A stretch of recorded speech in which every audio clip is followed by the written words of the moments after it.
The shrill ringing of the mobile phone shattered the tranquility of the morning, rousing the occupant of the bed from his slumber.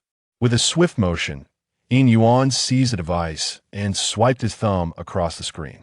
"Who is it calling so early in the morning, disturbing my precious rest?" A brusque voice retorted from the other end. "Do you still desire your remuneration? Your tardiness will not be tolerated. Consider yourself dismissed." Yin Yuan's eyes snapped open, and he glanced at the calendar beside him. A wave of realization washed over him. It was Monday. The tone of the voice on the phone sent a shiver down his spine. The exploitative boss had finally found an opportunity. It seemed his employment was on the verge of termination. After terminating the call, Yin Yuan navigated to a specific name in his contact list. With a moment of hesitation, he initiated the call. "Beep, beep." A female voice echoed from the other end. "Yin Yuan, how can you be so lacking in ambition even after joining the workforce?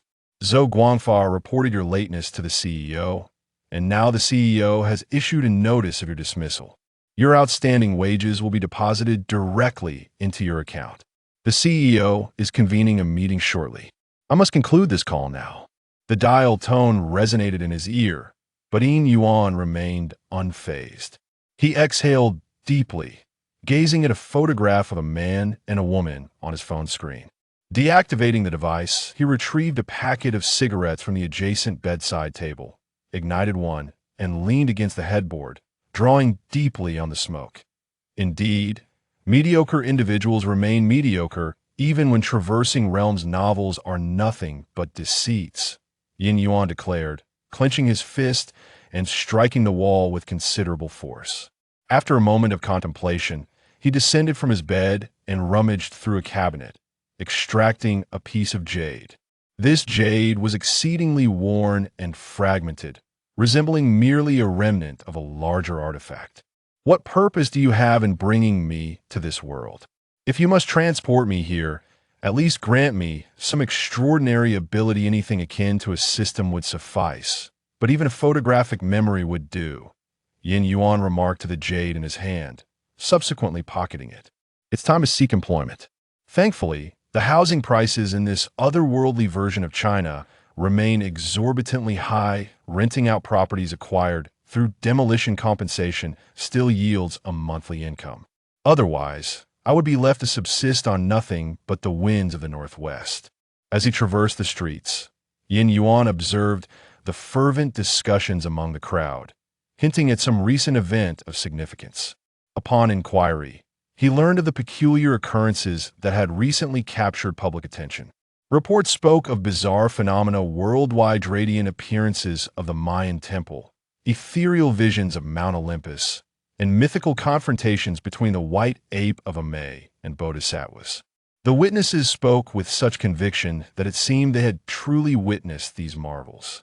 Yin Yuan shook his head at the accounts. When these incidents first surfaced online, he had genuinely believed that the world harbored some enigmatic secrets and had conducted a thorough investigation. In the end, he despaired as he discovered that this world was much like his previous Oni realm, governed by the strict laws of physics, devoid of magic. At least, through his channels, he had found no evidence of any extraordinary abilities or artifacts as he ambled along the thoroughfare.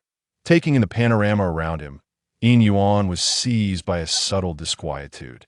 Something felt amiss, a discordance in a familiar tableau that stirred a sense of unease within him. In that instant, a lorry, seemingly bereft of its reins, hurtled towards Yin Yuan from behind. A cacophony of shrieks erupted as bystanders scattered in terror. Onlookers on either side of the street gasped in horrified awe. Amidst the pandemonium, a voice pierced through the din, exhorting, "Make haste! Evacuate!" It was then that Yin Yuan apprehended the imminent peril. As he turned his head, the vehicle was nearly upon him, its driver frantically blaring the horn, his countenance etched with anxiety and dread, his lips moving in silent supplication. Yin Yuan willed himself to evade the impending collision, but his thoughts seemed to congeal, his mind struggling to translate intent into action. Despite the urgency that gripped his soul, His feet remained immovably rooted to the spot. A thunderous impact reverberated as the lorry struck Yin Yuan, sending him hurtling through the air. A crimson mist painted the sky as he was flung several meters away. The world around him seemed to decelerate into a surreal, languid ballet. Is this the denouement? He mused. To meet my end in such a manner. A tinge of regret lingers. With that final thought, Yin Yuan succumbed to oblivion. Simultaneously, within a conference chamber nestled in a towering edifice, a woman seated at the head of the table on the left suddenly paled, her hand inadvertently overturning a nearby glass of water. The corpulent figure holding forth at the head of the table ceased his harangue, casting an irate glance at the woman. Su Yao Yao, do you harbor some grievance against me? The woman swiftly rose to her feet. My apologies, sir, she stammered. I was merely afflicted by a sudden indisposition. Please continue. I am quite all right. The portly man scrutinized the woman, a peculiar glint flickering in his eyes. Ahem, he cleared his throat. Now, let us address the matter of certain employees who seem to regard their duties with a lack of diligence. Su Yao Yao meticulously wiped the table, sitting upright, yet a subtle ache of anxiety lingered in her heart, as if something precious had been lost. She quietly took out her phone, revealing 6 unread messages and a string of missed calls. The vivid crimson of the number 6 struck her for the first time, resembling blood, and an ominous feeling surged within her. Among the 6 messages, 1 was from her college best friend, while the remaining 5 were from the same individual. In the missed calls, 5 were from emergency services, 1 from her friend, and the rest belonged to the same person. This person, a college companion of someone she knew, bore the surname Wen. It was said that they had been inseparable since childhood, always classmates, named one E. However, it was rumored that when E had been working in Liangzhou Yudu since graduation, and she had little to no contact with him. Why, then, did she receive 6 unread messages and 5 missed calls from emergency services? Su Yao Yao's complexion grew increasingly pale as she struggled to fathom the situation, her mind racing with dread. Could it be? Yin Yuan is currently in the emergency room. Both the police and the reckless driver are present. According to the doctor, Yin Yuan's condition is quite dire. Aren't you his girlfriend? Why haven't you come to the hospital yet? It's likely this may be your last chance to see him. Your phone remains unreachable. Emerging from the emergency room, the physician conveyed a somber prognosis regarding Yin Yuan's condition. He had sustained multiple comminuted fractures, and a rib had pierced his lung. Regrettably, his injuries were beyond remediation, necessitating hospitalization for observation. However, a waiver of liability required attestation. Given Yin Yuan's orphan status and my lack of familiar relation, someone else's signature was imperative. I implore you, irrespective of any past discord, to consider our shared collegiate bond and extend him succor. Your endorsement is indispensable for the hospital to administer care. Time is of the essence. Yao Yao, it's true. It's been reported in the news. A driver, under the influence, caused severe injuries to a man surnamed Yin, who is now receiving medical attention at the hospital. The incident is under investigation. When you go see him, it seems your signature is required for the surgery. When he also sought your contact information from me, but he couldn't reach you. If you receive this message, please go to the hospital. The hospital's name is a cleaning lady, sweeping the corridor adjacent to the conference room. Observe Su Yao Yao fleeing the room, her hand clasped over her mouth. A peculiar glint flickered in her eyes. The saintess is en route to the hospital. Shall we intervene? Negative. Your sole directive is to safeguard the saintess. Refrain from any other actions. Understood. In the subterranean parking facility, as the elevator doors parted, Su Yao Yao hastened towards a vehicle, opened the door, and maneuvered the car out of the underground structure with alacrity. She navigated the thoroughfare with considerable haste, yet managed to avoid any collisions. It was as if the other vehicles on the verge of impact subtly veered away, narrowly averting contact. Lost in a maelstrom of remorse and urgency, Su Yao Yao remained oblivious to this phenomenon. Chapter 2. Stranger things unfold, a cacophony of moans, restless murmurs, and a wet, sticky sensation akin to the suffocating grasp of drowning, juxtaposed with the parched agony of being scorched under a relentless sun. In one fleeting moment, excruciating pain, and in the next, an unsettling clarity and calm. The boundaries between life and death, pleasure and suffering, appear exceedingly nebulous at this juncture. My thoughts grow increasingly rigid, and my awareness gradually dissipates. Even my self-recognition begins to blur. A formless entity amalgamates, nameless yet audaciously termed the Tao, invisible, unfathomable, intangible, void of shape, color, or substance. It embodies nothingness. Yet from this nothingness, existence manifests. It transcends notions of good and evil. The benevolent perceive benevolence, while the malevolent discern malevolence. Yet, the virtuous may see the non-virtuous, and the wicked the non-wicked. The divine resides above the azure heavens and beneath the vast waters, existing nowhere, yet permeating all. The Tao eludes sight and comprehension. To know it is to stray from it. One must recognize that life is but breath, the fleshly body is an illusion. To transcend the mundane, to achieve immortality. To soar freely, seemingly unburdened, commanding the six energies and riding upon the six dragons. The celestial beings dwell within me, and I reside in the Empyrean. As I, Si Xianming, close the tome of the De Yu Keling Jing, I gaze out the window. The sky is shrouded in a somber gloom, a tempest rages, and torrential rain pours forth. Water pools in torrents upon the eaves, while the silhouettes of trees outside sway, casting a kaleidoscope of enchanting images upon the window.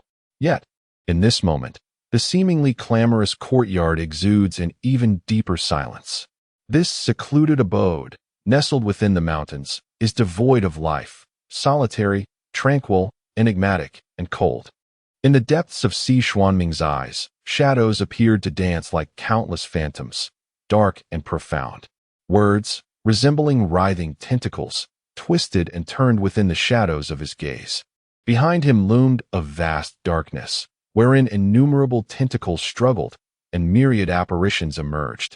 A plethora of dark, eerie, and enigmatic eyes opened and closed in rapid succession upon the curtain of shadows. An array of ancient, mysterious, distorted, and chaotic symbols was discordantly embedded within the veil, intertwining the concepts of right and wrong, straight and curved in a moment of disorienting confusion. Just as the curtain behind him was about to envelop the entire room, a flicker of struggle ignited in Si Xuanming's eyes.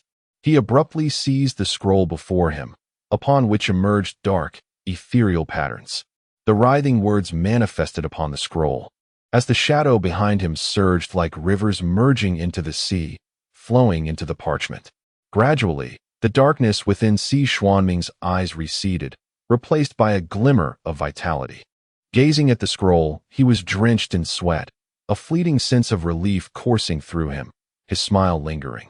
Yet, in an instant, it became rigid as a cacophony of whispers, chaotic murmurs, screams, roars, and weeping erupted around him. An overwhelming multitude of voices, both conceivable and inconceivable. Trembling, Si Xianming extracted a sheet of dark yellow paper and, with a brush, inscribed the following: Dear brother Ingua, I write to you as if we were face to face. It has been many days since we last met. Today, I feel as though the world is but a game of chess, and human affairs are dictated by fate. I sense that time is running short. Thus I convey my message through this paper, to reach you, my esteemed brother. I find myself amidst the vast mountains, in a lifeless and secluded valley, at the ancestral residence of my lord, chronicling the realm that exists between life and death, as a portal to transcendental mysteries. My forebears concealed the path within the annals of the world, and through years of diligent study, I have gleaned insights. I understand that to transform into an immortal being, one must shed the remnants of the corporeal shell. The way is imperceptible. To behold it with the eyes is to embody the way. To contemplate it with the spirit is to transcend into the way. It is ineffable. The foolishness of humanity renders them oblivious to existence, dismissing it as mere folly. Should my esteemed brother wish to discern the whereabouts of our uncle, he may visit my abode, yet he must comprehend that as the way draws nearer to the divine, so too do mortals resemble the divine. However, I am not a deity, and one must not forget the heart. I am the way, yet the way is not me. Otherwise, one remains merely a vestige of divinity. Caution must be exercised, for divine grace is not a blessing but a cataclysmic curse. I urge my brother to strive diligently towards the path of ascension. Yours sincerely, the elder brother. As I completed these words, the walls surrounding me became enshrouded in a layer of dark azure stains, their mottled traces twisting like writhing serpents, creeping forward. At that moment, the entire room seemed to contort, becoming topsy-turvy and indistinguishable. Cracks began to weave and materialize in the air, and the fragment of space that housed Si Xianming appeared to be severed from reality. Everything was in disarray, save for the spot where he stood, which remained eerily still. Within the fractured and distorted void, a profound, immense, and boundless shadow began to spread, forming a chaotic, disordered, and hollow eye in the air. Countless tendrils of shadow drifted within this colossal eye, while illusory and warped figures flickered in and out of visibility around it. As the great eye materialized, the already distorted reality seemed to twist even further, and the void itself, unable to bear the strain, began to warp. Indescribable shadows coalesced into a viscous substance, descending through the emptiness, though it was not liquid in the conventional sense. As Si Xianming gazed into the immense eye, there was not a trace of fear in his eyes. Instead, a mocking smile graced his lips. He waved the scroll in his right hand, asserting that mortals could not perceive the celestial beings, for the extraordinary nature of these divine entities breeds terror, great terror, unparalleled terror. Thus, when one encounters the divine yet remains unaware, they foolishly speak of demonic forces and malevolent spirits, failing to grasp the true essence of their thoughts. Hence, the monk Tripitaka and his disciples ventured into the spirit mountain, shedding their mortal forms, ultimately comprehending the nature of the celestial. Taoist immortals transcend to the heavens, leaving behind mere flesh, while the world remains oblivious, mistaking their departure for death, a most lamentable fate. To his astonishment, Si Xianming realized he could summon a deity to descend to the mortal realm. Was this ancient tome truly of such significance? As he spoke, he unfurled the scroll. At that moment, the scroll emanated an inexplicable radiance, its words coalescing into boundless knowledge, countless secrets flickering before him. Shadows danced, their whispers resonating through the air. Si Xianming's mind began to simmer like a furnace, fissures spreading across his skull, resembling a cracked porcelain vessel, fragile and poised to shatter with the slightest touch. The scroll began to unfurl of its own accord, absorbing the viscous shadows from the void, while Si Xianming emitted a bone-chilling roar.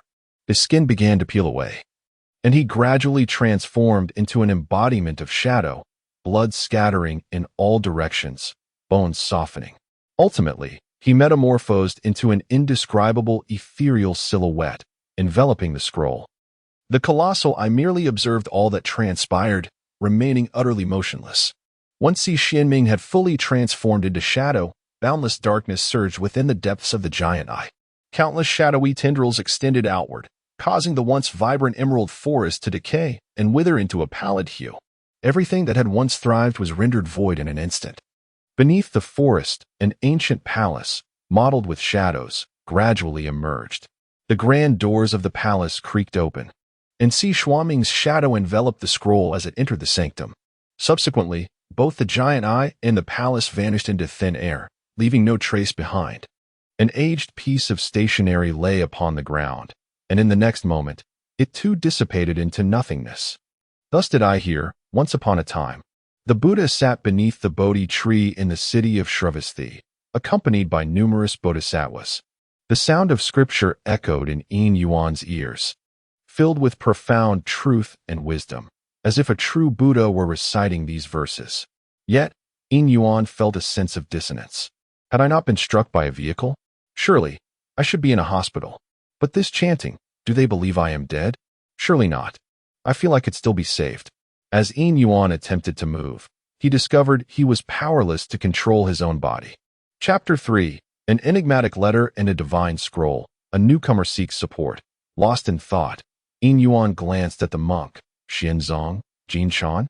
Was this mere coincidence? Or something more? What is this? A second chance at life?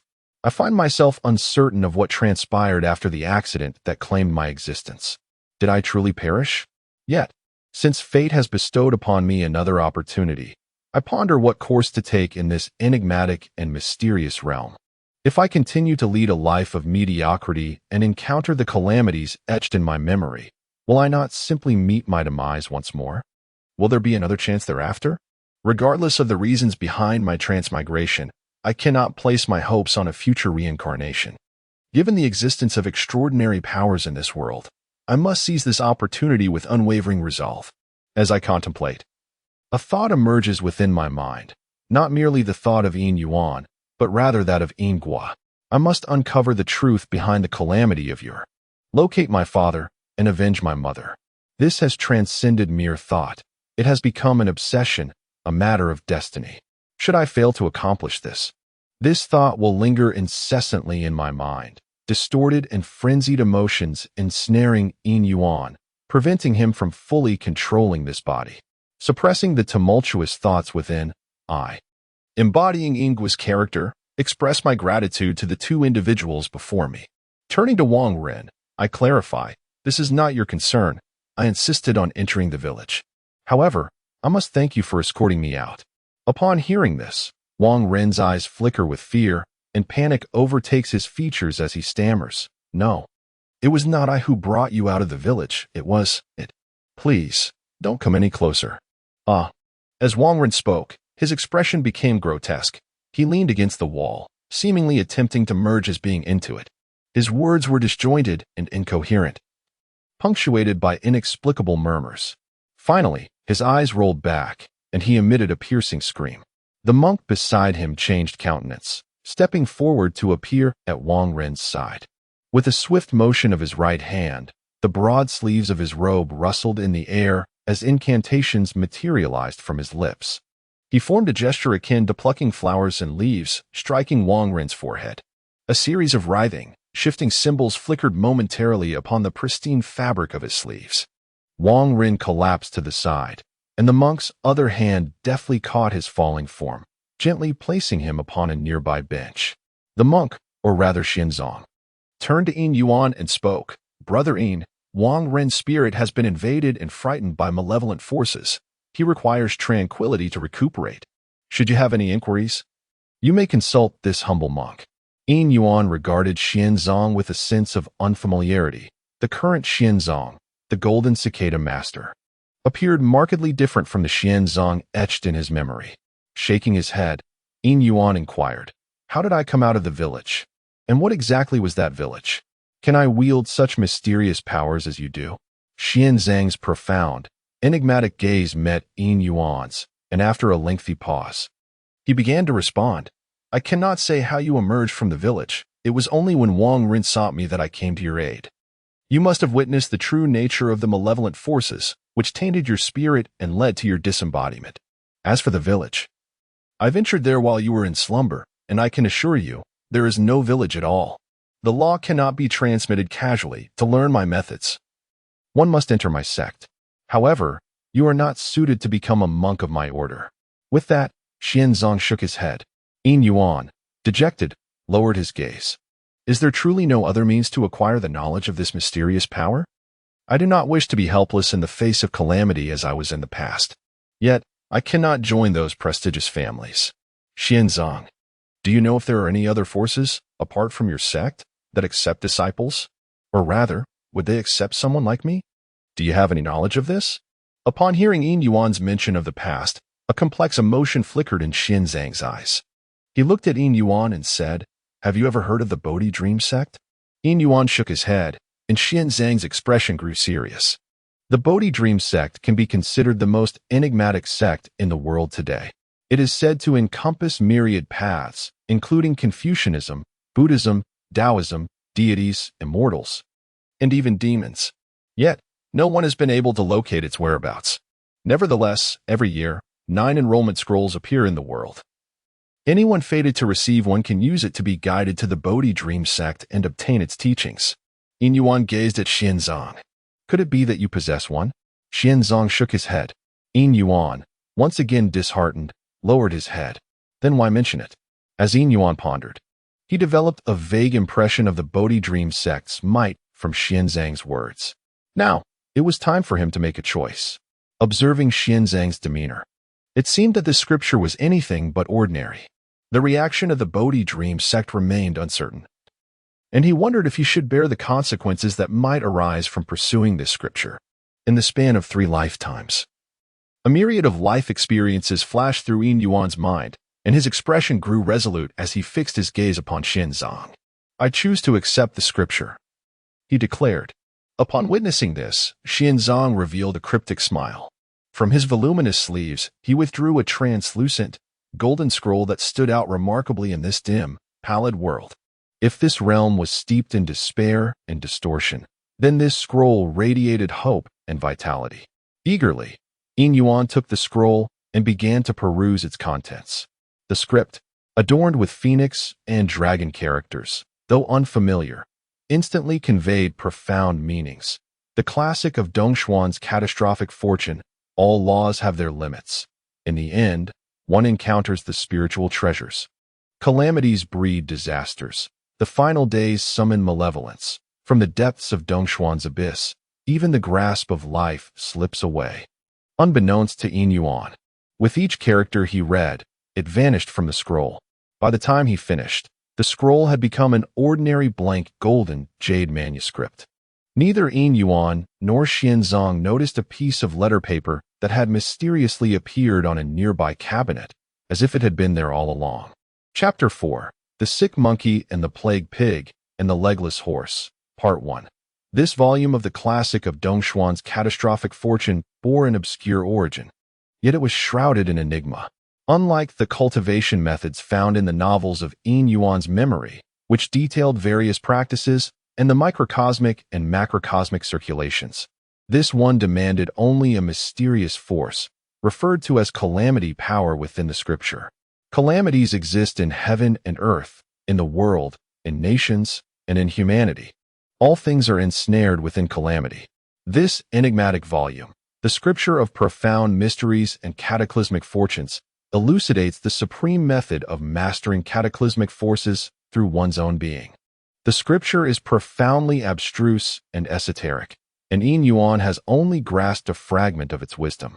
Learning 2 techniques: the art of consuming cataclysmic qi and the Jade Chronicle of the Primordial Abyss. The art of consuming cataclysmic qi, as its name suggests, involves absorbing the cataclysmic energies of the world and refining them into one's own cataclysmic power.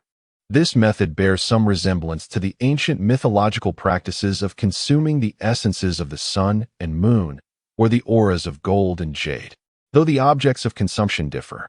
The second technique, however, is entirely distinct. The Jade Chronicle of the Primordial Abyss can be considered both a cultivation method and a spiritual treasure. The primordial abyss represents the ancestral energy of heaven and earth, while the Jade Chronicle records the celestial emperor's cataclysmic fortunes and the epics of time. It requires the refinement of natural essences and the radiance of the sun, moon, and stars to inscribe the scripture with octagonal, radiant glyphs.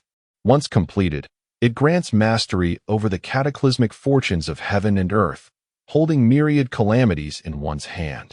Of course, all of this remains far beyond Yin Yuan's current reach. Yet, he feels a flicker of joy, for he has finally touched the edge of the transcendent. However, such a mysterious and profound scripture, could it truly be so easily obtained from the Bodhi Dream sect? If it were indeed so simple, then how unfathomably powerful must the so-called Bodhi Dream sect be? Opening his eyes, Yin Yuan glanced at Xianzong with a hint of hesitation before voicing his doubt. Xianzong, is this scripture truly obtained from the Bodhi Dream sect?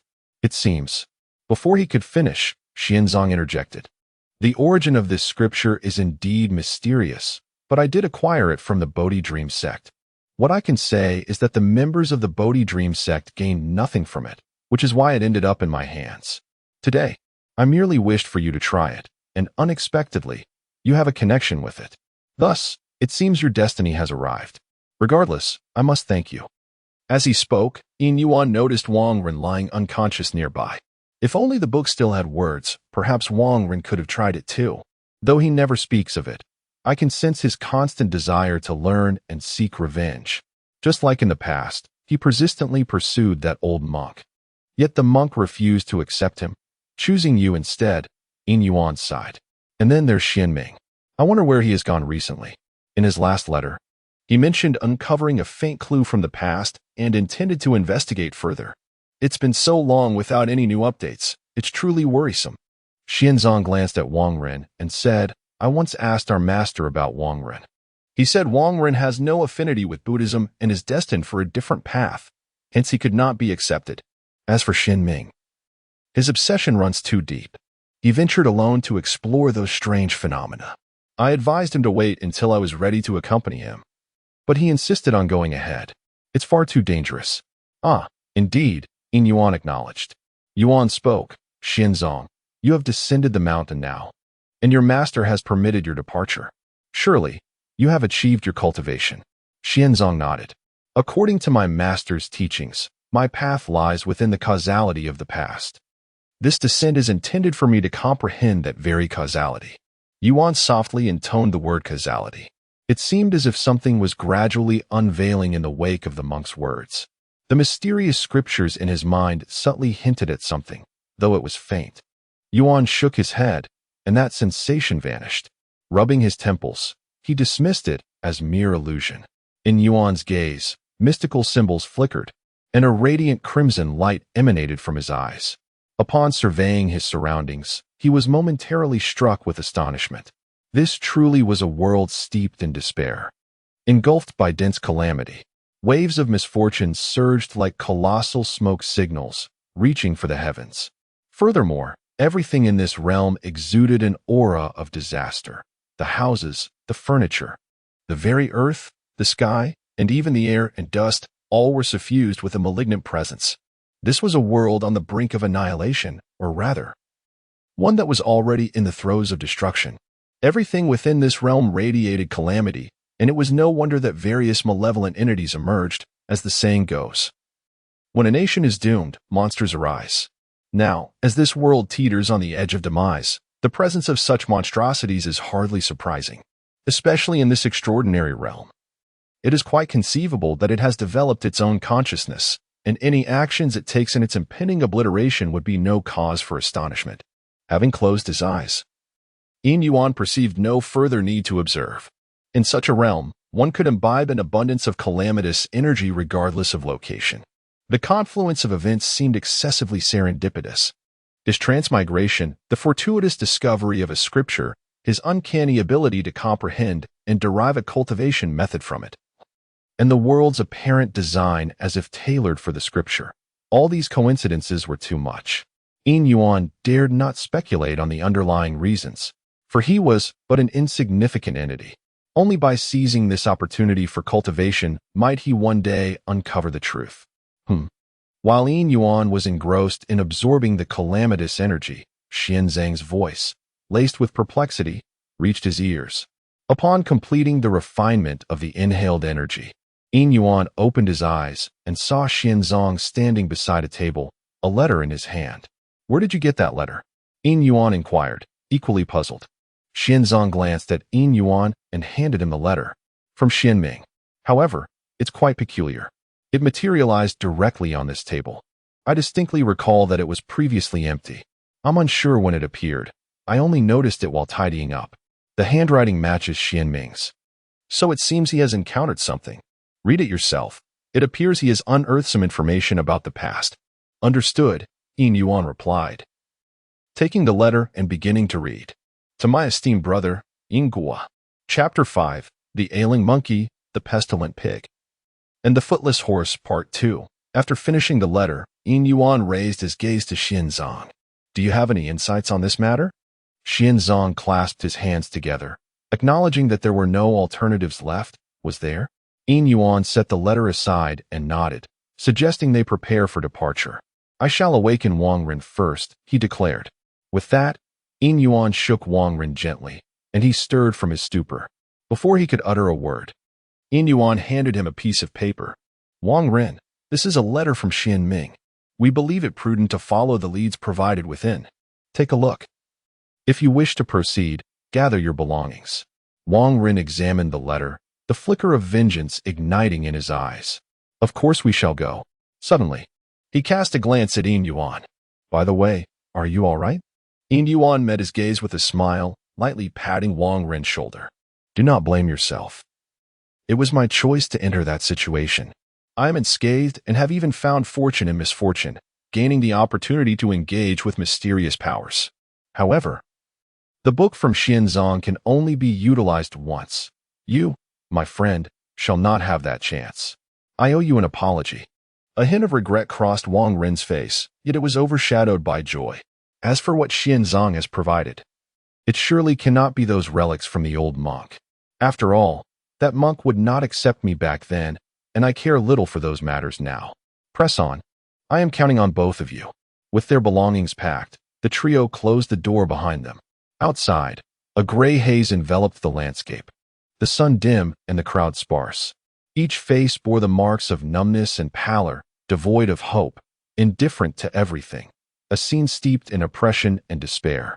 Securing the door, Yin Yuan gazed at the house, a peculiar emotion rising within him, stemming from the memories that belonged to Yingguo. In his mind, the radiance emitted by Yuju steadied Yingguo's obsessions and sentiments. Upon reaching the city gate, the sentinel soldiers offered no hindrance. Their eyes fixated on the trio with a numbness akin to that of the deceased. Outside the city, the wind howled, sand swirled, and dense fog enveloped the surroundings. Accompanied by mournful cries, a few crows took flight from a nearby withered tree, caw. Xianzong, draped in a vibrant red robe, its hue reminiscent of fresh blood, exuded an air of unsettling potency. Merely observing it conjured an overwhelming sense of metallic scent, yet upon closer inspection, there was no trace of bloodiness. In one hand, he held a Zen staff adorned with 7 treasures, its pristine white form crowned with a budding white lotus, its petals embellished with intricate designs of the 8 dragon kings and various stupas. In the other hand, he grasped a string of prayer beads, consisting of 81 pure white beads, each bearing an image of a Buddha and a verse of scripture. What an elegant and solemn monk Xianzong appeared to be. Yin Yuan and Wang Ren were attired in ordinary garments, yet compared to Wang Ren, Yin Yuan seemed to breathe in a rhythm imbued with an inexplicable melody. The trio was en route to the location mentioned in Si Xuanming's correspondence, which was, in fact, Si Xuanming's abode. Following the calamity of yesteryears, Si Xianming had departed the town, retreating alone into the wilderness and dense forest, and now, the 3 were destined for his dwelling. Beyond the city, amidst the dense fog and desolate mountains, no signs of life could be seen. The thick grass towered higher than the trio, and as they navigated through this underbrush, Yin Yuan harbored concerns about the possibility of a sudden animal attack. In the nearby mountainous forest resided Si Xianming, a place that Wang Ren and Yin Yuan had never visited, only heard about. However, Xianzong seemed to possess an innate sense of direction, resolutely advancing towards a specific point. After a considerable duration of trekking, the sun had become largely obscured by shadows, casting a somber gloom over the world. Both Yin Yuan and Wang Ren felt fatigued, having navigated through the dense underbrush, their exposed skin marred by numerous scratches. The path was indeed treacherous. While Xianzong appeared unaffected, the 2 companions were utterly exhausted. The trio cleared the surrounding weeds, with Yin Yuan and Wang Ren resting amidst the foliage, wiping the sweat from their brows with their garments. Xianzong offered them provisions and a water flask, then settled into a meditative posture, reciting scriptures in a unique intonation. After refreshing themselves, they resumed their journey, this time traversing a dense forest. As they gazed into the serene yet profound thicket before them, the nauseating scent of decaying leaves permeated the air, leading Yin Yuan to perceive the forest as a colossal beast, poised to devour any creature that dared to enter. The dimly lit woodland was exceedingly humid, the air thick and sticky, imbued with the oppressive heat and the pungent aroma of rotting foliage. Countless insect eggs nestled within the undergrowth, while peculiar insects scuttled about, exuding a variety of scents from the vibrant flowers and vegetation. Fortunately, Xianzang's presence ensured that with each step he took, the insects and serpents would retreat, granting Yin Yuan and Wang Ren a reprieve from the peril of venomous bites. Creaking sounds echoed through the air. An eerie laughter, sharp and unsettling like that of a night owl, surged forth from all directions as three figures emerged. At the forefront, Xianzang brought his staff down heavily upon the ground, the seven treasures adorning it clashing together to produce a peculiar melody, within which faint echoes of chanting could be discerned. Invisible sound waves radiated from the staff, spreading outward. Yin Yuan could still faintly perceive the vibrations emanating from the staff, while Wang Ren was only aware of the jarring laughter and the clattering of the treasures. Yin Yuan turned his gaze towards Xianzang, who once again lifted his staff and advanced forward. The sky was enveloped in total darkness, the sun completely obscured by shadows. Xianzang's staff emitted a dim glow, faintly illuminating the surroundings. At this moment, the trio had exited the forest and a narrow path wound its way downward, where distant flickers of dim yellow light suggested the presence of a village at the end. Yin Yuan felt a twinge of astonishment. How could there possibly be a village in such a desolate place? He turned to find Wang Ren glancing back at him, and their eyes met. Both sensing the strangeness of the village ahead, they looked towards Xianzang. Although Yin Yuan had just begun his extraordinary journey, he possessed no knowledge pertaining to such matters. Thus, he could only rely on Xianzang's wisdom and experience. Xianzang remained silent as he followed the path towards the village, with the two trailing closely behind. It was an unremarkable little mountain village, characterized by mud-plastered walls and thatched roofs, comprising approximately a dozen such cottages. Some rooms lay shrouded in darkness, while others emitted a dim, yellowish glow. Amidst these dwellings, a two-story thatched cottage stood out, adorned with a dilapidated signboard that faintly read Two Realms Village Inn. One side of the plaque had become detached, teetering precariously as if on the verge of collapse. Chapter 6: The Ailing Simian, the Pestilent Swine, and the Footless Equine. Part 2. Xianzang approached and rapped on the door. A grating, peculiar voice emanated from within, inquiring, "Who is it? Haven't you heard we're closed?" Yin Yuan and Wang Ren exchanged puzzled glances, remaining silent. This humble monk and his companions have journeyed from afar, seeking passage to the Xianming prefecture. Having arrived at your esteemed establishment, we wish to request lodging for the night. Rest assured, we shall compensate you for your hospitality. Well, what do you know? A monk has arrived, the first voice squeaked. Boss, should we open the door for them?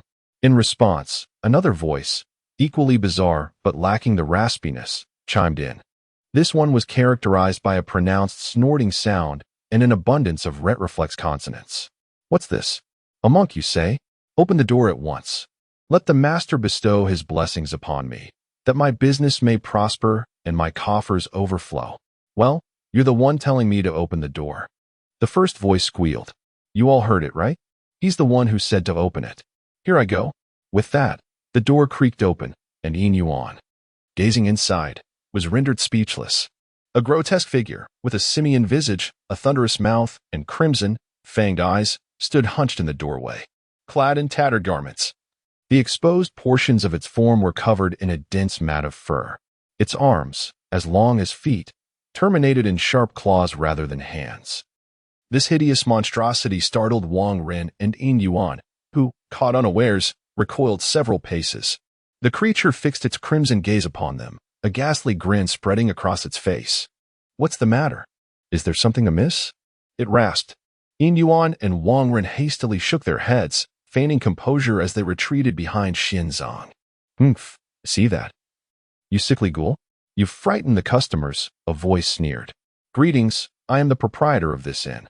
Master, please come in. I have a matter that requires your expertise. As the voice echoed, a massive shadow loomed in the doorway. A colossal pig's head sat atop an obese body, thick bristles and glistening tusks adorning its visage. However, the pigman's condition seemed far from ideal, his fan-like ears riddled with a dense cluster of crimson pustules. His eyes were inflamed, exuding a yellowish pus, while his nose dripped with purulent mucus, emitting a foul stench. A swarm of flies buzzed around him. Squeal, You plague-ridden wretch. You dare speak to me? Look at yourself. You should find a coffin and lie down before you infect us all, the simian creature retorted. The pigman paid no heed to the monkey man. Instead, he warmly extended his hoof towards Xinzong. Master, please come in. Master, I've been feeling unwell lately. Could you take a look at me? And perhaps bless my little shop as well? For some reason, customers have been scarce, and I have to support this sickly one and that disabled one over there. The expenses are just too much, the pigman said, gesturing towards a horse-headed man without hind legs sitting nearby, who snorted disdainfully when pointed at. Xinzong remained silent, his gaze calm as he surveyed the surroundings before following the pigman into the inn. The door slammed shut with a thud, startling Yin Yuan and Wang Ren, who were already anxious and frightened.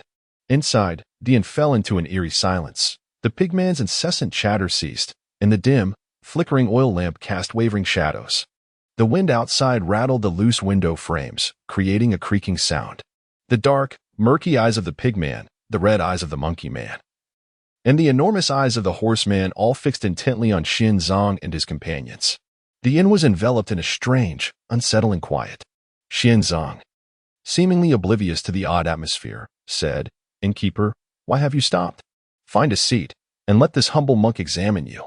I have been practicing since childhood. Minor ailments are no trouble for me. The pigman patted his head and said apologetically, Master, I'm sorry, I got distracted. As one gets older, it's easy to lose focus. Master, let's go to that table so you can properly examine me. Everything seems to have changed, yet paradoxically, it remains the same. However, the oppressive atmosphere has dissipated in an instant. The pigman seated himself at the table alongside Xinzong and his two companions, extending a hoof and saying, Master, I appreciate your efforts. Yin Yuan and Wang Ren also turned their gaze towards Xinzong, eager to observe how he would treat the pigman. Xinzong gently pushed the pigman's hand aside, inquiring, What does the master mean by this? The pigman grunted, his eyes revealing a hint of brutality and madness. The monk implies that you are beyond salvation, mocked a nearby monkey man, reveling in the pigman's misfortune. The pigman fixated on Xinzong, questioning, Is the master suggesting that the specter of illness speaks truly? Xinzong shook his head, replying, The ailments afflicting the three benefactors are, in essence, matters of the heart. Indeed, we three monks share a similar plight as the benefactors. We are all victims. Yet, the benefactors, endowed with extraordinary talents, have managed to survive. However, it is their inner turmoil that has led them to their current state. In my humble opinion, it seems that only the three benefactors remain among the inhabitants of this dual-realm village. This affliction of the heart requires healing of the heart. We monks dare to request your assistance in resolving this calamity, so that fewer may suffer as we have. Chirp, chirp, what jest is this monk telling? He must be a madman. The monkey man jeered, scratching his head in confusion. Humph, the master is jesting. I cannot comprehend your words. Since you are unable to cure my ailments, I kindly ask you to leave. This humble establishment cannot afford to host someone of your caliber, the pigman retorted, his ferocity tempered yet replaced with a chill as he issued an eviction order to the trio. The centaur remained seated, seemingly impervious to his surroundings. Xuanzong, refraining from further comment, turned towards the exit. Do you intend to cower within this establishment, eking out a meager existence? Have you forsaken your vengeance? The retribution for your village, the memory of your kin? It appears you are more suited to the monastic life than I.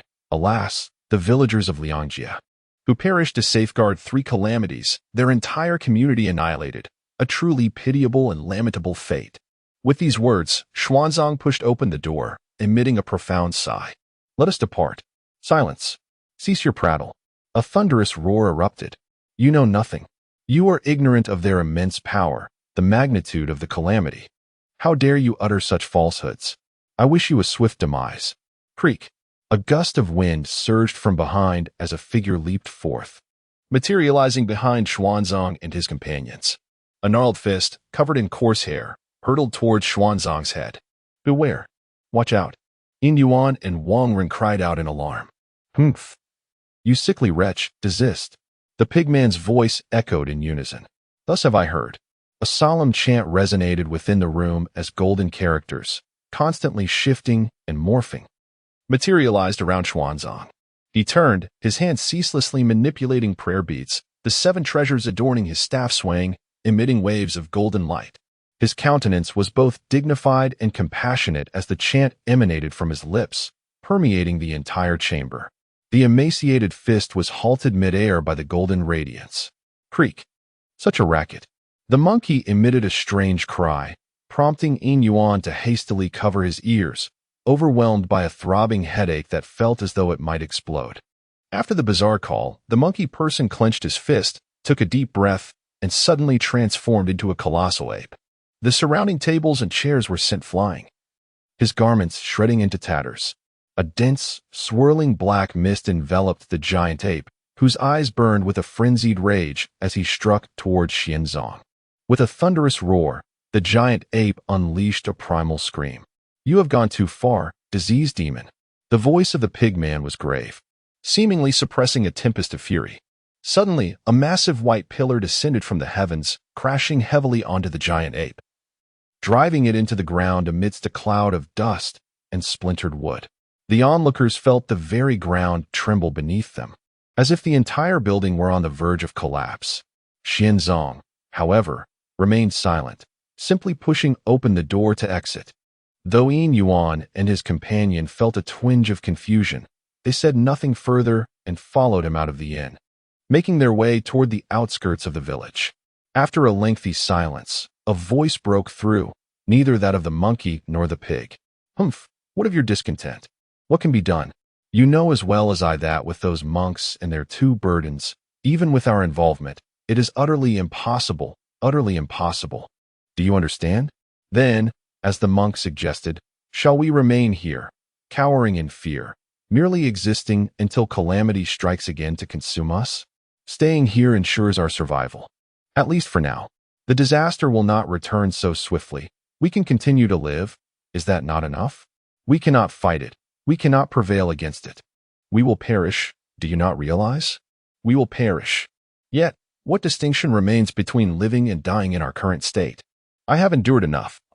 I yearn to escape this existence. That monk, he is unlike us, unlike anyone else. In his eyes, I perceive a glimmer of hope, a stark contrast to the pervasive despair surrounding us. Perhaps he will usher in a transformation for the world. I have resolved to follow him, to witness what bounties he may reap." "Are you mad?" they exclaimed. "You are but a cripple. You have lost your senses. You will perish, and he may very well be the one to end you. This is a reckless pursuit. I refuse to accompany you in your folly." "Then farewell, my friend." As the inn's door creaked open, the figure of the horseman emerged, his feet shrouded in a swirling black mist. With a resolute expression and steady strides, he made his way toward the village's edge. The cacophony of shattering objects echoed from within the inn. "You fool, you cannot prevail. Curse it, madman. A bunch of lunatics." "Cough, cough, I too wish to see," interjected another voice. "You frail wretch, have you lost your mind? Just moments ago, you were coherent. Have I rendered you senseless? Let us journey together. You share my sentiments, do you not? The grievances of our entire village must be avenged. Cough, cough. You all intend to depart, to march toward your demise. I shall remain to gather your ashes. Do not gaze at me thus. I harbor no desire to join you. I am not mad. Cough, cough. I must say, your strikes possess considerable force. It feels as though my bones are shattering. Ha ha. In truth, I exerted no effort. Hurry, the cripple has set off alone. We must pursue him." From the inn emerged a pig and a monkey, making their way towards the outskirts of the village. Behind them, a towering inferno engulfed the settlement, its flames flickering vibrantly against the backdrop of the night. Yin Yuan gazed in astonishment at the blaze behind him, when suddenly a figure became increasingly distinct. It was the centaur. The centaur approached Xuanzang and bowed respectfully, declaring his willingness to follow. Xuanzang remained silent, his gaze fixed on the path they had traversed. Gradually, a pigman and a monkey man came into view, illuminated by the fierce glow of the flames. "Master," the pigman pondered, "I still hope you might examine our ailments. In return, we shall assist you on this journey. Xianzong smiled warmly, acknowledging their offer. Thus, the 6 of them, 3 from each party, continued onward.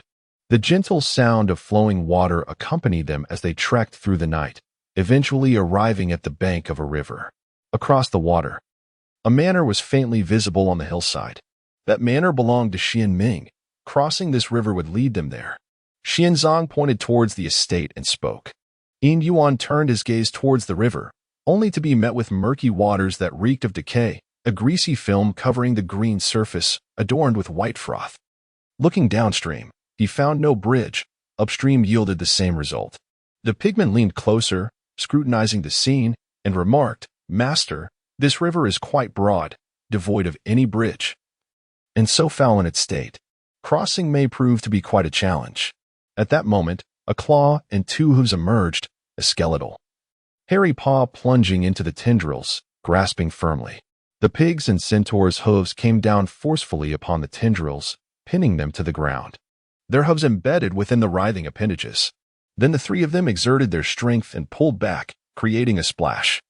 Water erupted as a tentacled creature was dragged onto the shore, thrashing wildly, its numerous appendages flailing through the air. The centaur stepped forward and delivered a powerful kick to the creature, which abruptly ceased its writhing.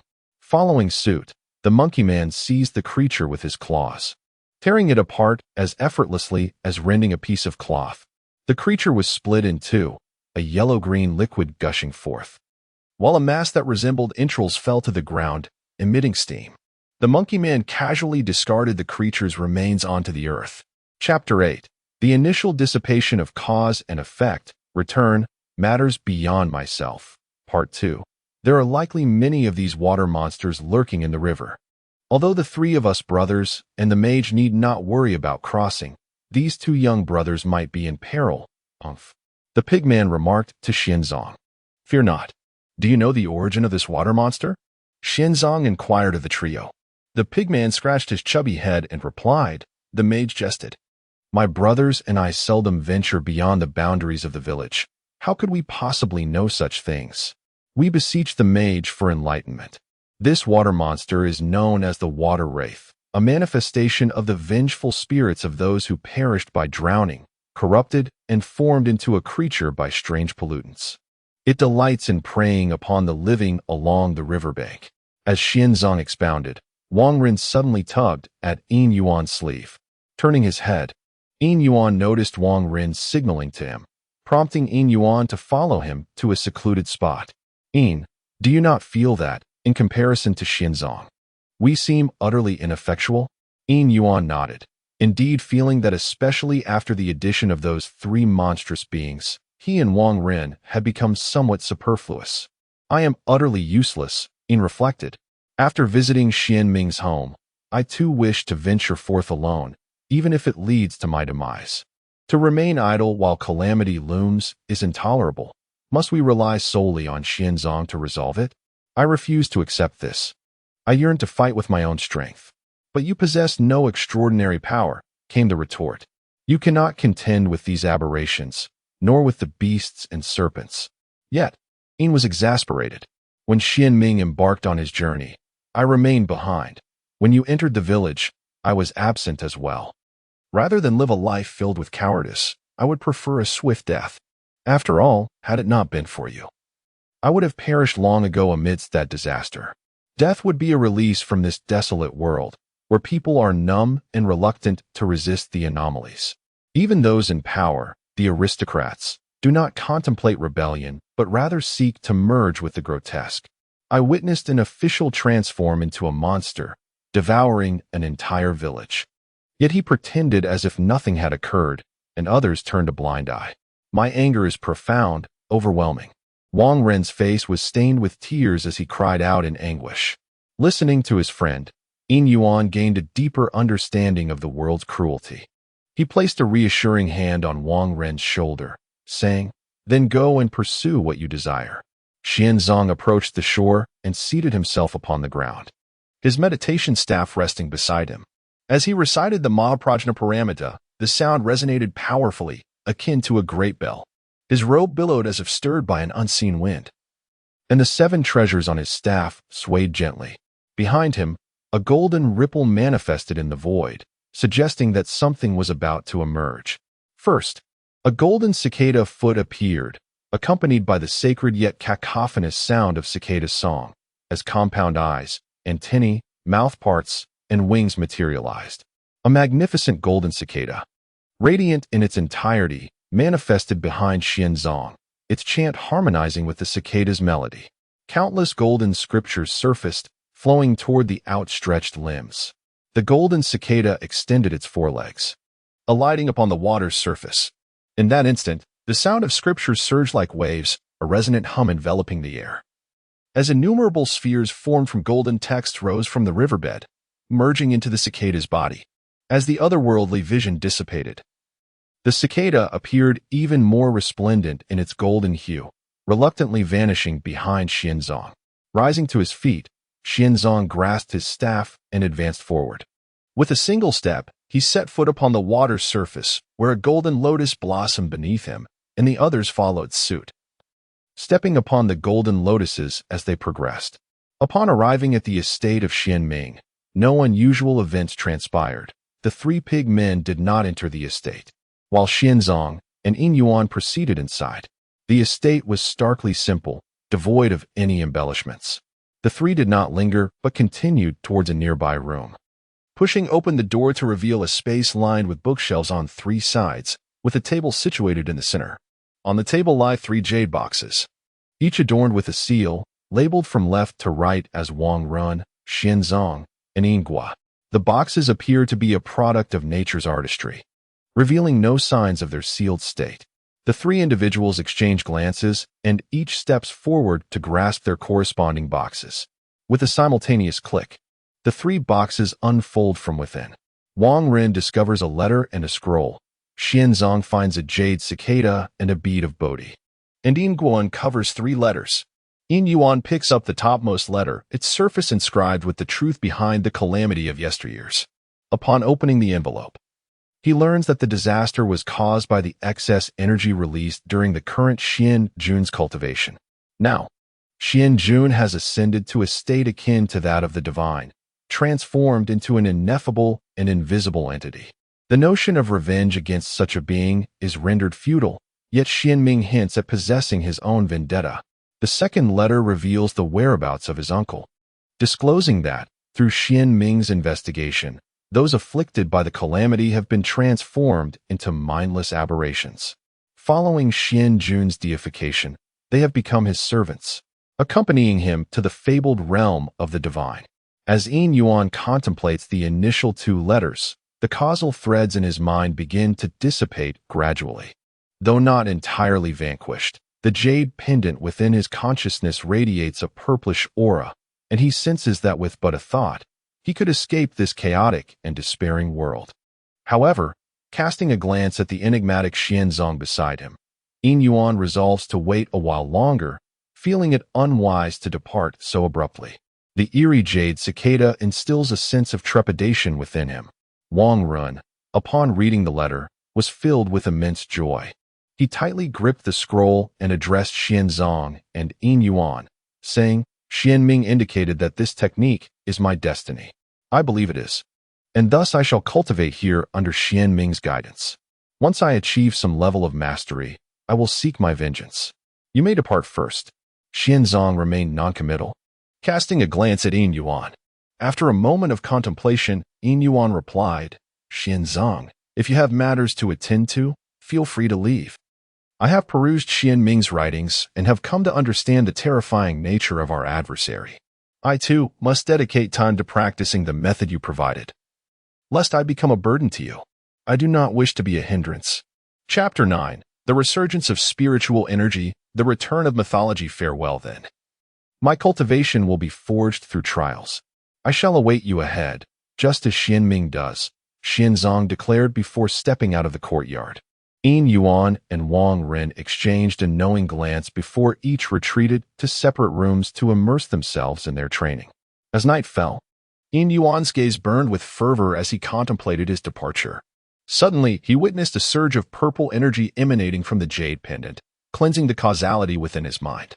In that moment, a haze of purple aura enveloped him, causing him to vanish from his original location. Across the world, all who had previously held memories of Yin Yuan began to forget him, as if he had never existed at all. In a distant realm, within a chaotic mass of disorder, a distorted and ethereal shadow emitted a piercing scream. From the depths of that core, a pair of profound and enigmatic eyes fixated upon the shrieking shadow.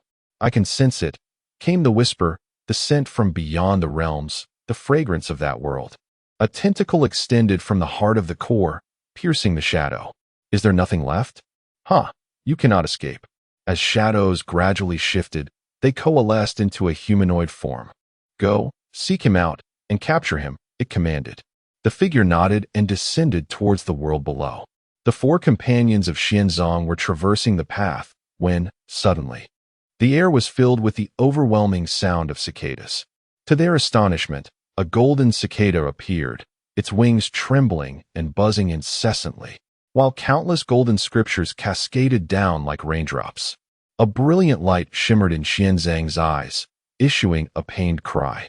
Yet, a benevolent Buddha figure, with kind eyes and prominent ears, materialized at his brow, reciting scriptures in a resounding chant, Bodhisarva. The trio of Ho Zhu and Ma gazed in astonishment at this spectacle. As the extraordinary phenomenon subsided, Xianzong turned to the three, softly intoning the Buddha's name before continuing his journey. "Yin Yuan, you have finally awakened."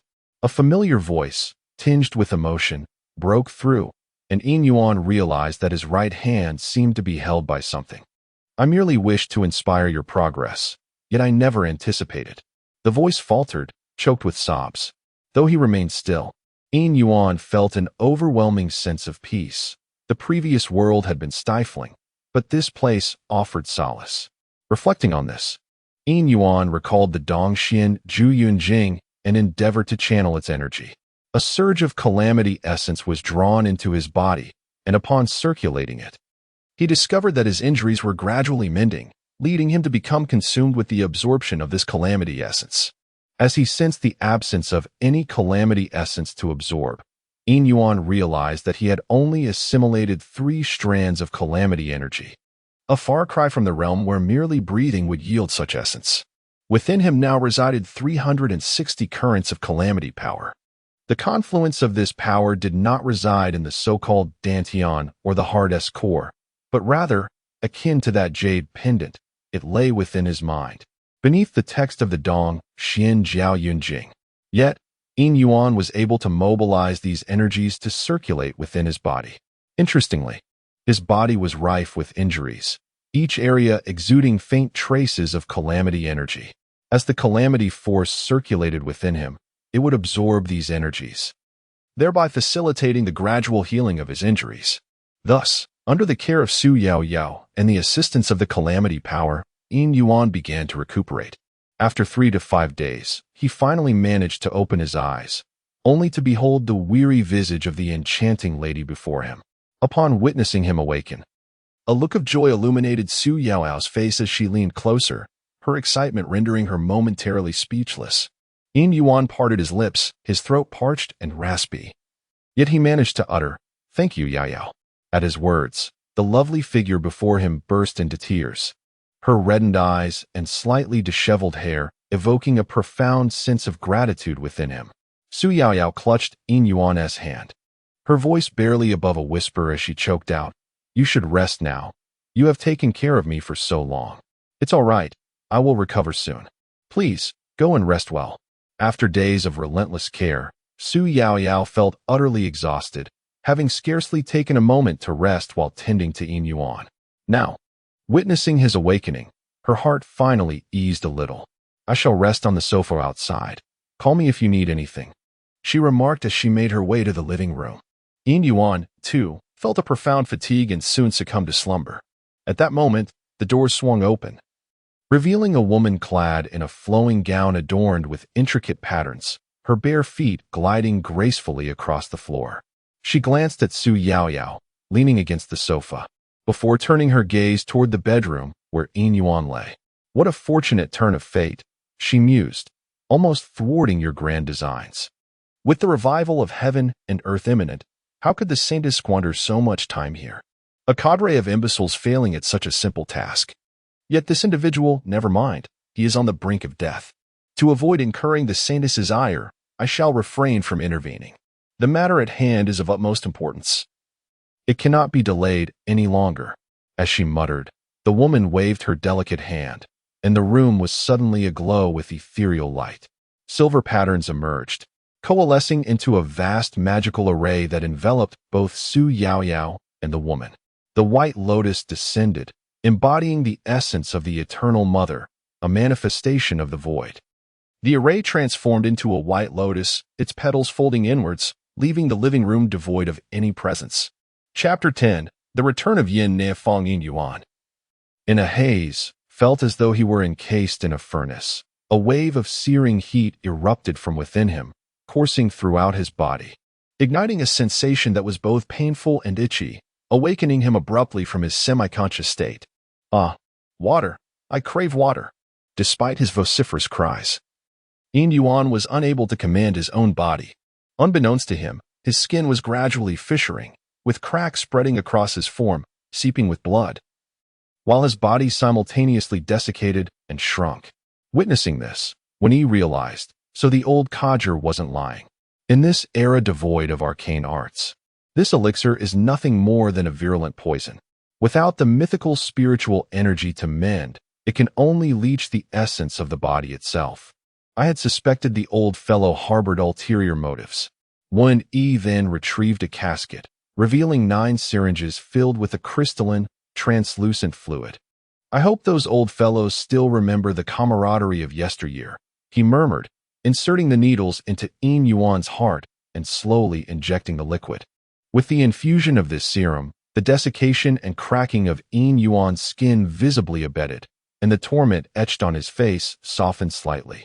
Seeing its efficacy, Wen Yi promptly seized another syringe and continued the injections. After all 9 had been administered, Yin Yuan collapsed, ceasing his tremors. The fissures on his body did not vanish. Instead, they coalesced and morphed, forming a colossal Xian bird totem that enveloped Yin Yuan's front and back. Unlike the phoenix, which boasts 5 colors, the Xian bird was a regal shade of dark purple, yet no less dignified. Wen Yi, momentarily stunned by the totem on Yin Yuan's body, then covered him with a quilt. What is happening in this world? He wondered. Speaking of which, where is Su Yaoyao? Why hasn't she emerged despite all the commotion? Has something else befallen her? At this moment, Wen Yi felt an overwhelming fatigue and leaned against the edge of the bed, drifting into slumber. As the mysterious bird manifested around Yin Yuan, a dark bird gradually took form beside the jade pendant in the depths of his consciousness.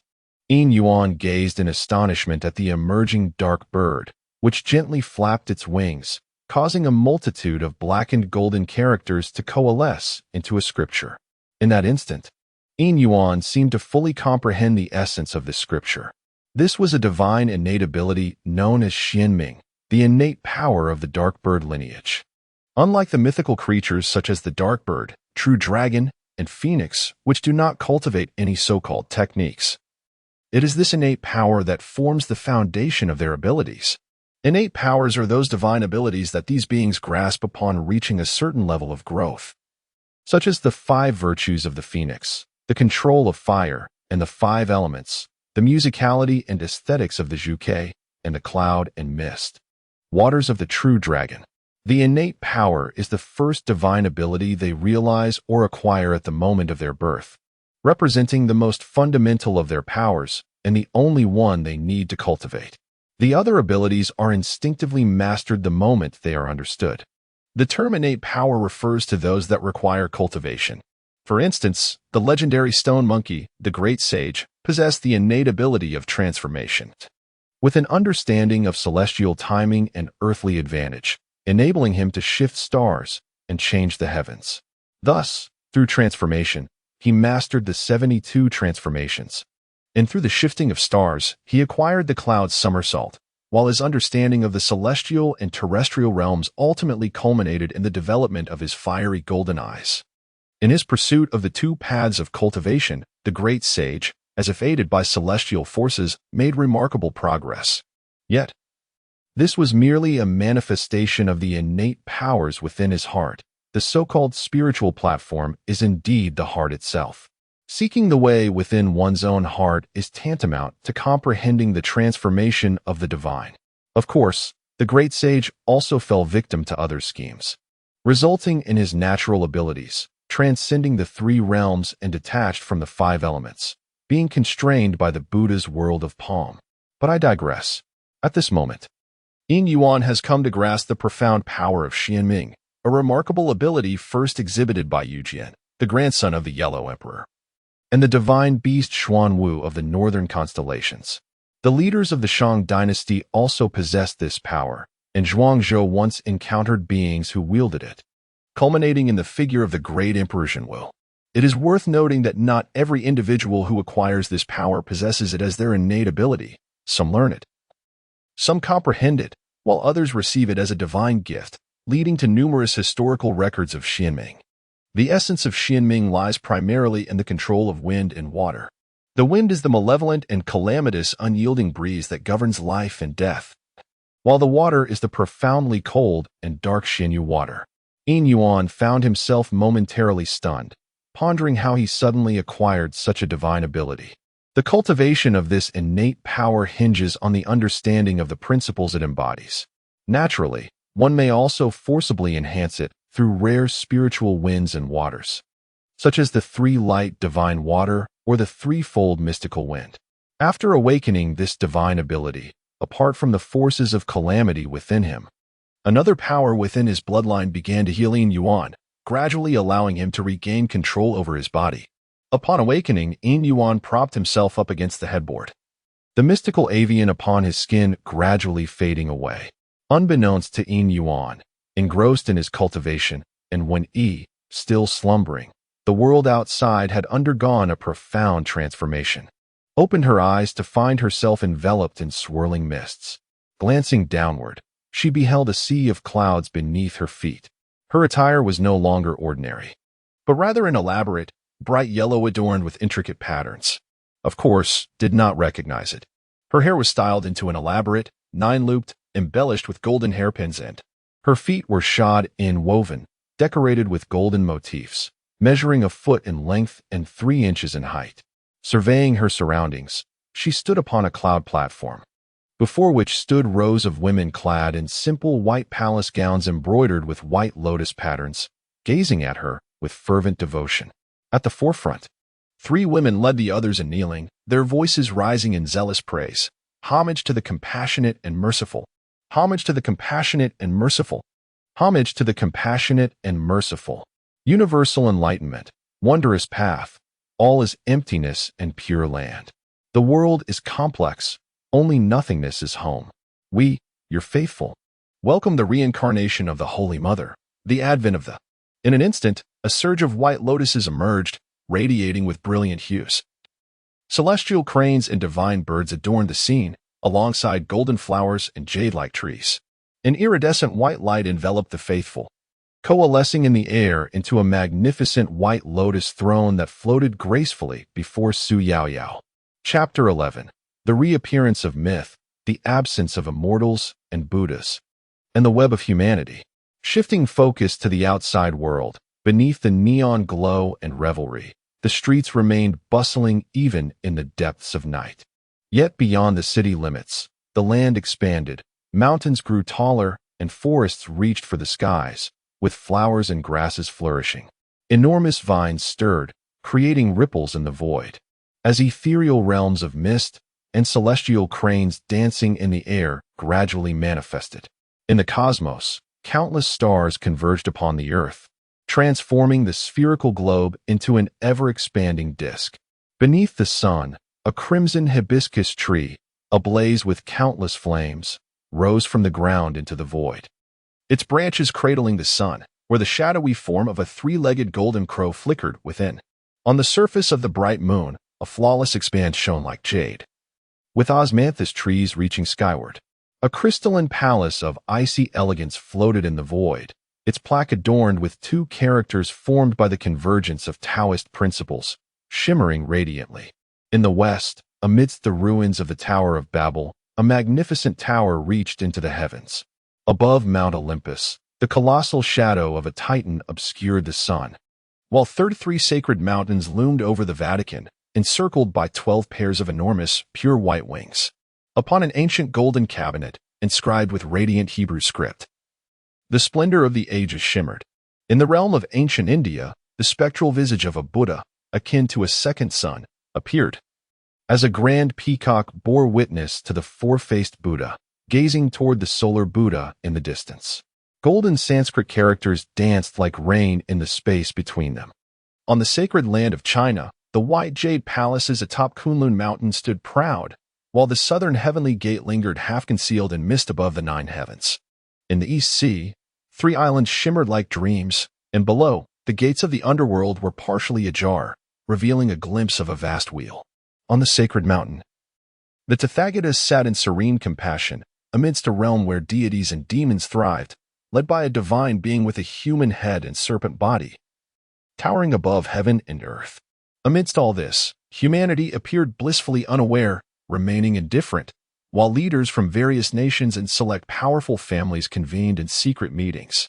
Furthermore, regarding the world in which Yin Yuan resides, it is a parallel universe akin to Earth, yet one that diverged completely during the Song dynasty. At that time, an extraordinary individual emerged, overthrowing the Zhao dynasty and establishing the Great Hua Empire.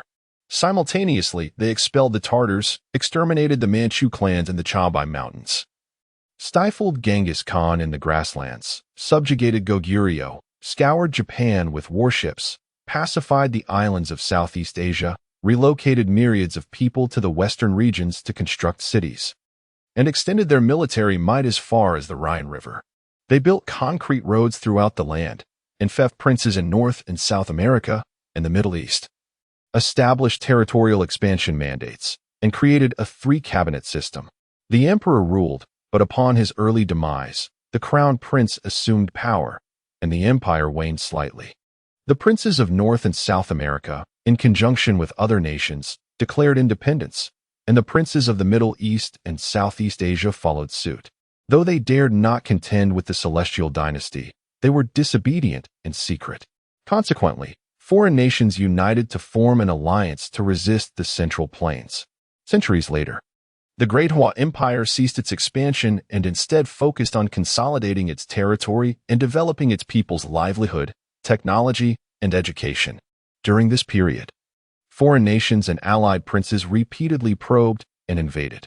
A far western island nation vigorously developed its colonies, changed its country's name to Great Britain, and sought to emulate the Great Hua Empire of yesteryear, calling itself the empire on which the sun never sets. After a century, the Great Hua Empire, based on the will of its founding emperor, finally developed the legendary nuclear weapon, which blossomed into mushroom clouds over the capital of the British Empire and its surrounding 3 islands. In an instant, the world was astonished and filled with awe. However, the emperor of Great Hua at the time issued a statement, citing the testament of the founding ancestor, promising never to be the first to use nuclear weapons, nor to pursue past offenses by princes and foreign nations, and not to interfere in the politics of other countries. Subsequently, the remaining nations echoed this sentiment, initiating a military competition. Austria-Hungary, perceiving the decline of Great Britain, sought to unify the West and launched a war.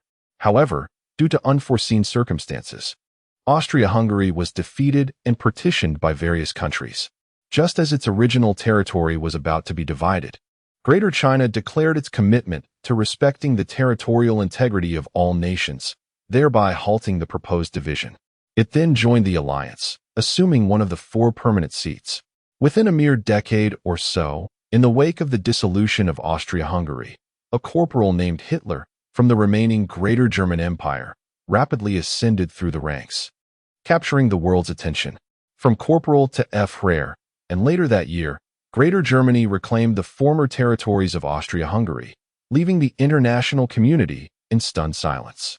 Before other nations could even register their protests, Greater Germany attacked France at the beginning of the following year. In a matter of months, to the disbelief of the international community, the German flag was hoisted above the French capital. After conquering France, Greater Germany simultaneously launched an offensive against Great Britain across the ocean and deployed troops towards the Middle East by rail. The Middle Eastern principalities, filled with trepidation, sought assistance from Greater China. Greater China intervened and reached an agreement with Greater Germany, dividing the German forces into two, one heading north to attack Soviet Russia. In this iteration, Soviet Russia's domain no longer extended into the Middle East, but instead expanded westward. Greater China issued a statement, asserting that it neither sought conflict nor feared it, and that it would adhere to the ancestral principle of we will not attack unless we are attacked. If we are attacked, we will retaliate. It would not participate in Greater Germany's campaign of vengeance against other nations. However, the American principalities, in league with foreign powers, seceded and participated in the dismemberment of the Austro-Hungarian Empire, relentlessly engaging in combat against Greater Germany. Ultimately, just as Greater Germany was poised to invade the South American continent, the American principalities and foreign powers successfully developed rudimentary nuclear weaponry. Consequently, Greater Germany's war of retribution was quashed by a coalition of nations, and Greater Germany was partitioned into the North and South German federations. The global landscape was reshaped, the Soviet Union dissolved, and the North and South American principalities established a unified federal nation. This union comprised the 5 permanent members: England, the United States of America, Canada, New Russia, and Greater China. Until Yin Yuan's transmigration, no other significant alterations transpired. Chapter 12. When Yi returns home, registers for employment upon witnessing the emperor's actions. The assembled officials below displayed varied expressions, yet none made a move of dissent. The Grand Tutor, having perused the silk and passed it to the Grand Commandant, declared, "In that case, let us commence. The nation must not descend into chaos." Issued decrees to the members of the Inner Cabinet, Outer Cabinet, and People's Cabinet, as well as the leaders of all provinces and cities, to exercise strict control and prevent any transcendent individuals from attempting to subvert the law or engage in nefarious activities. The Grand Commandant, relaying the silk to the Minister of Public Works, added, "Dispatch orders to all military districts to maintain vigilant surveillance and remain in constant readiness. Simultaneously, instruct all police departments to rigorously execute their duties, intensify routine patrols, and resolutely combat all forms of lawlessness." The Minister of Public Works, after examining the silk, transmitted it to the Prince of Yun, the emperor's uncle and the head of the imperial clan. Directives were issued from within the residence, instructing the Ministry of Defense to vigilantly monitor foreign activities, scrutinize foreign nationals and ethnic minorities within the country, and observe any unusual movements in the territories of neighboring nations. Amidst this upheaval, the extraterrestrial satellite space stations had been entirely incapacitated, relying solely on ground-based communication towers to transmit information. However, the benevolent network of the Great Xia Empire remained operational, enabling the instantaneous deployment of specialized units to various provinces and cities. The cosmos underwent a profound metamorphosis, seemingly expanding infinitely in all directions. Ancient, primeval mountain ranges emerged, alongside vast, surging rivers and boundless oceans. The lunar radiance intensified, with delicate droplets appearing to descend from the resplendent moon above. Creatures dwelling within the forests were immersed in this celestial essence, undergoing extraordinary transformations. The roads teemed with countless individuals. Yin Yuan found himself in Shuangqing City, where the surrounding mountains had become even more colossal and enigmatic. The land beneath his feet had expanded, with only residential structures seemingly shielded from the profound changes. The city, already characterized by its mountainous terrain, now appeared to be nestled amidst a continuous range of towering peaks. Dense forests were visible in all directions. Indeed, Yin Yuan's residence, located in the outer suburbs, now bordered closely upon the primeval woodlands. The nation's response is remarkably swift, Yin Yuan mused, or perhaps the government was already privy to these events. After a brief interval, a voice, though subdued, resonated as if directly within his ear. In accordance with the decree jointly issued by His Majesty and the 3 Grand Secretaries, concerning the global spiritual energy resurgence and the celestial changes that transpired last night. The following edicts are hereby promulgated. 1.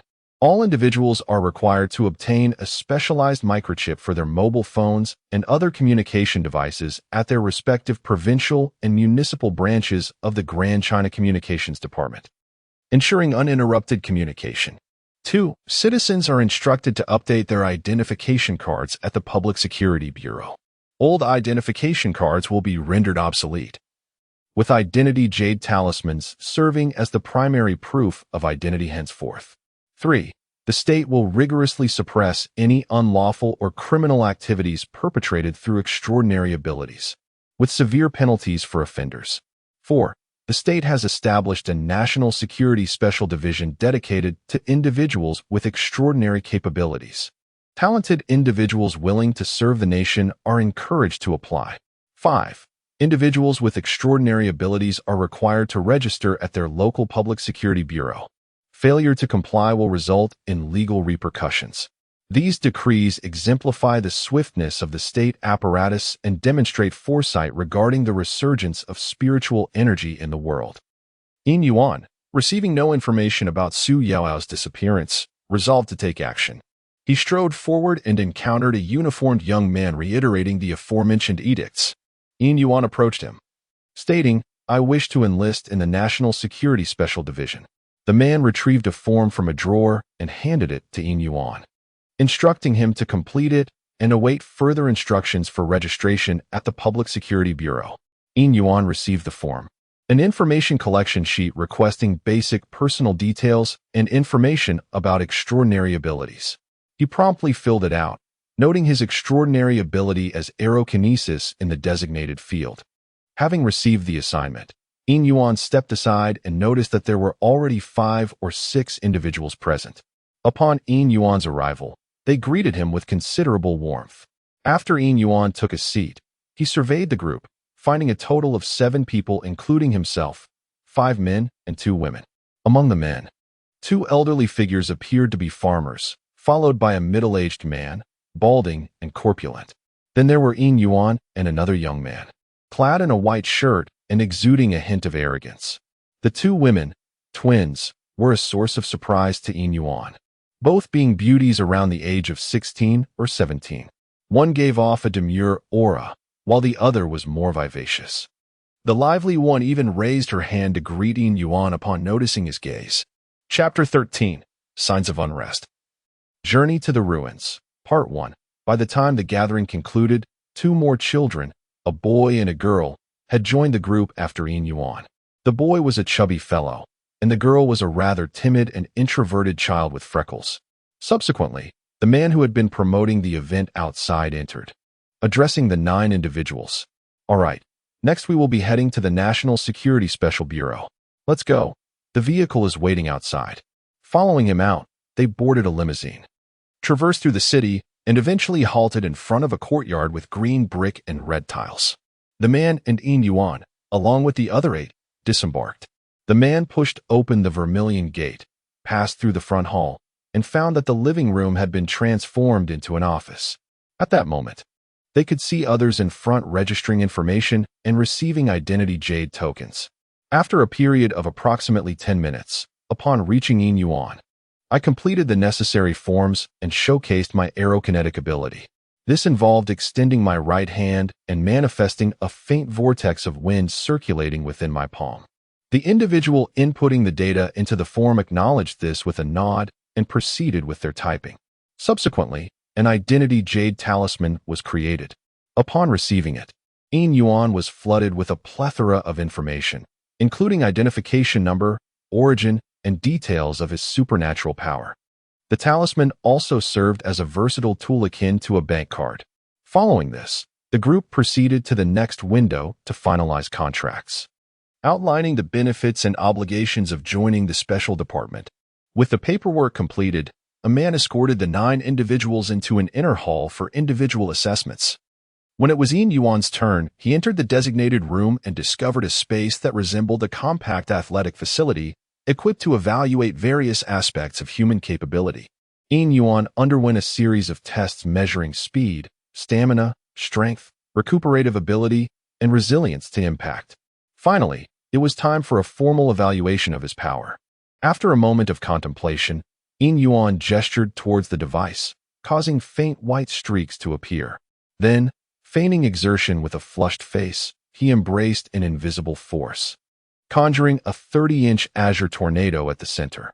With a forceful push, the vortex hurtled towards the testing apparatus, leaving a myriad of intersecting white marks upon impact. With the evaluation concluded, the man distributed identification documents to each of the 9 individuals and informed them to report to another location for work the following day. While perusing these missives, Yin Yuan also unearthed certain intimations suggesting that the nation and select aristocratic clans were privy to these developments beforehand. For instance, the apprehension of individuals witnessed earlier was executed by the Crimson Dragon Guard, a national force now ubiquitous throughout the land. Furthermore, other nations have been rendered incapable of accessing the internet, severing their connection to the outside world. Accounts from those who ventured to the national borders speak of encountering untamed mountain ranges, where a lion, diminutive in size, yet comparable to a hill, devoured them whole. It is purported that a humane legal net now envelopes the dominion of Great Hua, safeguarding the nation and the continued operation of its networks. Seated in his chair, Yin Yuan contemplated the series of transformations that had transpired since his accident. His thoughts gravitated towards the fragmented jade pendant nestled within his mind, as well as the uncanny circumstances surrounding his collision with the vehicle. The shifting of the heavens and earth, the humane legal net. A montage of images flashed through Yin Yuan's consciousness: the Xianming divine power, the Culpa Fortune Sutra, and his own Xian bird bloodline. The heavenly mandate Xian bird descended to give birth to Shang. Yin Yuan murmured softly, "Yin, it would seem that our family is indeed a remnant of the Tang dynasty. I wonder, are we descendants of Emperor Xian or Lord Weizi Qi? But the Xian bird, could it be that ancient texts like the classic of mountains and seas speak the truth? If so, could the deities and Buddhas of antiquity truly manifest in the present world? And if divine beings were to descend, what would transpire?" Reflecting on the myriad myths and legends that remained unchanged across both Blue Star and this world, Yin Yuan discerned a profound secret lurking within. He also considered the Xian tomb in that desolate, eerie world, with its identical monks, golden cicada demons, and monkey, pig, and horse, only lacking the man-eating water ghost. Could this, too, be indicative of something significant? The more he pondered, the more intricate the matter seemed. The dynasty's founder was evidently a time-traveling predecessor. Did he possess some knowledge? Alas, his writings were inaccessible, and thus no insight could be gleaned. Furthermore, the sudden vanishing of Su Yao was perplexing. Yin Yuan clenched his fist. Yet no solution presented itself. Even his aunt and uncle were ignorant of her whereabouts, as was her closest confidant. Yin Yuan felt impotent in the face of these mysteries. He was still too feeble. Chapter 14. Portents of Unrest. Journey to the Ruins. Part 2. As night descended, Yin Yuan, having familiarized himself with the Xianming divine power, gazed towards the verdant outskirts. The calamitous energy there was alluring, yet he lacked a means of absorbing it remotely. Although some dared to venture into this area, under the surveillance of the humane law net, it was rumored that ferocious and demonic beasts had emerged. More significantly, those who entered faced even greater peril. While numerous natural treasures abounded, one could not anticipate the abilities of others. To befall a demise at the hands of some peculiar power would be a dire misfortune. He must await the initial formation of the calamitous force pervading his being before embracing the return of all laws to tribulation. Urging the calamitous force, he sensed the faint tendrils of energy being absorbed. Time slipped away unnoticed in cultivation, and before he knew it, the golden crow perched atop the branches. At that moment, the dwelling commenced to quake violently. Yin Yuan opened his eyes, the power of tribulation swirling within them. He observed tendrils of tribulation energy surging from the earth, signaling a seismic upheaval, an earthquake, upon the land of Baiyu. Yin Yuan, unable to concern himself with absorbing the tribulation energy, watched as the dwelling swayed like a child's plaything, debris raining down. People cried out in alarm. Yin Yuan dashed towards the window, shattering the glass in his wake. He found himself suspended in midair, plummeting towards the earth below. Though his abode was not the tallest, it still stood 10 stories high, a fall certain to result in utter devastation, with the added uncertainty of the building's collapse. Yet, Yin Yuan did not plummet in free fall. Instead, a multitude of winds surged upwards, cradling him and easing his descent. The throngs below gasped. In the nick of time, Yin Yuan averted a vertical fall, using the facade of a neighboring building to reach the ground. With a resounding crash, the edifice collapsed to the left. Yin Yuan's eyes reflected sorrow, yet he was powerless. Despite his extraordinary abilities, he felt insignificant in the face of such a natural calamity. Seated on the ground, he frantically absorbed the surrounding tribulation energy emanating from the earth. As the tribulation power circulated, the ambient energy surged towards Yin Yuan like an inexhaustible tide. In his haste, Yin Yuan failed to notice that some of the unassimilated tribulation energy was accumulating within his body. His skin began to exhibit a morbid pallor, and he coughed weakly. A violent cough jolted Yin Yuan from his meditative practice, revealing a profound frailty in his physical state. Raising a hand, he observed its pallid complexion, with bones starkly visible beneath the skin. Upon introspection, he discovered an accumulation of tribulation energy, causing his organs to deteriorate. Alarmed, Yin Yuan promptly mobilized his tribulation power, enveloping his organs to assimilate the encroaching energy.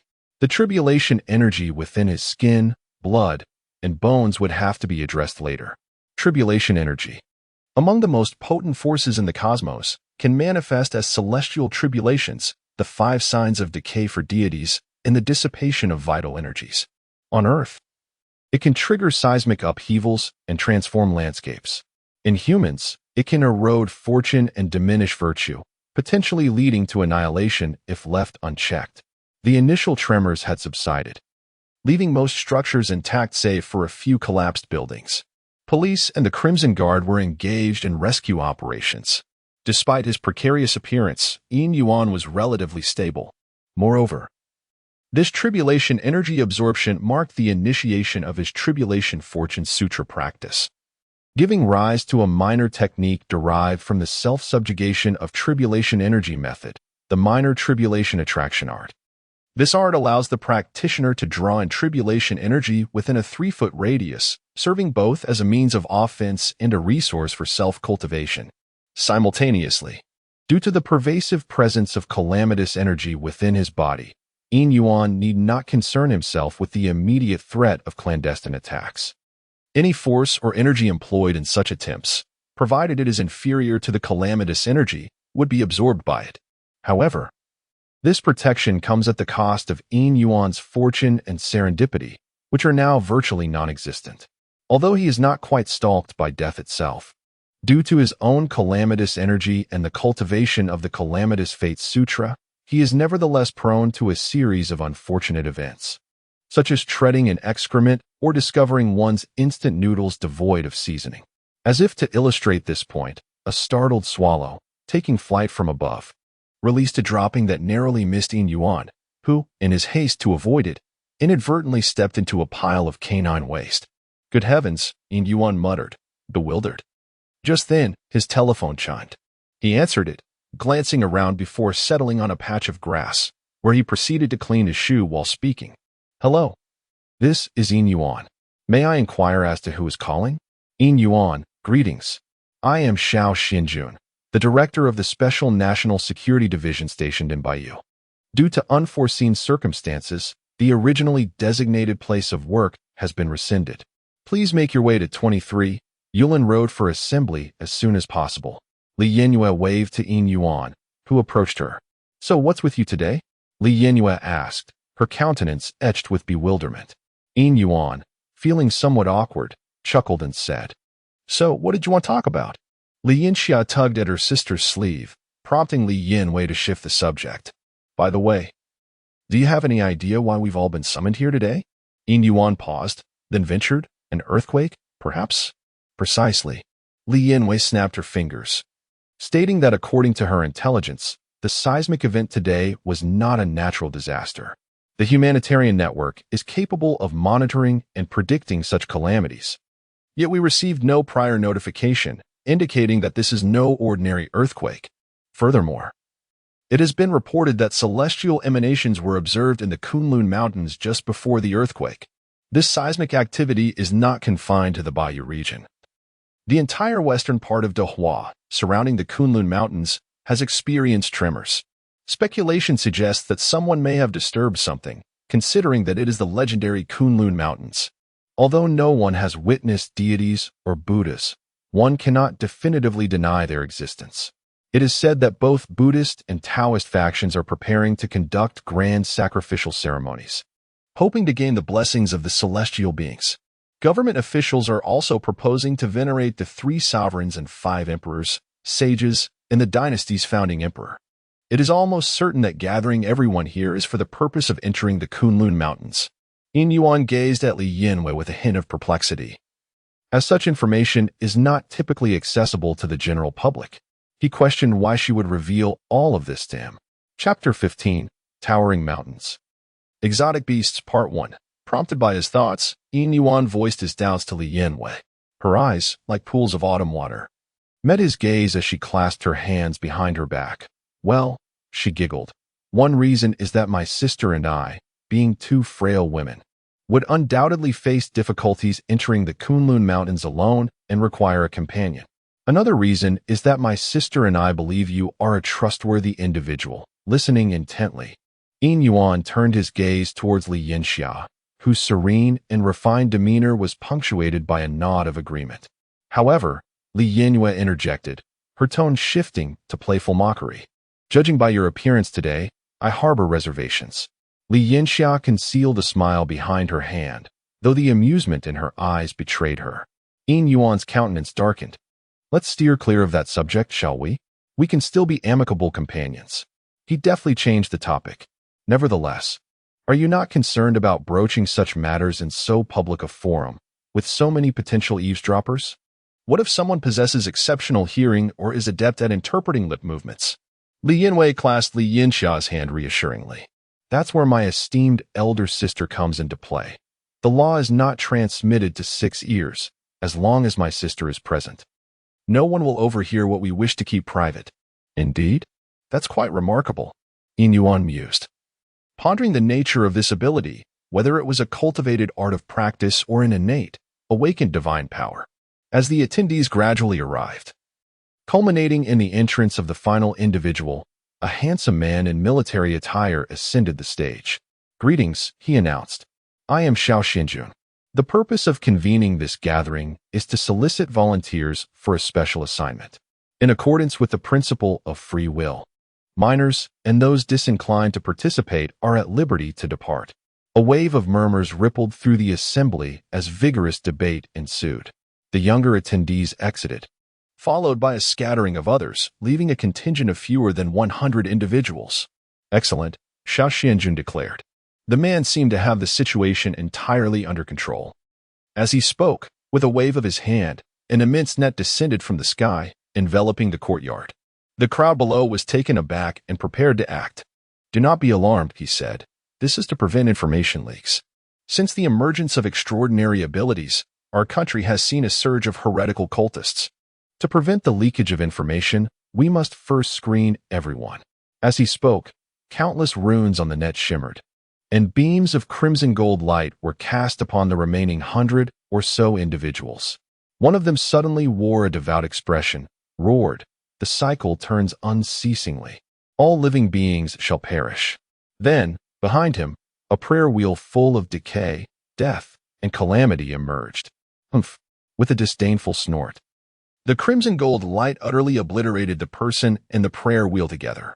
Meanwhile, elsewhere, a middle-aged man accompanying him asked, "Young master, will there be any repercussions from this?" Repercussions? What repercussions could there be? Xiao Xuanxin's face contorted, his eyes filled with intense murderous intent. Every action I've taken is in accordance with regulations. There must be remnants of heretical cults among that group. The White Lotus sect, the damned White Lotus sect, I want them all dead. But young master, what if the higher-ups reprimand us? Fear not the repercussions, for I shall bear them alone. In this era, the House of Shao need not concern itself with such trivialities. Make preparations, for I shall personally investigate the relic and deal with the White Lotus sect. In these times, whoever claims the relic first shall stand paramount. As I am the first to arrive, the relic shall bear the name of Shao. The middle-aged man, aghast, exclaimed, "My lord, your noble person should not venture into such peril. Allow your subordinate to lead the guards and seize the relic on your behalf. This is not mere peril. Before my departure, my younger sister divined that my destiny lies in the southwest. It is why I requested a transfer to Bayou. It seems this is my opportunity. Alas, the fools in the family allowed the White Lotus sect to abduct my sister. Damnation! My lord." The middle-aged man attempted to dissuade him further. But Xiao Xianjun waved his hand. "Uncle Mu, I carry the Zhurong token. Now you may rest assured." The middle-aged man, taken aback, whispered, "My lord, you have brought that with you? The clan will punish you." Xiao Xianjun retorted, "Once I control the relic, my merit shall outweigh my transgression. The clan will reward me.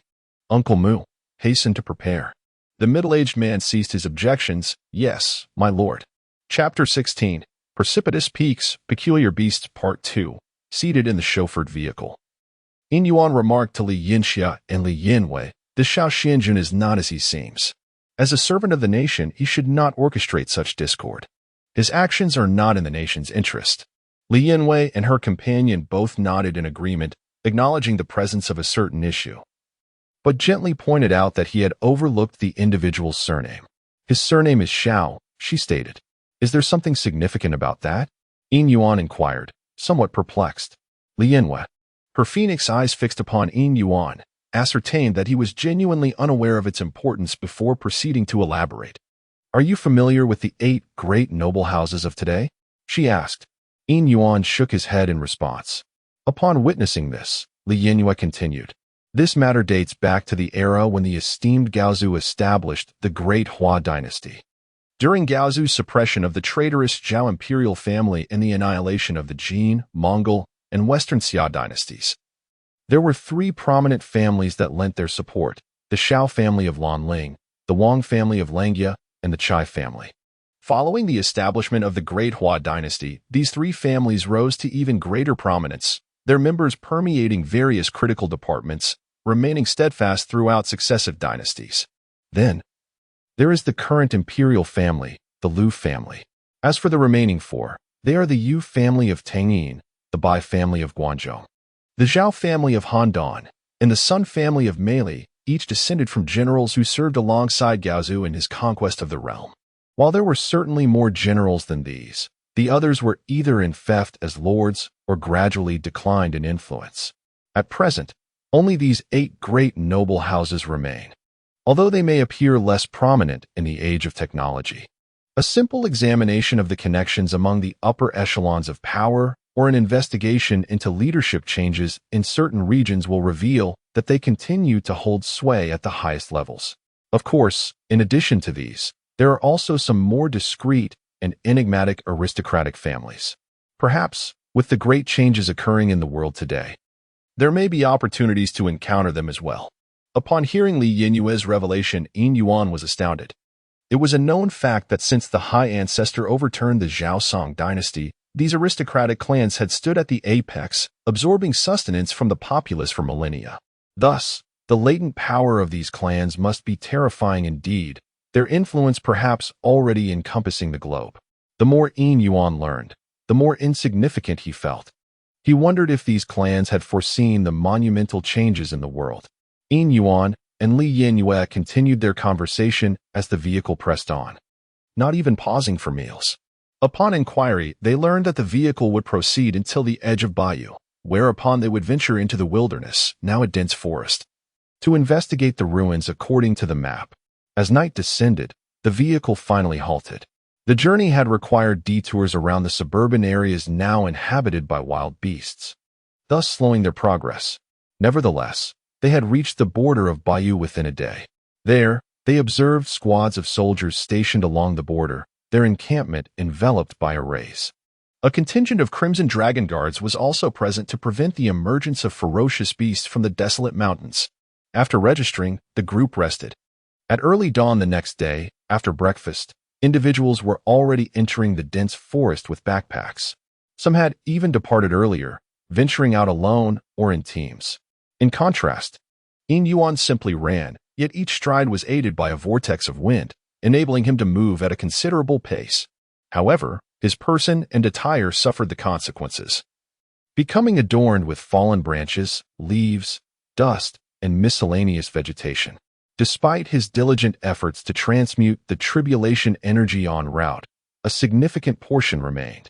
Consequently, he encountered a series of mishaps during his flight, such as the sudden appearance of tree forks and tripping over unseen obstacles. Some he managed to evade, while others proved unavoidable.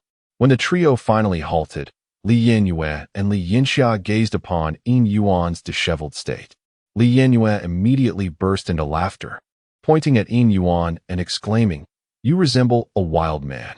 Though Li Yinxia did not audibly express her amusement, the curvature of her brows betrayed her inner mirth. Yin Yuan, panting from exhaustion, waved his hand dismissively. "All right, cease your laughter. Tell me, why did you accelerate as soon as we entered the mountain range? Is there a specific reason?" Upon hearing this, Li Yinyue, though refraining from further laughter, could not entirely suppress the mirth on her face. Ahem. She cleared her throat and adopted a serious tone. "The truth is, while we were in the vehicle, my sister noticed an individual covertly observing the three of us, their eyes betraying malicious intent. Thus, as we prepared to enter the mountains, we abruptly accelerated to elude them." Yin Yuan pondered for a moment. "I have no recollection of this. What's the next course of action? I believe I shall first cleanse myself of these adornments before we deliberate on the subsequent itinerary." As he spoke, he gestured towards the dust and fallen leaves that clung to him. Li Yinyue's previously affected solemn demeanor instantly dissipated, and a silvery laughter echoed, "Hurry along. My sister and I will take this opportunity to study the map." Yin Yuan went to the side to remove his garments, shaking off the accumulated dust and fallen leaves. He also brushed away the debris from his hair. Surveying his surroundings, he couldn't help but marvel at the wonders of creation. Overnight, towering trees and verdant hills had emerged from the wilderness. At that moment, he suddenly heard a rustling sound. Turning towards the source, he beheld a beast resembling a scarlet leopard, adorned with a single horn on its head and 5 tails fanning out behind it.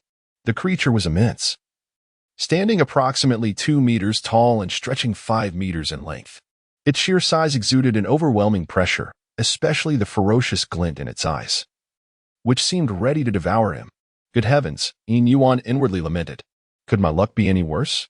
On the outermost fringes, before even entering the Kunlun Mountains, he had encountered such a formidable beast. Judging by its appearance, it was unmistakably a zhong, a ferocious beast from the ancient texts of the classic of mountains and seas. The very creature that lends its name to the term ferocious. "If I manage to survive this," he mused, "I must certainly assimilate the tribulation energy before proceeding." As he contemplated this, he activated his tribulation eye. Upon opening it, Yin Yuan was taken aback.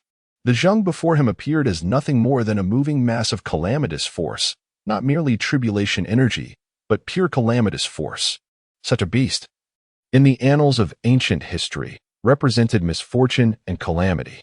Therefore, it must possess the divine ability to control disasters and tribulations. Let's hope this is a mixed blood zhong, devoid of such abilities. Otherwise, there's no point in even attempting to fight. Summoning his resolve, Yin Yuan braced himself. The Jin did not immediately pounce, but rather fixed its gaze upon the diminutive figure before it, emitting a thunderous roar. Its forequarters lowered to the ground, as if poised to unleash a devastating strike at the first sign of Yin Yuan's faltering. Yin Yuan feigned composure, his body enshrouded in the ethereal Jie force.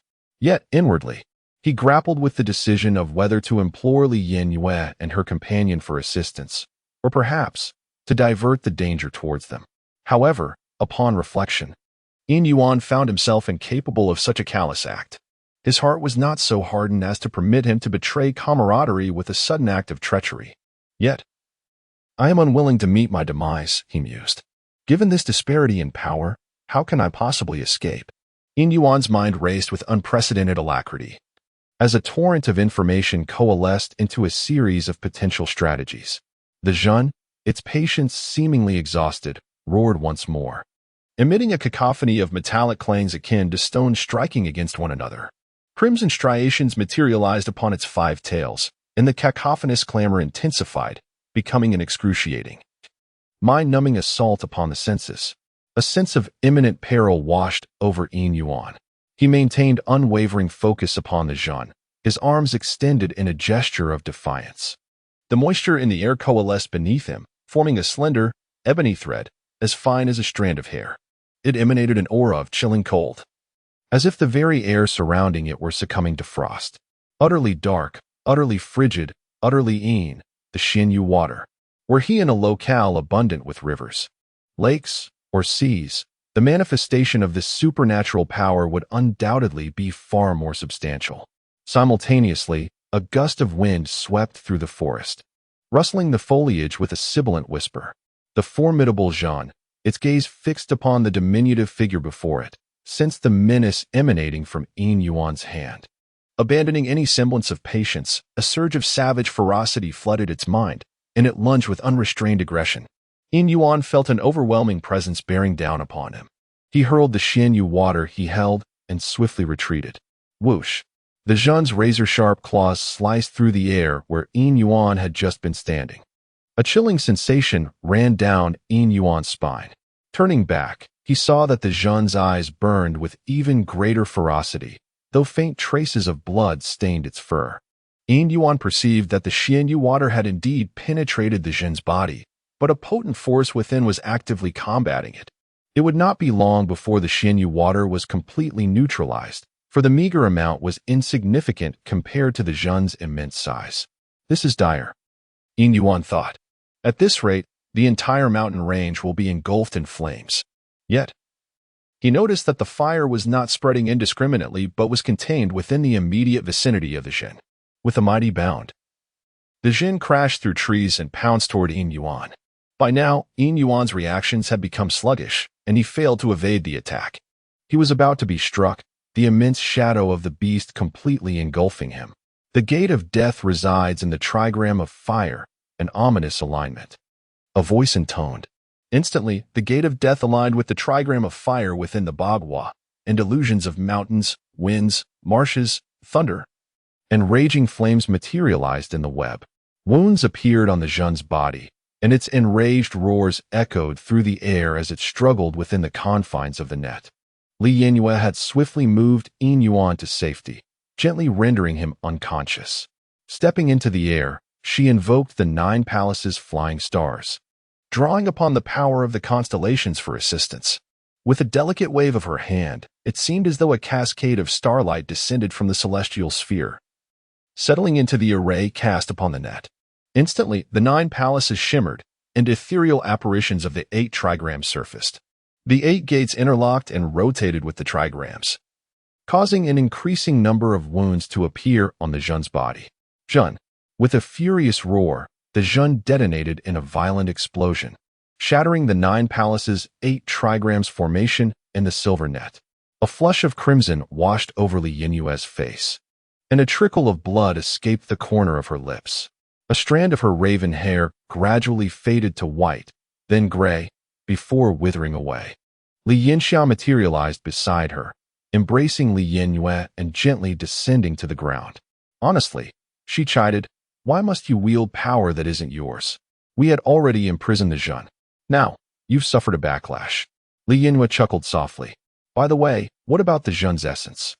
Li Yinxia glared at Li Yinyue with exasperation, handing her an embroidered pouch. Here, I intercepted it when it self-destructed. Li Yinyue opened the pouch, smiled, and then approached Yin Yuan. Pinching Yin Yuan's chin, she poured the contents of the pouch into his mouth. Hey, wait! Li Yinxiao exclaimed in alarm, rushing over. However, Li Yinyue shook the empty pouch at her. Already empty. Li Yinxia stamped her foot, pointing at Li Yinyue. What are you doing? The sect sent us here to bestow upon him a chance encounter to offset the karma of the ancient Yinshang dynasty. What if you kill him by doing this? Alara gazed at Yin Yuan and stated with a serene countenance, as fellow priestesses, I find it implausible that you are unaware of the goddess's decree. As descendants of the Xian bird, the karma between him and our lineage is indelible. Has this karma dissipated over the years? It is better this way. If he survives, he lives. If he cannot endure, he perishes.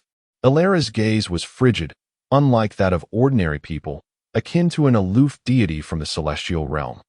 Indifferent and devoid of emotion, Ilara ceased speaking, merely observing Yi Yuan, whose face was suffused with ebony veins and a crimson hue. As time elapsed, Yi Yuan gradually returned to normal. See? He is unharmed, Ilara remarked to Ilara, her eyes regaining vitality. Ilara simply nodded, her gaze fixed on Yi Yuan. Ilara approached and nudged Yi Yuan with her foot. Hey, wake up. It is time to depart.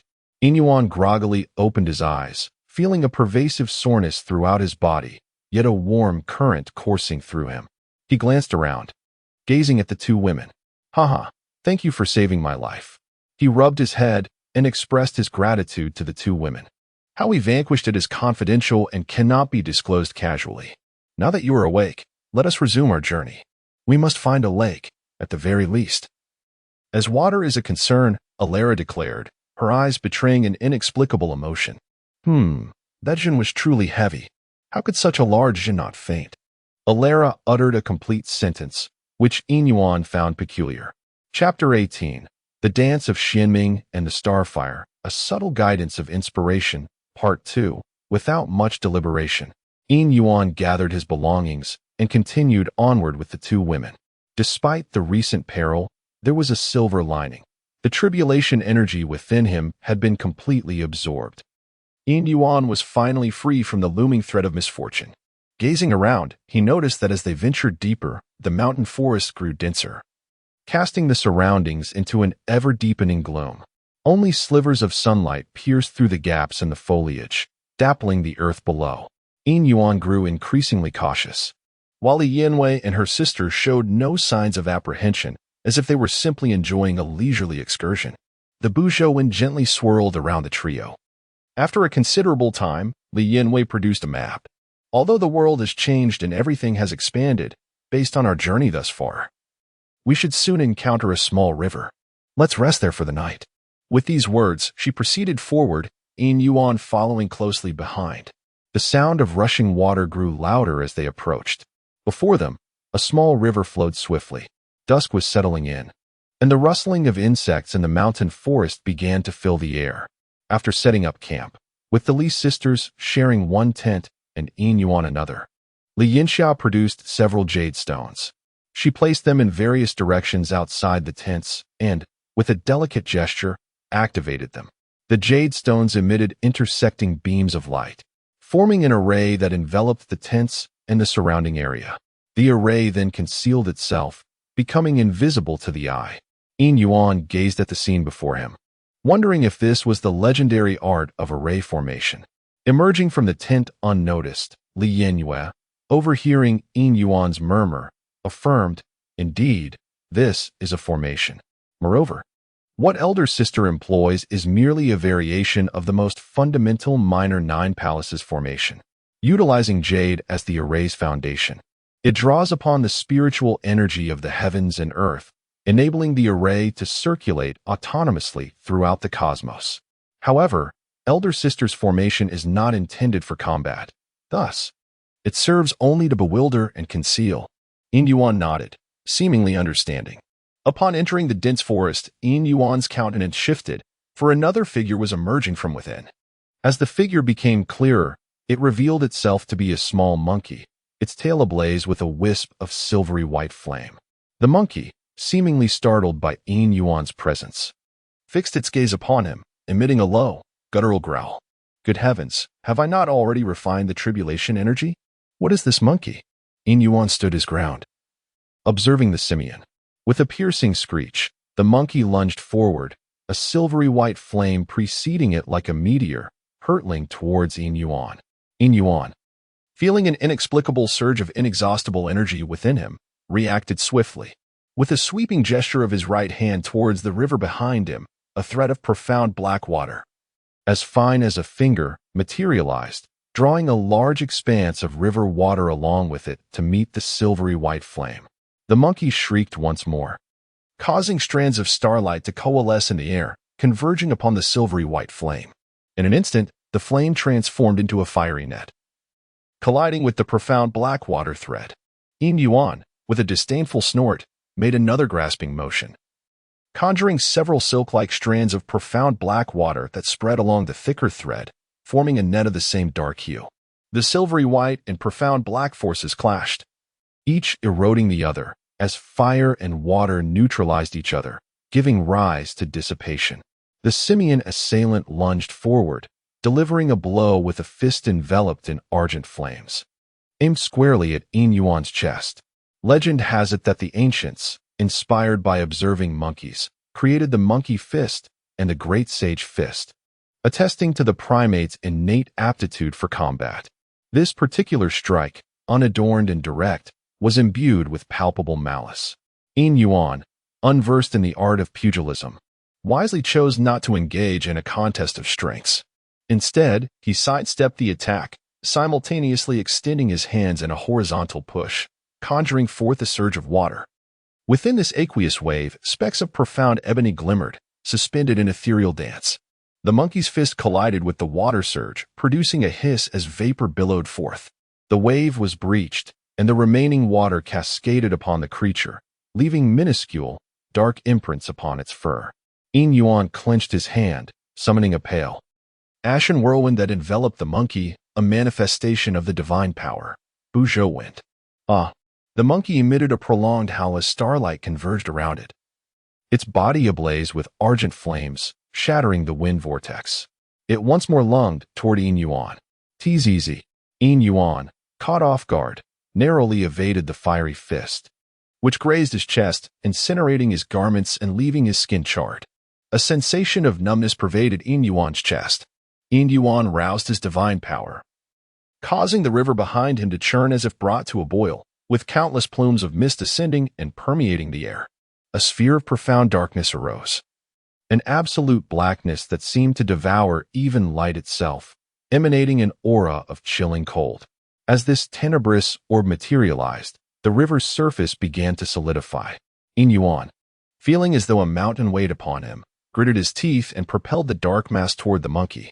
The monkey, its vision obscured by the billowing mist, scanned its surroundings, seeking Yin Yuan's whereabouts. But when the sphere of darkness entered its sight, a flicker of trepidation crossed its eyes. Yin Yuan ambled over and retrieved the bone, noticing an inscription of an unfamiliar character. He deposited the bone into his pocket and hastily gathered firewood, retreating towards the campsite, recognizing the perils lurking outside. Upon entering the array, a momentary blur ushered him into the presence of the tent and the two women, their gazes fixed upon Yin Yuan. And Li Yanwei, with a hint of astonishment, gestured towards his chest, inquiring about his latest encounter. After setting down the firewood, Yin Yuan recounted his encounter with the monkey, presenting the bone for their inspection. However, the women were more preoccupied with scrutinizing Yin Yuan himself. "Are you some kind of jinx incarnate?" Li Yanwei exclaimed. Encountering two exotic beasts before even entering the Kunlun Mountains, a monkey capable of manipulating starlight. Intriguing. Li Yanwei, after a cursory glance at the bone, tossed it back to Yin Yuan, remarking that it was the key to the beast's fire manipulation, a spiritual treasure of sorts, potentially fetching a handsome price if sold to the right buyer. "Now, get the fire going," she instructed. "Let's eat and rest." "Oh," she added, tossing him a vial. "Here's some medicine for your wounds. Who knows what other ferocious beasts you might encounter tomorrow. Keep your spirits up." Yin Yuan, with a wry expression, accepted the vial and proceeded to start the fire. Li Yanwei grilled some fish and prepared a pot of fish soup, providing a satisfying meal. After applying the medicine, Yin Yuan drifted off to sleep. Unbeknownst to Yin Yuan, the jade pendant within his mind emanated an enigmatic radiance, as an inexplicable undulation surfaced within the Kunlun Mountains. Chapter 19. Overtures of Solicitude. A dagger concealed on this day, the Kunlun Mountains played host to a multitude of visitors, hailing from diverse directions and factions, all united by a singular aspiration, to journey to the source of the celestial luminescence, unearth the vestiges of a bygone era, and seize them. Life and demise. Slaughter and subjugation were palpable within this extrajudicial domain, where the allure of a mortal destiny beckoned. At the break of dawn, following a light meal and preparations, Yin Yuan and his companions embarked upon their expedition into the Kunlun Mountains. Exotic flora and ethereal mists intertwined, rendering the mountain range as if adrift amidst a sea of clouds. Dilapidated ruins, crumbling palaces, towering marble pillars lay prostrate, and verdant tiles were scattered haphazardly across the terrain. Bronze cauldrons bore the marks of time, while the earth was enshrouded in verdant overgrowth and a dense carpet of fallen foliage. Scores of individuals stood encircling the ruins, their gazes interlocked, each engaged in their own calculations. Yin Yuan and his cohorts stood apart, observing the ruins and the assembled throng, refraining from precipitate action, and patiently awaiting further developments. A man garbed in Taoist vestments, his hair meticulously coiffed, stepped forward, casting his gaze upon the assembled multitude. Esteemed benefactor Bai, benefactor Qiao, benefactor Gu, benefactor Mu, and benefactor Zhang, he commenced, I propose a modicum of counsel. Given the considerable number present, might we not first purify the field? FSH Ing W Liing Ti NZN. He concluded with a respectful salutation. The assembly displayed a tapestry of intricate emotions, with some individuals erupting in vocal outbursts. However, 5 figures, each adorned in distinctive attire, exchanged apprehensive glances upon hearing the Taoist's pronouncement. A man clad in a white, close-fitting suit then raised his head, his chilling words resonating throughout the crowd. Esteemed individuals, he proclaimed, those who lack unwavering confidence should withdraw forthwith. Kunlun Mountain is not merely a repository of relics. It also abounds with precious fruits and medicinal herbs. Why sacrifice one's life for an illusory vestige? A small contingent, after a period of deliberation, discreetly retreated. Yet, some feigned departure, lurking nearby, poised to seize any opportune moment. The remaining cohort, numbering approximately 20 to 30, stood their ground. The Taoist surveyed the steadfast individuals and inquired, "Very well, who shall be the first to venture into the relic?" A robust and hearty laugh reverberated through the air as a towering man strode forward. Yuan, one of the Southern Divine Fist sect, greets the Taoist priest, he announced. Since none are willing, might I, Yuan, explore the situation? What say you? The Taoist, with a flourish of his horsetail whisk, responded, since you aspire to be the first, esteemed Yuan, you must demonstrate commensurate prowess, or else face mortal peril. Allow this humble priest to test your mettle. With that, he brandished his whisk, unleashing a myriad of silken strands that darted forth like serpents, assailing Yuan one. These threads, akin to sharp silver needles, cleaved through the air with a piercing sound, their frigid glint shimmering in the sunlight. Assuming a horse stance, Yuan one emitted a thunderous roar as a layer of gilded protective energy materialized around him. With the force of a spear thrust, he delivered a punch, resolute and indomitable. The air crackled with the clamor of metallic impacts as the silken threads left a series of white marks upon his person, transforming his fist into a palm.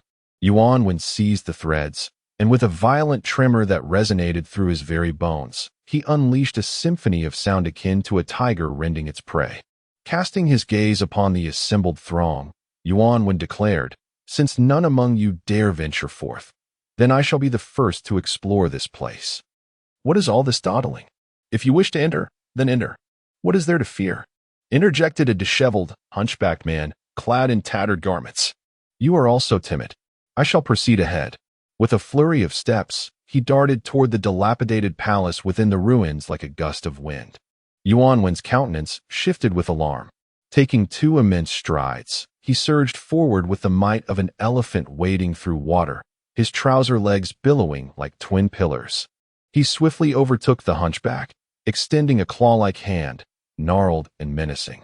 Though seemingly ordinary, it possessed the lethal intent and chilling aura of an eagle's talons. However, his strike met only empty air, a mere phantom. Damnation! Yuan one exclaimed, his face flushed with anger. He slammed his palm against a nearby white jade pillar, leaving an imprint upon its surface. The Taoist priest beside him also paled, lamenting that their prior efforts had been rendered futile.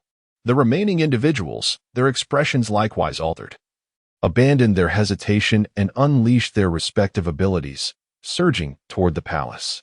Ere long, the arena was occupied by a mere 5 individuals: a white-robed, long-haired man, a black-clad, sword-bearing woman, and the sisters Yin Yuan and Li Yanwei. The white-robed man, casting a smile upon the others, inquired, "Why have you not yet ventured into the relic? Do you not fear that the opportunities will be seized by others?" The black-clad woman, her gaze frigid, offered no response, but with a delicate step, she ascended like a wisp of cloud, vanishing into the distance. Yin Yuan sensed an inkling, as though the woman's arrival was solely to cast a glance upon the white-robed man. A connection seemed to bind them. Tribulation. The familiar sensation struck Yin Yuan. The man and woman were each other's tribulations. Whichever triumphed would absorb the other's fortune and opportunities, ensuring smooth sailing thereafter. The sisters Li Yanwei and Li Yanxiao were engrossed in their own conversation, paying no heed to the man. Yin Yuan, lost in thought, also neglected to engage. Thus, upon the man's pronouncement, an awkward silence descended. The man lowered his head, a flicker of animosity crossing his eyes, but upon raising it, he resumed his demeanor of a gentle, refined gentleman. "If the 3 of you tarry any longer, the opportunities will be claimed by others, leaving you with naught but regret." "Is it any of your concern?" Li Yanwei retorted coldly. The man, taken aback, could only avert his gaze to conceal his embarrassment. "This young lady. I am merely offering a friendly reminder. Are we acquainted? Why do you press us to enter? Why do you not venture in yourself? Do you not desire opportunities? Or do you harbor some sinister scheme?" Before the man could complete his statement, Li Yanwei bombarded him with a series of inquiries, rendering him momentarily speechless. He realized that his warning had seemed abrupt and peculiar. After a moment of contemplation, he was about to speak. "It is said that celestial radiance has arisen from these Kunlun mountains, marking the location of the ruins. Furthermore, some have purportedly witnessed individuals entering the ruins before the emanation of said radiance. May I inquire, esteemed sir, if you were among those who initially ventured into the ruins?" The man's countenance underwent a drastic transformation, his refined demeanor replaced by a palpable killing intent as he fixed his gaze upon the trio. Chapter 20. The Enigmatic Celestial Tome. "The man's escape. Why do you persist in refusing to enter? It is evident that once inside, my secret would remain concealed from all. Yet, you obstinately resist. I have no desire to resort to violence. But why do you compel me to do so?" The man's face contorted into a grotesque expression. With a sweeping glance at the 3 figures, his form flickered, leaving behind a series of afterimages. In the blink of an eye, he materialized before Yin Yuan, delivering a palm strike akin to a vajra plummeting with divine authority. Yin Yuan, having anticipated the attack, was fully prepared. The instant the man moved, Yin Yuan retreated swiftly, thrusting his hands forward, unleashing a barrage of fine, dark water threads. Simultaneously, the Li sisters reacted in concert. Li Yanwei produced several jade stones, hurling them towards the man. She then began to weave hand seals, creating a matrix of light that formed a diagram of the 9 palaces and 8 trigrams, which descended upon the man. Li Yanxia, with a flick of her finger, conjured forth petals from the void behind her, transforming them into razor-sharp blades that swept towards their adversary. Upon witnessing this, envy and astonishment were etched upon the man's countenance. "To think you have been blessed with such serendipity, yet you still seek more," he sneered. "I shall relieve you of your lives and claim these treasures as my own." With a mere flick of his sleeve, a glimmer of gold emanated forth, expanding in size as it descended upon the earth, transforming into a yellow turban warrior. The warrior, brandishing a golden rope adorned with talismans, advanced to subdue her. The man gestured towards Li Yanwei, simultaneously tapping his foot, causing a golden lotus to bloom beneath him. As the formation diagram descended, the man remained unscathed, the petal-like blades merely grazing his sides, unable to strike him. "Perish!" The man's form flickered as a radiant white light surged from his palm, aimed towards Yin Yuan. Yin Yuan felt as though he were ensnared by an immense web, akin to being trapped in mire, unable to break free or evade, even in the face of despair. Flowers never wither. Li Yinxia's voice echoed as two beams of starlight descended from the firmament, enveloping Yin Yuan. The man's palm narrowly missed its mark. Yin Yuan felt the constraints upon him lessen, allowing him to swiftly evade the attack. Meanwhile, Li Yinyue, confronting the yellow turban warrior, executed the legendary gang steps. Her feet tracing the patterns of the Di Feng Shui Zhe, conjuring the ethereal image of the 8 trigrams. The warrior's lash struck only emptiness. O sun shining. The first demon. As Li Yinwei uttered these words, she drew her hands across the void before her, summoning a spectral figure adorned with a crown of 18 streamers, garbed in the sun, moon, and stars. The figure exuded an aura of supreme loftiness, solemnity, and unfathomable mystery. Its palm descending upon the yellow turban warrior like a falling sun. The yellow turban warrior eschewed evasion. Instead, its entire being shimmered with a golden, glazed radiance. As myriad runes materialized upon its form, transmuting into a beam of golden light that surged forth to meet the oncoming assault. Bang, bang, bang. The force of the impact scattered in all directions, a cacophony of booms echoing through the air as the golden light collided with the nascent sun. Dust billowed, and leaves spiraled earthward. My yellow turban warrior. The man exclaimed in horror, halting his pursuit of Yin Yuan. As the leaves settled, only Li Yinue remained, her face ashen, slumped upon the ground. That was the guardian you acquired during your inheritance, wasn't it? It's gone now, she taunted. Ah, you. I shall slay you. You vile wretches. The man roared in a frenzy. He then sliced his right hand across the palm of his left, drawing blood. With a prolonged exhalation, a mote of golden light emanated from his mouth, hovering before him. The instant the golden mote appeared, Yin Yuan's senses screamed of impending danger. We can't let him continue. Yinxia act. With these words, Yin Yuan conjured a line of profound, black water, surging towards the man. Li Yinxia responded, her fingers weaving into a hand seal. Penal mandate, staff of justice. She intoned softly. Starlight descended, coalescing into a great seal of interwoven yin and yang fire, descending upon the man. Ha ha ha, too late. The man seized the golden mote, which then resolved into a scroll. With my lifeblood, I seal the heavens and imprison the earth. I shackle immortals and confine gods. The scroll pulsed with sanguine light, cloud-like runes materializing upon its surface. Beams of golden light spread, all-encompassing, and all that fell within their radiance became as if frozen in time. Yin Yuan, Li Yinxia, and Li Yinue were caught in its grasp, unable to evade its power. What is this? How is it so potent? Yin Yuan was somewhat bewildered, wondering why they had fought for so long when this could have been brought out earlier. Li Yinue seemed pensive, remarking that she might know what it was. She turned to Yin Yuan, suggesting that he hadn't used it earlier because he couldn't yet wield it.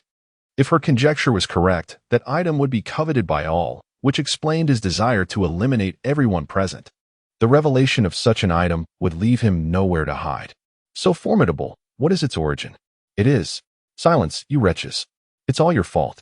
Now that you've seen it, you shall meet your demise. The man threatened viciously.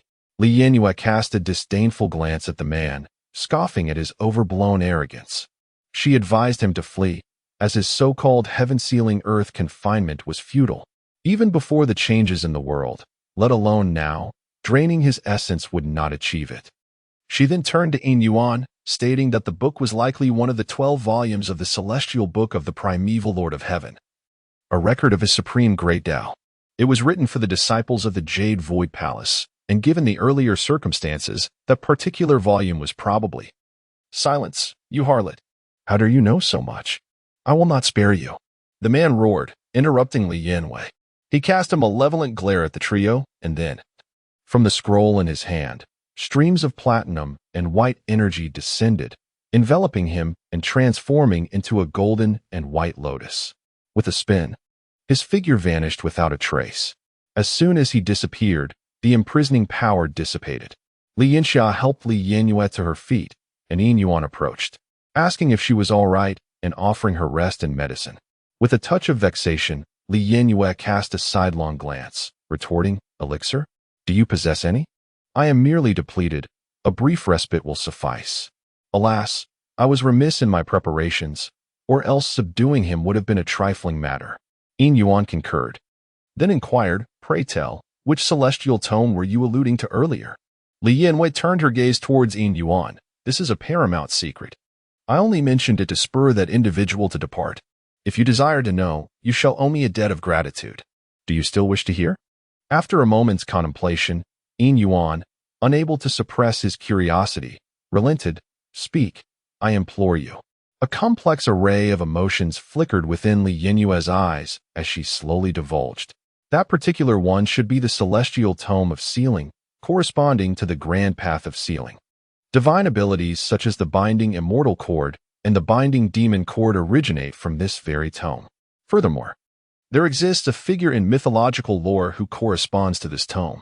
Venture a guess as to their identity, and you may discern the individuals associated with this relic. Yin Yuan pondered, a glint of insight illuminating his eyes. Manjusri, the widely enlightened celestial one, investiture of the gods. Ah, yes, the 12 golden immortals of the Jade Void. You mentioned earlier that there are 12 celestial tomes. Could it be that each one corresponds to a particular immortal? Moreover, if it pertains to Manjusri, the widely enlightened celestial one, then this relic should be his or his disciple's sanctum. However, who could possibly reduce a celestial one's sanctum to such a state? It is well known that the Jade Void is fiercely protective. Could it be? The entire Jade Void is beset with calamity. Yin Yuan spoke slowly, his entire being trembling gently, a blend of excitement and trepidation coursing through him. Let us not dwell on thoughts too distant from us. The most pressing matter at hand is whether we should enter the Palace of the Ruins, especially knowing that the most vital treasures have already been claimed. Li Yinyu interrupted Yin Yuan's musings, offering her perspective. Suddenly, Yin Yuan's complexion shifted dramatically. What of those who had been lurking in the shadows? Why did they not reveal themselves during the confrontation with the man? Could they have overheard anything pertinent? Li Yinyu chuckled softly. Even if we were to forget, that man certainly would not. He must have made preparations. The forest must now be littered with corpses. Our discourse has remained shielded by the principle of law not transmitted to 6 ears. Thus, there is no cause for concern. Hiss! Yin Yuan inhaled sharply. How did he manage that? Unclear. The two sisters, Li Yinyu and her sibling, stood at the threshold of the palace, beckoning Yin Yuan to hasten. Come quickly. It is time to enter. Disregarding his earlier worries, Yin Yuan reasoned that if they were untroubled, there was no need for his anxious speculation. The one to truly fear was that man. Acknowledging her call, Yin Yuan quickened his pace, and the three of them ventured into the depths of the palace together. Upon entering, one discovers an enchanting realm within, where the celestial stars loom above, as though one has unexpectedly stepped into another world. However, the heavens display cracks, with one corner entirely absent. Beneath lies a collection of edifices, some reduced to mere foundations, adorned with remnants of broken bricks and tiles, while others appear to have succumbed to gravity, half embedded in the earth. Each structure is now overtaken by moss and verdant grass, exuding an air of desolation and decay, devoid of vitality. Earlier, individuals traversed the buildings, some engaged in fierce struggles over certain artifacts. Among them, a few seemed to have noticed the trio of Yin Yuan and Li Yinyu, yet they paid no heed, engrossed in their own affairs. Casting a glance at the architecture, Li Yinyu pondered for a moment before pointing towards a building, partially sunken into the ground in the southwest direction, and declared, "Let us proceed there." With keen eyes, Yin Yuan observed that during her contemplation, Li Yinyu's fingers subtly danced, as if radiant light flickered and flowed within her palm. Seemingly aware of Yin Yuan's gaze, Li Yinyu extended her hand before him and inquired, "What do you think? Is it not beautiful?" Yin Yuan, feeling a tinge of embarrassment, turned his head away, noting her fingers, delicate and slender, perfectly proportioned, capable of elongation or diminishment, akin to flawless white jade sculpted to perfection. "Indeed, it is beautiful," he replied. As they approached, it became apparent that a few individuals had gathered around the structure, among whom was the earlier Taoist. Upon counting, there were 5 in total, for men and one woman. The men comprised the Taoist, a youth in a white shirt, a young man in athletic wear, and an unassuming middle-aged man. The woman donned a short sweater paired with a pleated skirt, her long hair cascading over her shoulders. Have the three benefactors also taken a fancy to this building? The Taoist inquired, gazing at the loft before him with a heavy sigh, for it was shrouded in impenetrable barriers. Yin Yuan, undeterred by the Taoist's words, admired the ornate structure before him, with its intricately carved beams and columns. Adorned with gold and jade, yet exuding an ethereal elegance devoid of vulgarity. Contemplating the Taoist's remarks, he picked up a twig and tentatively prodded the loft. To his surprise, the branch met no resistance, yet his hand felt as if it had collided with an invisible wall, rendering any advance impossible. How perplexing, he murmured, shifting his gaze around. The twig encountered no obstacles, yet his hand remained thwarted by an unseen barrier. What now? Do any of you possess a solution?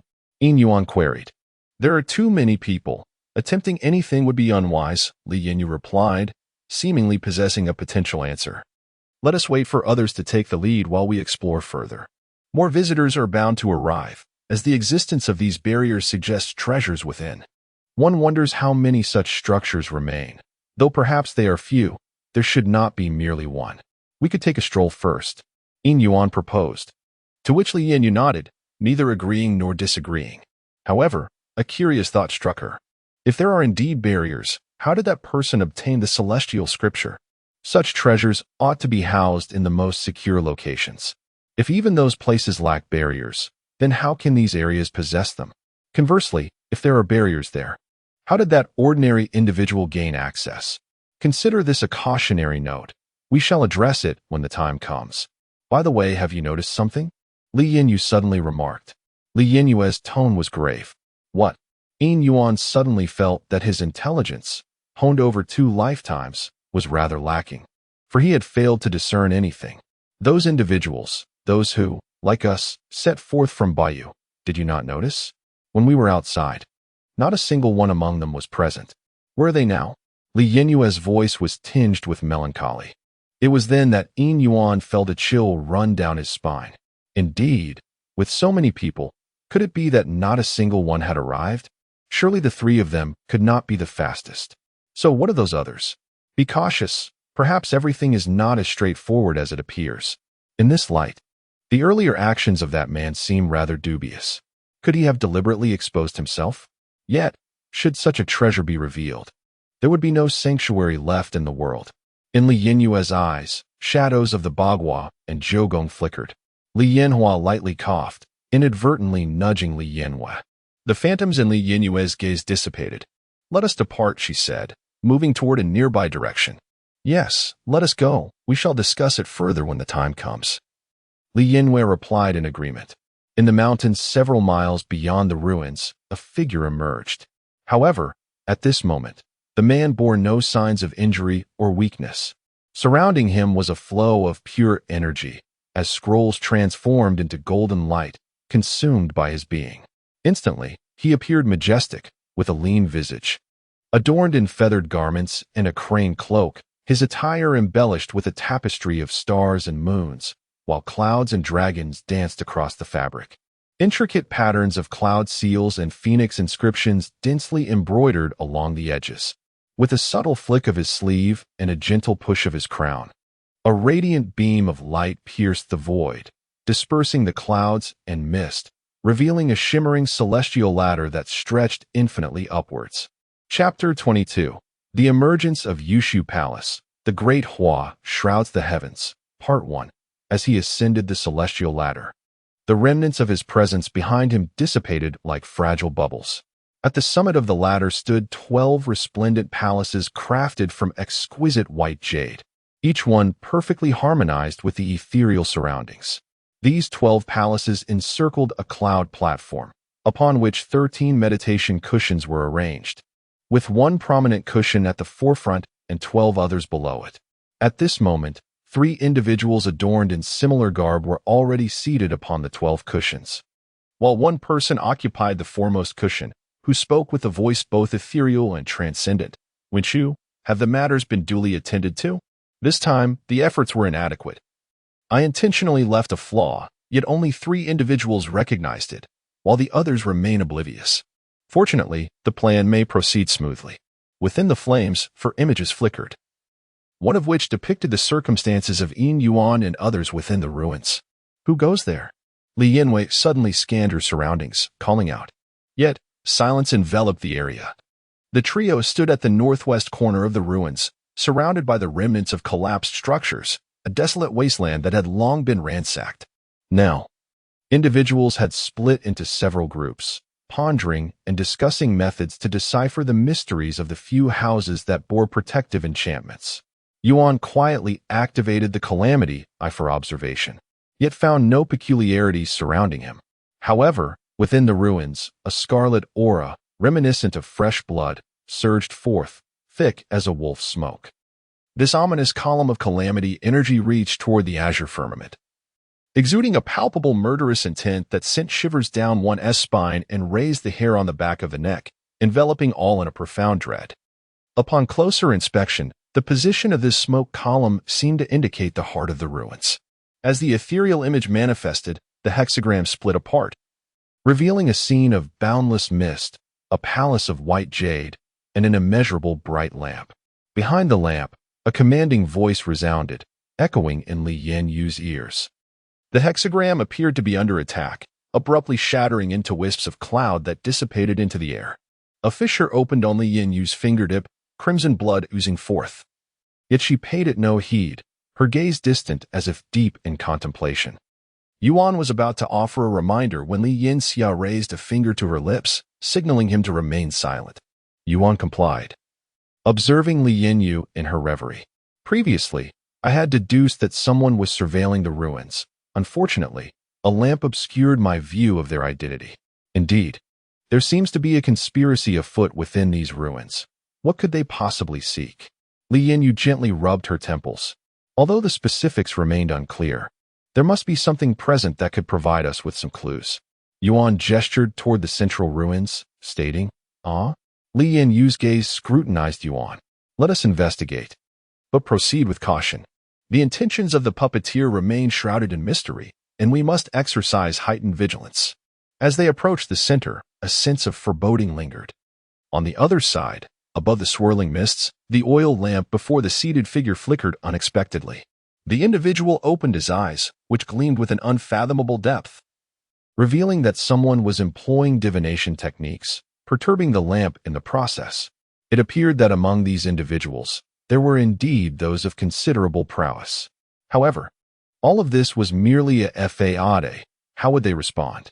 As he spoke, his lips parted slightly, though no sound escaped, and the lamp fell silent. The others, taken aback, were momentarily speechless. One among them finally voiced, "In this vast world, we are but beneficiaries of our ancestors' legacy. Others too may seize opportunities. Perhaps someone has inherited the teachings of Fuxi or King One. There is no need for concern. United, we can traverse this expansive realm." Upon hearing this, the others closed their eyes to cultivate their spirits. Countless mists were inhaled and exhaled, as rays of brilliance emanated from behind them. Gazing towards that direction, a beam of light ascended from the dilapidated pavilion, where a throng of individuals rushed eagerly inside. It was unclear who had opened the entrance. Yet others bound by restrictions were also hastening to partake, resulting in an utterly chaotic scene filled with brawls, shouts, and scuffles. Oh, what a malevolent entity! Should it not be so? Is this not the relic of that individual? If so, then their target is. No, he intentionally exposed a flaw, subsequently revealing the celestial script. No, they could not have anticipated that someone would discern this. Even I had not foreseen the anomaly here. It is likely sealed beneath, and normal excavation would yield no results. After a brief pause, Li Yanyu's palm revealed an intricate divination symbol. As she muttered incantations and performed the divination, she signaled to Li Yanxia, who was advancing to intervene, saying, "Sister, this matter is of utmost importance. I will explain everything to you shortly.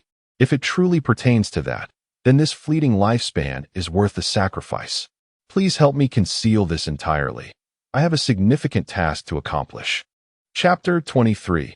The Emergence of Yusu Palace, De Hua Shrouded in Darkness, Part 2.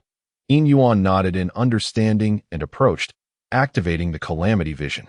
A vivid crimson aura of calamity surged before him, evoking sensations of slaughter, death, sharpness, and an icy coldness that sent shivers down his spine. The very air seemed to vibrate with warnings of danger, prompting Yin Yuan to instinctively retreat a few steps, his back now dampened by cold sweat. "Hurry! I cannot endure this for long," he urged, anxiety creeping into his voice. "Just hold on a moment longer. It will be over soon," Li Yanyu reassured him, her hands forming a series of intricate seals. Once manifested, these seals transformed into tangible forms, shimmering with ethereal light. 9 seals materialized in the void, and from her sleeve, a ray of luminescence darted forth, positioning itself at the center of the 9 seals, a shadowy talisman. The front of the talisman bore engravings of the Zixiao, while the reverse depicted the 6 run, emanating an ancient and profound aura. Li Yanxia had already reacted as soon as Li Yanyu spoke, with a graceful gesture. She pointed, and radiant colors burst forth from her sleeve.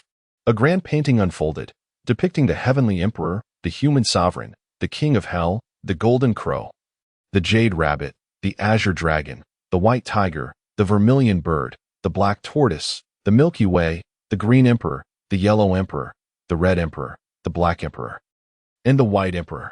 In an instant, this magnificent tapestry enveloped the space, leaving the outside world unaware of any change. It merely appeared as though the 3 individuals were seated, engaged in a leisurely exchange. 6 Jia and 6 Rin, harmonized with the forces of heaven and earth, break forth. With a single commanding shout, the 9 seals transformed into streams of light that surged into the talisman. The inscriptions of 6 Jia and 6 Rin flickered, invoking the power of the cosmos. A surge of energy erupted, directed towards the ground. "Now is the moment. Pinpoint the location," Li Yanyu proclaimed. In Yin Yuan's eyes, the force within the talisman was visible. Although it appeared to plunge into the earth, it actually penetrated the space where the calamity energy resided, northeast by east. 10 meters away. "It is there," Yin Yuan stated, tears welling in his eyes as he dispelled the calamity force and ceased the calamity's gaze. Li Yanyu's heart surged with joy, for she had succeeded. With a gesture, she directed the talisman, which transformed into a luminous stream that darted into the ground. Moments later, a radiant beam ascended from the earth, landing before Li Yanyu. The once flawless Yin talisman was now riddled with cracks, as though it would shatter with the slightest touch. Extending her hand, Li Yanyu caught the Yin talisman in her palm, alongside a jade box that materialized within her grasp.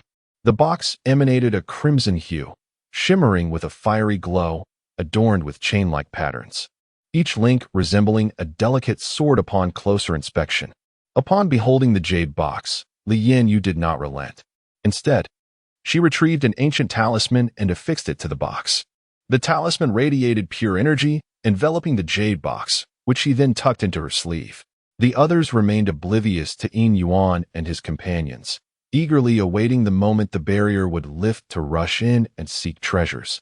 Having exited the ruins, they traversed through the forest for quite some time, and as twilight descended, the trio finally paused to rest. "Now may we speak?" Seated before the crackling campfire, the 3 individuals each held a bowl of soup.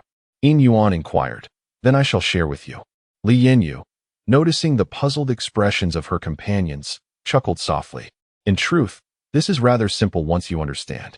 The ruins we previously entered do not belong to the venerable Manjushri, as we had imagined, but rather to the realized one of the Jade Cauldron. Now do you comprehend?" Upon hearing Li Yanyu's words, Yin Yuan pondered for a moment and suddenly pointed at her in astonishment, his finger trembling with excitement. Could it be? At that moment, Li Yanxia also grasped the implication, gazing at Li Yanyu with wide-eyed surprise.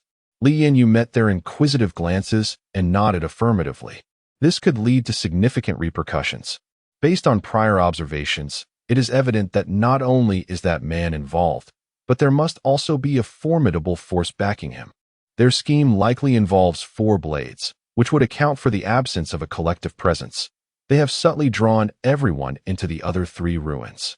Moreover, consider the sensation of being watched that you experienced, Yin, along with that man's clumsy performance and his deliberate display. Our premature exit from the ruins might appear suspicious. If they discover this, we would be exposed at once. Yin Yuan expressed his concerns. Li Yin shook her finger dismissively. Do you truly believe I would leave such obvious evidence behind? The reason for my early departure was that I have left a remarkable gift within the ruins. Just then, a resounding roar echoed through the heavens. As a massive cloud of smoke billowed up, the ground trembled, trees swayed, dust swirled, and the beasts were left in shock. Is this what you referred to as a gift? Yin Yuan stared at Li Yin, utterly dumbfounded. Indeed, Li Yin, shedding her previously cheerful demeanor, now bore a gaze as frigid as ice. The array plate I deliberately left behind will detonate once it reaches a certain threshold of operation. Admittedly, it has its drawbacks. It requires considerable time to activate and is susceptible to damage. However, those individuals are utterly captivated by the relics and are unlikely to notice the array concealed in the corner. Yin Yuan cast a wary glance at Li Yinhua, a flicker of trepidation evident in his eyes. The two rose to their feet, igniting a talisman in their hands, enveloped by a plume of clear, mixed gas. Allow me to offer a word of caution. A significant event is about to unfold. Be careful, and may we meet again in the realm of the living. Li Yinua's voice echoed in their ears. Yin Yuan, with a complex expression, watched as the two dissipated into the ether like wisps of smoke, absently tending to the flickering campfire. The notion of the immortal sword. Could it be that certain events within the investiture of the gods are indeed true? If that place belongs to the Jade Dingjinren, do those prohibitions imply the existence of corresponding celestial texts? Yet, if an explosion occurs, the orchestrator behind it might be unable to restrain themselves. Perhaps it is best to refrain from venturing there. I am still quite feeble. This divine ability, though formidable, is overly reliant on the environment and offers no assistance to my physical form. The power of tribulation, while enigmatic, is beyond my current cultivation level. It seems I must seek an opportunity to forge the Yuan Dong Jade Calendar. However, I wonder if there will be any rewards for this intelligence report. I hope there will be. Thus, I pondered aloud, lost in contemplation. Chapter 24. The Emergence of Yushu Palace. Dahua Shrouded in Darkness. Part 3. In the aftermath of a violent explosion, several beams of light could be distinctly seen shooting skyward from the forest. Moreover, various fantastical beasts and strange birds, shimmering with an array of colors, were startled into flight. Above the clouds, within the secret realm, the leading man suddenly opened his eyes, witnessing the scene of the explosion emerge amidst the flames. Despite his typically inscrutable demeanor, a surge of anger and astonishment coursed through him. Simultaneously, the other three secret realms exhibited unexpected reactions. Two of them were contemplating a hasty removal, and those individuals were perilously close to succeeding. Time was of the essence. Companions, it is time to take action. The man's voice resonated in the space, prompting those who were previously engulfed in their meditative practices to open their eyes and behold the fiery imagery, igniting their collective fury. What does this mean? Ran Ding. The expressions of the other four shifted dramatically, their faces contorted with rage as they fixed their glares on the leading man. One of them inquired.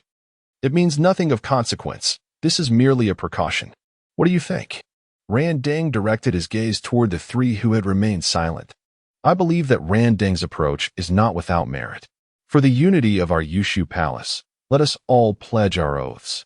Moreover, if we do not act swiftly, two of the relics might be taken from us. One of the three responded, attempting to calm the rising tempers. Calm down, my friends, interjected another from the trio. After a subtle exchange of glances with the two who had remained silent, he continued, if that is the case, then I implore you, Ran Ding, to lead us in our oath. Otherwise, even if it leads to mutual destruction, I shall not acquiesce. Ran Ding smiled. Very well, let me take the lead. I, Ran Ding, hereby pledge with my heart of Tao, that upon obtaining the 4 swords of Zhu Xian, they shall be handed over to the Yushu Palace. With no intention of private possession, should I transgress this vow, may my life be extinguished and my Tao be lost. The others, including Winshu, Puxian, Sihong, and Zhu Lusun, also solemnly take their oaths.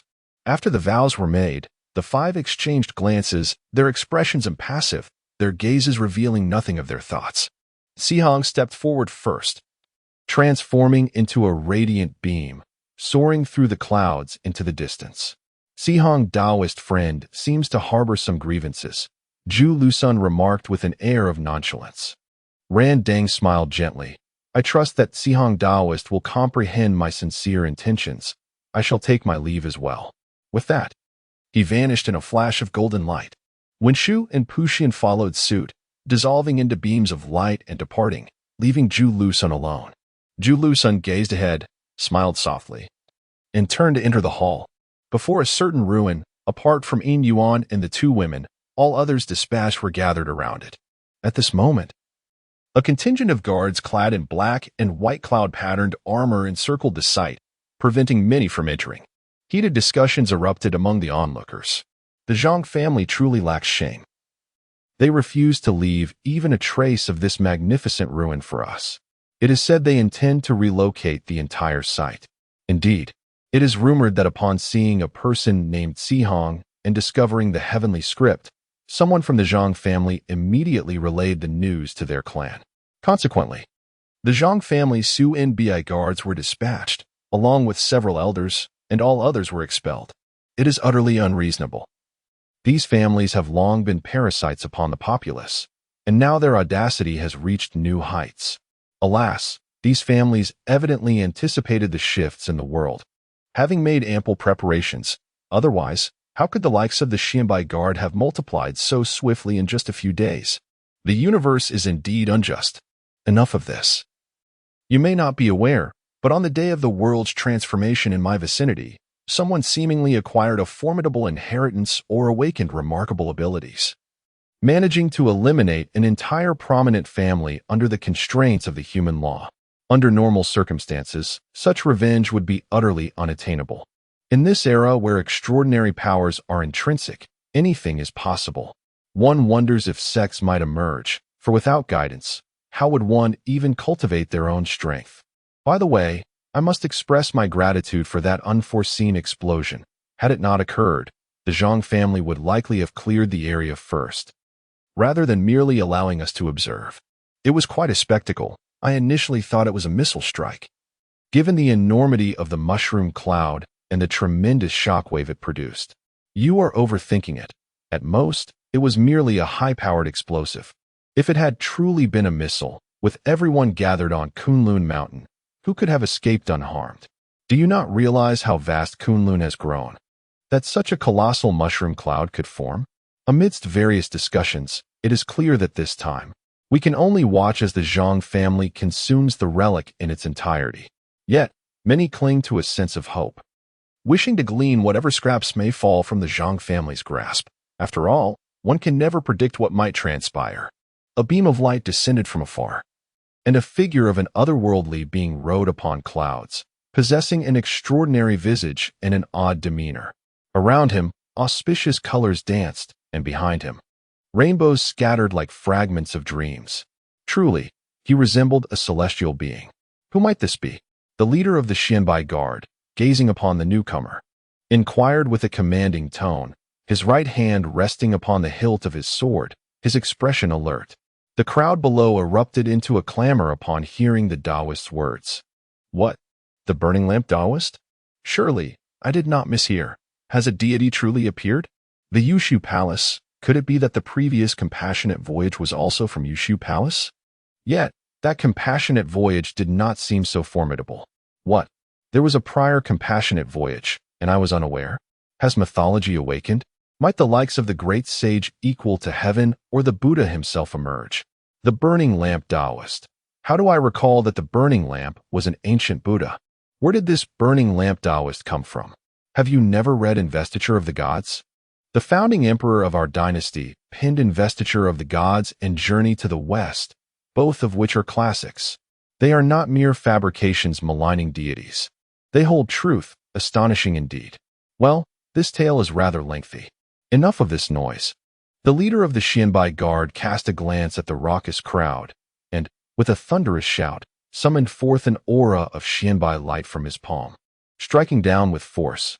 Chapter 25. The emergence of Yushu Palace. The great Hua shrouds the heavens, and, boom, dust billowed, and the previously boisterous throng fell into an abrupt silence. Then, the leader of the Xianbai Guard fixed his gaze upon the individual proclaiming himself the Burning Lamp Taoist, exclaiming, "You dare to claim the title of Burning Lamp Taoist? Today, I shall eradicate immortals. Xianbai Guard, form ranks to confront the enemy. Deploy the Xuanwu Swallowing River Formation."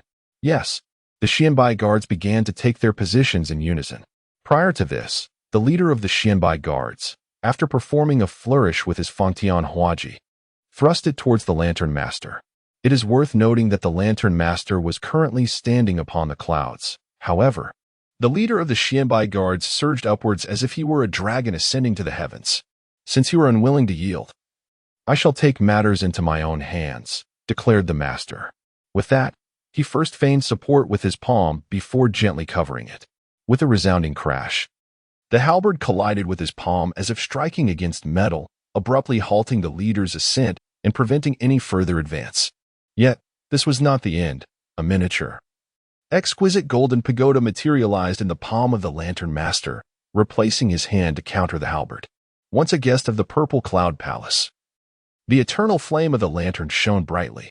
With a piercing whistle, he produced a whisk from his hand, giving it a gentle shake, causing auspicious clouds beneath his feet to transform into flowing light that surged towards the ruins. At this moment, the Xianbai Guards had barely formed their formation, and a phantom of the black tortoise was slowly materializing. Just as the flowing light and the phantom converged, a commanding shout rang out. A bead, azure as water and seemingly containing an ocean within, flickered and vanished in an instant. The black tortoise phantom abruptly froze and then shattered, causing the Xianbai Guards to spew blood, with several collapsing into unconsciousness. The crowd outside erupted into a frenzy, with some rushing towards the ruins. A wave of energy swept across the area, toppling several individuals. The Lantern Master halted at the entrance of the ruins, where three elders stood in an equilateral triangle. "My friend, it seems you are determined to oppose the Zhang family," one elder remarked, his expression grave as he regarded the master before him. "Old man, you must be mistaken. The Zhang family is determined to oppose me," the Burning Lamp Taoist remarked, a sardonic smile gracing his lips, his words tinged with arrogance and mockery. Another elder, visibly incensed, pointed an accusing finger at the Burning Lamp Taoist, exclaiming, "You are truly overstepping your bounds. Should you elders fail to step aside, I shall be compelled to take action. It would be quite unfortunate if, in the process, I inadvertently harmed your frail limbs," he warned, his tone deceptively persuasive, yet laced with an icy edge. One elder, poised to retaliate, was restrained by his companion, who gestured for him to yield. "Taoist, please proceed. This time, we, the Zhang family, concede defeat." With that, the elder produced a talisman, which disintegrated into ash. From the ruins emerged several members of the Zhang family, who then boarded a flying vessel and departed from the scene. The Xianbai Guards were also withdrawn, and the exquisite golden pagoda gradually faded from view. The Burning Lamp Taoist stepped leisurely into the ruins. Are the Zhang family truly this cowardly? They were quite audacious before. Now they flee without uttering a word. You fail to grasp the situation. The Zhang family is simply wise. Clearly, this Burning Lamp Taoist possesses far greater prowess than those dispatched by the Zhang family. When faced with insurmountable odds, it is prudent to retreat. Provoking this individual could lead to their utter annihilation, leaving them with nothing. Now that the area is unguarded, should we venture inside? Observe, the Taoist is entering, which surely indicates the presence of treasures within. Let us proceed together. Surely, the Taoist cannot slay us all. With a rallying cry, countless individuals surged toward the ruins, a cacophony of footsteps echoing in their wake. Three figures, the first to rush into the ruins, emerged, blood spewing from their mouths, their lives hanging by a thread, seemingly on the brink of death. With their entrance, these three became a cautionary tale. The words of the lantern bearer echoed from within the ruins, prompting the crowd to retreat. I refuse to believe that he can simply relocate the ruins after devouring the meat. There must surely be some broth and bones left. One individual, voicing this sentiment, settled down to wait. While some departed, others remained, clinging to the same notion. Puxian, in his confrontation with Xiao Yogu, was taken aback. Yao's mastery of the mystical fire manipulation technique was astonishing, matching Puxian blow for blow. And with the support of the celestial fire guard, it even appeared to surpass him. Xiao Yogu, you have no appreciation for your own worth, Puxian admonished. What a farce. I foolishly believed in the existence of deities, yet it turns out you are merely a fortunate inheritor of ancestral legacies. Today, I shall end you here. Opposite Puxian stood an elder, his skin and visage reminiscent of an infantess, adorned with flowing silver hair and a beard as white as snow. His eyes, however, blazed like fiery orbs, and he donned a crimson robe intricately embroidered with patterns of fire serpents, fire birds, and fire dragons. Humph! With a slight shake of his shoulder, Puxian unleashed 2 streaks of light, revealing 2 exquisite wu-hook swords.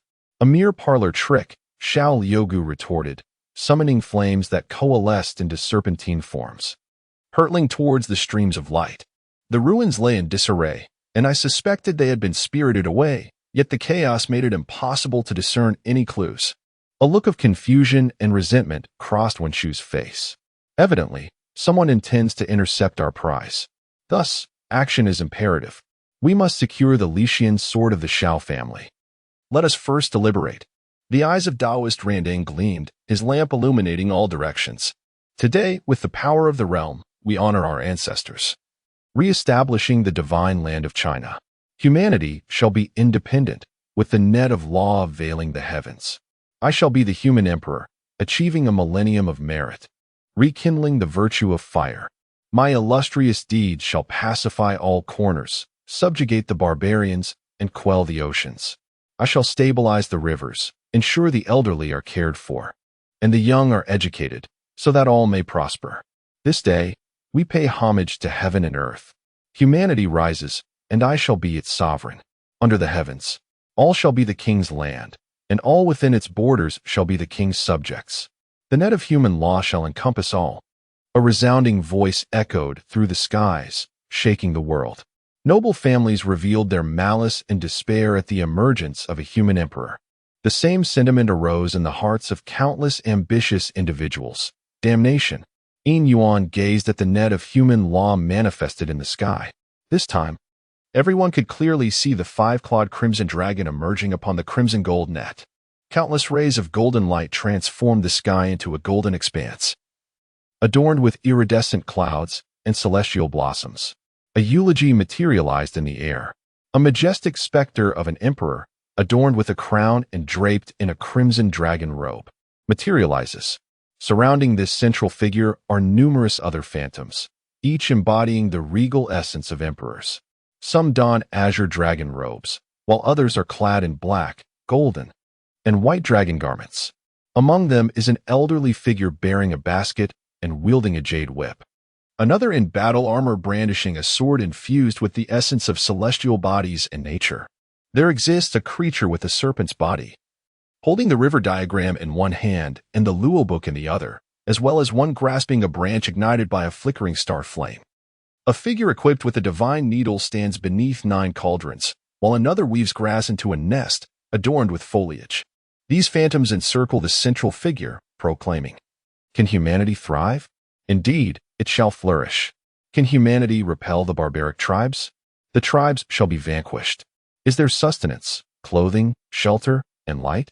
While not fully abundant, there shall be enough for warmth and illumination. I shall strive with renewed vigor. Can the waters be tamed? Are there floods to contend with?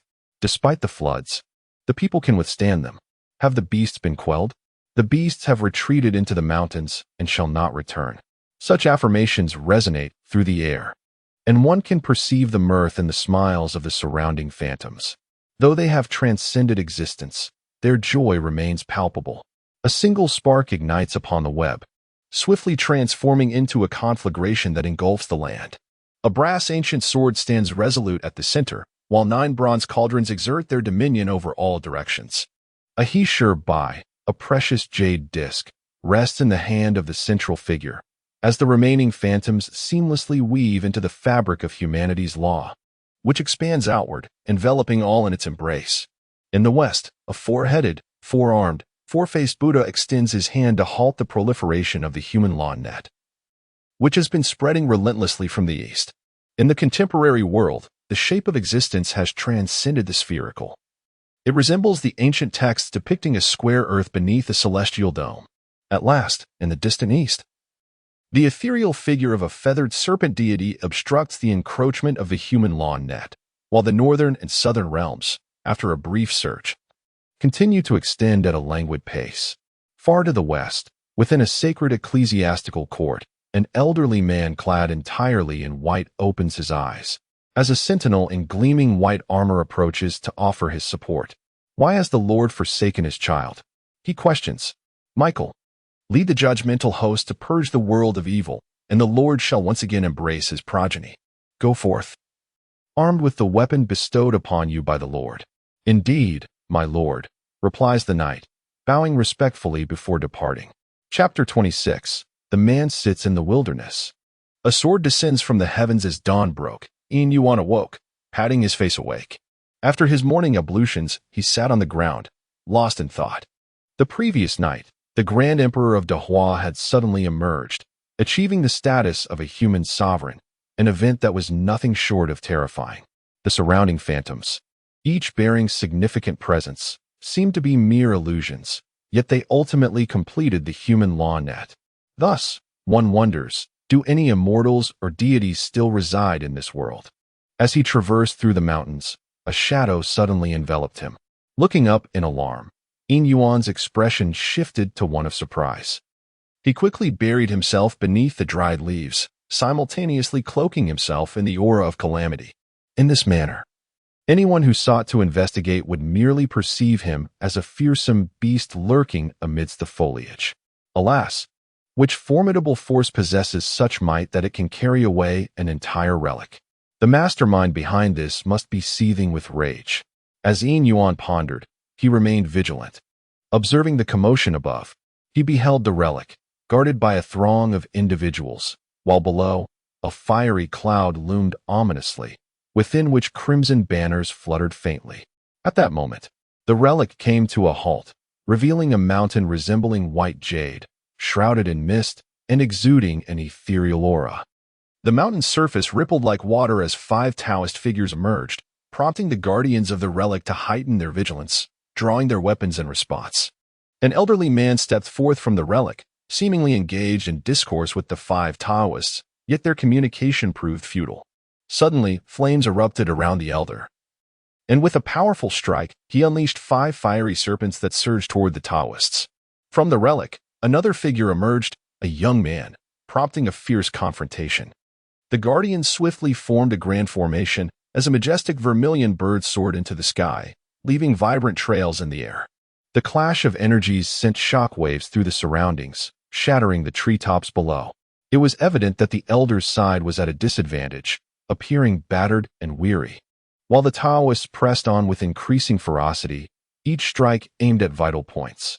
With an anguished roar, the young man struck his forehead, releasing a burst of flame from his brow, declaring fiercely that what the Shao family cannot possess, none shall take. A somewhat frenzied scream echoed in Yin Yuan's ears, and he felt a peculiar familiarity in the sound. Without much contemplation, I beheld a youth in the sky, enveloped in a resplendent crimson robe adorned with intricate patterns.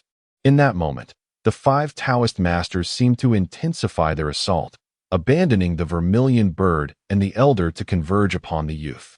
At this juncture, the young man appeared transformed, seemingly oblivious to the onslaught directed at him, instead gazing into the distance with a visage steeped in nostalgia. Just as the 5 were poised to strike, he spoke, his tone steeped in gravitas and reminiscence. The emperor, he shot down the golden crow, and I seized the divine fire, from henceforth known as Zhu Rong. The emperor fell, and the Sui Ren emerged. Crimson and golden flames surged forth, as if the very fabric of space were ablaze, rendering the youth akin to a miniature sun. In that instant, the 5 Taoists sensed an ominous foreboding of impending doom. Hastily retreating, their expressions a tumult of uncertainty as they regarded the youth, no longer daring to act recklessly. The youth's countenance oscillated between profound sorrow and fierce savagery, ultimately settling into a fierce grimace. Great sun's blazing flames, golden crow's heavenly fire, extinguish, he proclaimed, and as his words resonated, chains wrought from the golden crow's celestial fire materialized in the sky, ensnaring the ruins. Suddenly, with a fierce jolt, the remnants were cleaved into fragments, cascading downwards. Not only the 5 Taoist masters, but even the elder gazed at the youth in astonishment. Clearly, had those chains been directed at the Taoists, they would have suffered immensely. Yet the youth employed them solely to dismantle the ruins, a fact that was utterly incredulous. The Taoists disregarded their own plight, and instead fixated on the fragments that scattered below. "Sihong, your divination skills are commendable. Can you ascertain which piece it might be?" inquired the burning lamp. Shook his head, declaring that the object in question was the very embodiment of calamity, inherently existing beyond the realms of the 3 worlds and the 5 elements, capable of obscuring the celestial secrets, rendering it unfathomable. At that moment, figures suddenly emerged from the forest below, their faces concealed, seizing a fragment before vanishing into thin air. Bold indeed. Manjushri, already incensed by the events unfolding, sought retribution. A golden talisman materialized into a rope from his sleeve, striking several individuals and instantly transforming them into a mist of crimson. With the swiftness of the wind, he darted away, while Yin Yuan felt a tinge of frustration. Accustomed to the graceful entrances and exits of others, soaring through the clouds or leaping effortlessly, he found himself reduced to mere running. Though swift, it remained a run nonetheless. From dawn until dusk, Yin Yuan dared not pause. Breathless, he leaned against a great tree, panting, gazing at the fragments of stone in his hand with a foolish grin, thinking to himself, "Have I not also obtained this? It is merely that I cannot extract it." As he contemplated, a smile lingered on his face. In the dead of night, the moonlight cascaded like flowing water, and countless beasts and spirits began to absorb the lunar radiance. From the depths of Kunlun Mountain, the monstrous creatures gradually emerged. As Chapter 27 unfolds, the essence of humanity begins to reveal itself while demons and monsters make their appearance. With Yin Yuan succumbing to slumber, the shattered remnants of the ruins began to tremble. Fissures appearing as a chilling, dark aura seeped forth. The vegetation surrounding the stones withered instantly, and various insects and ants quietly perished. Yet, when this dark light fell upon Yin Yuan, he showed no signs of harm, remaining in a deep sleep, instead revealing a serene expression of comfort. The cracks in the gravel multiplied, culminating in a sudden collapse. In the darkness, a shadow flitted past. Beep, beep, beep, amidst the cacophony of cicadas. Yin Yuan's phone rang out distinctly. Groggy, he opened the device to find an unknown number calling. Before he could press the answer button, the call connected automatically. "Greetings, comrades of the National Security Special Department. I am Xiao Huanglai, the chief of the Dahua Qiantian Bureau. I am issuing a red alert. Due to the emergence of a human sovereign in Dahua, there has been a spiritual response from the heavens, heralding an impending calamity involving heaven, earth, and humanity. This calamity is instigated by demons and monsters. Therefore, I implore you to enhance supervision over the mountains and wilderness, safeguarding the populace from these threats and ensuring your own safety. After calculations, it is imperative that individuals, particularly in the coastal regions of the southeast, southwest, northeast, in the areas along the Yangtze and Yellow Rivers, as well as near the Qinling and Kunlun Mountains, remain vigilant. Please refrain from unnecessary excursions into the wild." Yin Yuan's drowsiness vanished in an instant as he grasped a handful of gravel, only to find his hand met with emptiness. Upon closer inspection, he discovered only a scattered array of stones, leaving him perplexed. At that moment, an overwhelming aura of pressure surged towards him. Ignoring the gravel, Yin Yuan swiftly excavated a pit in the earth, concealing himself within and enveloping his body with protective energy.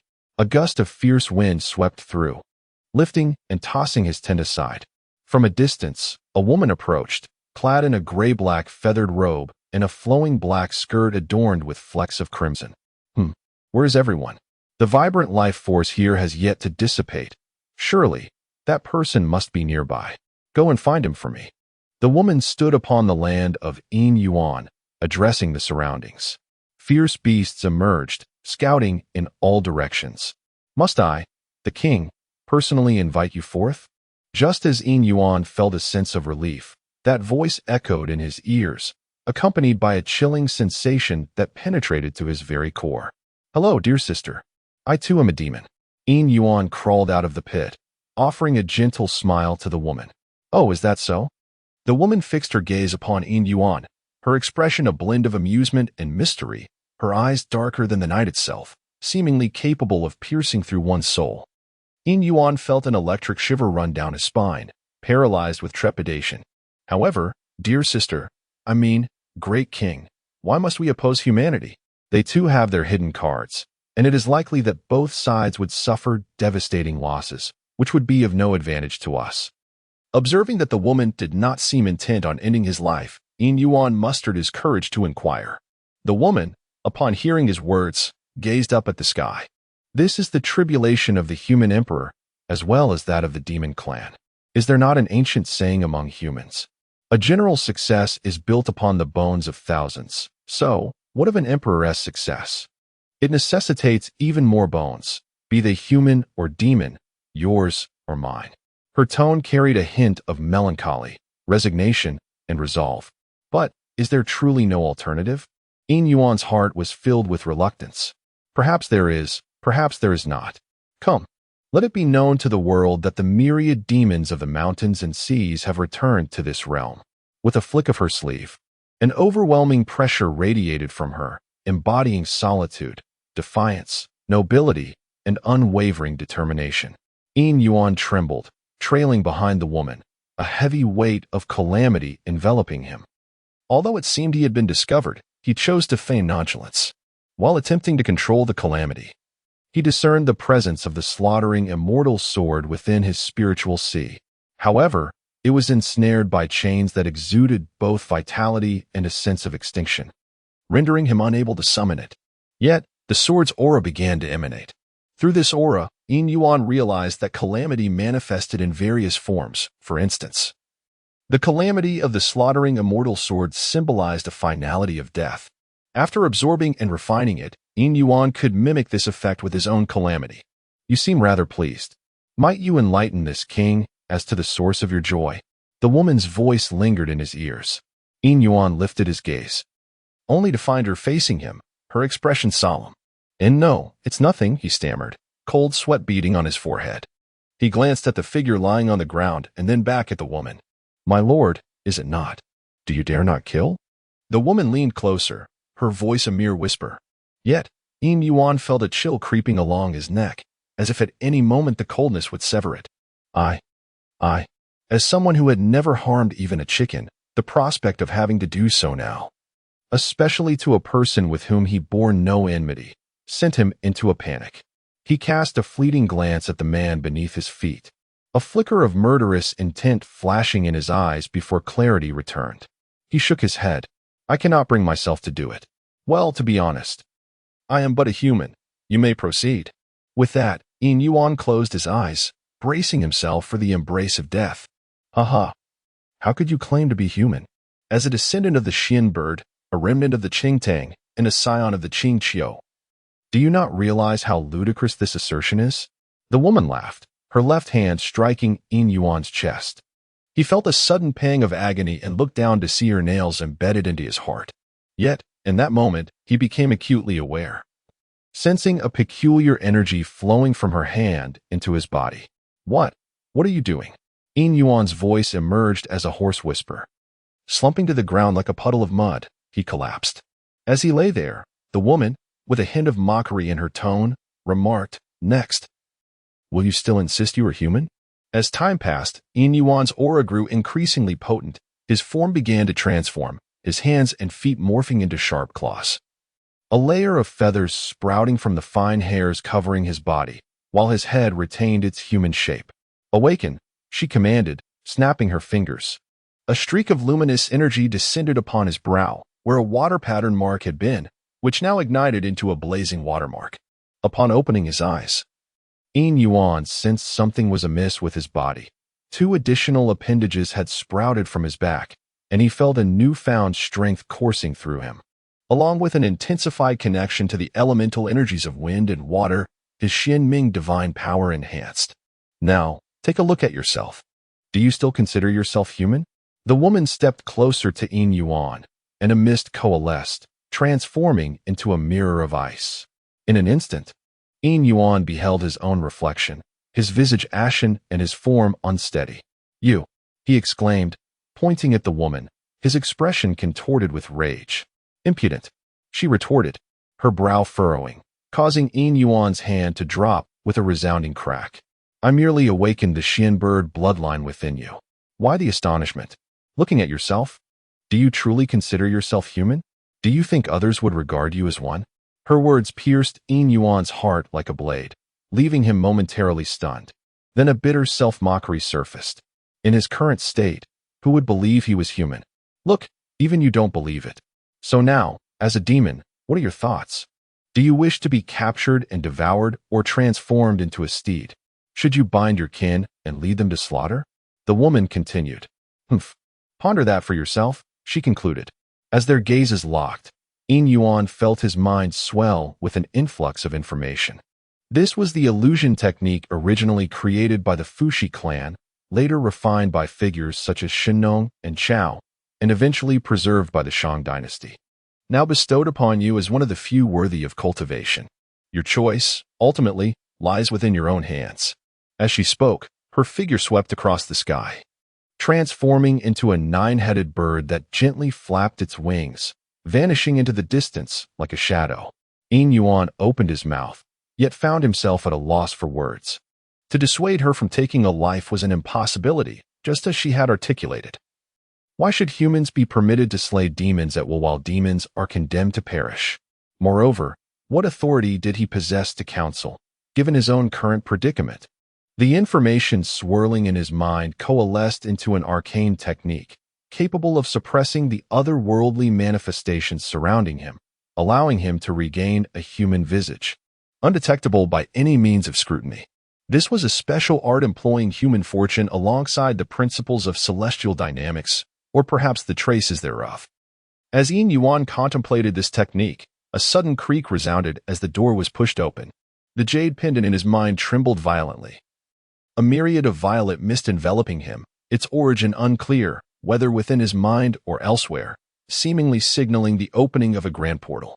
He felt himself ascend into the azure void, his soul soaring to ethereal heights, as if ensnared in chaos, devoid of life or death, past or future, ancient or modern. In a moment of reverie, a stately, archaic palace materialized before him, its gates wide ajar. Looking up, 3 weathered characters etched themselves into his consciousness. Although unfamiliar, these characters seemed to encapsulate an infinite depth of wisdom and truth. Upon seeing them, their meaning unfurled naturally. Purple Cloud Palace. A beam of violet light shot forth from the palace, causing the jade pendant within Yin Yuan's mind to quiver uncontrollably. He had no time to evade as the violet light pierced his forehead, morphing into another fragment of jade pendant, which fused with the first to form a more substantial entity. As Yin Yuan approached the palace, he halted at its threshold, discovering a handprint deeply embedded into the door. Who has come here, leaving behind this imprint of a palm before the ancient and imposing palace? Did he enter the palace, or does he linger nearby, watching and waiting for the door to open? As he gazes within, Yin Yuan feels as if he stands before a colossal beast, its gaping maw poised to devour him. After a moment's hesitation, Yin Yuan steps inside. Upon his entrance, the palace door closes automatically. The interior is rather austere, with cushions strewn across the floor and lamps positioned above on either side, all enveloped in a haze of purple mist. At the highest point, another cushion awaits. Yin Yuan strides toward it, oblivious to everything around him. He fails to notice that the anomalies of his being have receded, restoring him to his human form, while the El Xian sword within him dares not reveal its lethal energy. Upon that cushion sits a vague and ethereal figure, its back turned to Yin Yuan. Oh, it is neither human nor demon, yet bears the traces of spiritual treasures. Was it not said long ago that it had no bias in choosing its disciples? Has it remained unchanged? El Xian's sword. How long it has been since we last met. Time and space seem to freeze as the elusive figure rises and turns. Softly murmuring, since the jade tablet has chosen a new master, it is time for me to depart. Its gaze sweeps across every corner of the palace upon my departure.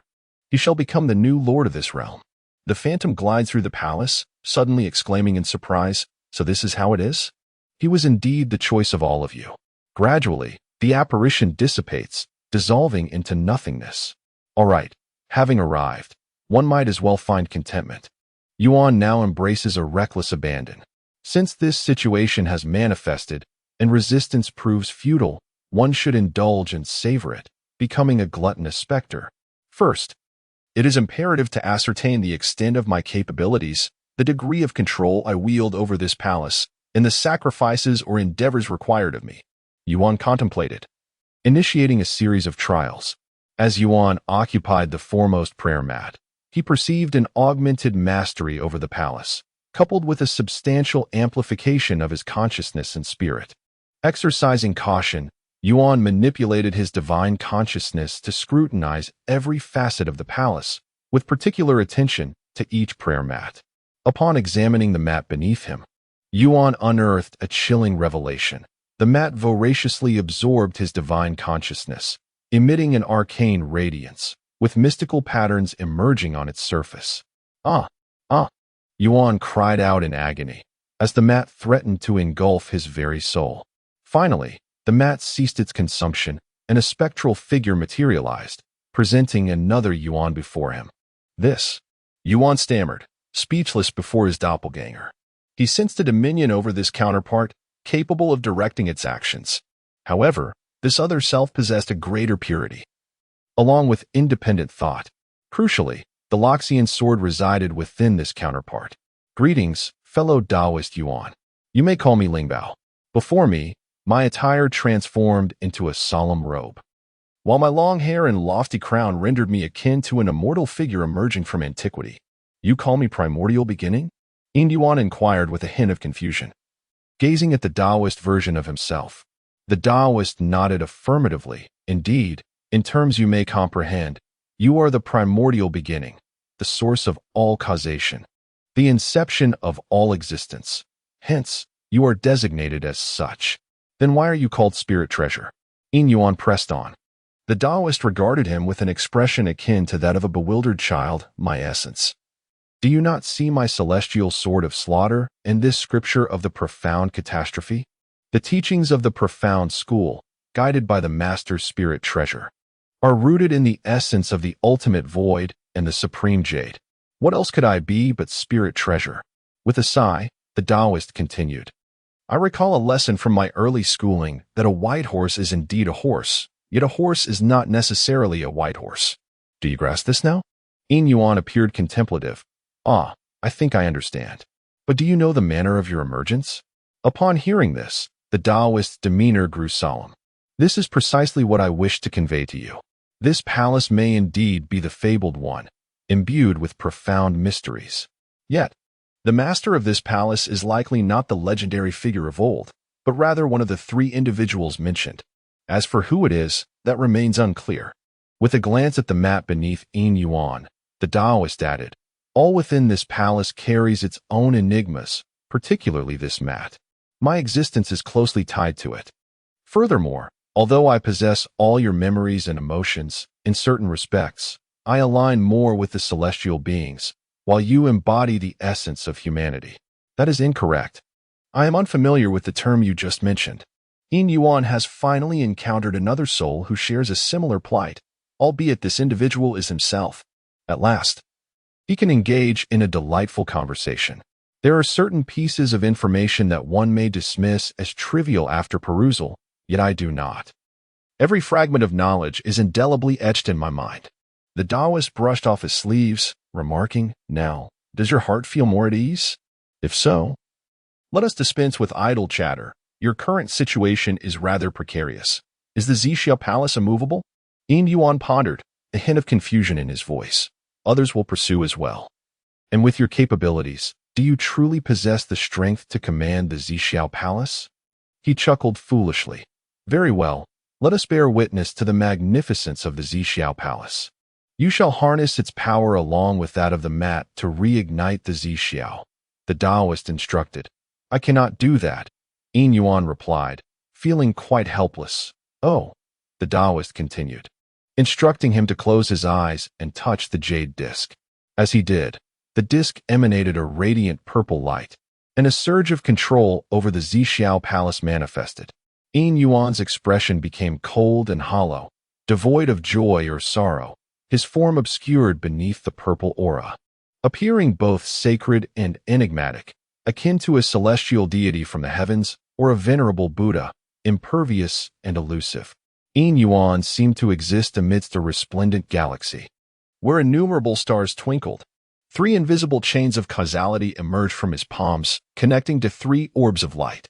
He found himself at the absolute center of this stellar expanse, as if everything surrounding him originated from his essence. After a moment of contemplation, he moved his hand. Upon regaining his focus, 3 beams of light descended upon the mat below. As the light dissipated, 3 figures shrouded in purple mist emerged. Suddenly, a profound fluctuation swept across Yin Yuan's countenance. Below, seated upon the foremost row of mats, was the Linggao Taoist, who cast a glance at Yin Yuan. Stay composed, he urged. You are no longer Yin Yuan. You are the cause of myriad fruits, the source of heaven and earth, the primordial existence, the master of the supreme Purple Sky Palace. If you wish to protect her, do not allow anyone to discover that Yin Yuan is indeed the primordial one. Should you reveal this to her, we shall swiftly be reduced to nothingness. His words, calm and rational, devoid of any emotional undertone, penetrated Yin Yuan's ears. He straightened his posture, returning to the semblance of an ancient, tranquil being.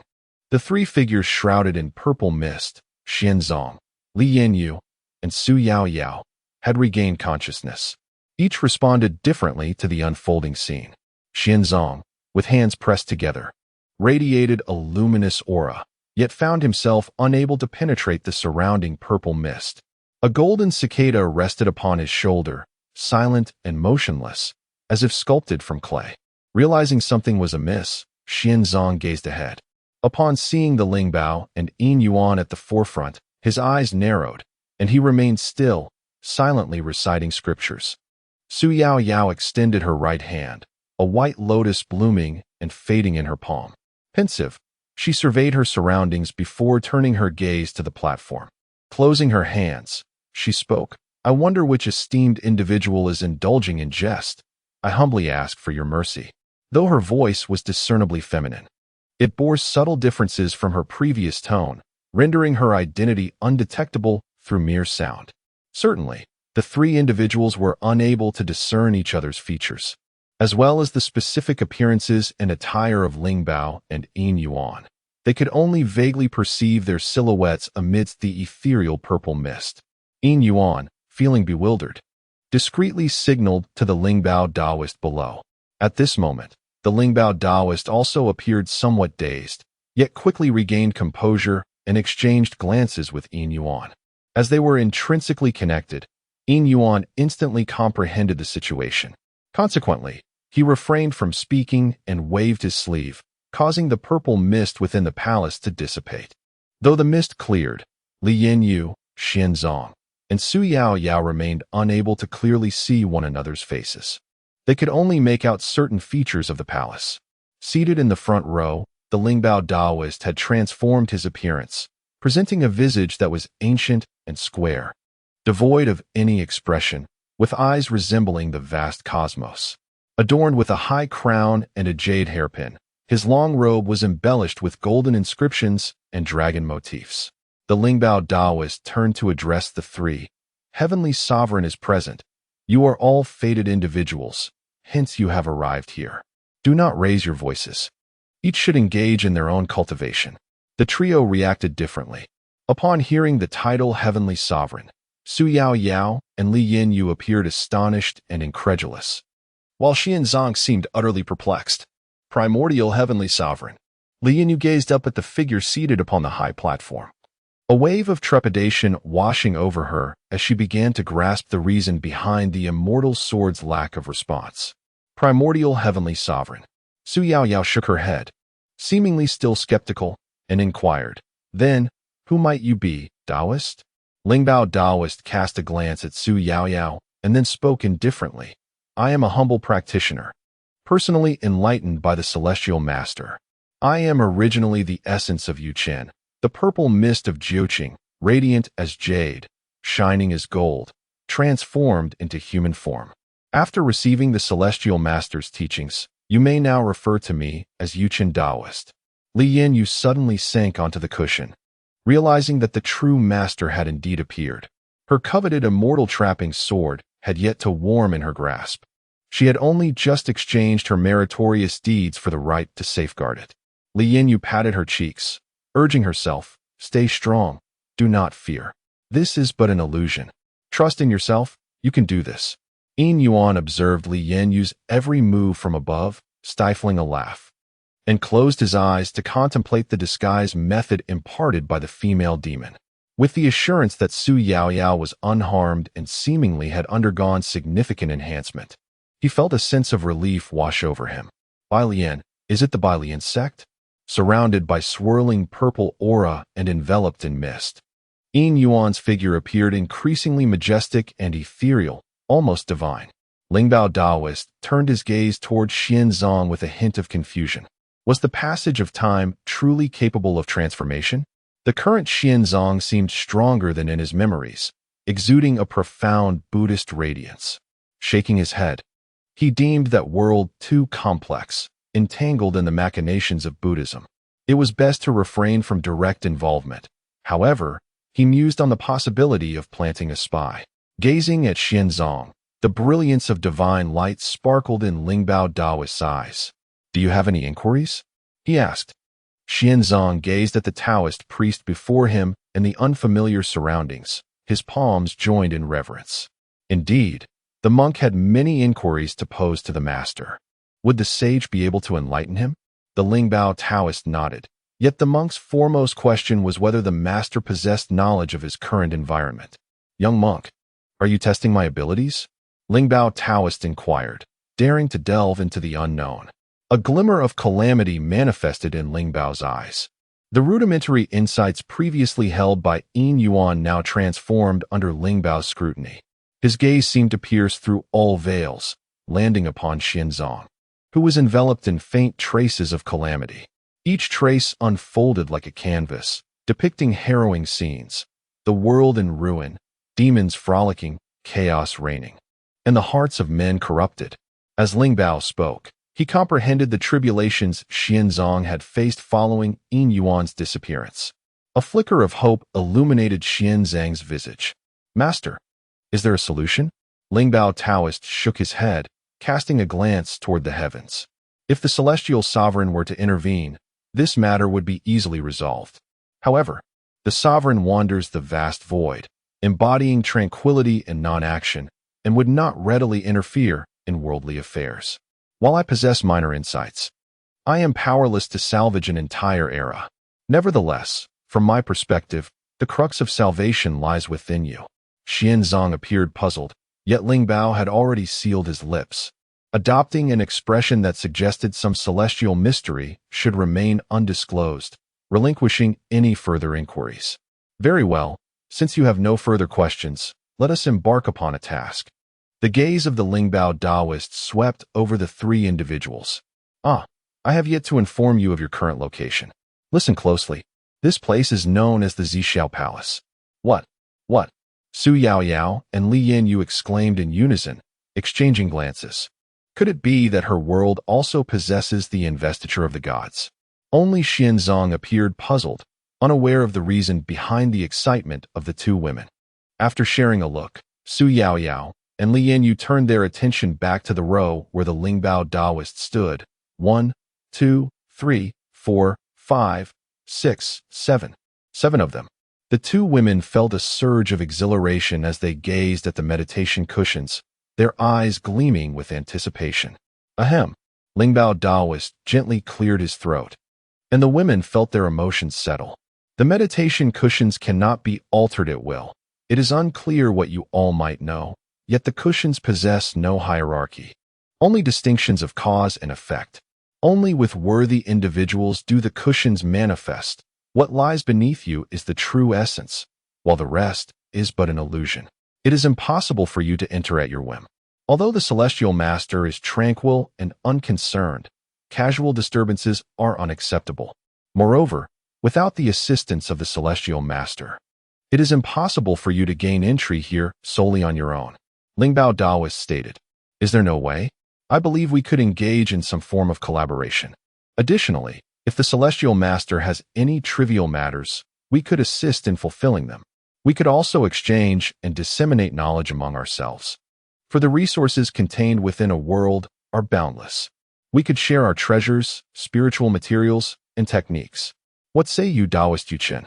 Su Yaoyao proposed. Lingbao Taoist glanced at Su Yaoyao, sensing her intention to seize the opportunity to escape the confines of the White Lotus sect. Intriguing, indeed. The three individuals present were all extraordinary in their own right.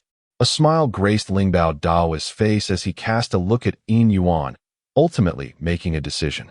Chapter 31.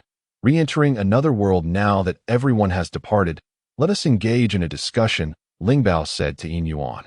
The surroundings were adorned with grayish bricks and glazed tiles, while the walls were embellished with clusters of white lotuses. At the center stood a jade lotus platform, upon which Su Yaoyao opened her eyes, surveying her surroundings with a smile, contemplative in demeanor. A white lotus manifested in the palm of her hand, unfurling to reveal a shimmering curtain of water, yet it merely projected the image of an empty room. As she pressed her palms together, the lotus dissipated, and a hint of concern flickered in Su Yaoyao's eyes. In the depths of the mountains, an ancient estate lay in ruin, stained with dark, desiccated blood. Numerous skeletal remains were ensnared within the overgrown weeds, while chaotic, twisted inscriptions crawled across the grayish walls like ants. Shadows, thick and viscous, crept towards the center, their tendrils writhing and emitting sounds akin to metallic friction. At the center stood a monkey man, a pig man, a horseman, and a monk seated in tranquil meditation. At that moment, the bloodied patterns etched upon the figure of the monkey man radiated an enchanting crimson light, his hairy visage adorned with sharp fangs, and his silhouette hunched. The pigman bore swollen patches, from which writhing maggots and foul yellow fluid oozed, exuding a potent stench of decay. A gray-black swastika mark upon his forehead rotated slowly, sending ripples across his entire body. The horseman's legs had transformed into skeletal appendages, dark as night, with spines protruding from the bones, piercing into his flesh. Beneath his skin and fur, a layer of moist, moldy scales emerged. Bang! The door burst open, and Li Yin beheld a frantic woman rushing in. "Oh, you are here. Why did I feel your presence vanish earlier? Was there an issue with that sort?" Li Yin shook her head and addressed the worried Li Xia. "Do you think there are still living deities in this world?" Li Xia pondered for a moment and replied uncertainly, "Perhaps there are, or perhaps not.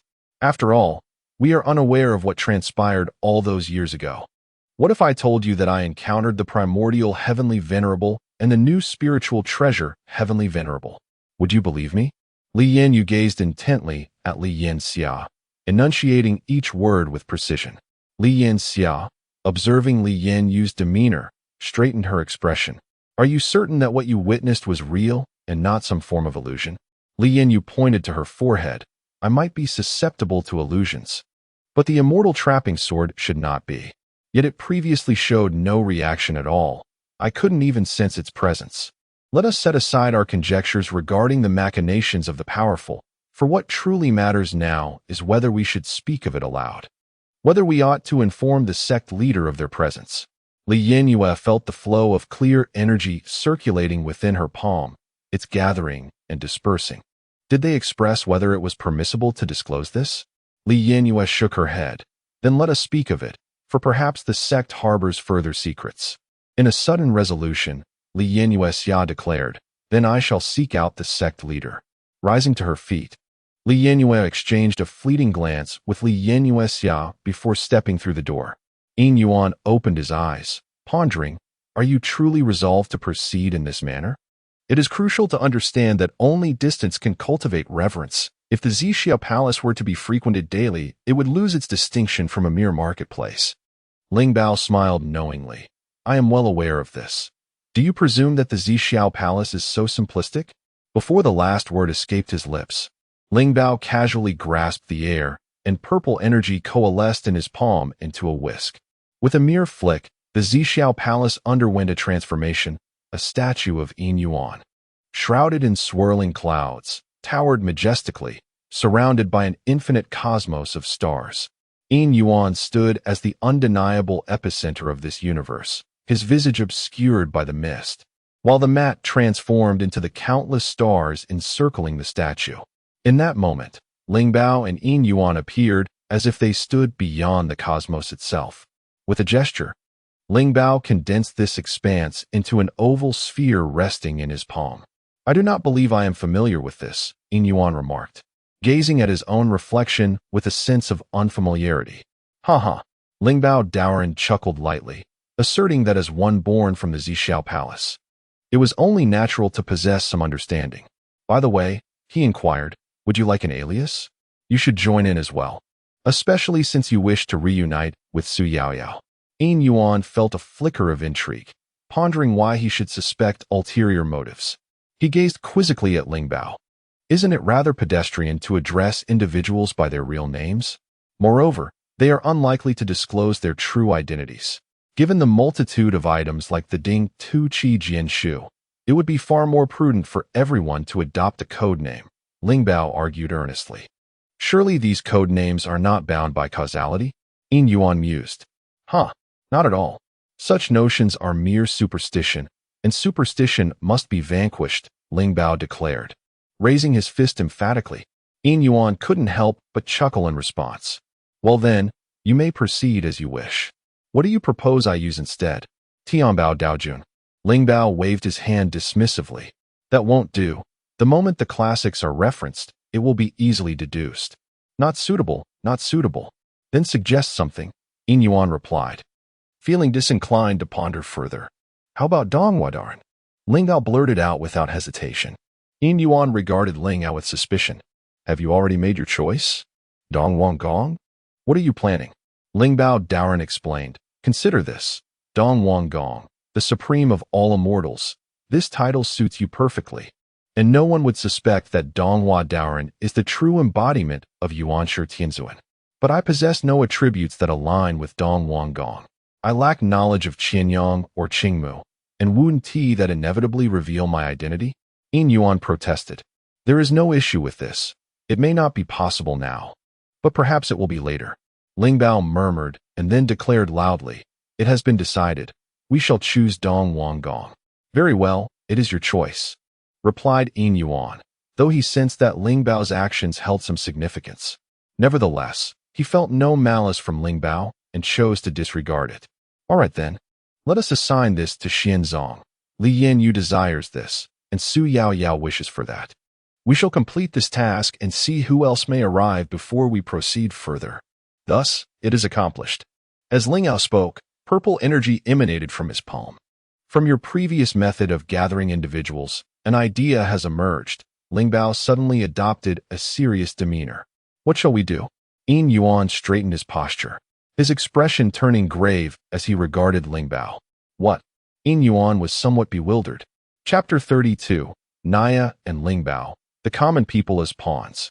Is this the only method available? Yin Yuan felt a hint of resistance towards the notion of traversing dimensions. Let us proceed in this manner, he resolved. Then you shall begin. Use your prior sensations to project yourself in reverse, instructed Ling Bao. Very well, I shall attempt it. Yin Yuan closed his eyes, attempting to merge his consciousness with the purple cloud palace. Soon, he experienced that familiar feeling again, as if he were immersed in an endless expanse of stars. Countless luminous worlds coalesced like a multitude of droplets, forming a river that encircled him. As he concentrated, Yin Yuan felt himself transform into a beam of light, soaring towards one of those realms. Within the Zixiao Palace, the Tongdian Taoist gazed at the vanishing figure of Yin Yuan, smiling softly. With a single step, he too dissolved into the palace's ethereal embrace. Beyond the world, in a dimension of void and chaos, an intangible shadow lay prostrate. As the luminous form of Yin Yuan emerged, a portion of the shadow rose, gradually manifesting into a dark humanoid figure. An aura of slaughter, finality, and desolation materialized, splitting the void and chaos as if a sharp blade had carved an opening. The Taoist, his robes billowing, stepped forth from the rift, wielding the killing immortal sword, which emanated a presence that made even chaos retreat. Comrade, in the primordial realm, as the Grand Luo Saint and the leader of the Zixiao, I, Tantian, extend my greetings, the Lingbao Taoist addressed the shadow. The dark figure writhed and transformed into a cheerful visage of a black man, the old one of the outer gods, the messenger of Nyarlathotep. Nyarlathotep's cold gaze fell upon Lingbao. Are you here for that individual from before? He inquired. Indeed, this realm holds a connection to me. Lingbao acknowledged with a nod. However, this world now belongs to us, and it can only belong to us. Behind the gaunt figure, a tapestry of twisted, chaotic shadows emerged. As the discordant prayers and sacrificial chants echoed even within the chaos, time and space warped. Everything became a tumultuous inversion, akin to a kaleidoscope spinning. Countless eyes densely populating every direction, while tendrils writhed and struggled. With a single swing of the sword, chaos collapsed, the void shattered in fragments, and the four elements of earth, wind, water, and fire unfurled, as eyes and tendrils dissolved into the abyss. Is there anything that cannot be articulated properly? Lingbao Taoist inquired, gazing intently at Nyarlathotep across from him. Let us engage in a game of chess, with the stakes being. Lingbao gestured toward the cosmos beyond, summoning a battered bell that soared forth, landing between the two. This, he declared, pointing at the bell. And what will you offer in return? What reason do I have to play against you? Nyarlathotep retorted, a smirk gracing his features. My wager is the individual who recently traversed into this realm. He possesses the coordinates of a world inhabited by another outer god or an ancient one. If my deductions are accurate, you are the sole outer god in this domain. Are you not? Do you not desire to seek them out and inquire about the circumstances? Lingbao's gaze remained resolute, fixed upon Nyarlathotep. Thus, let us commence our game. What? Nyarlathotep appeared taken aback, his aura fluctuating tumultuously before gradually stabilizing. He shot Lingbao a piercing glare before speaking. How did you ascertain that there are no other outer gods? Regardless of how I came to know, what will you use to formalize this wager? There is no need for formalities. It relies solely on mutual understanding.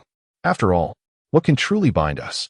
Lingbao replied, as he settled into a meditative posture, the elements of earth, wind, and fire coalescing beneath him to form a cushion.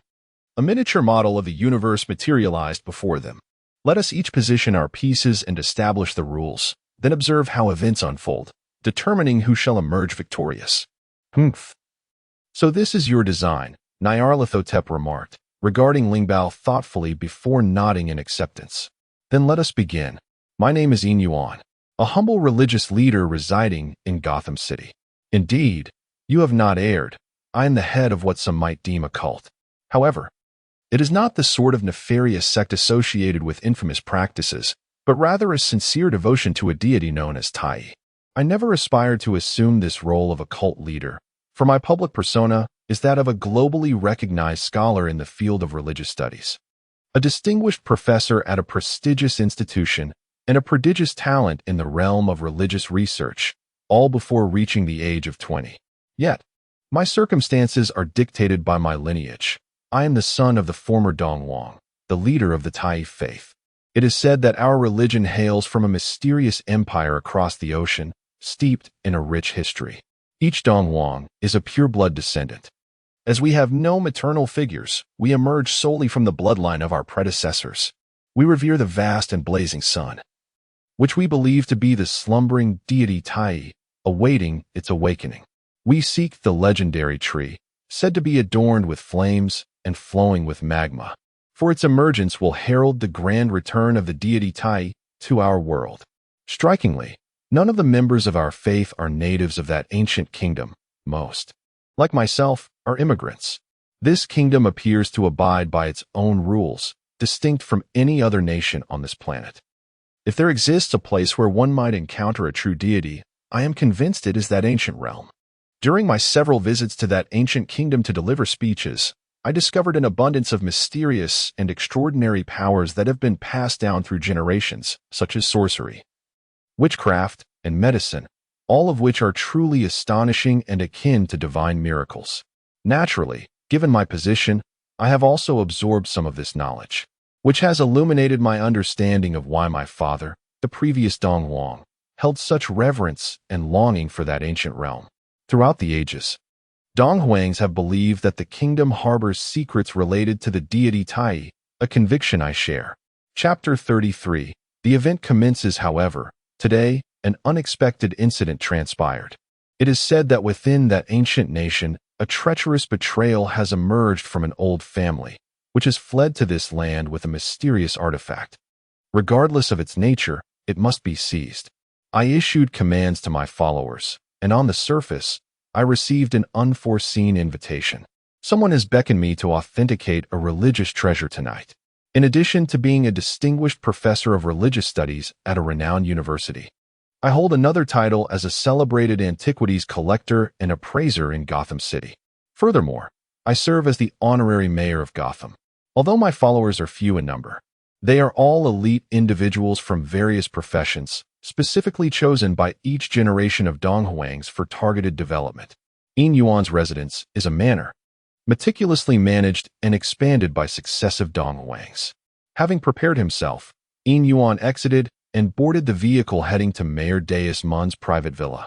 Inside the car, apart from the driver, there was another individual seated in the back. Is everything arranged?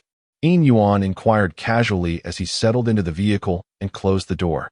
Everything has been arranged meticulously, and there is also some news to report to you, the man beside him said respectfully. Speak, what is the news? Yin Yuan inquired, lightly tapping his fingers on his leg. Our sources have discovered that your old classmate, Sherlock Davis, disembarked from a flight from England to Gotham City yesterday, the man reported. Immediately investigate what Wang Gade has been up to lately. I have an unsettling premonition, Yin Yuan suddenly instructed the man beside him.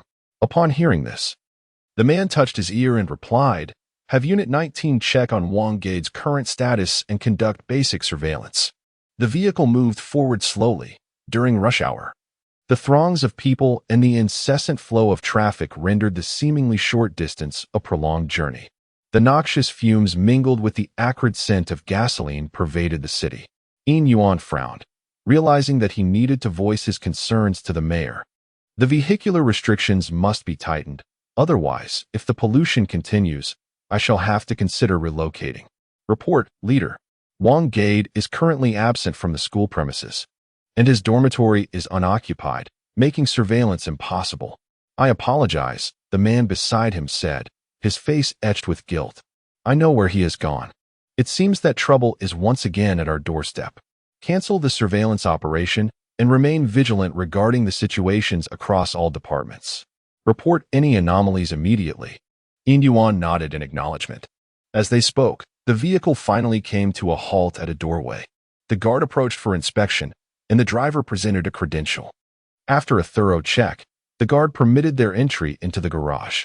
Yin Yuan retrieved a silver, exquisitely crafted cane from beneath his seat, adorned with intricate ancient engravings.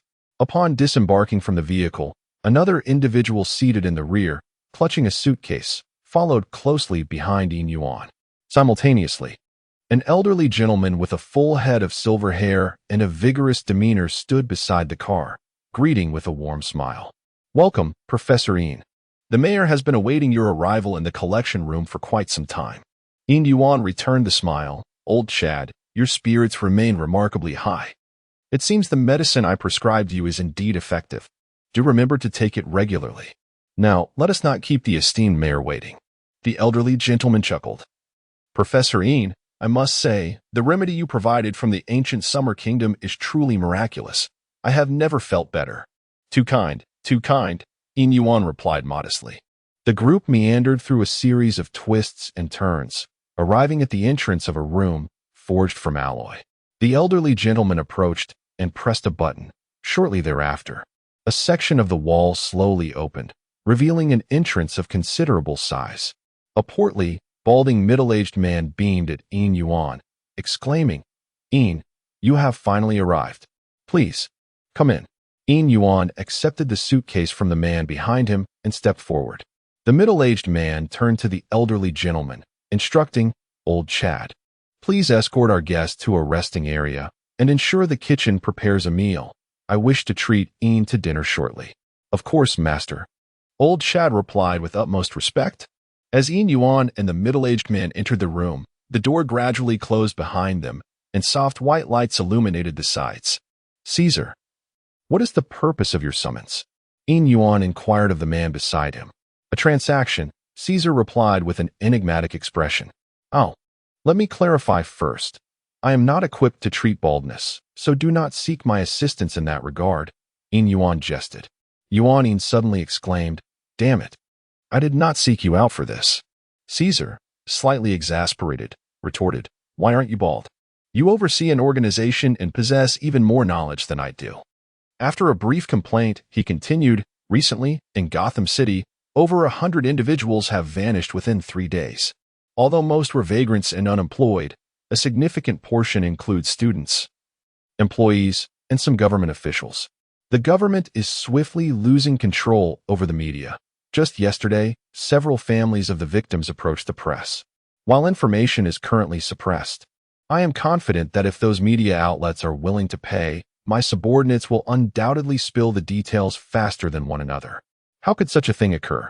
"I have not heard a whisper of it," Yuan replied, perplexed. "What? You know nothing at all? That can't be right. Don't you have contacts within the government and police departments?" Caesar questioned, equally puzzled. "Quite intriguing," Yuan remarked. "By the way, did you summon me for this reason?" "I regret to inform you that I have no relevant information to offer." Caesar waved his hand dismissively. "No, it's not just this. I have come to enlist your help in investigating this matter.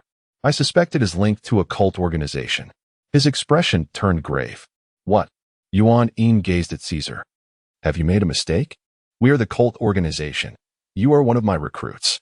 Have you forgotten? You snuck into the ladies' restroom and I caught you." And from that moment, ahem.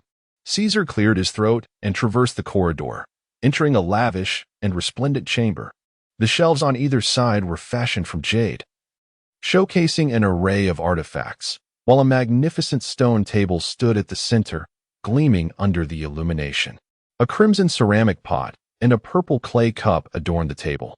Caesar drew out a chair, gesturing for Yin Yuan to take a seat, before settling into another chair himself.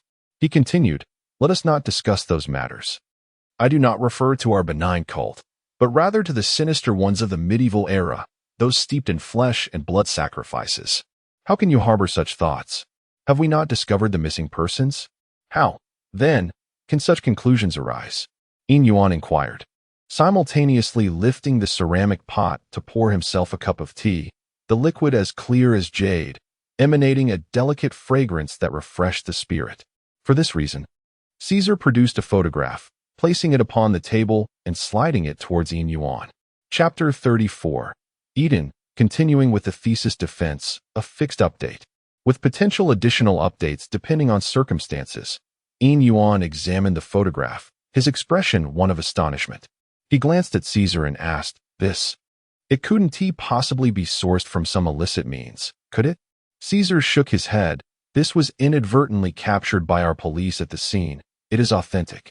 The photograph depicted a dimly lit street, where under the yellow glow of the streetlights, a dark red hexagram flickered in the air, while sparse crowds, passing vehicles, and busy police officers seemed oblivious to the ominous symbol enveloping them. "What prompted you to seek me out so suddenly? This seems amiss. Is there not a dedicated department for such matters?" Yin Yuan expressed his confusion. "Because." Caesar produced an item and placed it on the table. "If those above come, such a significant event in my jurisdiction must have someone to bear the blame. Naturally, people would hope it falls upon the mayor. But if I resolve it, I can shift the responsibility onto those below. What do you think? This item should assist you in my endeavor." Yin Yuan gazed at the object, questioning, "How did you come by this?" "Very well. Hand over your documents. I shall investigate." Caesar chuckled, agreed. "I will provide you with the material shortly.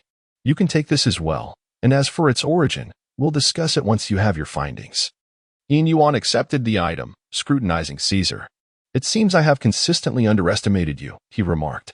"I have never dared to underestimate you," Caesar replied with a half-smile, his tone hinting at something more. "Now that matters are settled, shall we step outside?" The two exited the room, and after dining, Yin Yuan prepared to leave in his car. Within the villa, behind the floor-to-ceiling windows on the second floor, Caesar lifted the curtain, quietly observing as Yin Yuan's vehicle departed. Behind him, the butler, Old Chad, stood respectfully.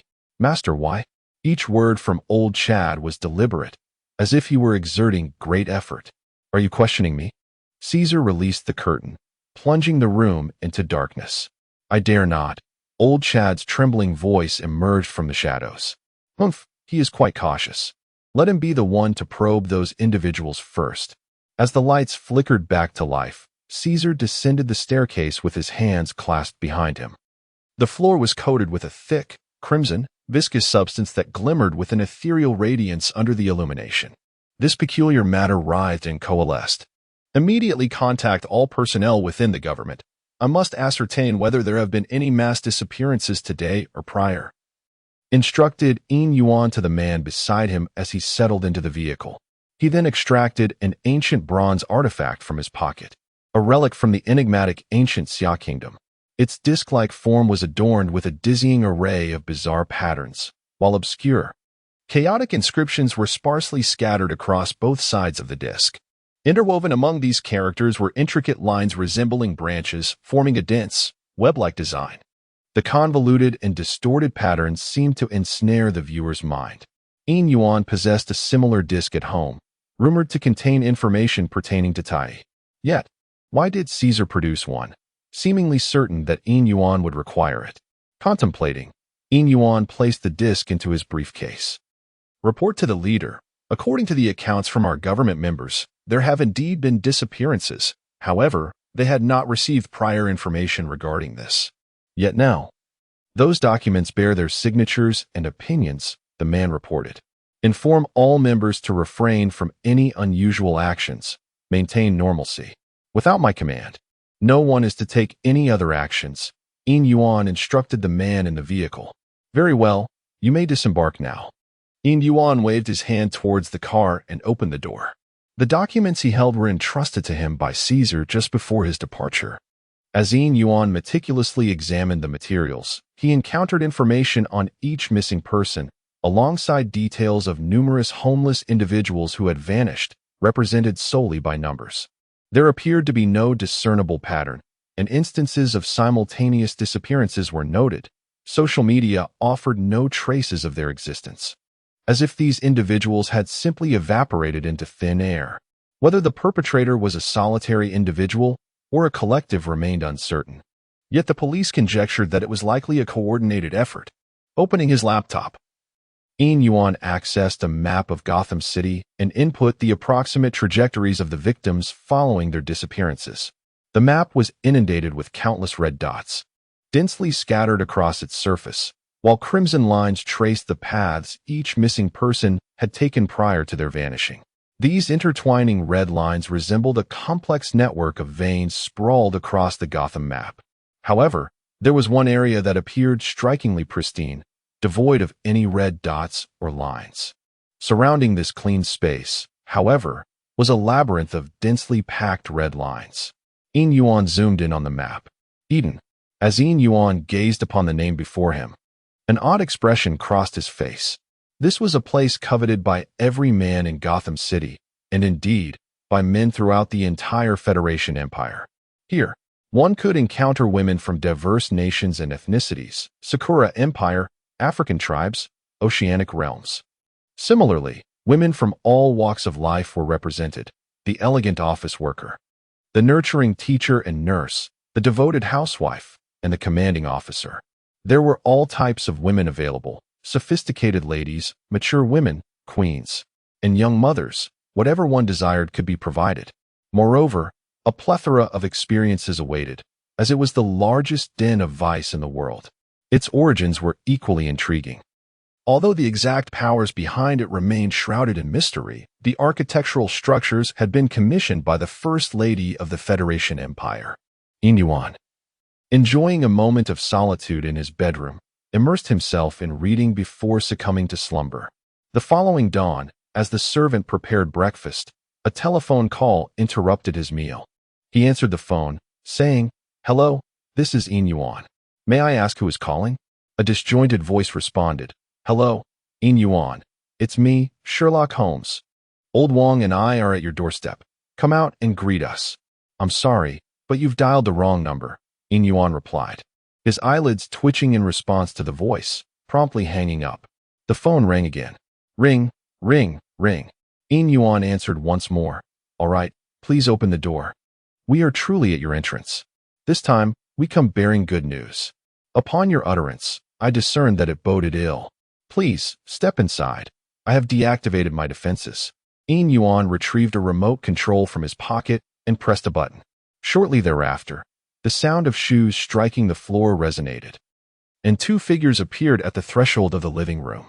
One was a tall man with a shock of silver hair, sporting large, lensless round glasses.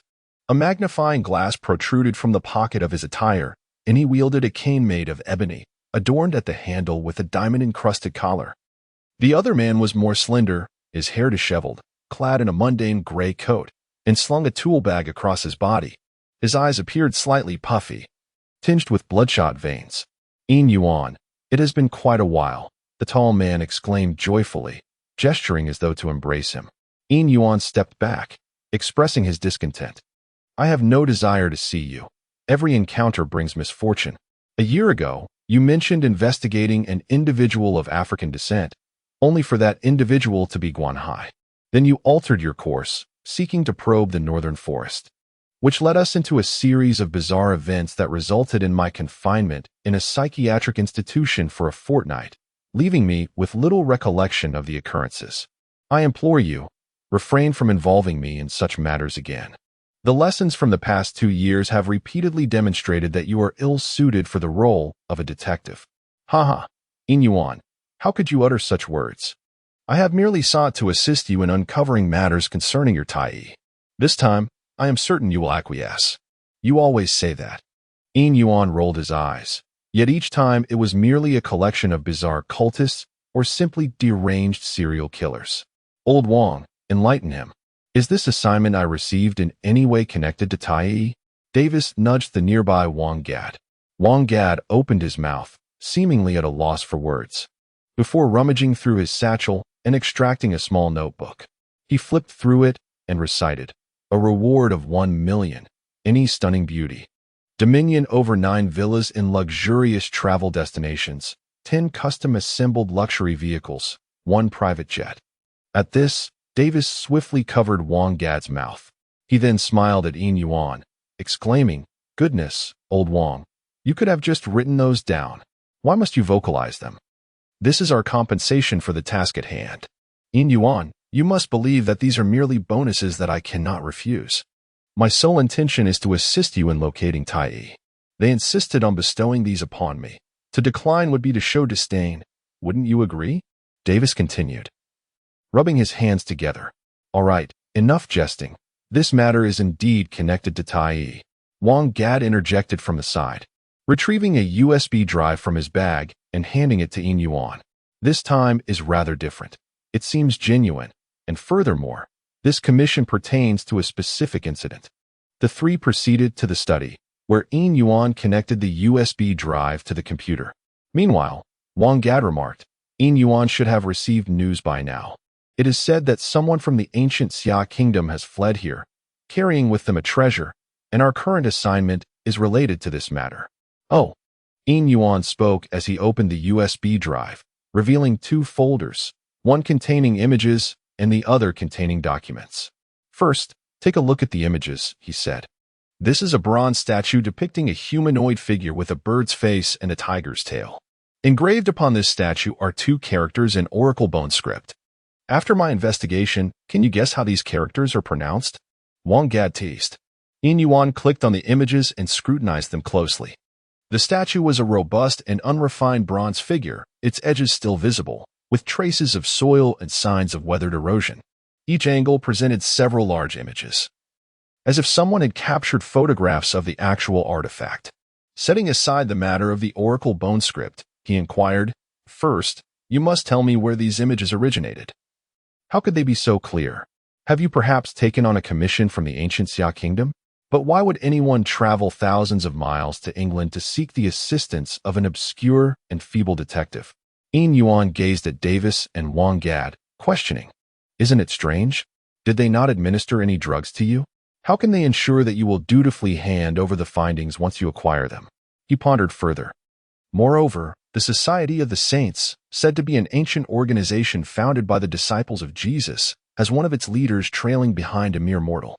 Could it be that they have an operative embedded in that enigmatic realm, holding a position of significance, thus providing such comprehensive documents? Flicking through his fingers, Yin Yuan remarked, "It seems my identity has come under suspicion. Perhaps I should assist in this matter. How intriguing it would be to confront that mysterious nation openly.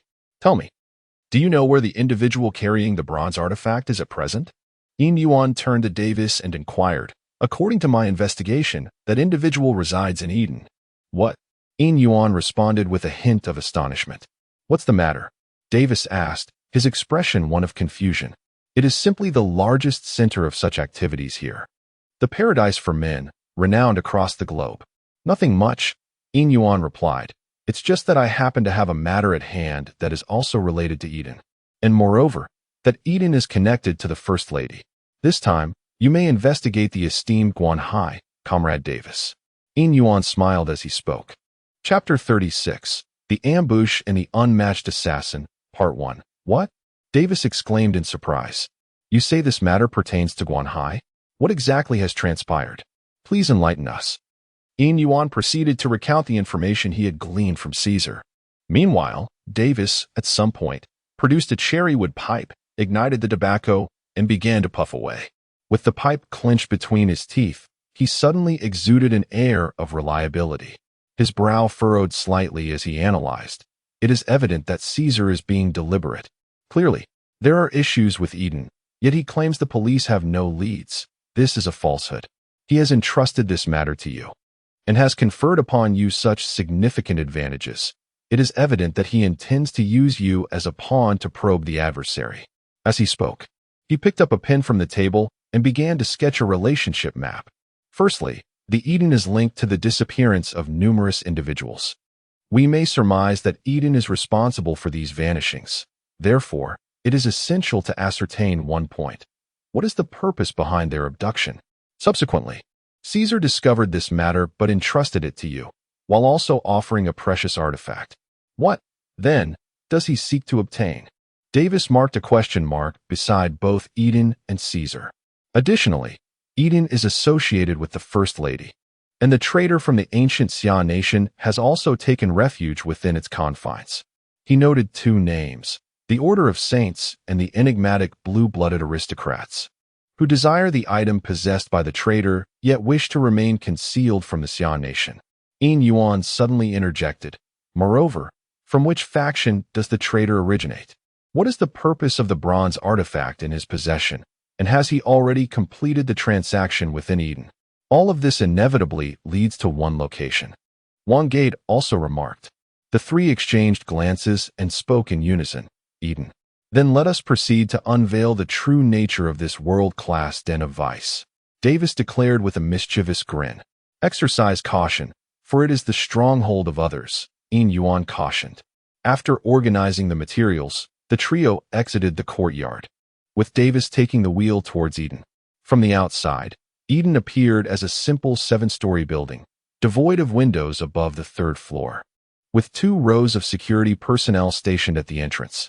One by one, impeccably dressed successful individuals entered. At a nearby corner, Yin Yuan and his companion sat outside a milk tea shop, observing the unfolding scene. "Hey, as the honorary mayor and a renowned professor, you don't possess a membership card for this place?" Davis inquired of Yin Yuan. "I'm afraid not. However, my dear detective, this is where you come in. Do you see that individual approaching? You should have one on him." If you could discreetly retrieve it, we would gain entry, Yin Yuan replied. Holding a cup of milk tea, his index finger extended toward a well-dressed man making his way toward Eden, glancing around as if wary of being recognized by an acquaintance. Which one? Oh, that fellow? No problem at all, Davis remarked, casting a glance at the man before standing up and striding over. Bang! Davis collided with the man, sending him sprawling to the ground. Damn you! The man exclaimed in anger. My sincerest apologies. I'll help you up, Davis said, extending his hand to assist the man. At that moment, he looked at him in surprise. Wait, aren't you? Do you remember me? We were classmates. Remember how we used to copy homework together? The man stared at Davis, confusion etched on his face. Do we know each other? Don't you recall? I'm Smith. I remember you distinctly. You worked in a government office, didn't you? What brings you here today? Oh, I see now, Davis replied, a knowing smile spreading across his face as he regarded the man in front of him, clearly amused by the unexpected encounter. What are you daydreaming about? Humph. I merely came to assess the community resident's satisfaction.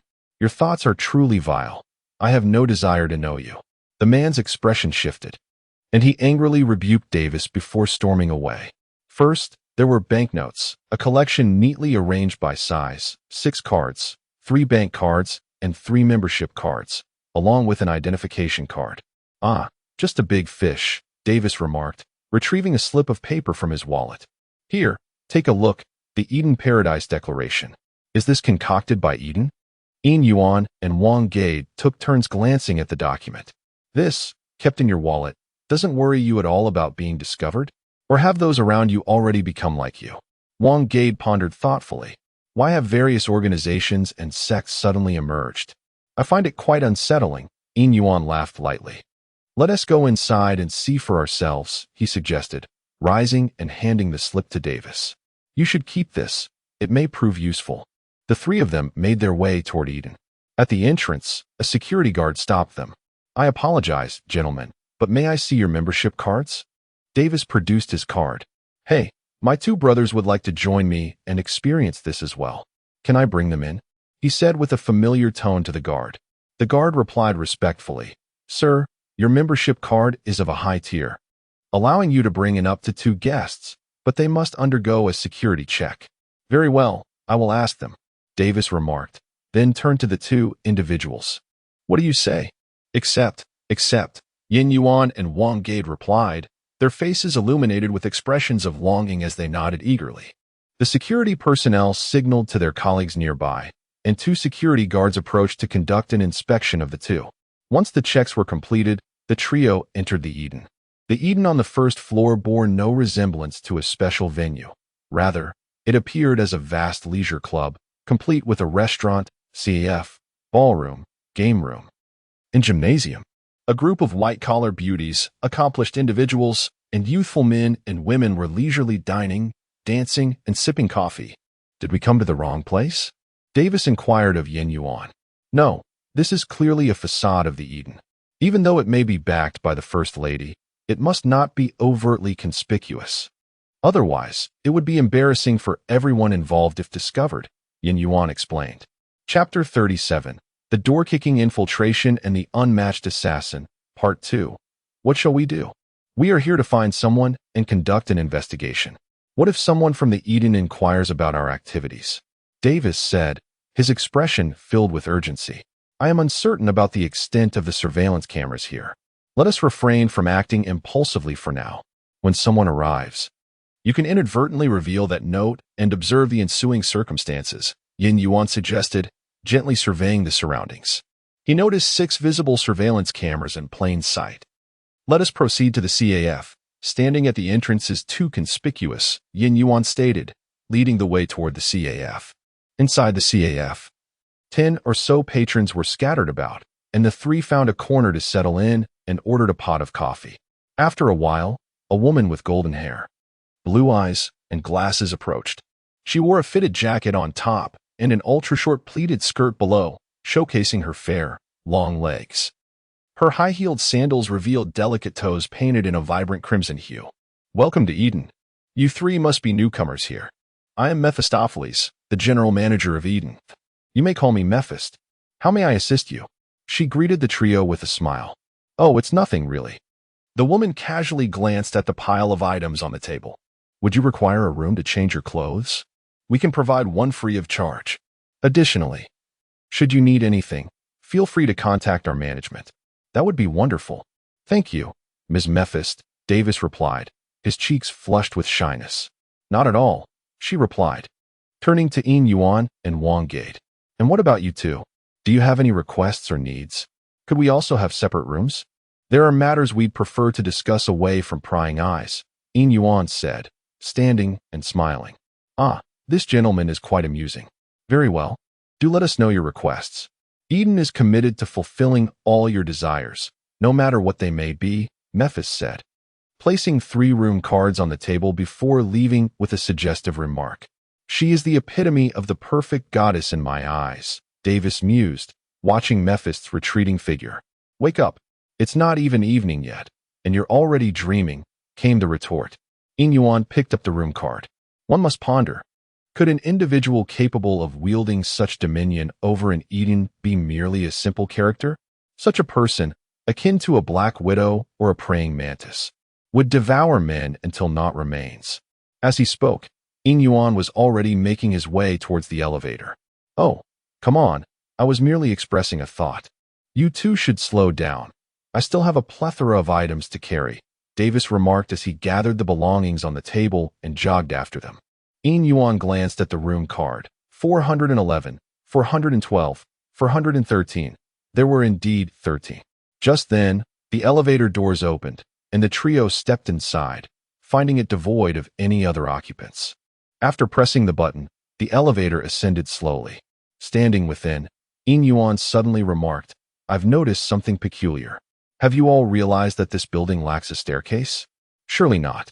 It must be rather discreetly constructed, Davis replied. Indeed, it is absent, Wang Gate interjected. The spaciousness of the first floor is comparable to that outside, indicating there are no hidden chambers. Moreover, through careful observation, I have synthesized the 3-dimensional structure of the first floor with what is visible from the outside. At least on the first floor, if there are no visible stairs, then there must be no concealed ones. What if something were to happen? How could those inside escape? Though there is a row of elevators here, Davis muttered. Perhaps that is the very intent, to prevent anyone from fleeing, Wang Gate suggested. As Yin Yuan spoke, the elevator doors opened, revealing a long corridor illuminated solely by artificial light, devoid of sunlight. On either side were lurid murals depicting the union of man and woman, their bodies bare, bathed in a soft pink glow, all of which stirred the most primal impulses and desires within the human soul. Oh, perhaps we ought not to discuss such matters within the confines of the elevator. Who knows if there might be listening devices? Davis remarked with a hint of regret. Detective, by the time you ponder this through, we may very well have met our demise. I have activated the electronic jammer, which can disrupt the operation of nearby electronic devices. In his hand, Yin Yuan held a miniature transmitter glowing with green light. Upon seeing this floor, I can finally envision the image I had in mind, Davis commented.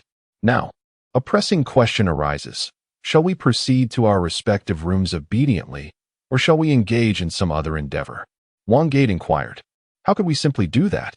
Davis replied. Since it has been stated that there exists but a single escape route, let us investigate thoroughly. Does anyone here possess the skill to pick locks? Both Yin Yuan and Wang Gate shook their heads. Detective, shouldn't this be an essential skill of your profession? Goodness, where have you learned such a thing in a year? This is a steel door. Yin Yuan expressed his astonishment.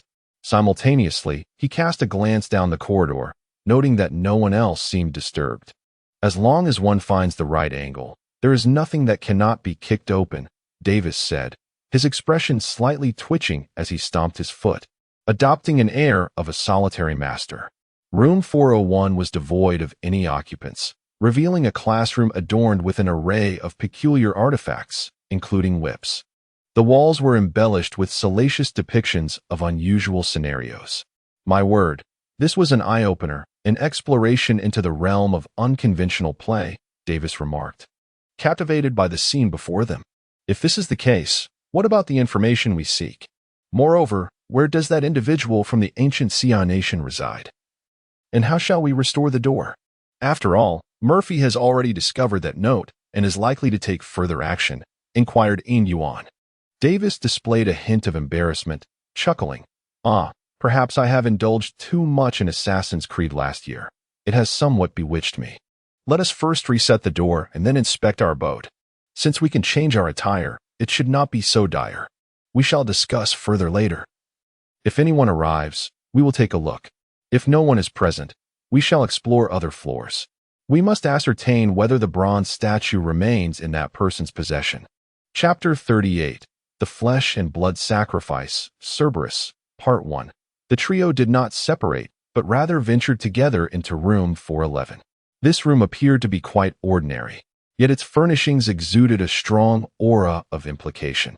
A wardrobe stood within, filled with an assortment of brand new, unopened clothing for both genders. Davis selected an outfit and retreated to the bathroom to change, while Wang Gade and Yin Yuan remained in the living area. At that moment, the phone rang, and Yin Yuan approached to answer it. Hello? Hello. Good day to you.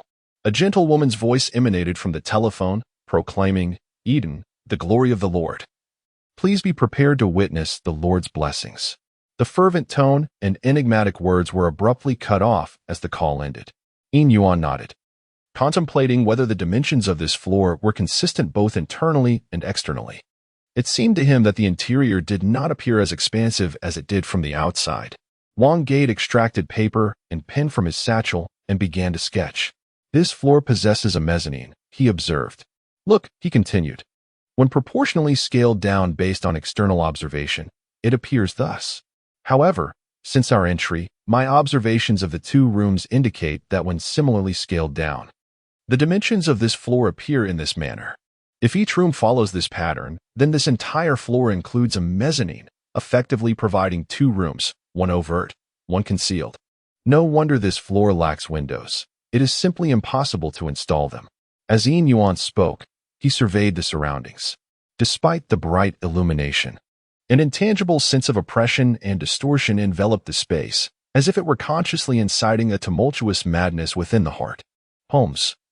It is time to prepare and witness a glimpse of Eden's iceberg, Yin Yuan remarked, listening as the sound of water in the bathroom gradually diminished.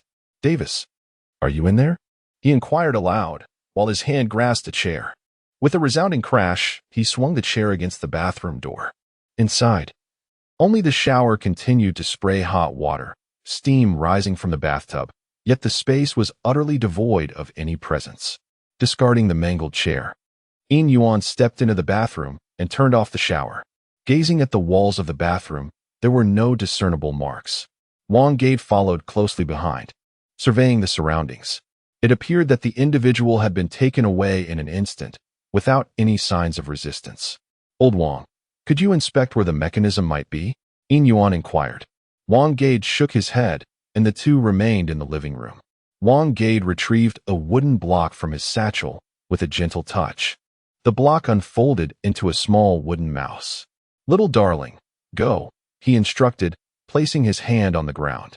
The wooden mouse seemed to come alive, delicately scampering down his arm before darting away. What is this? Yin Yuan asked, puzzled. In case of any unforeseen circumstances, it can create chaos to facilitate our escape, Wang Gade replied. Suddenly, the room plunged into darkness, a sensation of weightlessness and disorientation overwhelming them. A blinding white light erupted, prompting Yin Yuan to involuntarily shut his eyes. When he opened them again, he discovered that he and Wang Gade were no longer in the living room, but rather in a place reminiscent of a temple, surrounded by peculiar and grotesquely twisted statues, all devoid of faces. A group of individuals clad in white robes and hoods, their faces obscured by black veils, encircled Yin Yuan and Wang Gade. Their vacant stares gave the unsettling impression that they were not human, but rather lifeless corpses, sending chills down Yin Yuan's spine. Let us proceed. A mechanical, aged voice emanated from one of the robed figures. The white-clad individuals surrounded Yin Yuan and Wang Gade, guiding them down a passageway as they moved forward together in a throng. It was a blood-red, moist passageway, seemingly still secreting a waxy substance. Delicate veins were distinctly visible on the surface of the passage, which undulated rhythmically. Walking within it, each step felt like treading upon something viscous and repulsive. A warm current of air swirled through the corridor, laden with a stench of decay and humidity. It felt less like traversing a passage and more like navigating within the innards of some living organism. After wandering in circles for a time, the figure in white halted, revealing an arena reminiscent of a Roman amphitheater. At its center lay a sea of blood, where countless corpses floated amidst entrails, livers, excrement, and bleached bones. Several crucifixes stood in the sanguine tide, each bearing a figure devoid of skin, reduced to a grotesque semblance of humanity. Dominating the scene was a colossal stone door, adorned with mottled totems, smeared with blood and viscera, its patterns chaotic, inverted, and distorted. Gagging, Wang Gade began to retch, while Yin Yuan, though not vomiting, felt waves of nausea wash over him. In the surrounding stands sat figures clad in white robes. On the topmost tier were 8 silhouettes, one of whom was Merphis, whom Yin Yuan had encountered earlier. She seemed to sense his scrutiny, turning to him with a peculiar smile. Yet another figure astonished Yin Yuan even more, a tall, slender black man, his face alight with a jovial grin, seemingly engaged in cheerful conversation with the other 7. He held a goblet aloft, and when Yin Yuan glanced his way, the man raised his cup in a gesture of salutation. Gazing at the sea, it appears our esteemed leader is rather formidable. Where is Davis? He has not made an appearance here. Yin Yuan scanned the surroundings, feeling a tinge of confusion. And what of that individual? The one rumored to have pilfered the treasures? Furthermore, what of the forces behind Caesar? Are they all oblivious to these matters? Thoughts raced through Yin Yuan's mind as he pondered. Let us proceed. The voice clad in white emerged, ushering Yin Yuan and his companion to ascend to the highest tier of the viewing platform. Welcome, Mr. Yin Yuan and Mr. Wang Gade. Murphy's rose, a beaming smile adorning his face as he addressed the two. But might I inquire as to why Mr. Davis is absent? We are equally uncertain. We presumed you had taken him with you, replied Yin Yuan. Oh ho ho, how intriguing. Please, gentlemen, have a seat. The ceremony is about to commence. Enjoy the spectacle, and we shall discuss the remainder later. With a wave of his hand, 2 chairs materialized, compelling Yin Yuan and Wang Gade to take their seats. Chapter 39, The Blood Sacrifice, Cerberus, Part 2. Now, allow me to introduce the distinguished individuals present. A cryptic smile lingered on Murphy's face as he gestured towards the array of striking men and women beside him. From the left, we have Duma, Shalaya, Lofico, Inshin, Rahab, Behemoth, and, of course, our well-known leader, Aoguanhai. He then pointed towards Yin Yuan and his companion, stating, "And these 2 gentlemen, one is the honorary mayor of Gotham City, a professor at M University, and the head of the enigmatic organization Dong Huang, Mr. Yin Yuan. Another figure is a professor of archaeology at the University of Michigan, the inheritor of the ancient Chinese mechanical arts of the Mozi School, and a participant in numerous supernatural events, Mr. Wang Zhai, not Wang Gade as I mistakenly stated."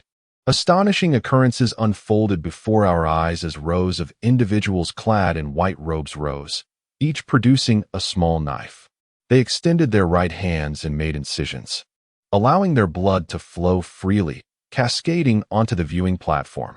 The numerous grooves on the platform gradually filled with this crimson essence, weaving together to form intricate patterns reminiscent of an angelic visage. Yes, it was indeed an angelic image, adorned with 12 pairs of sanguine wings and an enchanting countenance. This representation seemed to pulsate with life, as the central pool of blood began to bubble and froth, akin to a fiery cauldron. The figure upon the cross began to wither, as if drained by some unseen force. Beside him, Morpheus and others stood entranced, their expressions imbued with fervor as they beheld the spectacle. Meanwhile, Aoguanhai leisurely held a goblet filled with a viscous, deep crimson liquid, gently swirling it, seemingly indifferent to the unfolding scene. The white-robed figures below joined in a peculiar chant as an eerie light surged forth from the blood sea, washing over the stone door repeatedly. With each wave, One of the white-robed individuals collapsed as if the very sand beneath them had given way, revealing an emptiness beneath their robes. A resplendent white light emerged from the stone door, where a silver-hued regular hexagram intertwined with a blood-red inverse hexagram. The eerie amalgamation of the macabre and the sacred evoked a strange and divine sensation that surged within Yin Yuan, causing his rationality to gradually unravel. The two hexagrams began to extinguish each other as the stone door slowly swung open, revealing crimson fissures that rapidly spread across its surface. The sea of blood receded, seemingly consumed by the door itself. From the gap of the opening, a foul, insatiable aura emanated, carrying an immense pressure as if an ancient demon were awakening from within. Time and space warped, light appeared to be devoured, and notions of finality, destruction, despair, and oppression permeated the atmosphere. One by one, the fervent figures clad in white robes leapt into the sanguine abyss, only to dissolve into pools of blood, absorbed by the stone door.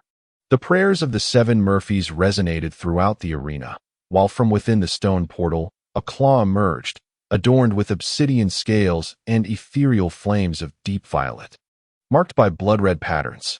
The very fabric of space seemed to burn, as drops of blue viscous fluid trickled from the claw, plunging into the sea of blood.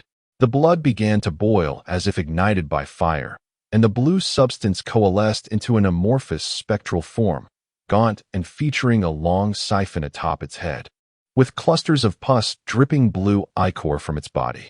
Evil was the first impression it left, swiftly followed by a profound sense of dread.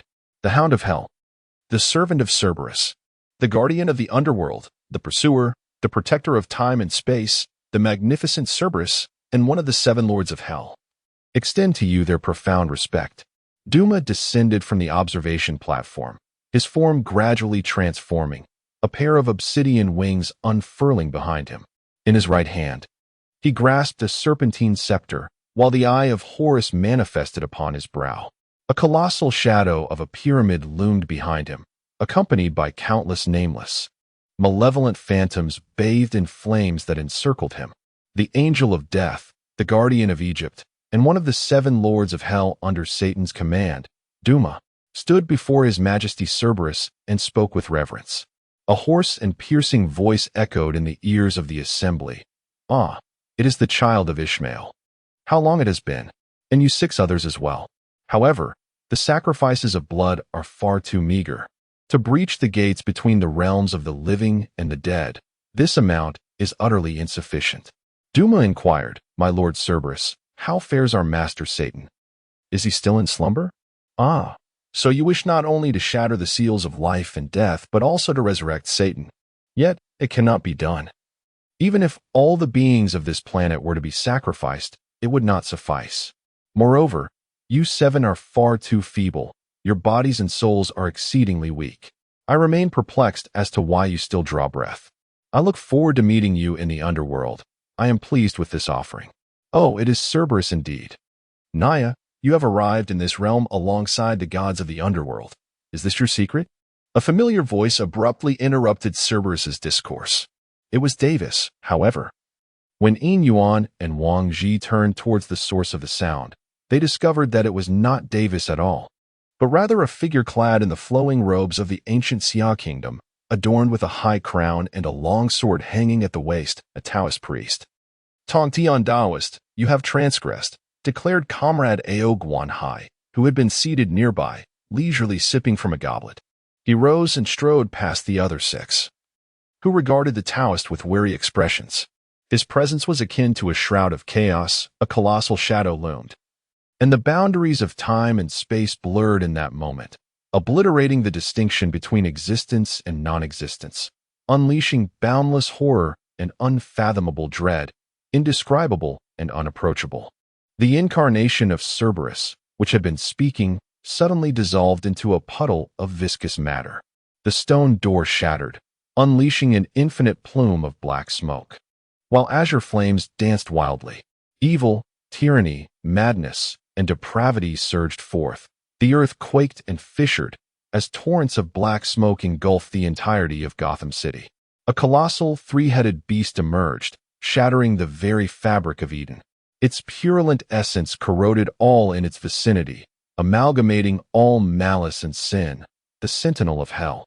The gatekeeper of the underworld, the pursuer through time and space, Cerberus, the hellhound, descended upon the world. Disregarding the seven present, this enormous creature, merely named the three-headed dog, fixed its 6 eyes upon the Taoist, an otherworldly visitor, reminiscent of a demonic summons, enticing and soul-snatching. Chapter 40, Donghuang, Tai Yi, Part 1. Do you intend to strike? The Taoist remained composed, exhibiting not a trace of trepidation. Lingbao turned his gaze towards Guanghai and slowly spoke. Is it normal for you to take on forms? Yet a violation when you come before me? What are your intentions? Guanghai coldly inquired, fixing his stare upon Lingbao. Perhaps it should be. What do you intend to do? Lingbao retorted. Cerberus stood nearby, restless and eager. Ever since Cerberus had appeared, Gotham City had succumbed to a state of panic, with its inhabitants crying out and fleeing in terror. Yin Yuan and Wang Gade lay amidst the ruins of Eden, seemingly forgotten, while Duma, Murphy's, and the other 7 stood beside Guanghai and Cerberus, their gazes shifting uncertainly. Evil invaders, you have finally made your entrance. Another voice interjected into the dialogue between Guanghai and Lingbao. It seems the consciousness of the world is resisting you. Have you not yet managed to seize even that? Lingbao's eyes deepened with contemplation as he glanced at Caesar before jesting towards Guanghai. Insignificant insects, pitiful ants. Cerberus's ferocity was nearly uncontainable, yet faced with Lingbao, an instinctual sense of danger held it back from lunging. However, upon seeing Caesar, a wave of instinctive revulsion surged within, and its fury could no longer be restrained. With a thunderous roar, Cerberus swiped a massive paw towards Caesar. The colossal claw blotted out the sun, showering the air with a deluge of viscous fluids, enveloped in smoke. As if a mountain had collapsed. The aura of slaughter and death surrounded the paw, and the thick blood mist drifted ominously between its claws. All shall serve me. Caesar extended his arms, seemingly yearning to embrace something. Cerberus's claw descended with a thunderous force, shattering buildings and splitting the earth, leaving a colossal imprint upon the ground, reducing Caesar's original position to a puddle of flesh. Yet, Cerberus did not revel in the success of his slaughter. Rather, his 6 eyes glared fiercely at another direction, where another Caesar emerged slowly. He clapped his hands, addressing the onlookers. This is how you behave, showing no regard for the creatures of this world. Indulging in wanton slaughter and sacrifice, you bring nothing but calamity to the world. At last, I have captured you, despicable outsiders. Caesar, in a state of madness, called forth. Come forth, all who bear the burden of vengeance and wrath. With that resounding cry, countless figures emerged from behind him, black, white, and yellow, their expressions vacant, resembling mere puppets. Even the multitude of ants remains but ants. One of Cerberus's mouths opened wide, and innumerable straw-like organs surged forth, piercing through each body, transforming individuals into desiccated husks, as if their blood and flesh were drained. In the chaotic essence of falsehood, all things are sacrificed to me. Caesar remained utterly indifferent to the deaths around him, his hands forming a bizarre sigil, reminiscent of the very source of malevolence in the world, the embodiment of chaos itself. Subsequently, countless shadows erupted from the lifeless bow. Even Cerberus halted its actions, one of its heads turning to gaze at Guanghai. Guanghai displayed a look of bewilderment. Yet in the next moment, his expression shifted dramatically. His human form dissipated, transforming into a writhing specter adorned with countless tendrils, constantly morphing, embodying chaos and the abyss. As if all malevolent darkness and evil were birthed from this very essence. A sense of dread washed over him. He was siphoning my power. No, it is this universe that is pilfering my laws. Quickly stop him. The chaotic mass emitted an unfathomable sound, and only Cerberus and Lingbao Daoran comprehended its meaning. The others clutched their heads, as if an overwhelming torrent of knowledge inundated their minds, causing their sanity to dissipate rapidly. The heads of countless individuals behind Caesar erupted, their brains splattering outward. Then, from the shadow of Nyarlathotep's specter, A colossal tentacle surged forth, lunging towards Caesar. Yet, from the endless shadows beneath Caesar's feet, another enormous tentacle rose to meet it. They collided in silence, resulting in the formation of a black hole, with cracks appearing in the surrounding space, releasing currents of chaos and void. Pseudo-objects of calamity. Suddenly, a strikingly handsome figure, with prominent blue veins beneath his skin, materialized beside Caesar. His eyes flickered with the essence of catastrophe, embodying disaster itself. An aura of decay, illness, death, and despair enveloped him as he struck out with a palm, shifting stars and displacing the earth, unleashing an indiscriminate wave of lethal intent that engulfed all present. Lingbao Daoist chuckled softly, acknowledging, "Indeed, even my power has been siphoned away. Although I sensed something amiss at the time, I never anticipated that you were the embodiment of the heavenly Tao of this realm. No wonder, no wonder." Drawing forth his long sword from his waist, he unleashed a wave of lethal energy, a sharp aura radiating outward. With a single stroke, a multitude of sword energies surged towards the blue-blooded man. The 7 kings of the pseudo-objects manifested, their voices resonating in unison. Then appeared Duma, Shalia, Lovehro, Inson, Lahab, Behemoth, and Mephistopheles, 7 figures identical to those standing beside Cerberus at this moment. However, they were not in their current weakened state, but rather in their most potent form. The 7 pseudo-objects then revealed their true forms, wings unfurled, divine apparitions glimmering, wielding authority. "Your divine bodies are indeed in the grasp of this world," Cerberus remarked. 2 of his heads fixated on the 7 pseudo-kings, while another turned towards the 7 figures, speaking slowly. "My lord, we too are unaware of this matter," Duma boldly replied. Addressing Cerberus, "Humph, once I have dealt with these 7, I shall have a proper discussion with you," he retorted, even as all 3 heads of Cerberus remained solemnly focused on the advancing 7. Surrounding him, blue flames mingled with viscous liquid, crimson markings emerging upon his form. His stature swelling once more, eclipsing the heavens, akin to a colossal beast. The slumbering spirits heralded death, the lamentations of the deceased echoing in the air. Behind Duma, false, a series of pyramids emerged, from which mummies emerged one by one. Countless white cloths intertwined like chains, binding and ensnaring Cerberus. It seemed as though the resentment and cries of the deceased were woven into these chains, unwilling to accept death, envious of the living, attempting to drag the living into the realm of the dead. The moonlight mourned, the living perished, and the evil eye sealed its fate. A full moon ascended, its pure light glimmering like ice. Behind Shalia, false, silver wings unfurled, illuminated by the moonlight. From her silver crescent-shaped eyes emanated a peculiar power that struck Cerberus, causing its flesh to decay and the corruption to spread. Chapter 41, Eastern Hades, Eastern Sovereign.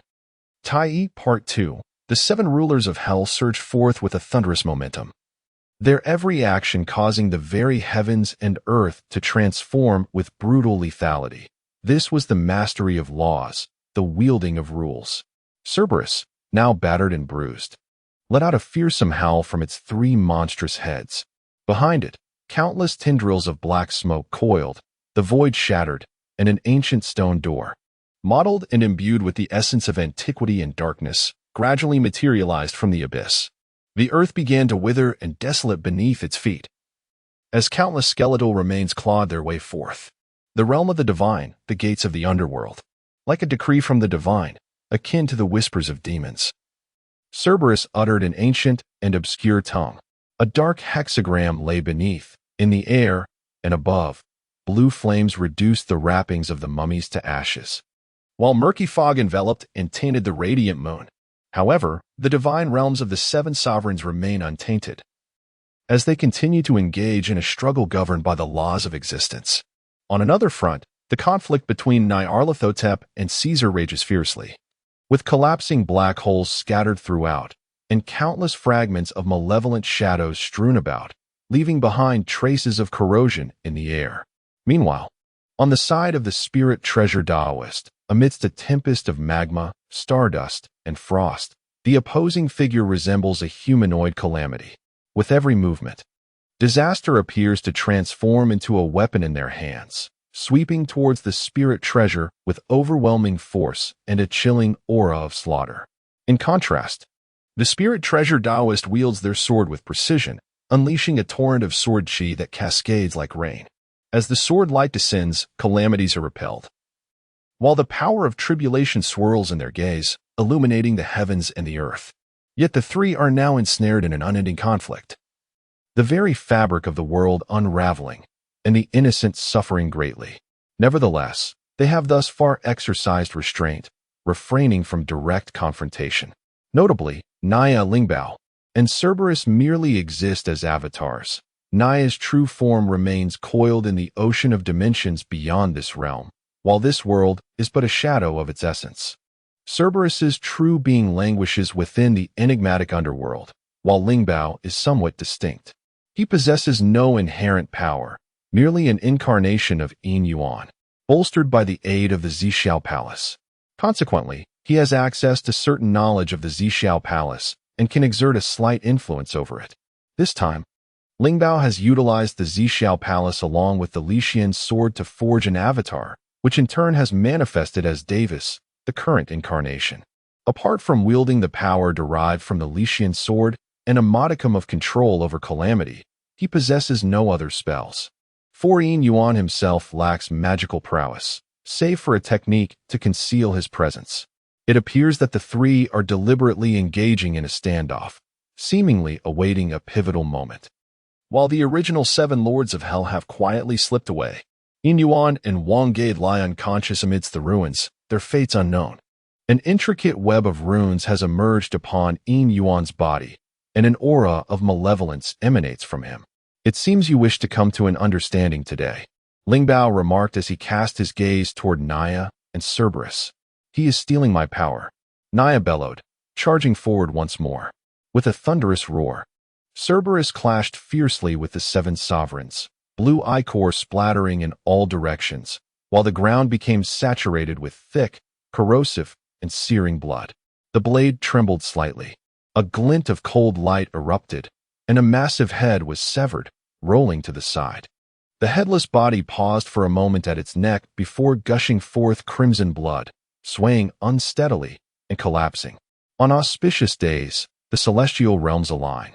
I wield my long sword adorned with jade, and the resonant clang of chimes fills the air. The jade mat is spread, and fragrant offerings are prepared. The dishes of delicate fragrance are served alongside the fine wine. The drums are struck, and the bells ring. A moment of celebration ensues. In ancient Chinese, as if uttering divine incantations, it resembles prayers and rituals, as extraordinary phenomena manifest across the heavens and earth. The vast sun radiates endless brilliance, and a colossal tree, bathed in golden flames, seems to materialize within the cosmos, supporting the great sun. Within it, a 3-legged golden crow emerges amidst colorful clouds and golden lotuses. "What are you doing? How could this happen?" Naya's face contorted with fury as she waved her hand, enveloping Caesar in an endless shroud of black mist. "It seems you have forgotten that on this planet lies a place called the ancient Xia Kingdom." The Taoist Lingbao, with a dust brush in his left hand and a tarnished, rusted bell in his right, appeared contemplative. "It seems this time, the game is mine to win," he remarked with a smile, as the bell in his palm emitted a dazzling golden light, illuminating the heavens and the earth. While rust fell away to reveal intricate totems and inscriptions. "The hour has come. Why does the Eastern Emperor not awaken promptly?" Lingbao spoke, as the bell in his hand transformed into a golden light and descended towards Yin Yuan. "Quickly stop him," Naya exclaimed, her expression fraught with urgency, as countless shadowy tendrils emerged from her being, only to disintegrate into dust beneath the radiance emanating from the bell. Cerberus suddenly inhaled deeply, its 3 mouths consuming the 7 individuals, and then it lunged toward the bell. Nearby, the previously vanished Dimorphos and the other 6 suddenly reappeared, forming a unique formation. 6 stood at the points of a hexagram, while 1 occupied the center, reciting ancient Hebrew. A figure with 24 wings, half as white as snow and half as black as ink, materialized, standing between the bell and Yin Yuan. "It is futile," when the Eastern Emperor's bell manifests. All is predetermined, all struggles are in vain. Ling Bao smiled faintly, observing Naya and the others with indifference. An infinite light and warmth radiated from the Eastern Emperor's bell, which emitted a resounding resonance that echoed in all directions, shimmering brilliantly.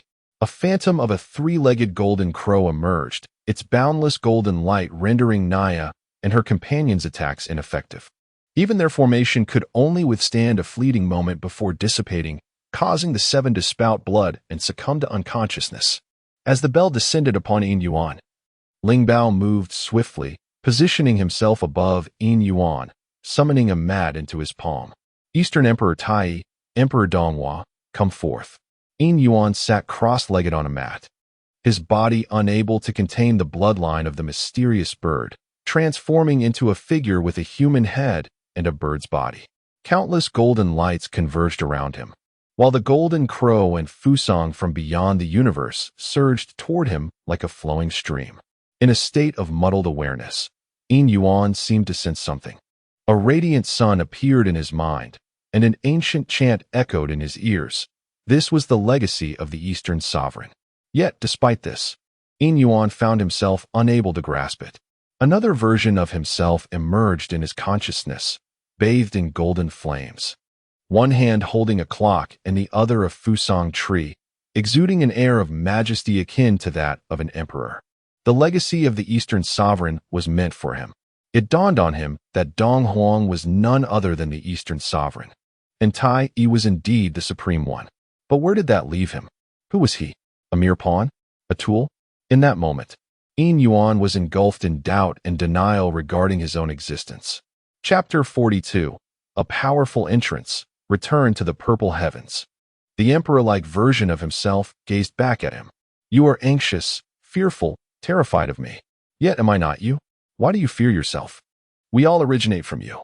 As long as your thoughts stir, we exist within your mind. What we do is but a reflection of your desires. As for your claim of being unable to control us, it is simply because you are currently too weak. It is your weakness that has given rise to us. Is that truly the case? Yin Yuan murmured. One heart, myriad thoughts, myriad forms united in one heart. You are the primordial source. Keep the myriad realms in your heart. Immerse yourself in scriptures and texts, for the heart is the foundation of all. Now, let us first resolve this matter. Today, you shall embody the Supreme One. The man opposite trembled slightly, and the copper bell in his hand floated towards Yin Yuan.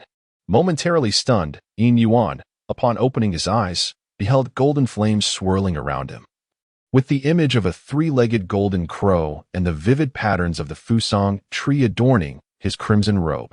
Glancing around, his eyes sparkled as if a blazing sun resided within them.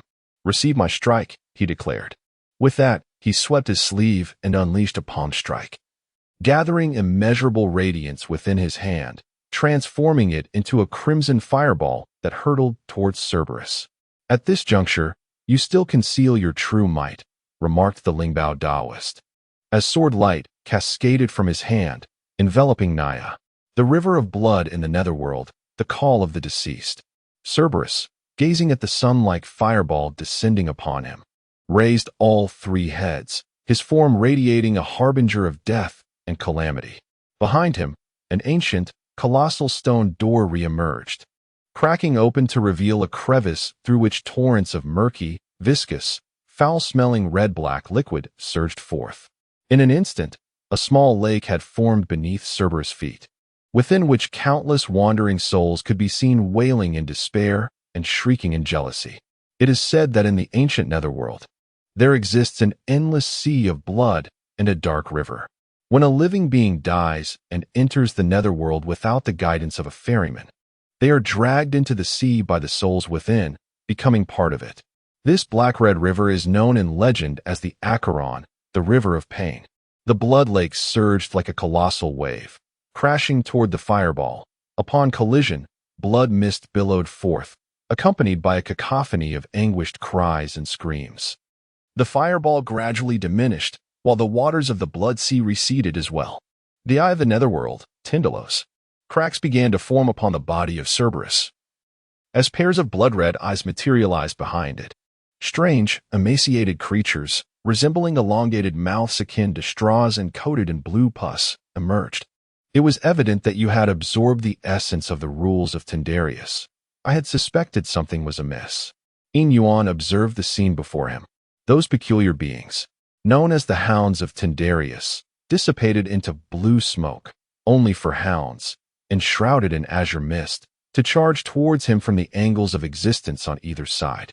Countless straws reached out towards Yin Yuan, assailing him from the past, present, and future. Simultaneously, pairs of blood-red eyes appeared in the void beside him, emanating waves of chaos and destruction. The people shall offer sacrifices to the Eastern Sovereignty, Yin Yuan proclaimed, as visions of ancient scenes unfurled behind him. Countless realms reminiscent of the ancient Xia kingdom emerged, where the ancestors, since the primordial era of survival by raw flesh and blood, evolved from tribes to nations, continuously venerating a divine entity, the god Tai, the supreme heavenly sovereign. Upon manifesting the Eastern Sovereignty, these beliefs found a tangible focus. Naturally, faith is a double-edged sword. Yin Yuan utilized the Eastern Sovereign Bell to channel this faith, thereby exerting indirect control over it. An overwhelming torrent of belief power surged forth, effortlessly obliterating the Hounds of Tindaru before your arrival in this world. The Eastern Sovereign had already traversed it, yet he could not survive.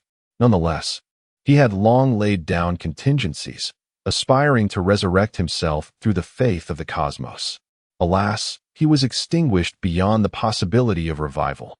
However, that faith has persisted. Now, you find yourselves vanquished. Your reluctance to act decisively stems from the profound injuries your true selves have endured, remarked the Taoist Lingbao. It seems so.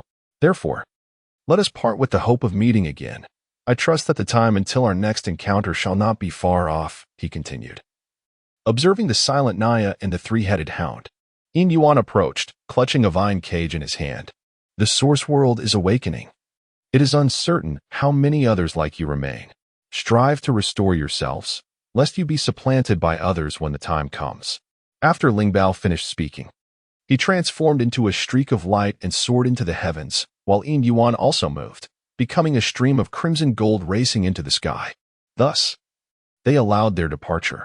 Cerberus inquired of Naya, indeed, was this grand spectacle merely to facilitate their exit?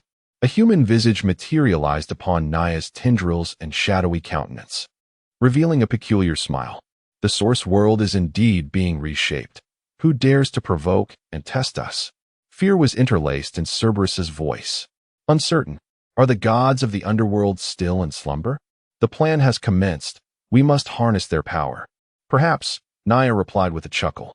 Beyond the cosmos, in the ocean of dimensions, as he gazed upon the vast expanse of chaotic phantoms, a flicker of doubt crossed Yin Yuan's eyes. Could he truly refrain from intervening? Or had he, perhaps, been so easily deceived?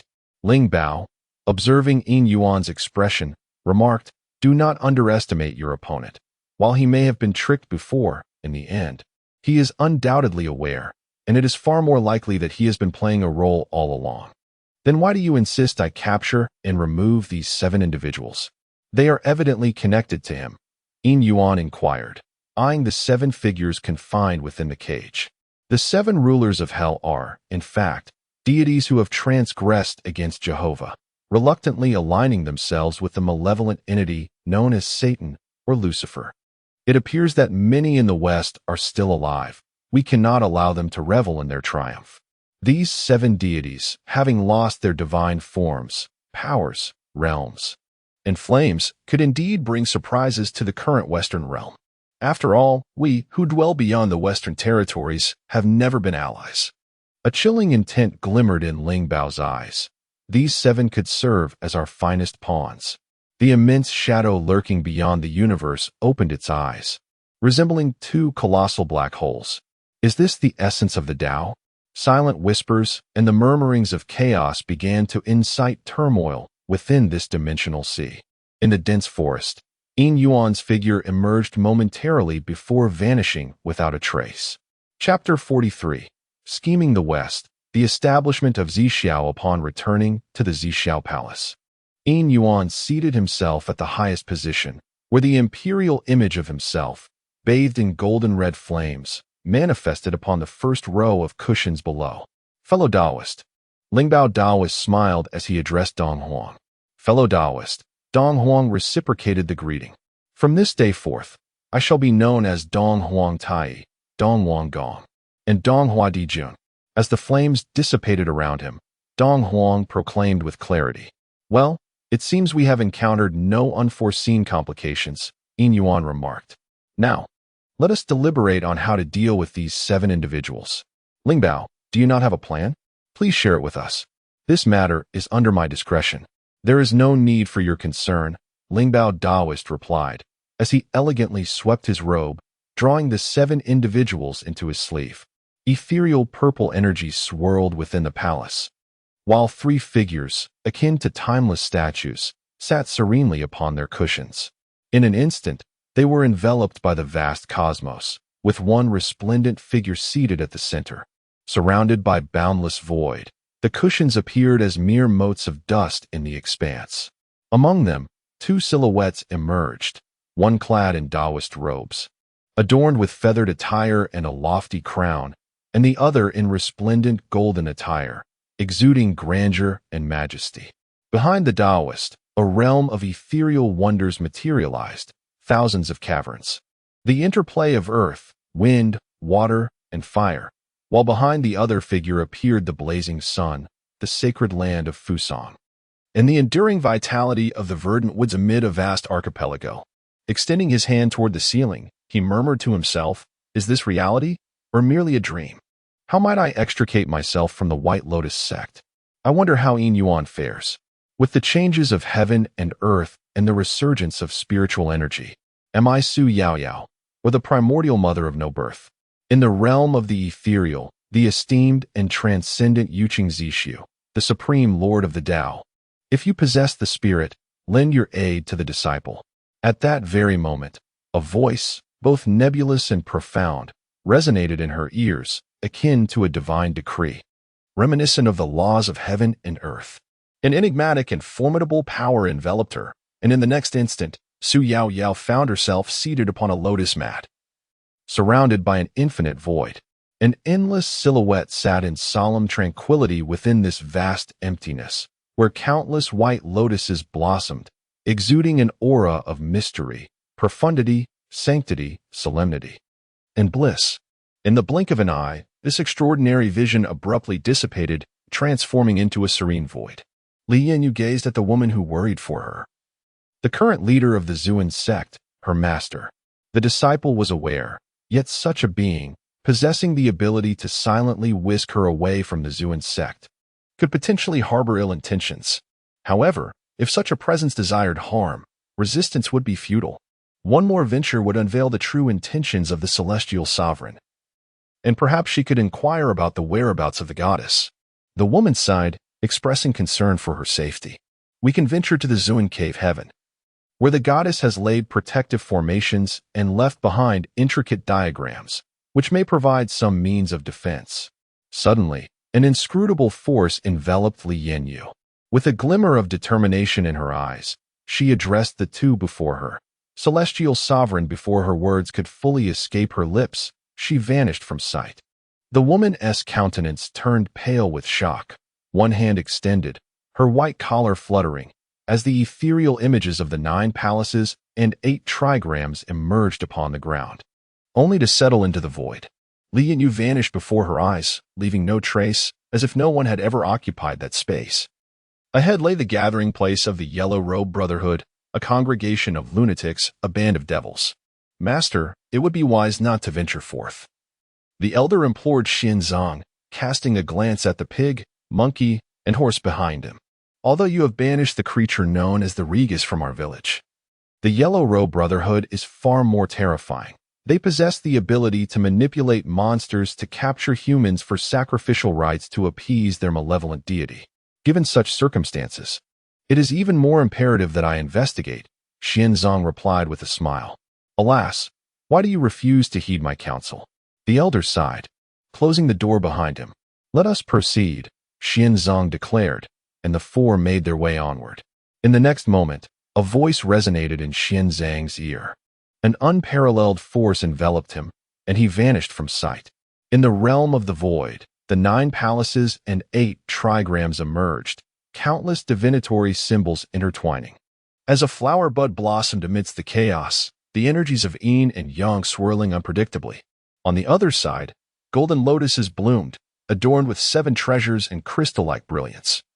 As celestial dragons soared, reminiscent of a blissful paradise, a pure land of Buddhism, radiating resplendent light in all directions. Su Yao Yao Xianzong and Li Yin Yu materialized upon the meditation cushions, their gazes fixed with fervent respect upon the ethereal figure at the center. Bowing reverently, we meet the celestial sovereign. Gazing ahead, one could discern an additional figure among the foremost row of meditation cushions, adorned with the 3-legged golden crow and the ancient tree of Fusang. This presence instantly evoked in Su Yao Yao and Li Yin Yu the image of a legendary mythological being, causing a sudden stir within their hearts. Greetings, everyone. Under the supreme might of the celestial sovereign, you have all been summoned here for a singular purpose, residing in the grand realm of Deluo. Within the Xian Du Jing Palace, the celestial sovereign remains transcendent and untroubled. You have all arrived here through fate and, upon consultation with the sovereign. This space has been established as our meeting ground, spoke the Lingbao Taoist. With a smile that held an enigmatic quality, the Lingbao Taoist cast a profound gaze across the void, landing squarely upon Li Yin Yu. She felt as though the Xian sword within her was on the verge of departing. Since some of you have posed this question, allow me to kindly elucidate, the Lingbao said in a tone that resonated with depth. Chapter 44. The Ancient and Modern Seekers of the Purple Sky. Before delving further, you must comprehend that the world is as countless as the grains of sand, while the primordial essence remains singular. The cyclical transformations across the myriad realms signal the return of the Age of Decline. With but a thought, the celestial sovereign manifests, imparting teachings and illuminating the essence of this realm, crafting the Jade Palace's spiritual treasures. Thus, I am the embodiment of these treasures. It is essential to recognize that in this world, names cannot be usurped, particularly those of divine beings. Each name holds profound significance. To obtain a name is to engage with the forces of creation and causality, aware of the arduous path of the world. The celestial sovereign seeks to disseminate teachings to humanity. However, the mundane cannot grasp these doctrines, hence the search for fated practitioners.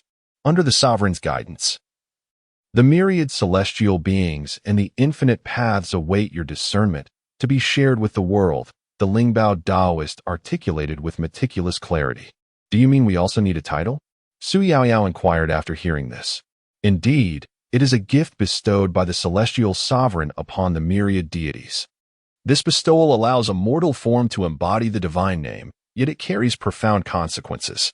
If one fails to align virtue with title, or if one claims a celestial name without due merit, it may lead to untimely demise, a fate witnessed across many realms. However, in the presence of the celestial sovereign, it is different. This is your chance for enlightenment, the spirit treasure Taoist stated with a serious demeanor and earnest tone. Then, how might we discern the divine name that corresponds to our essence? Li Yin Yu asked eagerly. Xian Zhang's gaze burned with intensity as he looked towards the center, where the primordial celestial sovereign seemed to be lost in the void, his soul adrift. Even in that desolate world, he could uncover accounts of the primordial celestial sovereign from ancient texts and legends, once dismissed as apocryphal. Since his last visit, Xianzong had deliberately gathered such information during his journey of salvation, leading him to believe that if anyone could redeem this world, it would be the primordial celestial sovereign before him. Yet, the sovereign appeared aloof and unapproachable, seemingly within reach, yet infinitely distant, offering no opportunity for communion. However, the individual named Spirit Treasure proposed an excellent suggestion. If one were to emulate him, they might find a way to directly communicate with the primordial celestial sovereign and discover the means to save the world. Resolute, Xianzong solemnly bowed before the primordial celestial sovereign. The sovereign is compassionate, The three individuals felt as though they were standing atop the heavens, with deities and immortals passing by them. Supreme celestial emperors, the ever-vigilant human sovereigns, the tranquil Taoist ancestors, the unparalleled demon lords, the enigmatic lord of the underworld, and the compassionate Buddha. Shadows, both familiar and unfamiliar, brushed past them, yet one figure paused. "Ah, it is you," came a long sigh. And the other phantoms began to fade, leaving only one behind. The trio sensed their respective legacies. But only Li Yin displayed a flicker of surprise and confusion upon her visage. Slowly opening her eyes, they gazed at Ling Bao and offered a heartfelt bow of gratitude. "Pray tell," a voice echoed in Ling Bao's ear, "have they truly received their legacies? What of mine? Am I not the primordial one?" Startled, Ling Bao felt a jolt at the unexpected inquiry. "Maintain your lofty demeanor. They are unlike you. I shall elucidate matters shortly. But first, let me lead them astray," Ling Bao mused within. With a serene smile, Ling Bao turned to the three. "Let us now address one another by our titles, as per your earlier proposal, which the celestial sovereign has graciously sanctioned. He has established this realm as our gathering place. So let us discuss what we shall name our collective." As Ling Bao spoke, they gestured aside. "Ah, allow me to introduce you to the Eastern Emperor." Ling Bao pointed to the man beside him. The Eastern Emperor opened his eyes, which reflected a resplendent golden sun. "I have met many a fellow Taoist," he proclaimed. Subsequently, Li Yin turned to Xianzong and inquired, "Pray, is your title Jane Daoren or Jane Buddha Amitabha?" The assembly was taken aback. Even Ling Bao Taoist exhibited a hint of astonishment. It was not the Buddha of sandalwood merit. Could it be? Ling Bao's gaze scrutinized Xuanzong. Amitabha, who attained Buddhahood eons ago, perceiving the suffering of time, made the grand vows of 48, establishing the Western Pure Land of ultimate bliss to guide sentient beings, embodying boundless light and life. This was indeed an ancient deity, and to think that the celestial sovereign would bestow upon Amitabha such a title, what could this signify? Li Yin's thoughts whirled, yet her expression remained inscrutable. "Taoist Zhuanf. Is your title the Nine Heavens Zhuanf?" Su Yaoyao inquired of Li Yin. Li Yin nodded, casting a peculiar glance at Su Yaoyao. "Yes, it is indeed the esteemed Nine Heavens Zhuanf. Are you the golden mother of Yachi?" Su Yaoyao replied, somewhat taken aback. "Taoist Zhuanf, what is amiss? Is something wrong?" Li Yin remained silent, instead glancing at the Donghua Emperor standing beside Ling Bao Taoist. Su Yaoyao, perceptive as she was, turned pale as realization dawned upon her. Li Yin's gaze fell upon the primordial shadow, feeling an unfathomable depth, elusive and enigmatic. "This is merely a title. It should not pose any issue, should it?" Su Yaoyao suddenly felt a twinge of regret. The Donghua Emperor, beside Ling Bao, seemed indifferent to the title, quietly sitting in meditation, his aura fluctuating with flames. While beneath the fiery glow, a wisp of verdant wood energy ebbed and flowed. "I have an idea," the voice of Yin Yuan echoed in Ling Bao's ear. "Since we are in the Zixiao Palace, why not we refer to ourselves as Zixiao?" The others, their thoughts diverse, offered no dissent. Chapter 45, Sundry Matters of the Azure Vault, Return to the World, Part 1. "Now that we have reached a consensus, do any of you have further inquiries?" Spoke the Ling Bao Taoist, addressing the assembly. With a gesture toward Xianzong, he continued, "The one known as Jane hails from another realm. Should he desire, he can unveil the wonders of his world to you, and in turn, you may exchange intelligence. The multiverse is an immense treasure trove. You may share your resources. Yet be forewarned, do not recklessly offer the possessions of your world to those from another. Should any world harbor ulterior motives, they could exploit this knowledge to discern the location of your realm within the dimensional seas and initiate an invasion. However, you may engage in transactions under the auspices of the celestial sovereign's might, ensuring that no information regarding your world is divulged, even with prior anticipation." The three were taken aback. How miraculous and wondrous it was for beings from disparate worlds to convene. Xianzong cast a glance at the two women, their eyes ablaze with curiosity, and then at the ethereal projection of the celestial sovereign. Ultimately, he resolved to act. The void around him shimmered and transformed. revealing a series of images that depicted the fundamental aspects of his world. An endless abyss of darkness, a myriad of demons, flesh-eating monsters, cannibalistic beings, despair, a crumbling realm. Slaughter, death, and chaos. All the malevolence of humanity laid bare. The two women were astounded, and amidst their astonishment, they exchanged further intelligence. Xianzong prepared to offer all the techniques he had gathered in exchange for sustenance and other resources. Yet, deep down, his true desire was to seek the intervention of a mighty being to salvage his shattered world, which was on the brink of descending into a realm of darkness. Alas, the celestial sovereign remained indifferent, unwilling to intervene lightly. Xianzong cast a sidelong glance at the quietly seated Dong Huang, who seemed indifferent to him. He could sense the radiant energy of the sun and the essence of life emanating from Dong Huang. After a moment's hesitation, he spoke. Dong Hua, my friend, might you be inclined to engage in a trade with this humble monk? Dong Huang turned his gaze toward Xianzong, inquiring, what do you wish to trade? And what do you possess that could possibly interest me? Xianzong retrieved a bowl from his sleeve, its surface shimmering with an ethereal glow, crafted from purple gold, adorned with intricate carvings of numerous Buddhas. Within the bowl lay a crystal-clear pool of water, upon which a golden lotus gracefully floated. This humble monk offers 3 treasures.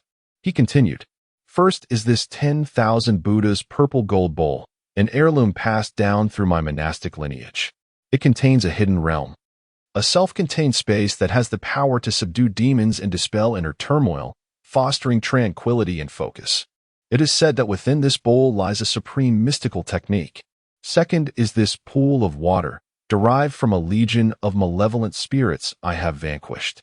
This water, once a lake, was refined through blood and flesh, possessing the ability to dissolve bones and devour flesh, ensnaring the mind. After purging the evil spirits, I placed it within the bowl for purification with the golden lotus, chanting scriptures daily, and it has now transformed into a precious elixir for healing. As Xianzong spoke, he gestured, and a stream of water emerged from the bowl, flowing into his hand, radiating with a vibrant vitality. Lastly, there is this golden lotus, a reward for my efforts in redeeming the wicked, forged through the supreme secret techniques of the Buddhist path. It possesses formidable defensive capabilities, shielding the bearer with virtue and resisting various afflictions, while also purifying malevolent influences and safeguarding the mind. However, it necessitates the augmentation of virtuous energy, otherwise, its power may dwindle with use. As Xianzong struck the bowl, a golden lotus transformed into radiant light, descending beneath him to materialize as a 3-tiered lotus platform, enveloped in a halo of virtuous golden light, exuding an aura of divine solemnity and compassionate majesty. With such treasures before me, what would you offer in exchange? Dong Huang appeared indifferent, his words cold and devoid of emotion. The humble monk expressed his desire to exchange for the aspects of your cultivation that pertain to the great sun's brilliance. I possess a method that necessitates contemplation of the great sun, an understanding of its celestial cycles, for only through its illuminating radiance can one truly cultivate.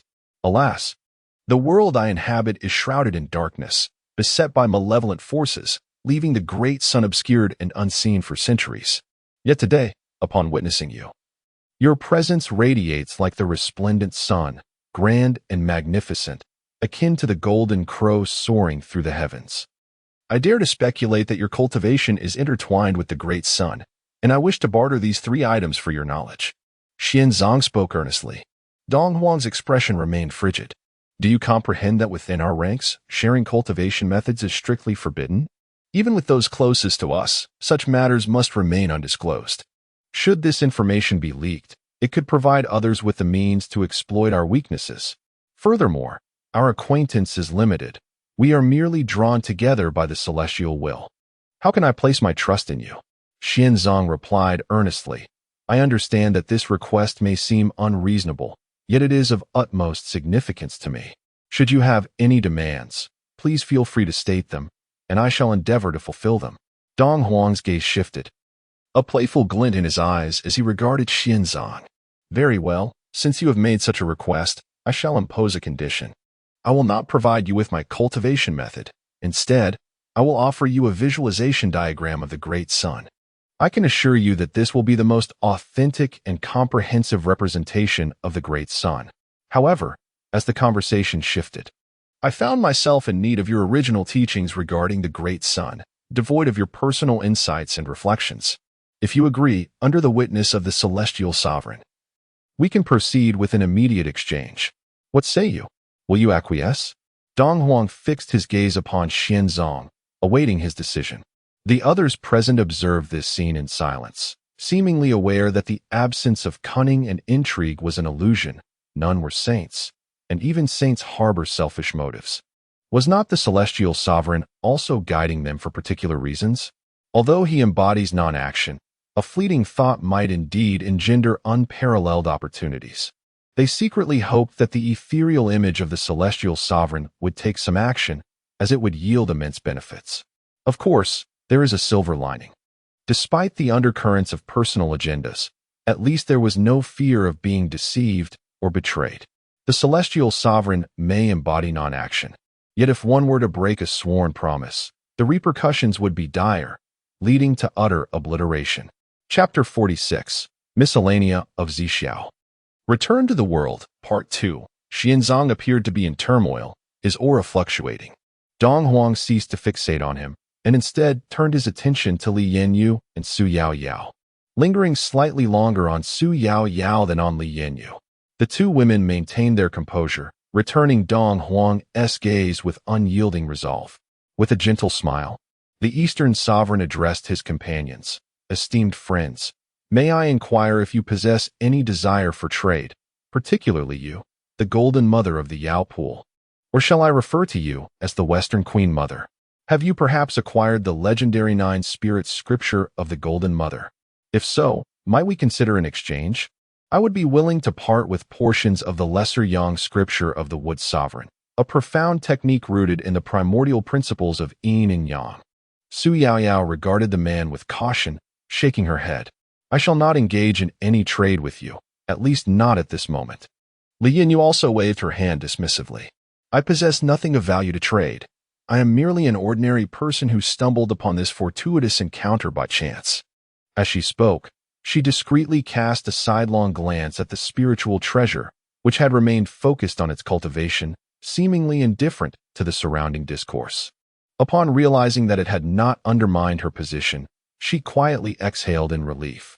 Afterward, the Eastern Sovereign bowed respectfully towards the ethereal figure of the Supreme Celestial, whose form dissipated like a fleeting shadow.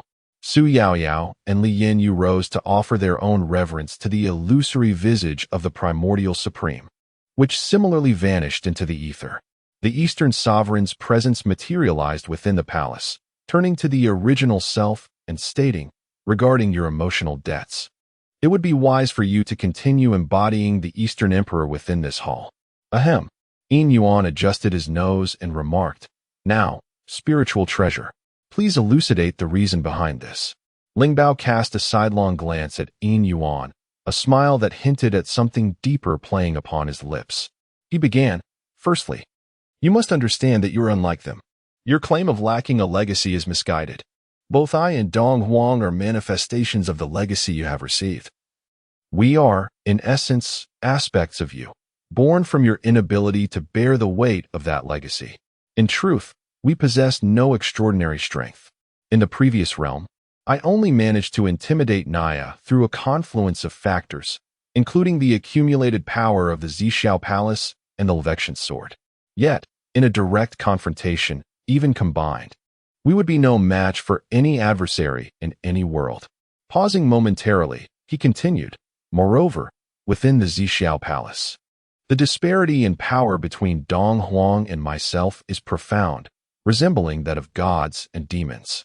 However, this potency is confined solely to the palace, beyond its walls. Our strength is inextricably linked to yours. Yin Yuan pondered this revelation and then inquired, can I learn the techniques you command? Or rather, how might I go about grasping and comprehending them? It is evident that others have already attained the inheritance of the Yushu Palace. and I believe there are many more who possess other fortuitous opportunities. I find myself still too feeble, lacking any skills or martial arts to rely upon. This matter, while seemingly simple, possesses a complexity that is equally profound. Firstly, the legacy of the Eastern sovereign is beyond your current comprehension. The foundational practices you are capable of cultivating are confined to the Dongxian Jiyun Jing of the upper purity, the Dongxian Ingwa Jing of the jade purity, or the Dongxian Dao Jing of the supreme purity. You must distill your own primordial unity from these three texts, thus granting yourself the opportunity to attain the primordial state, preventing you from losing your essence in the presence of other realms or dimensions of the primordial.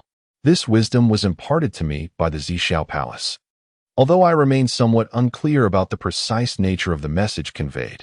Nevertheless, the Dongxian Jiyun Jing you previously acquired is indeed one of the essential scriptures required. You may commence your cultivation with it, and I shall arrange for the collection of materials, for we are not merely a charitable institution. As he spoke, Ling Bao's countenance brightened with a smile. Yin Yuan nodded, stating, "I shall take my leave now. I entrust this place to you." With that, his figure vanished within the palace. In the west, the sky was aglow with radiant streaks resembling falling meteors, a total of 7. In the Vatican, a strikingly handsome figure with black and white wings emerged in the mirror before the Pope, his gaze imbued with an air of haughty regality. The Pope, feeling a twinge of panic, glanced nervously at the guards surrounding him and the attendants behind, realizing that it seemed he was the only one privy to the anomaly within the mirror. "Do not look further. They cannot perceive it, for I dwell within your heart. The demon resides within your sight, which is why you behold me, rather than the hypocritical Yahweh." The man in the mirror opened his mouth, his tone heavy, akin to the low whisper of a demon, stirring the depths of the heart. "Silence, you fallen one who has betrayed the Lord. I shall not be swayed by your temptations. I am the shepherd of the Lord on earth, the Lord's emissary, and he shall punish you." The old Pope trembled as he clutched the silver cross around his neck, speaking sternly to the figure in the mirror. "No, it is impossible. We have established an ancient covenant with the Lord. It is you, demon, who is meddling." The old Pope nearly collapsed, but a knight swiftly supported him, helping him to a nearby armchair. Chapter 47, The Strength of the Nation, Longhuan Academy. "Michael, do you think the Lord has long since forgotten his children?" A long silence ensued as the old Pope turned to the knight behind him. "This may be a test of our faith from the Lord," the young knight replied, his expression resolute, his voice deep and powerful, brimming with strength and hope. The old Pope gazed at the knight, a look of comfort crossing his face. "Michael, summon all personnel, the Judgment Army, the Senate, the Ascetic Order. I shall announce a significant matter tomorrow, and all authorities from the Holy See must be present." The old Pope rolled up his sleeves, revealing aged spots on his withered arms. He sighed, his eyes like a still pond, betraying no emotion. In the grand nation of Dawaguo, within the imperial palace, the current emperor, who had weathered the trials of demons and calamities, sat upon the dragon throne, observing the myriad lives below. "Your Majesty, it cannot be done. If everyone were to cultivate, where would the resources come from? How would production be sustained? Furthermore, martial heroes who violate prohibitions and the widespread dissemination of these celestial arts and divine powers, if misused by those with ill intentions, could lead to calamity. I implore your Majesty to reconsider." The Grand Tutor's words resonate profoundly. I urge His Majesty to reflect deeply. The chorus of agreement surged forth. "Oh, I did not come here to engage in debate with you all. This is the aspiration of emperors throughout history, and it is also my own. The transformations of heaven and earth do not pertain solely to our nation. If we do not strive for progress, we risk repeating the events of yore when the feudal lords sought independence and aimed to encroach upon the central plains. If one possesses the mandate of heaven, with unparalleled authority, there is no room for negotiation, only the undeniable truth prevails. I see clearly into your thoughts, yet this matter is unalterable, and I shall not permit anyone to feign compliance while secretly dissenting. Those who defy this edict shall face execution without hesitation. Additionally, prepare for the grand ceremony at the beginning of next year. I intend to bestow titles upon the officials. We dare not oppose." The ministers bowed their heads in unison. "Very well, begone. I wish for no bloodshed this night." The emperor waved his hand, and the ministers retreated. Grand Tutor, must we truly abide by the emperor's words? Once outside the palace, a faction surrounded the Grand Tutor, and one radical voiced the question. Inside the carriage, a mysterious figure clad in black had taken a seat, but the Grand Tutor paid him no heed and sat beside him. The carriage gradually made its way to the Grand Tutor's residence. The dragon transformed into a true dragon. Without the golden rock, even a multitude of sparrows is of no significance. Suddenly, the old man let out a deep sigh and then spoke. The mysterious figure inside the carriage remained unresponsive. However, it was unclear when, but the carriage had become devoid of anyone but the Grand Tutor. The following day, a piece of news swiftly spread across the vast land of the Middle Kingdom. The current emperor intended to establish the Longhuan Academy, a place to impart teachings to the world and offer anyone the opportunity for cultivation. There would be a branch of the Longhuan Academy in every province and city, each connected to the main academy in the capital by a teleportation platform. Furthermore, a decree was issued to recruit teachers and students, providing generous teachings, resources, guidance, housing, and salaries as benefits. In an instant, the realm was abuzz with excitement. Notably, the head of the academy was none other than the emperor himself, with 3 esteemed scholars, the foremost of whom was known only by the name Yin Xing. The identities of the other 2 scholars remained shrouded in mystery. One was the Grand Tutor Wang Yin, while the other was an enigmatic woman named Fu Ying. The academy was divided into several branches, each dedicated to different disciplines: medicine, fate, divination, alchemy, talismans, martial arts, and various combat techniques. Consequently, there was a pressing need to recruit a cadre of teachers who would then facilitate the enrollment of students. In the regions of Bashu and the wild frontier, remnants of battle lingered amidst the uncleaned blood, and the air was thick with a stench of decay. The barriers and formations were faintly discernible, while squads of soldiers patrolled the area. In the dense forest, leaves rustled, and a figure suddenly emerged. "Who goes there?" the soldiers shouted, raising their weapons. Indeed, they were armed with guns, albeit adorned with shimmering runes that glimmered with ethereal light. "Wait, it's a friend. Do not shoot." Yin Yuan raised his hands in surrender.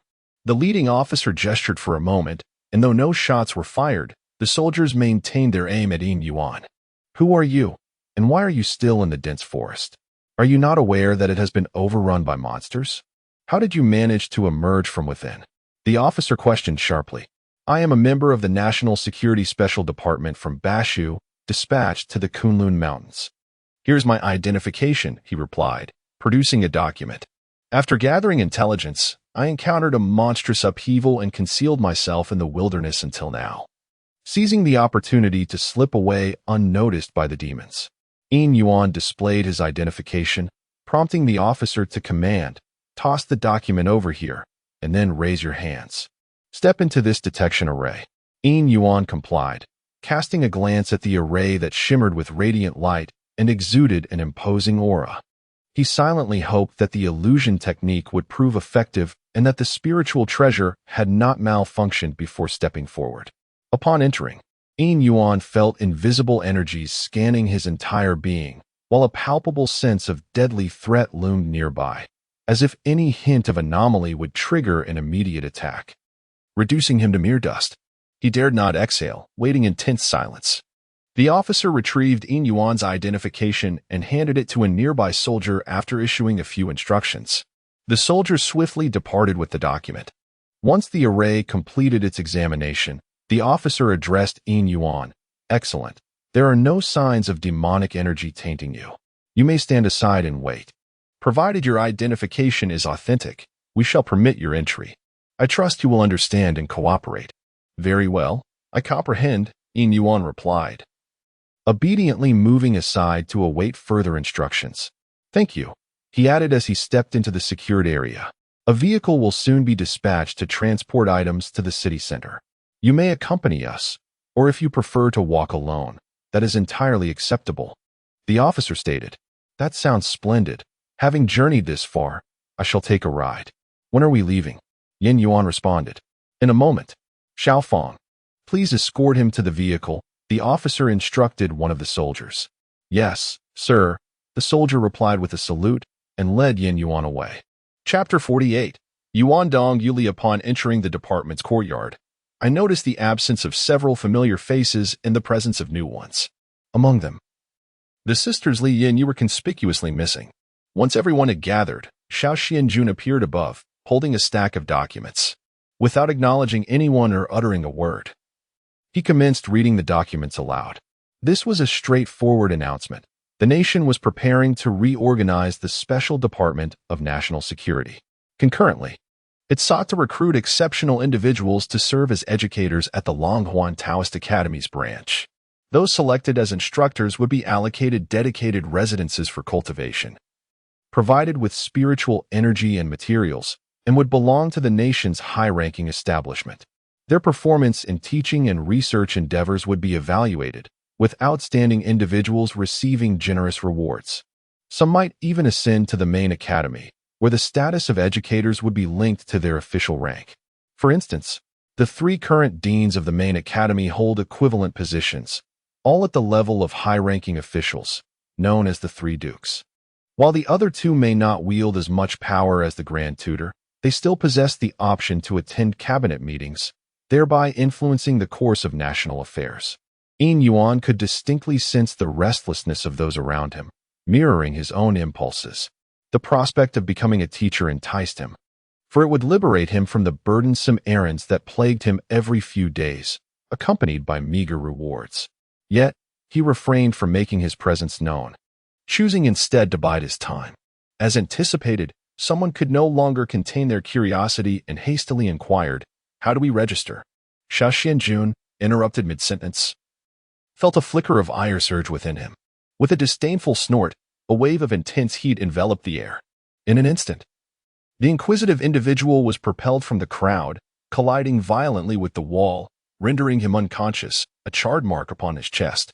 Xiao Xianjun surveyed the crowd below with an icy demeanor, stating, "I have little tolerance for interruptions while I speak. If you wish to know, listen in silence. Be aware that if you fail to gain entry into the Dao Academy, you will still fall under my jurisdiction. Therefore, do not misjudge the situation. Someone, take him away for treatment." A profound silence fell over the scene as Xiao Xianjun resumed his recitation. Upon completion, he cast a sweeping gaze over the assembly, uttering no further words before turning to depart. Humph, is it merely a matter of fortunate lineage? What airs he puts on! Indeed, how audacious, to assume he is formidable. His methods are ruthlessly severe. Amid the myriad facets of life, Yin Yuan listened to the murmurs of the crowd after Xiao Xianjun's departure, shaking his head in contemplation as he too left the courtyard. Upon returning home, his figure flickered like a specter, vanishing from sight in an instant. At Zixiao Palace, a blazing sphere of crimson gold flame flickered before Ling Bao and Dong Huang, within which glimmered crystalline fragments, shimmering like ethereal jewels. Beneath the fireball, a pool of liquid resembling jade floats erratically in the air. Ling Bao and Dong Huang hold various precious gems, casting them into the flames. Within the fire, these gems are refined into crystalline forms, while those that do not turn to ash transform into liquid, merging with the pool below. Subsequently, the gems are returned to their primordial essence, refined into the quintessence of nature, and the remaining jade liquid is collected to forge jade talismans, treasures that inherently bear the incantations and formations of spells, capable of enhancing the inscriptions etched upon them. These talismans are then utilized in transactions with Li Yinyu, Xianzong, and Su Yao Yao, establishing a cyclical exchange of jade for gems. After a month's collection, Lingbao declares that they possess enough to forge the Yuan Dong Jade calendar. What Yin Yuan now observes is Lingbao practicing in conjunction with Dong Wang. As the final gem is cast into the fireball, countless essences of nature shimmer within. Lingbao gestures, and Dong Wang waves at the fireball. The essence gradually transforms into a scroll of jade, while Lingbao forms secret seals with his hands, drawing forth an abundance of purple energy toward the fireball. Intricate patterns intertwining with principles emerge upon the jade scroll, revealing octagonal radiant symbols. In an instant, a strange phenomenon materializes. Earth, wind, water, and fire shatter. As if returning to chaos, boundless radiance illuminates all directions. The sun and moon appear, and the golden crow and jade rabbit flicker in and out of sight, penetrating the void, inscribing the past and present. The essence of the Tao manifests. The laws unfold in profusion, vast as the cosmos, and deep as the ethereal sea, dividing the dual energies of yin and yang, giving rise to the 5 elements of gold and wood, while the celestial bodies rise and fall. The Yuan Dong Jade Calendar, the genesis of heaven and earth. Linghao spoke, his hands weaving intricate patterns as the jade talisman began to display signs of an ethereal interplay between the void and reality. Radiating a luminous aura. Within the flames, it grew increasingly pure and translucent, exuding a natural and sacred essence. The jade talisman appeared as one with its surroundings, as if divinely crafted. Now is the moment. Hasten to channel your essence, Ling Bao instructed. Yin Yuan hastily pricked his finger, and blood surged forth, cascading onto the jade talisman engulfed in flames. In that instant, the talisman emanated a resplendent brilliance, absorbing the surrounding fire before the radiance converged, transforming into an unadorned jade talisman that rested in Yin Yuan's palm. This scroll of the Yuan Dong Yuli could be regarded as the primordial artifact of the Dongxin Jieyun Jing, capable of evolving alongside the wielder's growth. When cultivated to profound depths, it could establish dominion over the heavenly emperor and govern calamities, encompassing all realms within its grasp. As Yin Yuan contemplated the effects of the Yuan Dong Yuli, he realized it could assist in cultivation, absorb calamity energy, control minor disasters, reveal the origins and functions of various phenomena, aid in divination, obscure one's own celestial secrets, and conceal one's aura. Should you aspire to become an instructor at the Longhuan Dao Academy, it may presently seem a distant goal. However, with the assistance of the Yuan Dong Yuli, you might not lack in combat prowess. Therefore, you ought to cultivate a particular technique. Fortuitously, Dong Huang possesses a unique innate ability of the Jinwu clan, which has been refined into a method. With the bloodline of a flying divine beast, you can embark on preliminary cultivation. To delve deeper, the true bloodline of the 3-legged Jinwu will be necessary, but the foundational skills should suffice for you. Thus, dedicate yourself to your training here. Ling Bao tidied himself up and then approached Yin Yuan. Chapter 49. A Glimpse of Calamity, The Flowing Light and Dark Steps, Part 1. The Longhuan Taoist Academy, Sichuan Branch, is nestled amidst the peaks of Wushan, on the banks of the Yangtze River. It boasts a grand courtyard, reminiscent of the ancient and elegant Suzhou Gardens, with a pathway paved from square green stones. On either side, peach and plum trees flourish, their blossoms falling like confetti. Flanking the vibrant red gates are 2 stone lion statues, while a sign above the entrance bears the 4 characters Longhuan Bashu, inscribed in a lively script that flows like clouds and water. At this moment, the gates are wide open, and a steady stream of people is entering. Among them is Yin Yuan, clad in a fitted outfit, with a pure white jade flute hanging from his waist, its surface smooth and lustrous, exuding an innate elegance. Alongside those registering, there are others drawn by curiosity. As Yin Yuan navigates through the crowd, he finally locates the registration area, retrieves his credentials, and is soon guided into the inner courtyard. The inner courtyard already hosts a few individuals awaiting their turn. Counting Yin Yuan, there are 7 in total, 4 men and 3 women. Among the men is a middle-aged gentleman in a gray suit, a young man in light blue athletic wear, and a young Taoist priest dressed in a long robe, his hair tied back with a jade hairpin. The 3 women include a short-haired lady in a tailored suit and skirt, a long-haired woman draped in a plain outer garment over a light-colored gown, and the last, a girl in a pale yellow blouse with delicate braids on either side. Additionally, the Taoist priest carries a peachwood sword, while the others appear unarmed. At this moment, everyone is preoccupied with their own preparations, paying no heed to Yin Yuan. After surveying the group, Yin Yuan finds a spot to sit down and rest. Not long after Yin Yuan's arrival, a man clad in a long gown entered the courtyard and immediately announced, "Well, you have gathered 7 individuals. I shall now lead you to your teacher qualification assessment." The 7 stood up and followed the man out of the courtyard, traversing the corridor into another expansive courtyard. "You must first demonstrate your specialties, so we can arrange your evaluations," the man instructed. "As a teacher, it is imperative that you possess demonstrable talents to educate your students. Whether it be herbalism, alchemy, weapon forging, or talisman crafting, showcase your skills to attain high scores and secure your admission." The courtyard was filled with individuals waiting, akin to Yin Yuan and his companions. Periodically, someone would emerge from the loft within, while new candidates would enter. After a considerable time, it was finally Yin Yuan's turn. He stepped inside, where the loft contained several small rooms, each marked with labels such as medicine, alchemy, weaponry, and talismans. An elderly man sat at the entrance and addressed Yin Yuan. "Young one, choose your area of expertise and proceed to demonstrate. There are no restrictions. Once you have finished, you may step out and await the results."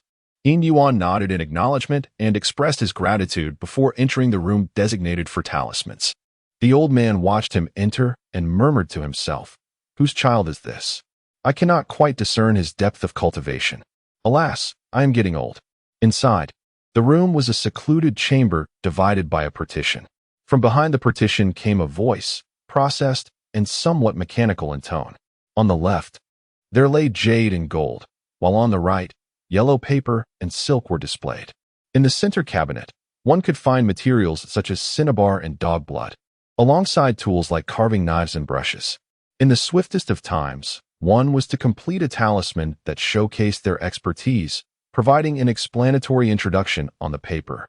This would then be placed in the upper left cabinet, and upon brushing one's credentials on the emerging jade tablet, one could depart. After hearing this, Yin Yuan proceeded to the left, where various exquisite gems, precious metals, and unique stones were elegantly arranged on the shelves. He selected a piece of mutton fat white jade, which, while not purely white, exhibited a subtle creamy hue. From the right shelf, he retrieved 3 carving knives of varying sizes and then took some cinnabar from the central cabinet. This jade was indeed of exceptional quality. Yin Yuan first employed the large carving knife to shave its surface. With a single stroke, the blade glided effortlessly, yielding a texture as smooth and refined as true fat. Producing a jade slab approximately 3 inches long, over 1 inch wide, and ½ inch thick. He then sprinkled cinnabar upon the jade slab, applying force until it transformed into a fine powder that seeped into the jade.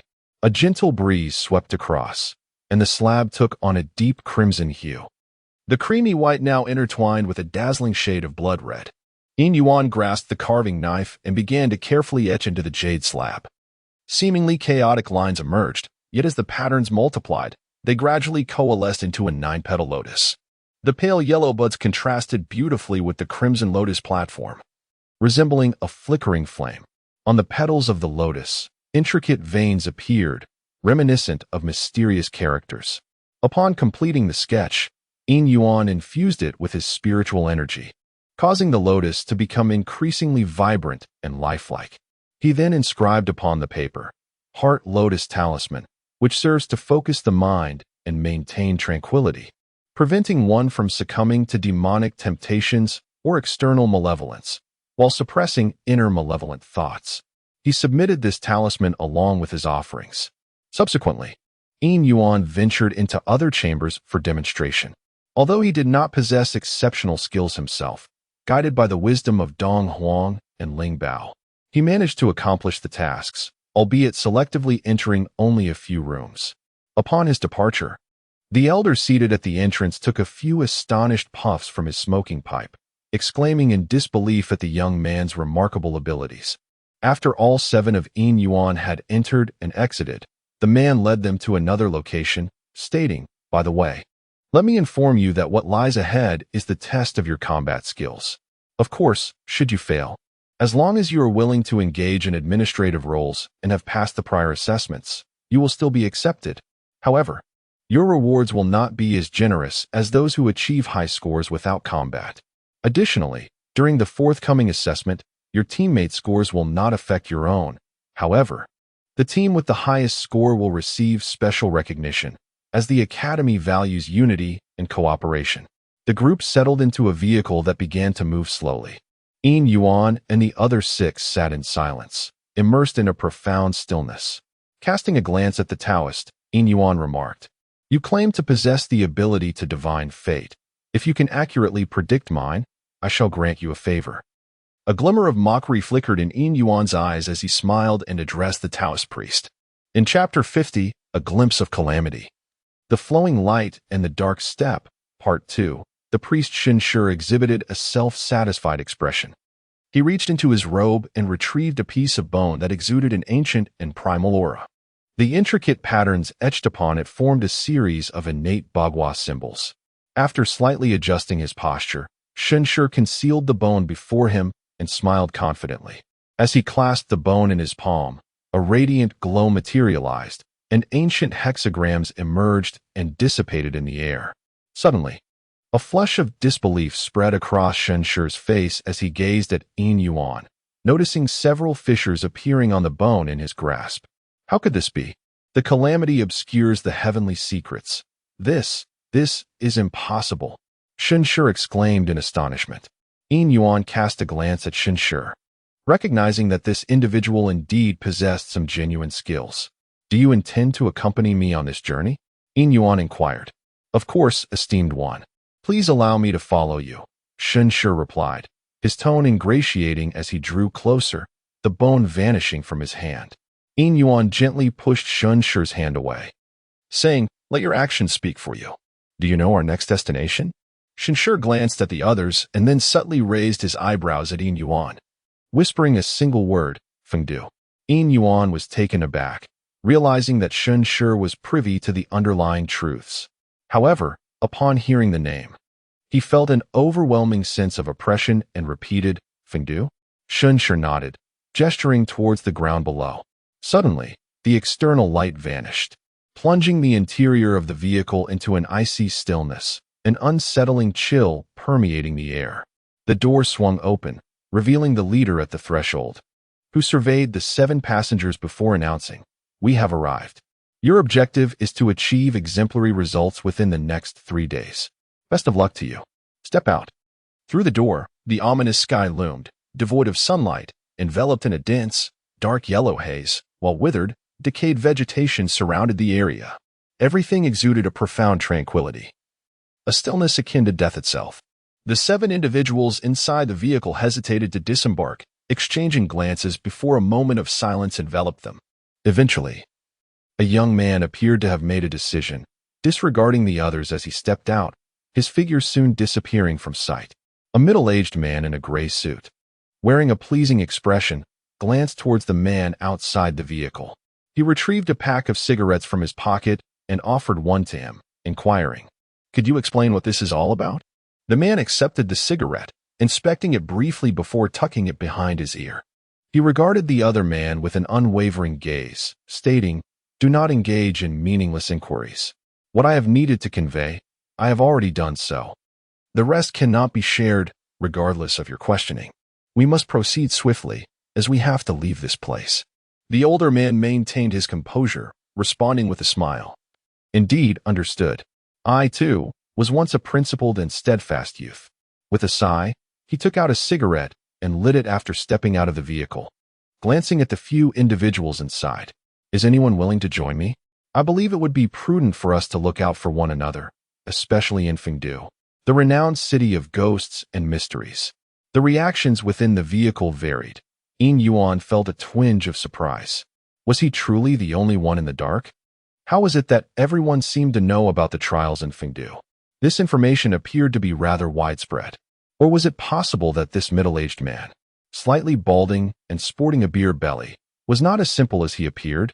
Yin Yuan maintained a composed exterior as he observed the responses of others. Shinshur seemed somewhat taken aback, yet his expression remained unchanged, only a flicker of astonishment passing through his eyes as he exchanged a glance with Yin Yuan, who sensed the underlying confusion within him.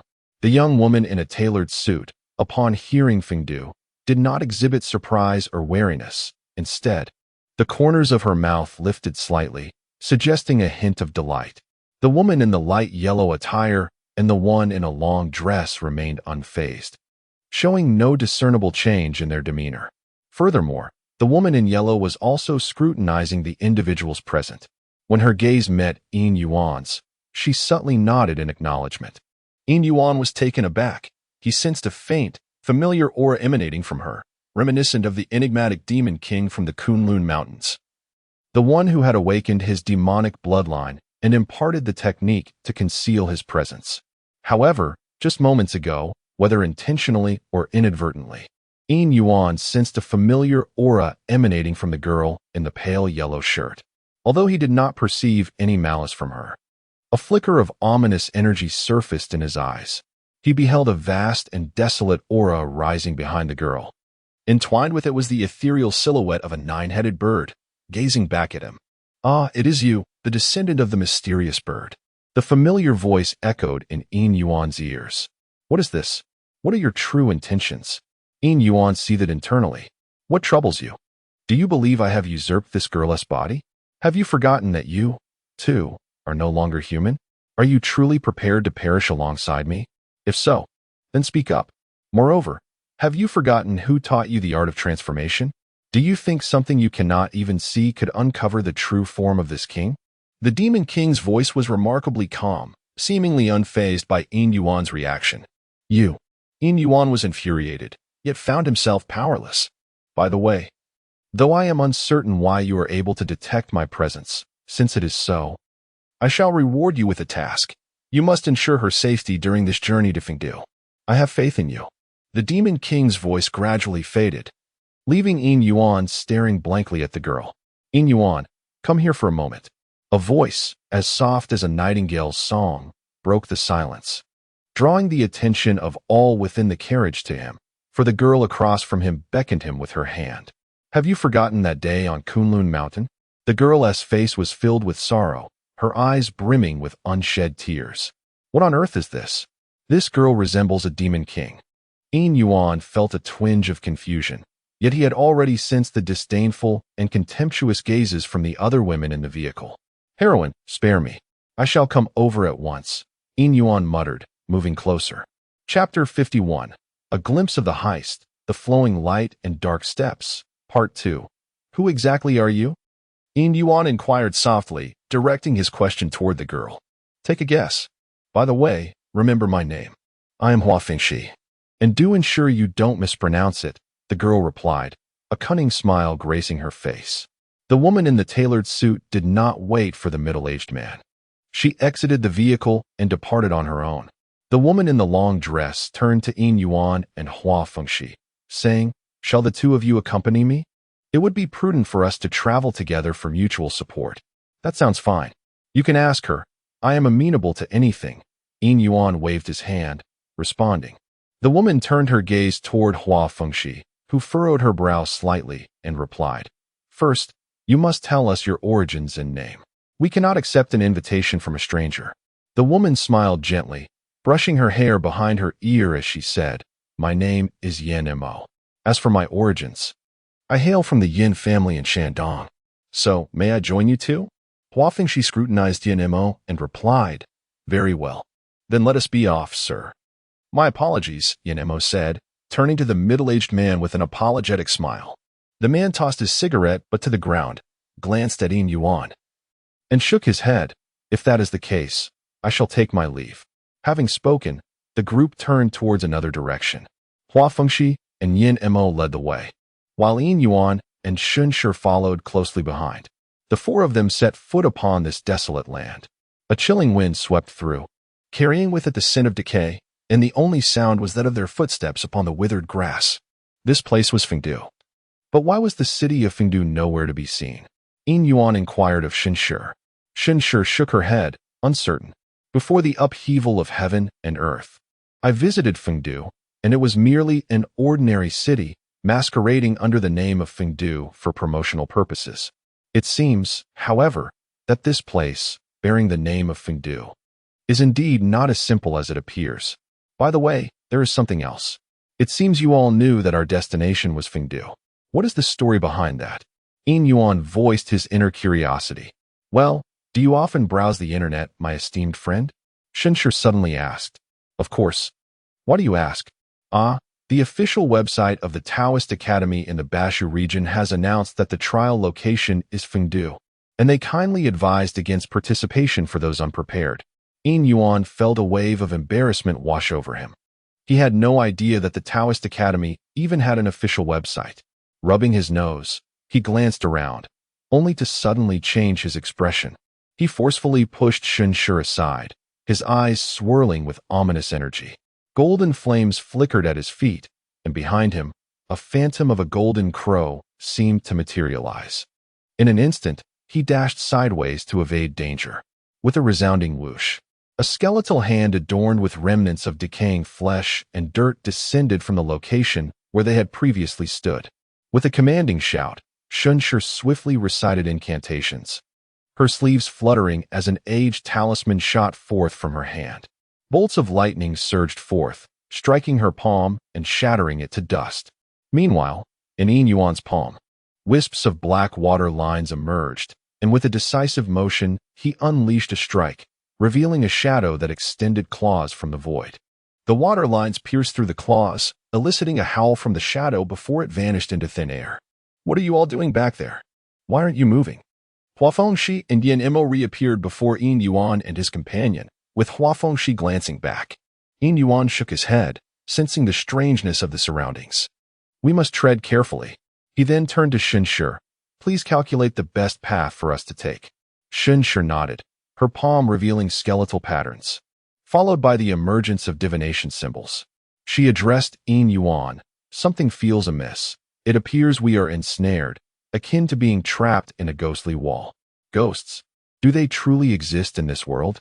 Yin Mo inquired curiously as she and Hua Fengshi approached upon hearing Shenshi's words. Yin Yuan shook his head. I do not know. Shenshi, you elaborate. Heavenly Court, Underworld, Yin Yuan muttered. And what of the celestial beings? He appeared lost in thought. Perhaps they have long departed from this realm. However, in recent days, various religious organizations have surged, and the followers of Buddhism, Taoism, and Christianity are increasing. It remains uncertain whether this is a blessing or a curse. Shenshi sighed in response to Yin Yuan's musings. Why are you all overthinking this? The current predicament remains unresolved. Little Taoist, has your sect provided any guidance on how to break this? Hua Fengshi inquired. Shenshi scratched his head and addressed the trio. There is indeed a method mentioned in the texts. However, a hint of embarrassment crossed Shenshi's face. What method? Do share. We are not professionals in this field. Aren't you Taoists trained to deal with spirits? If there is a way, please disclose it, Yin Yuan urged, his gaze darting around, as if perceiving the surroundings enveloped in a quagmire of deathly energy. Shenshi suddenly leaned closer to Yin Yuan's ear and whispered. Yin Yuan's expression shifted, a look of perplexity crossing his features. Are you serious? Shenshi nodded. You don't have some peculiar inclination, do you? Just so you know. These two women are no weaker than us. If you offend them, we might end up as companions with the entities here, Yin Yuan cautioned, adding, perhaps you should reconsider and explore other options. The two women exchanged glances, puzzled by the conversation between Yin Yuan and Shenshi. Hey, what are you plotting? If you have a solution, just say it. We can't be trapped here indefinitely, Yin Mo interjected, abruptly striking the air with her delicate hand, causing a spectral figure to emerge, dissipating into wisps of ghostly energy. Is this what a ghost looks like? Hua Fengshi gently beckoned, drawing the ethereal energy into her palm, revealing a multitude of grotesque faces within the mist, seemingly screaming in anguish. Yin Yuan and Shenshi exchanged a glance. Yin Yuan patted Shenshi on the shoulder and said, you should go to your thing over there. I'll divert their attention for you. Remember to be swift. If you get discovered, I won't be able to save you. Chapter 52, The Night of 100 Ghosts, The Void of the Underworld. Why aren't you the one going? I can help distract them as well, Shenshi replied. Yin Yuan pointed to his own handsome face and said, look at me. A dashing figure like myself hardly meets the requirements at this point. In the absence of other options, you must go. I have faith in you. With that, he turned to the two women beside him and declared, the young Taoist has a plan and will set it in motion shortly. We can wait over here. Why don't we discuss the purpose of our mission? Surely, we are not the only team sent here, with so many people arriving. It seems this is more than just a simple assessment. A look of concern crossed Shinshire's face as she forced a smile and waved her hand when the two women looked over. It's fine. I will take care of it right away. She then walked towards one side. Is he all right? Why does it feel as though he is preparing for a heroic sacrifice? Waffing, she asked, puzzled. As long as he is fine, that's what matters. Fengdu City, could the higher-ups be planning to test the Underworld? Or is someone of significance keeping an eye on it? Huafeng, she continued. What do you mean, keeping an eye on the Underworld? Yin Yuan asked, struggling to keep up. What? How could that be? Is there truly someone capable of that at this stage? Hasn't the revival of the world only just begun? Yin Yuan exclaimed, astonished. Such occurrences are indeed rare. Huafeng, she cast a disdainful glance at Yin Yuan. Consider the laws of humanity, the testimony of the Son of Heaven, and the venerable practitioners from numerous esteemed families. Were they not present before the resurgence of the world? Clearly, they have existed long before. Do you truly believe that the heavens and earth have only recently undergone transformation? Indeed, like that young Taoist, as well as this individual and myself. We hail from sects or noble lineages.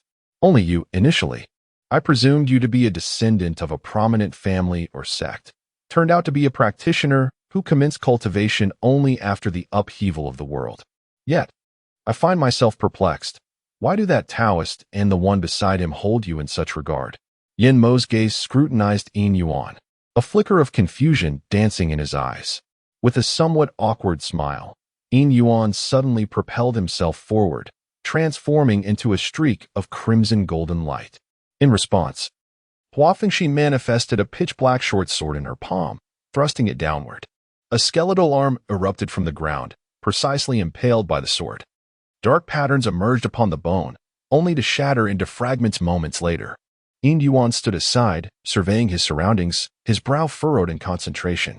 Were these manifestations autonomous? Or was there an unseen hand at play? Huafeng, she gripped the short sword firmly, a dark symbol appearing on her forehead.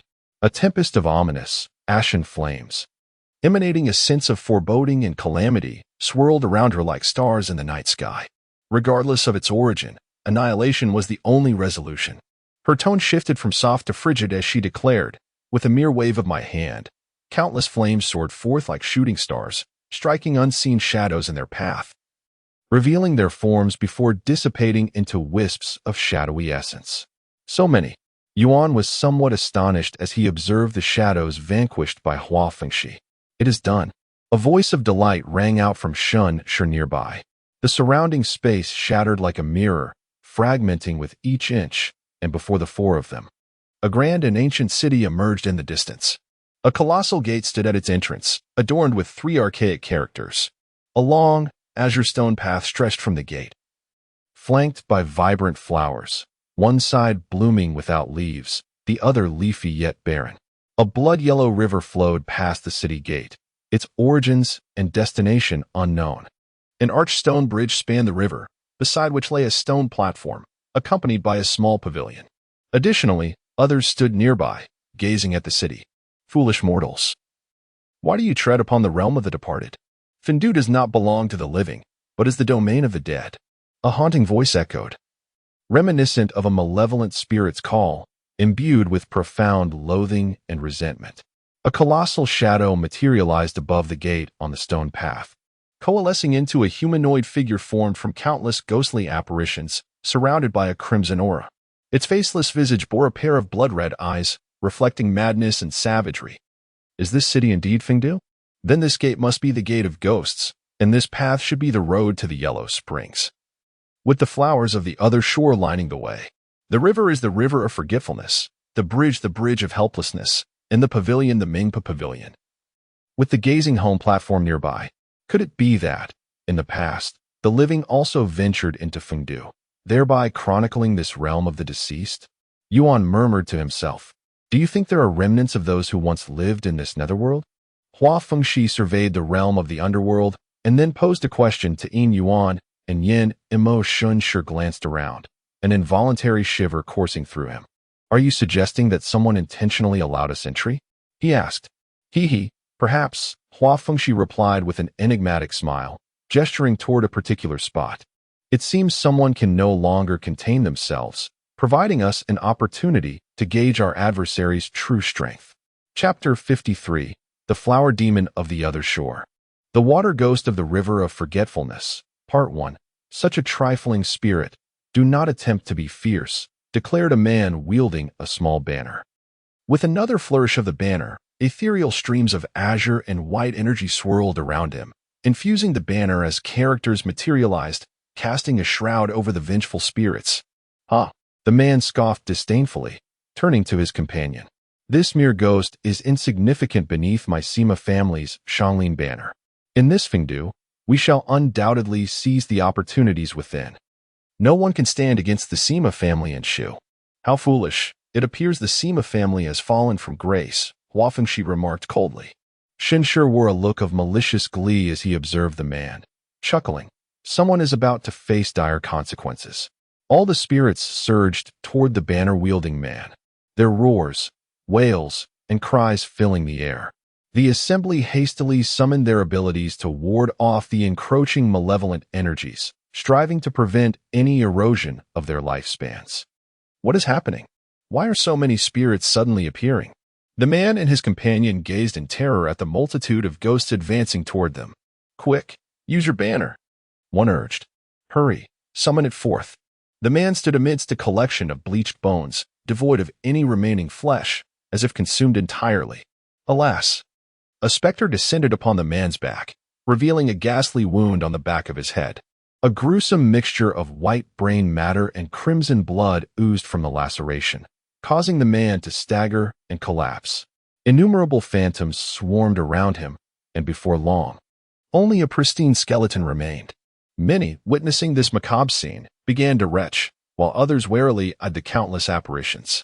The vengeful spirit, now unfettered, brandished its spectral energy like tentacles, shattering the inscribed characters. Hovering in the air, it was attended by a legion of wraiths and phantoms. Its scarlet eyes scanned the crowd, proclaiming, "This is the realm of the dead, a purgatory for the living. You are not welcome here. Depart, or face demise." Just then, the small pinnon that had fallen aside emitted a radiant light, gradually solidifying into an ethereal figure.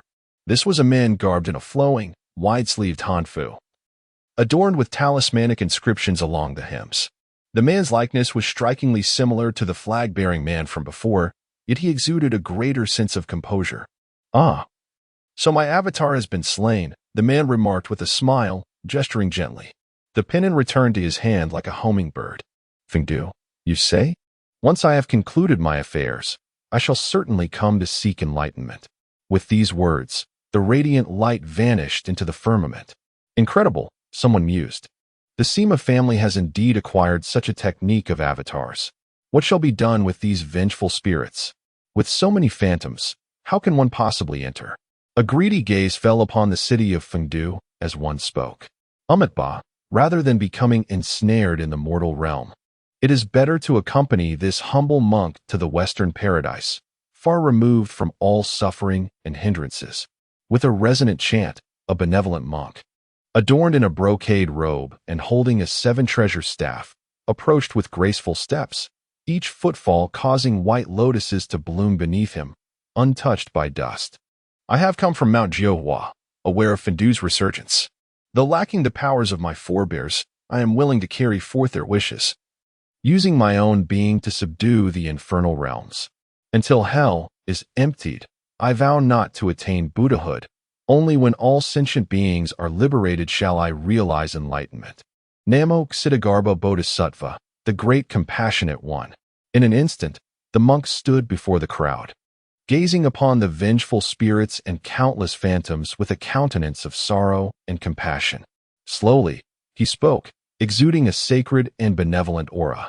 3 radiant halos appeared behind him, their resplendence spreading like a dawn, imbued with profound transformative intent, evoking within all a yearning to transcend the mundane, to sever worldly ties. and to embrace the path of emptiness. "Bald donkey, what are you doing?" Someone discerned the oddity and scolded. "Be cautious, everyone.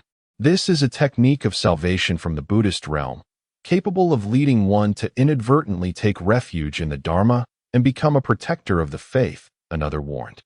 "I am merely guiding these spirits towards salvation, harboring no ulterior motives. I hope for your understanding," the monk replied, and then began to recite the sutras. "Thus have I heard." In a moment, the Buddha resided in the Yastriya heaven for his mother. When his mouth blossomed like a lotus, heavenly clouds began to gather, and a golden spring erupted from the earth. An ancient and towering Buddha statue manifested behind the monk, shrouded in mist. As he chanted the scriptures in unison with the monk, the malevolent spirits were engulfed in a multitude of dark, deathly mists, struggling against the golden radiance. Yet behind them, souls were enveloped in the golden light, and in a brief moment, the ominous aura surrounding the spirits vanished, their once fearsome visages transformed into expressions of tranquility and serenity. They approached the monk and seated themselves behind him, joining in the recitation of the sutras. The deathly aura summoned by the vengeful spirits could not penetrate the vicinity of the monk. It dissipated into ordinary mist under the Buddha's light. Is it truly possible to allow him to continue unimpeded? The power of the Buddhist teachings is terrifying. Who could possibly resist it? Someone remarked. Yin Yuan gazed intently at the monk, pondering the limitations of such actions. Is it genuinely so fearsome? Who could withstand it? Earlier, I felt a sense of reverence beneath the Buddha's light. This is indeed alarming. Certainly, there are limitations. However, the transcendental techniques of the Buddhist monks should not be underestimated. The higher the monk, the more potent their ability to guide others. Whether T. Chapter 54, The Flower Demon of the Other Shore, The Water Ghost of the River of Forgetfulness, Part 2, do not be misled by his appearance. This is Fengdu, the realm that even the Xitigarbha could not empty in ancient times. He is merely a mere arhat at the level of Stohangwo, and Fengdu will not allow him to continue unchallenged, Yin Mo remarked. The flowers of the other shore swayed gracefully, resembling flickering flames, their eerie shadows intertwining in the air, creating a mesmerizing and kaleidoscopic spectacle. A phantom of a woman gradually materialized in the void, enchanting and breathtaking, with a blazing red flower of the other shore blossoming at her brow.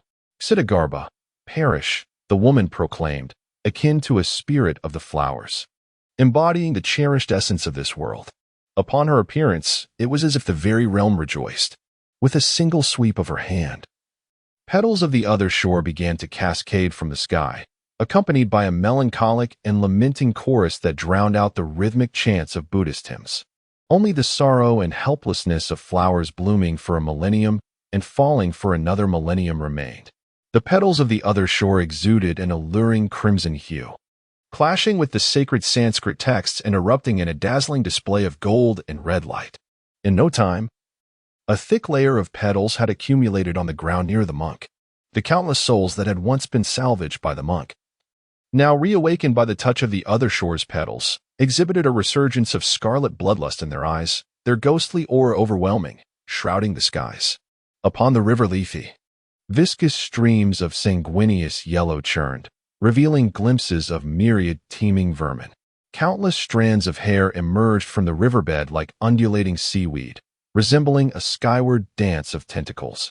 With the ascent of these tresses, hollow, ghastly visages gradually surfaced, jaundiced, desiccated flesh, vacant eye sockets, and denuded musculature, devoid of skin, presenting only raw tissue and membranes.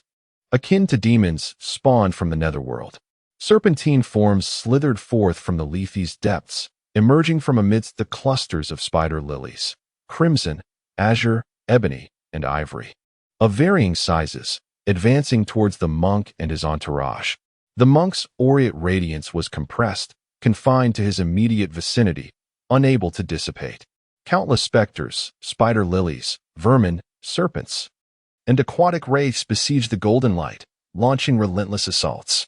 The spectral effigy of the great Buddha behind the monk extended a colossal palm, the golden swastika swirling within its center, incinerating swarms of vermin and transmuting countless phantoms into golden luminescence. The spider lily nymph unveiled her eyes, their crimson depths seemingly blooming with spider lilies. A single thought, a floral genesis, a sea of blood. Behind her manifested a multitude of spider lilies in full bloom, akin to a conflagration engulfing the cosmos, tragically beautiful. The nymph's form, amidst this floral deluge, composed a tableau of sublime artistry. Innumerable spider lilies cast forth crimson rays, converging into a carmine, alabaster arm, seemingly invoking the forces of creation to confront the Buddha's palm. Her jade arm traversed the space, revealing the ephemeral bloom and decay of otherworldly flora, an aura of stark contrast, where deathly stillness and vibrant life intertwined in an uncanny fusion emanated from her palm. The Buddhist's palm bore the rotating swastika, radiating compassion and an unwavering vow to remain in hell until its emptiness was achieved, thus foregoing Buddhahood. Immeasurable light seemed to reside within the swastika. As the golden palm collided with the crimson jade hand, the void crumbled inch by inch, accompanied by flashes of lightning, turbulent air currents, and spatial collapse. The force of the impact sent dust billowing from the ground and stirred the air, birthing a vortex of intermingled gold and crimson at the point of contact. The Buddhist's palm gradually fractured, while the crimson arm began to dissipate. A flush rose upon the monk's face, and blood trickled from the corner of his mouth, causing him to stagger as the great Buddha's phantom behind him vanished. The Lycoris radiata demon also drifted back for miles, shedding countless petals from her form as she retreated. Aquatic ghouls, worms, and snakes assailed the crowd, who defended themselves. Quaffing, she wielded a black dagger, employing thrusts, slashes, lifts, and hooks. Her movements resembled strokes on a canvas, the black sword energy crisscrossing to resemble a phoenix ascending or a peacock displaying its plumage. Countless worms and snakes were disemboweled, their heads severed, yet no blood flowed, as if their bodies were devoid of it. Yinemo, on the other hand, uttered ancient and arcane syllables. Instantly, icy winds howled, and frost crystals coalesced. Yinemo, now akin to a goddess commanding the elements, was encircled by hexagonal ice crystals. With each gesture, the frosty winds turned into blades, scattering and cleaving worms and specters, while ice and snow froze the encroaching entities into sculptures.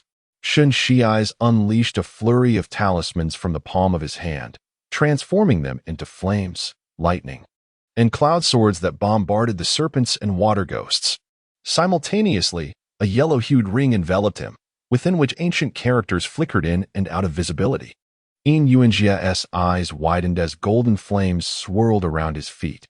Before him, a jade scroll materialized, illuminating the void with its radiance, while octagonal characters shimmered with brilliance. Holding the jade scroll, Yin Yuan channeled his power. With a mere thought, an octagonal character fell from the scroll, transforming into a jade sword that thrust toward the serpents. Though it appeared as a solitary jade sword, countless illusory blades accompanied its strike. The serpents, seemingly resigned to their fate, charged headlong into the jade sword, only to be cleaved to oblivion. Aside from Yin Yuan and his companions, others also took action. On one side, a figure formed a sword gesture, unleashing a torrent of flying swords that cascaded like a waterfall, sweeping away the serpents and spirits beneath the relentless brilliance of the sword light, reducing them to mere dust. On another front, a man was accompanied by a magnificent six-tusked white elephant, exuding an aura of sacred solemnity.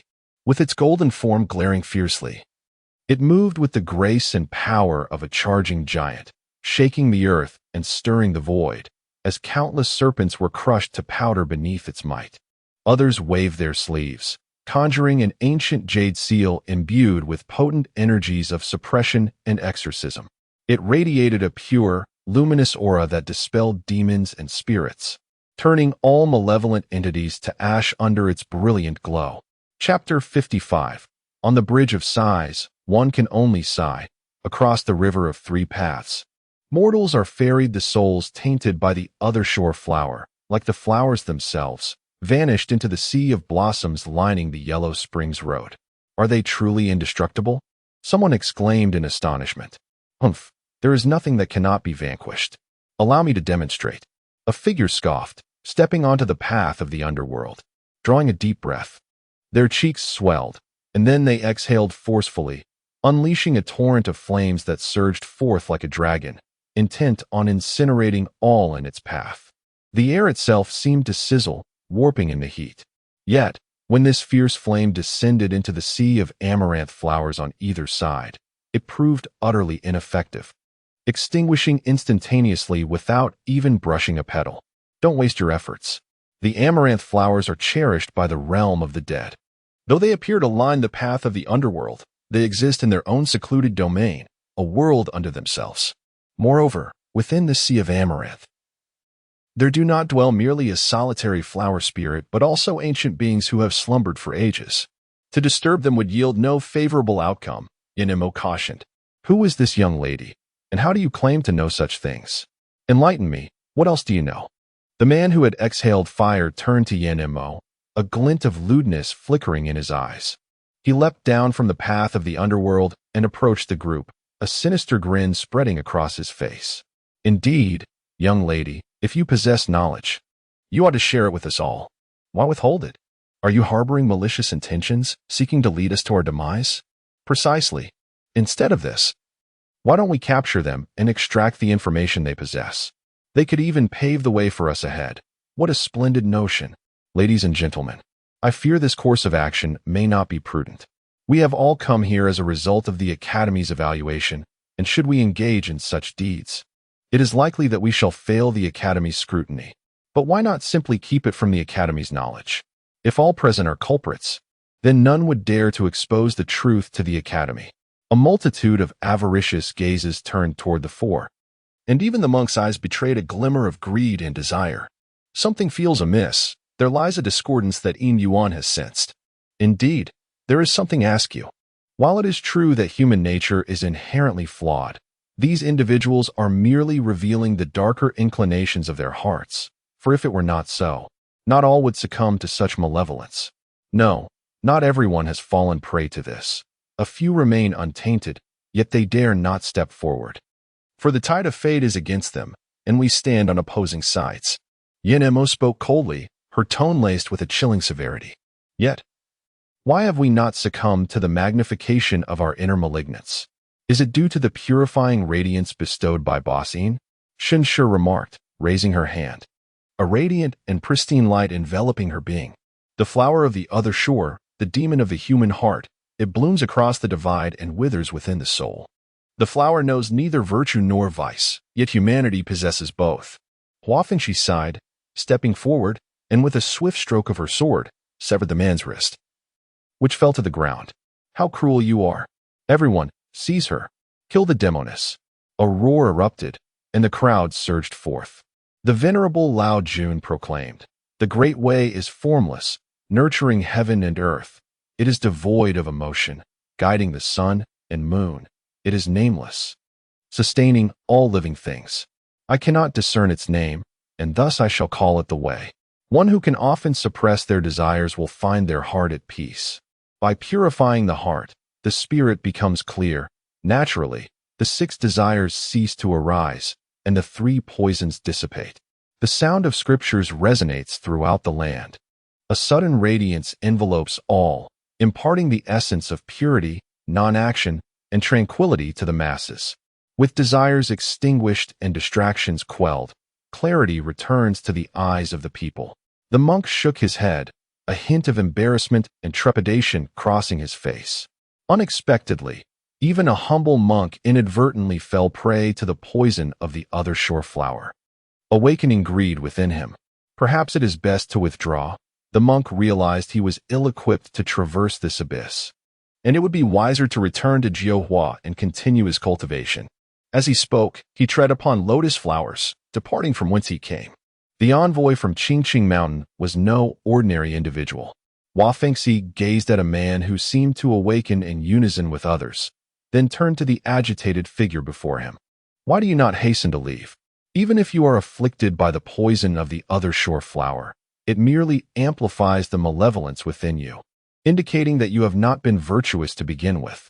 The master of the Dao Academy remained resolute, unwilling to risk his life for such matters. As some began to harbor thoughts of retreat, they departed together. Soon, one person's departure prompted a cascade, and the once crowded throng became sparse. The goal was to achieve a high score within 3 days, yet no guidance indicated what constituted a high score, and could they truly witness the events unfolding here? Influenced by those leaving, Yin Yuan pondered his next move. Should he enter and take a look? Yin Mo gazed at Fengdu City and offered his suggestion. Esteemed ladies, might I implore you to reconsider? Quavered Shenshi, his voice trembling. Eldest, beseech them to relent.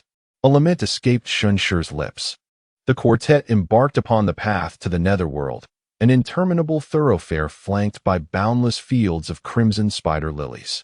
Within the floral expanse, apparitions seemed to shift and undulate, as if spectral voices beckoned, imploring travelers to forsake their journey and immerse themselves in the sea of blossoms. Shenshi trailed behind, his body convulsing with trepidation, while Hua Fenshi and Yin Mo, impervious to the surrounding dread, even stooped to caress the adjacent flora, resembling young ladies from secluded chambers on a vernal excursion. At the precipice of the river Lethe, by the bridge of helplessness, the four halted. Yin Yuan espied, adjacent to the bridge, a landing, where a dilapidated skiff was moored. The vessel swayed upon the Lethe's current, as if on the verge of capsizing, yet it remained upright, unyielding. The vermin and serpents within the river seemed to disregard the skiff, refraining from clinging to it. If the bridge of helplessness exists, why then a ferryman?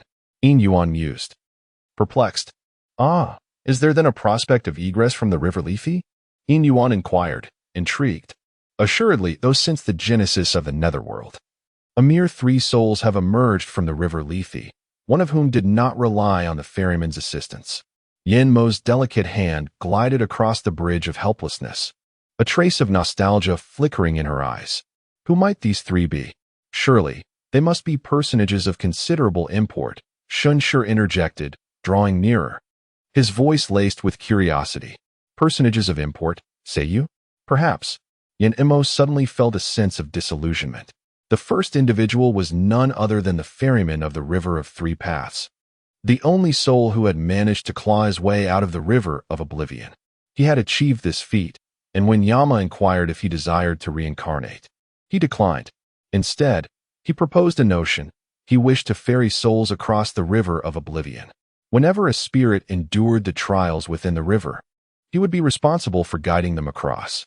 Alas, over the years, only 2 souls had managed to retain their essence and not succumb to becoming water ghosts, and both chose reincarnation, unwilling to linger in the underworld. It was indeed remarkable that such individuals existed. Yin Yuan could not help but feel a surge of respect for the ferryman, whom he had never encountered. What had transpired? Why had the ferryman abandoned his vessel? What calamities had befallen the deities of Fengdu? Shenshi said, a shiver coursing through her, as if she had conjured some horrific scenario in her mind. Hua Fengshi gazed at Yin Mo and smiled. So, do we now traverse the bridge of helplessness? It seems this passage may not be so easily crossed. The ancient stone bridge appeared to have weathered countless storms, imbued with a profound antiquity, a weighty sense of history and weariness. Its mottled patterns and enigmatic designs telling tales of yore. At that moment, others also approached along the road of the Yellow Springs. Let us proceed, Yin Mo declared, leading the way forward, with Hua Fengshi closely following. Boss, are we truly going to cross this? I feel somewhat apprehensive. Shenshi expressed her concern, glancing anxiously at Yin Yuan, hesitating in her steps. Enough with the chatter. Hurry along, Yin Yuan urged, pushing Shenshi onto the stone bridge before stepping onto it himself. Embarking upon the stone bridge, a profound transformation of the world ensued. Yin Yuan discerned that he was no longer on the bridge, but rather within a humble thatched cottage, clad in coarse linen garments.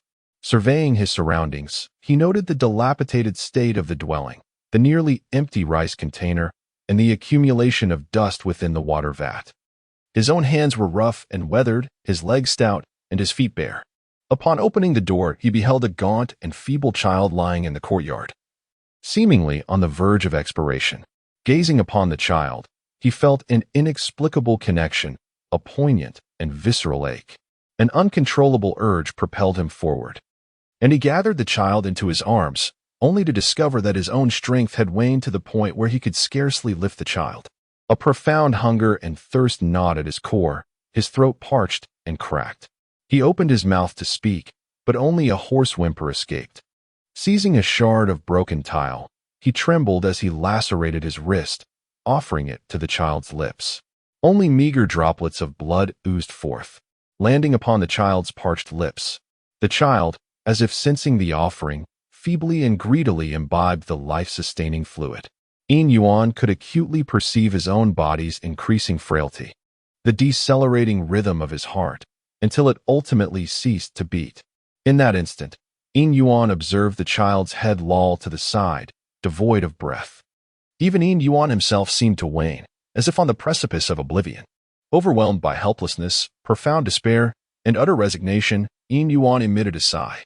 A jade-hued radiance emanated from his being, and ethereal chains of the same color materialized in the void, adorned with glimmering runes and imbued with profound Taoist principles. Piercing the firmament, only the surroundings seemed to shatter. As I stood at the bridge's edge, a faint, ancient sigh echoing in my ears. Ahead, Yan Mo had already crossed the bridge and was descending from the opposite side, while Hua Fengxi had traversed a considerable distance, and Shinshira had also begun to move forward. Yin Yuan cast a glance at the bridge beneath his feet and proceeded onward. Alas, upon the bridge lingered the lingering obsessions of souls who had once traversed it, some filled with sorrow, others with joy. Yet for the living, they were all venomous, unbreakable, and akin to death itself. The road to the Yellow Springs, the path of life and death, where the living must halt and the dead may awaken. Yan Mo spoke beneath the octagonal pavilion by the bridge. Beneath the waters of the forgetting river, the surface revealed numerous water spirits, their eyes fixed hungrily upon the bridge, filled with resentment and longing. Strands of slick, damp hair, like tendrils, reached out toward the bridge, yet the intricate patterns upon it shimmered with an enchanting light, fending off the encroaching hair. The water spirits emitted piercing wails, stirring colossal waves in the forgetting river. Beneath the octagonal pavilion stood a bronze square cauldron, beside which lay a stone table adorned with empty stone bowls, now devoid of anything. Is this the pavilion of Mengpa? If so, then the cauldron must contain the legendary Mengpa soup, yet alas, it was all gone. Hua Fengxi lamented. Meanwhile, Yan Mo had ascended a towering platform, gazing back at the path they had come. At that moment, it was as if a stunning phoenix rose into the air, resembling a cascade of autumn waters, breathtaking, yet concealing a dreadful intent. A flash of cold steel appeared behind Yan Mo. Be cautious, Yin Yuan shouted. Yan Mo, lost in reverie, remained unaware as the ethereal phoenix and autumn waters merged into the blade's glint, a crescent-shaped, silvery light aimed at Yan Mo. A frost enveloped Yan Mo, emanating an icy and oppressive aura that spread in all directions. Behind her, a blood-red mist coalesced, obscuring the crescent moon. With a crack, the crimson crystals formed from the blood mist shattered, yet the blade's energy dissipated simultaneously. Yan Mo turned around to find a woman standing behind her, the same one who had previously been part of a team with Yin Yuan and others, but had separated upon entry. The woman held a crescent-shaped blade, ethereal and serene, with a chilling luminescence flickering along its edge. Do you recognize me? Yan Mo inquired, a hint of confusion in her gaze. Yin Yuan and the others below were equally astonished, for they had not seen anyone cross from the opposite shore. The sudden appearance of this woman upon the stone platform was indeed unsettling. You seem to know me well, as you are aware that I seek the three-life stone. From their vantage point, Yin Yuan and his companions could see the two women seemingly engaged in conversation, yet they could not discern the words exchanged. Since you are acquainted with my intentions, you should understand that these are of no use to me, Yan Mo declared, as countless intertwining shadows of crimson and silvery light formed before her, gradually manifesting an ancient and formidable gate. The door was adorned with intricate, resplendent patterns, creating a vivid tapestry. Within this tapestry, a woman with an indistinct visage stood above an endless sea of blood, with a frozen world behind her, existing in solitary independence, untouched by the world. The moonlight, shaped like a crescent blade, cascaded onto the door, producing a series of delicate chimes as cracks materialized and vanished. Though I remain ignorant of your true identity, there exists a purpose within me that none can impede. Yin Mo's expression was serene, her tone resolute, as though she were merely stating an undeniable truth. With a graceful flick of her delicate hand, a narrow gap slowly opened in the door, revealing a malevolent, vast, and enigmatic aura, suggesting that something sinister lurked beyond. From the door, the ground and air began to freeze, layers of frost accumulating, as if even the moonlight, akin to the blade, had become ensnared within the icy grasp. Yin Mo lightly tapped her toes, soaring like a celestial being, as a layer of frost formed behind her, propelling her toward a specific destination. A piercing cry of anger erupted from a woman, resonating through the heavens, as crescent moons ascended from all directions, new moons, waning moons, full moons, appearing as though the entirety of the lunar cycle had gathered at this moment. 30 moons floated in the sky, their silvery light cascading like mercury, shattering the frost and crashing through the colossal door. The final word, death, was uttered with unwavering conviction. None could doubt its gravity. Observing the woman's gaze, fierce and intent, it was clear to all that anyone daring to pry further would meet her merciless wrath. After speaking, the woman strode toward Fengdu, with countless ghostly figures emerging on either side, dense and layered, watching her with either curiosity or reverence. The gates of Fengdu opened of their own accord as she entered, and in her wake, the vibrant blooms of the otherworldly flowers swayed gently upon the ground she had traversed. It appears that the task has been accomplished. The Underworld still has its remnants. However, such benevolence in releasing these individuals may invite numerous prying eyes from the Buddha, the Tao, and the Great Hua, not to mention other external forces, all of whom will undoubtedly resort to any means to seize this delectable opportunity. I earnestly hope that the profound essence of the Underworld can safeguard its secrets. Hua Fengxi observed those who had paused mid-path following the woman's words. Their expressions varied. They fixated on Yin Yuan and the others, seemingly eager to act. With a cold snort, Hua Fengxi summoned black sword qi that solidified in the air, striking towards several among them, causing an uproar in the crowd. "You witch, what do you intend to do? Why do you resort to violence?" someone exclaimed, both astonished and furious, pointing an accusatory finger at Hua Fengxi. The others followed suit, their gazes fixed on her, gripping their weapons tightly. "A group of fools." Hua Fengxi shook her head and proceeded forward, causing the crowd to part instantly, clearing a path while they anxiously watched her. "I advise you all not to let your emotions be easily provoked," Shenshi remarked with a smile to the assembly. "Those who sought to inflict harm were merely preempted by us. If you do not believe it, feel free to investigate." The three moved through the throng, their expressions unperturbed, exuding an air of calm. Within the Tao Academy, the man who had previously led Yin Yuan and the others stood before a door, his demeanor respectful, head bowed. "Enter," came an aged voice from within. Though elderly, it resonated with strength and vigor, devoid of any hint of frailty. Beyond the door lies an ordinary chamber, furnished with a desk, a bed, and a lamp. A hazy silhouette sits upon the bed, turned away from the man, its form shifting in the interplay of light and shadow, resembling an ephemeral mirage. There remain remnants of souls from the Underworld. You are to venture forth and summon the remaining ones into the Tao Academy. Furthermore, recruitment may commence. Journey to Mount Qingqing, Mount Amei, the Sword Gorge, Mount Ba, Mount Wu, Mount Chu, as well as to the Tang family, the Sima family, Balong village, the Zhua family, and the Su family. Instruct them to send disciples to the Tao Academy, and convey to them that should my Bashu Tao Academy find itself at the bottom of the rankings, I shall personally pay them a visit for tea. The silhouette did not turn, yet a voice emanated from within, saying, "Yes, my lord." The man's forehead appeared to glisten with a multitude of beads of sweat. You seem to fear me. Am I truly so terrifying?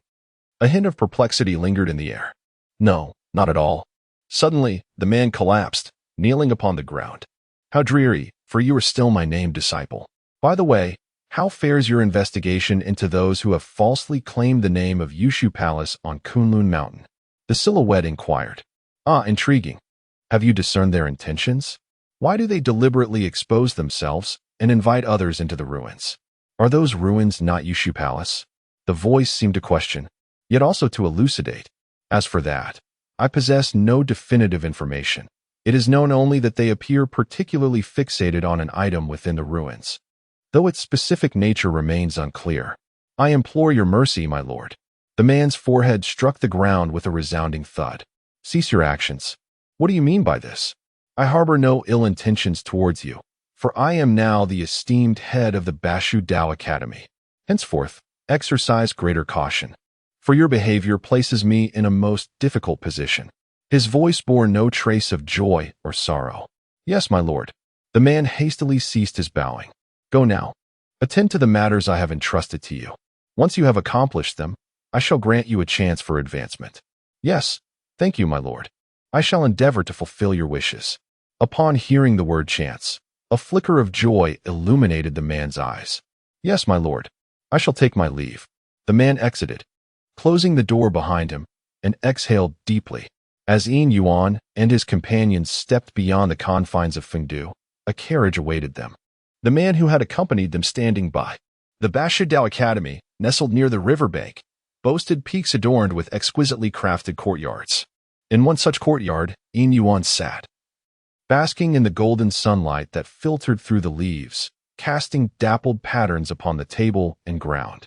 On the surface of the white jade table rested a purple clay teapot, accompanied by several celadone cups, filled with tea that resembled jade in hue. Delicate tea leaves danced like wisps of smoke within the water. It was a day of tranquility, a rare moment of leisure for Yin Yuan, free from worries. During this serene interlude, he brewed tea, savored wine, perused ancient texts, or gently plucked the strings of his zither. Observing the clouds drift lazily across the sky and the tides ebb and flow upon the river. Yet, on such a tranquil day, an individual of less serenity arrived. Yin Yuan gazed at the man before him, a look of resignation gracing his features. Shinshi, what brings you here? Can't you simply remain at peace? Today Shinshi was not clad in a Taoist robe. Instead, he wore a garment of white adorned with black edges. The characters Bashu elegantly inscribed in seal script upon his chest. Shinshi settled down opposite him, seized a cup, poured himself some tea, and began to sip with abandon. Boss, the mentors have commenced their scramble for resources. Why are you still here sipping tea? By the time they finish their competition, we might be left with only the most obscure disciplines. At that point, we may find ourselves devoid of any resources from the school. Shinshi spoke with palpable anxiety. I am merely here to bide my time. If you wish to pursue it, then by all means go ahead. You should still be ahead in matters concerning divination and talismans. You could apply for those. I am only here for a basic salary, idling away. Yin Yuan raised his teacup, took a delicate sip, then reclined, closing his eyes to bask in the gentle sunlight that enveloped him, exuding an air of lethargy. Boss you. Shinshi appeared somewhat exasperated, but upon reflection, he realized, indeed, he had his own sect behind him, and his cultivation was not in jeopardy. Why should he toil so hard? Thus, he mimicked Yin Yuan, lying back in his chair, and surprisingly fell asleep beneath the warm sunlight. Yin Yuan rubbed his eyes and turned towards the source of a familiar sound, where he beheld two well-known figures standing nearby, their faces alight with smiles. Hua Fengxi and Yin Mo, what brings you here as well? Yuan was somewhat perplexed. He had assumed that Yin Mo was also from Fengdu. How was it that he now appeared at the Dao Academy? Moreover, Yin Mo's previous matters should have been noticed by others. Why had he not been invited for tea? Why do you seem surprised to see me? Yin Mo inquired, hands clasped behind his back. By the way, allow me to introduce myself. I am now a lecturer at the Dao Academy and, notably, one of the 3 chief lecturers of the Technique Court. At this moment, Shi, who had also regained consciousness, gasped upon hearing Yin Mo's words. Wow, what? Chief lecturer? That means a monthly stipend of a spirit stone, along with a special allowance of 400,000 a month for opportunities each month to access the Academy's library, only 2 classes per semester, rights to experience any newly developed items, and the ability to apply for research funding from the Academy without charge, among various other privileges. It is nearly one of the highest ranks below the Grand Master and Deputy Grand Master. Is it truly that impressive? Yuan stammered in astonishment. It's merely a small matter, Yin Mo replied, gesturing to the figure beside him. This individual here is the chief lecturer of the Battle Techniques Institute. Oh, yet another chief lecturer. Shi sat in her chair, seemingly overwhelmed, wearing an expression of utter despondence. Indeed, let us not indulge in frivolities. We have matters of significance to address. This evening, from all corners of Bashu, the elite from esteemed sects and noble families, alongside the prodigious talents among the common folk, shall converge upon the Bashu Dao Academy for enrollment. During this event, not only will the instructors select their pupils, but the students shall also have the opportunity to choose their mentors. Each educator is required to select a minimum of 3 students, who will serve as the primary subjects for evaluating your teaching efficacy.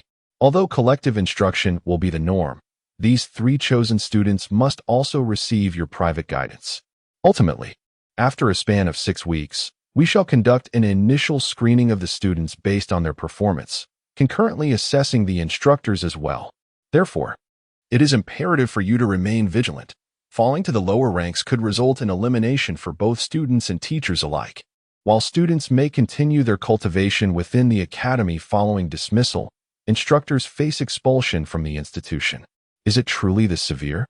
Yin Yuan had initially believed he could leisurely enjoy his time, yet he finds himself burdened with responsibilities, acutely aware that he is merely a husky amidst a pack of wolves. Contemplating this, he cast a glance at Hua Fengxi, for it is she who has instilled in him this sense of trepidation. As evening descended, Yin Yuan and his companions occupied the platform, observing the throngs below. He did not sit alongside Hua Fengxi, Shi, or Yin Mo. In fact, the 4 of them were distinctly separated.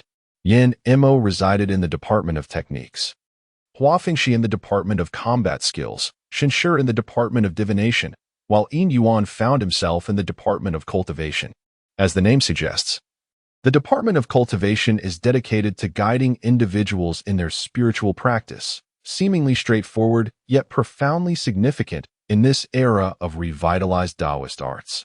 Cultivation encompasses various paths, including the practices of immortality, Buddhism, Confucianism, and more. Simultaneously, ghosts, demons, and spirits engage in cultivation as well. Both acquired cultivation and innate divine abilities require diligent practice.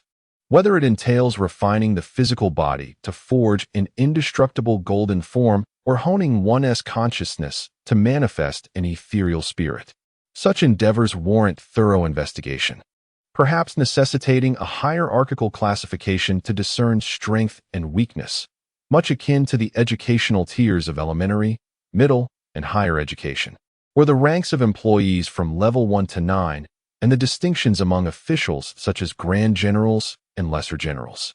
These are all areas that require the attention of cultivation institutions. Moreover, the dissemination of cultivation practices is essential. Research must focus on developing techniques accessible to all individuals. Practitioners ought not to isolate themselves from society, nor should they embody the archetype of cultivators wholly at odds with the mundane world. Cultivators emerge from the populace and must strive to foster a harmonious society. The Longhuan Dao Academy has issued a directive mandating that the foremost research topic for regional cultivation institutions be the popularization of foundational techniques. Regardless of how simple or seemingly feeble these methods may be, as long as they enable a greater number of people to engage in cultivation, they are deemed meritorious and will be rewarded generously, both materially and in terms of rank and status. Those who contribute effectively may even earn the privilege of an audience with the Emperor of Humanity and be selected for the main academy. As Yin Yuan's fingers tapped thoughtfully on the armrest, a multitude of students began to flood in from outside. Chapter 59, The Selection of Master and Disciple in the Dao Academy, Part 2. The newcomers varied in gender and attire, each exhibiting distinct expressions. Some were proud, others timid, and some remained indifferent. Such is the myriad of human experiences. The man stood upon the platform, casting a sweeping glance over the assembly below before proclaiming, "First and foremost, I extend my heartfelt congratulations to you all. You are indeed fortunate to have entered this esteemed institution, founded with the collective effort of our nation. You are the inaugural cohort of students, destined to be the most fortunate among your peers. You shall gain access to profound secret arts, acquire extraordinary treasures, and wield formidable weapons. You will savor delicacies such as dragon liver and phoenix marrow, as well as rare fruits and snow lotuses. You are under the tutelage of distinguished instructors hailing from illustrious clans, and you may encounter the arcane teachings of reclusive masters. With diligence, you shall shine as the most brilliant constellation of new stars." The man's fervor was palpable, his voice resonating with passion, inciting the audience of students to mirror his enthusiasm and longing. However, with a wave of his hand, the man continued, "Yet, you are also beset by misfortune. Here, you will confront the most arduous trials, the cruelest selections, and the most perilous challenges. You will sustain injuries, and may even face death. You will encounter ferocious beasts, spectral apparitions, and cunning demons, all of whom may seek to extinguish your lives, leaving your very souls in unrest." His tone shifted, as if a chilling breeze swept through the crowd, silencing the previously fervent assembly. Each individual pondered his words, their expressions revealing a spectrum of emotions. Some displayed fear, others disdain or yearning. Yet, none dared to retreat in trepidation. It was a matter of courage, or perhaps an inability to withdraw. The crowd below turned their gazes upward, and Yin Yuan felt the weight of countless eyes upon him. A glance revealed that, although eager, no one dared to step forward first. At last, amidst the throng, a Taoist approached a teacher on stage, bowing respectfully. The teacher's face lit up with joy as he reached out to gently squeeze the Taoist's shoulder, nodding in satisfaction before producing a jade plaque from his sleeve and handing it to the Taoist. The Taoist accepted the plaque with reverence, taking his place behind the teacher. With the first candidate now chosen, more individuals began to step forward, seeking the instructors they desired. Some succeeded, while others faced disappointment. The unsuccessful ones displayed a range of emotions. Some hung their heads in despair, while others continued their search for another teacher. A young girl approached Yin Yuan, dressed in simple yet clean attire, her hair casually tied back. Although her beauty was not striking, she possessed a natural charm. She appeared somewhat shy, seemingly drawn to Yin Yuan solely because of his youth and the absence of others nearby. She opened her mouth, producing a sound so faint it was nearly drowned out by the surrounding noise. Nevertheless, Yin Yuan heard her clearly and turned to face her, raising his hand. The girl seemed startled and took a few steps back. "Do not be afraid. I am aware that you wish to choose me.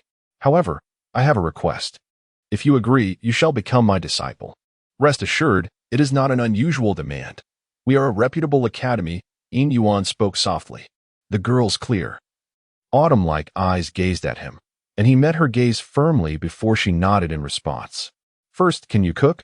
Yin Yuan inquired. The girl nodded. "Excellent," he replied with satisfaction. "Now for the second question. Is your cooking delightful, or is it akin to dark cuisine?" "Perfect. Then one last question." Yin Yuan inquired with a smile on his face. "As a disciple, do you have any opinions about preparing meals for your master?" However, he would soon gain a profound understanding of Xiao Dai's fondness for this statement. "Indeed, I concur with what your grandmother said. It is splendid. You shall be my foremost disciple. Here is a jade token. Take good care of it. By the way, since it is settled, you shall visit the cafeteria tomorrow to procure some ingredients and prepare a meal for me, as a token of your apprenticeship. It will also allow me to assess your culinary skills." Yin Yuan gently placed the jade token into the young woman's hand, affectionately pulling her behind him, and spoke earnestly. He also handed her a card, saying, "This is a universal card for the school. You will need it to purchase ingredients. And it will also serve you in your daily life at school. Use it. Your daily expenses should pose no problem. This is not appropriate. I cannot accept it. My grandmother has always said one should not take others' possessions lightly, the young woman protested, refusing to accept the card. Did your grandmother not say that a teacher is like a father? Then am I not akin to family? Moreover, this is not a gift for you. It is merely entrusted to you for safekeeping on my behalf. Do you understand? Yin Yuan insisted, forcibly placing the card into her hand before resuming his seat, waiting patiently. Chapter 60. The night is still young. Perhaps due to Yin Yuan's youth and the absence of any overtly exceptional traits. There was a considerable pause before anyone else approached after the young woman arrived. Yin Yuan remained unperturbed, his demeanor calm as he observed the crowd. At that moment, another individual approached, possessing a square visage and a robust physique, exuding an air of simplicity and sincerity. Are you here to seek me as your mentor? Yin Yuan inquired, scrutinizing the newcomer. What brings you to me? He further questioned. Well, I just felt that you are a capable person, the man replied, scratching his head in an endearing manner. Oh, you are the first to acknowledge my abilities. That is commendable. I have a few stipulations, if you can adhere to them. I shall accept you as my disciple. Yin Yuan chuckled, adopting a serious demeanor as he addressed the man. Firstly, you must clarify your identity and origins. Secondly, you are prohibited from forming factions within the academy and cannot act under my name. Thirdly, there shall be no scheming among my disciples. Are you able to comply with these conditions? Yin Yuan's tone turned grave, his expression earnest. Yin Yuan expressed surprise, gazing up at the man. You are indeed of the Cuban lineage. Yes, we, the Xiang family, are one of the 4 clans of the original Ba people, the man proclaimed with palpable pride. Here, take this jade token, and this is your senior sister. Remember to observe the hierarchy and uphold the decorum. Yin Yuan stated as he handed the jade token to the man and gestured towards a young lady beside him. Yes, senior sister, Xiang Shan acknowledged, accepting the token and addressing the young woman, subsequently positioning himself behind Yin Yuan. Very well, one more to go, and my task will be complete. Come forth quickly. Yin Yuan murmured to himself. The young lady and Xiang Shan behind him seemed to have caught his words, their expressions reflecting a mix of curiosity and intrigue towards Yin Yuan. Then, a familiar call resonated in Yin Yuan's ears. Yin Yuan felt an ominous sensation creeping over him. He glanced upward and beheld Hua Fengxi, who was leading a young girl, a petite maiden, toward him. This? Yin Yuan inquired. Hua Fengxi smiled charmingly, revealing a smile more exquisite than the most vibrant flower. Yet, Yin Yuan felt a chill run down his spine. Cold sweat trickling down as he had never witnessed Hua Fengxi in such a manner. Something was amiss, deeply amiss. A conspiracy was afoot, a grand conspiracy indeed.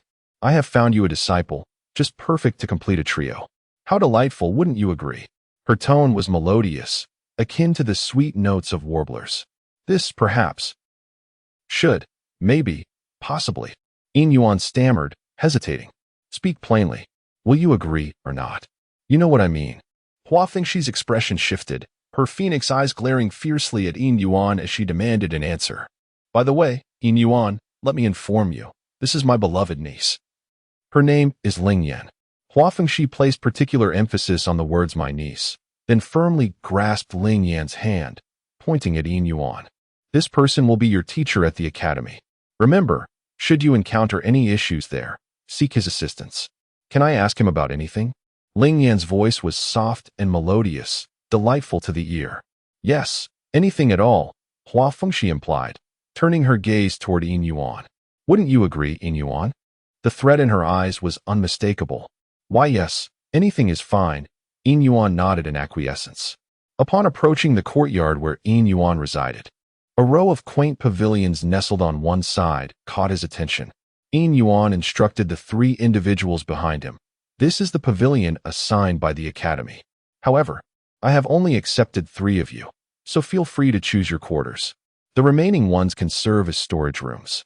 Your jade tokens will serve as keys to enter, and they are also bound to a particular spell. Once invoked, The tokens will correspond to your designated rooms, preventing access to others. Make your selections as you see fit. The linens and bedding within are all brand new, and the wardrobe contains 4 sets of academy uniforms, meticulously crafted by the Ministry of Heavenly Works. They are said to embody a perfect blend of classical and contemporary styles, ensuring they are visually appealing, though I must admit, I am not well versed in fashion. Do remember to don them by tomorrow, as I shall also be wearing the instructor's uniform of the academy. Furthermore, each of your rooms will be equipped with a dedicated computer. Remember to use your Jade tokens to access it. You will find the school regulations and class schedules there. Peruse it at your leisure and prepare to commence classes officially tomorrow. Lastly, do not forget to return to my courtyard in the evening for specialized guidance. That will be all. Good night. Zhou Yin, Xiang Shan, and Ling Yan exchanged looks, a hint of exasperation evident on their foreheads. Understood, Master, Zhou Yin murmured softly, uncertain if Yin Yuan heard him as he entered. This master seems rather intriguing, remarked Xiang Shan. Ling Yan shot him a glance, expressing his own skepticism. I feel somewhat apprehensive about the future, and I wonder what my aunt was thinking when she sent me here. I still fail to see what makes this person exceptional. Ling Yan's thoughts flickered cautiously in her heart, a sly smile gracing her lips as she cast a glance at Yin Yuan's courtyard before making her way towards a pavilion nestled closest to the mountainside. Although Zhou Yin found herself somewhat speechless regarding her master, she sensed an essence of equal communication emanating from Yin Yuan. Moreover, during their brief interaction, she detected no lascivious intentions. Indeed, Zhou Yin possessed a unique ability. She could discern the moral quality of others' thoughts, and at times, she could even vaguely perceive the intentions lurking within their hearts. She gently touched her own visage and then proceeded towards another pavilion. Chapter 61. The game begins in Fengdu. Upon returning to the courtyard, Yin Yuan did not succumb to slumber. The voice of Ling Bao echoed in his ears, urging him to come. An unfathomable force enveloped him, and he felt a shift in his surroundings, finding himself within the Purple Cloud Palace. Observing Ling Bao and Dong Huang, Yin Yuan inquired with a hint of perplexity, "What is this? Is there something amiss?" Ling Bao smiled and uttered a name. "Fengdu. Why the sudden interest in Fengdu? It seems rather difficult to lay claim to." Yin Yuan expressed his astonishment. "Indeed, we are well aware that Fengdu is not easily subdued, precisely because it is challenging. We wish to partake in its bounty. I am certain that after your last visit to Fengdu, everyone recognized its current vulnerability. Never underestimate human greed. They will undoubtedly seek to explore Fengdu once more. The Book of Life and Death of Fengdu. This temptation is far too great," Ling Bao lamented. "However, in our current situation, how can we claim our share? You are unable to manifest in the external world, and with my humble abilities, I fear that I might end up with nothing but bones if I attempt to engage." Yin Yuan waved his hand dismissively. No. I believe you need to shift your perspective. You are the primordial supreme being. Do not feel that you must take on every task yourself. Remember, we still have several esteemed figures from the purple clouds to consider. As a powerful entity, your role is merely to position the pieces where they ought to be placed on the chessboard. Unless someone overturns the board, you should refrain from intervening. Swords and blades possess their greatest threat before they are drawn. Ling Bao spoke to Yin Yuan. He then moved to the center of the Purple Cloud's palace, stating, "Now, observe how one ought to act. In the mortal realm, you too must conceal yourself from events, acting as the strategist rather than becoming a piece on the board." Su Yaoyao was in the midst of her cultivation when the surroundings suddenly transformed into an ethereal haze, as if she were suspended in the void. Unfazed, she recognized this as a profound technique employed by Lingbao Daoist, utilizing the power of the Supreme Being. The previous transactions had been conducted through such means, even enabling communication across different realms. Then, she heard the celestial decree of the Supreme Being echoing in her ears. Her expression shifted, and in the next moment, the extraordinary phenomena dissipated, leaving her still within her chamber. Rising to her feet, Su Yaoyao began to pace the room, realizing that Fengdu had indeed attracted the attention of the Supreme Being. "This won't do. I must devise a plan to reach there." Although the elders generally do not defy my commands, they will not permit me to leave either. I need to think of a strategy. On the other side, Li Yinyu and Li Yinxiao stood before the current leader of the Yin sect. What? You wish to venture to Fengdu? What is the reasoning behind this? At present, Fengdu, and indeed all of Bashu, is under the control of the court. It is as if he has deliberately opened his pocket, inviting people to enter. Why have you suddenly decided to go to Fengdu? Li Yinyu replied with a smile, Master, it is all right. Do you not trust me, your disciple? I can first go to the Bashu Taoist Academy with my sister and then act at the opportune moment. I will not act recklessly. Sighing, the leader remarked. In that case, you are determined to go, aren't you? Even if I do not consent, you would sneak away anyway. Remember, Fengdu is not so simple. Nor is the court. Additionally, the head of the Bashu Taoist Academy seems rather peculiar. I have been unable to discern his origins. You must exercise great caution. This is the order from the Jingchu Taoist Academy of the court. You may travel to the Bashu Taoist Academy under the pretense of an inspection. This token and your identities are legitimate, so there is no need for concern. However, your actions must still be careful and prudent. The leader of the Yin sect produced 2 jade tokens and handed them to Li Yinyu, advising her. Thank you, Master. You are the best, Li Yinyu said with a smile, then embraced the leader of the Yin sect.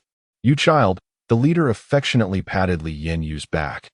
You are all grown up, yet still behave this way. Yin Yuan gazed at Ling Bao and questioned, is this truly effective? They shouldn't be able to accomplish much. Should they?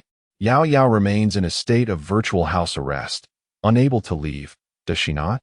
Ling Bao raised a finger and shook it gently, stating that the matter was not as straightforward as it seemed.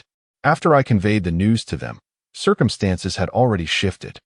The White Lotus sect and the Yin Gate, if one were to delve into history, would recognize the profound depth and influence these two entities wield.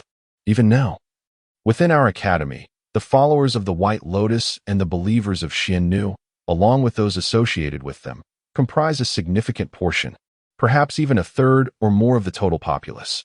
Their mere presence, even without direct involvement, can substantially alter the course of events through their proxies. Ling Bao smiled reassuringly, declaring that these individuals are blessed with great fortune and opportunities, making them unlikely to encounter dire misfortune.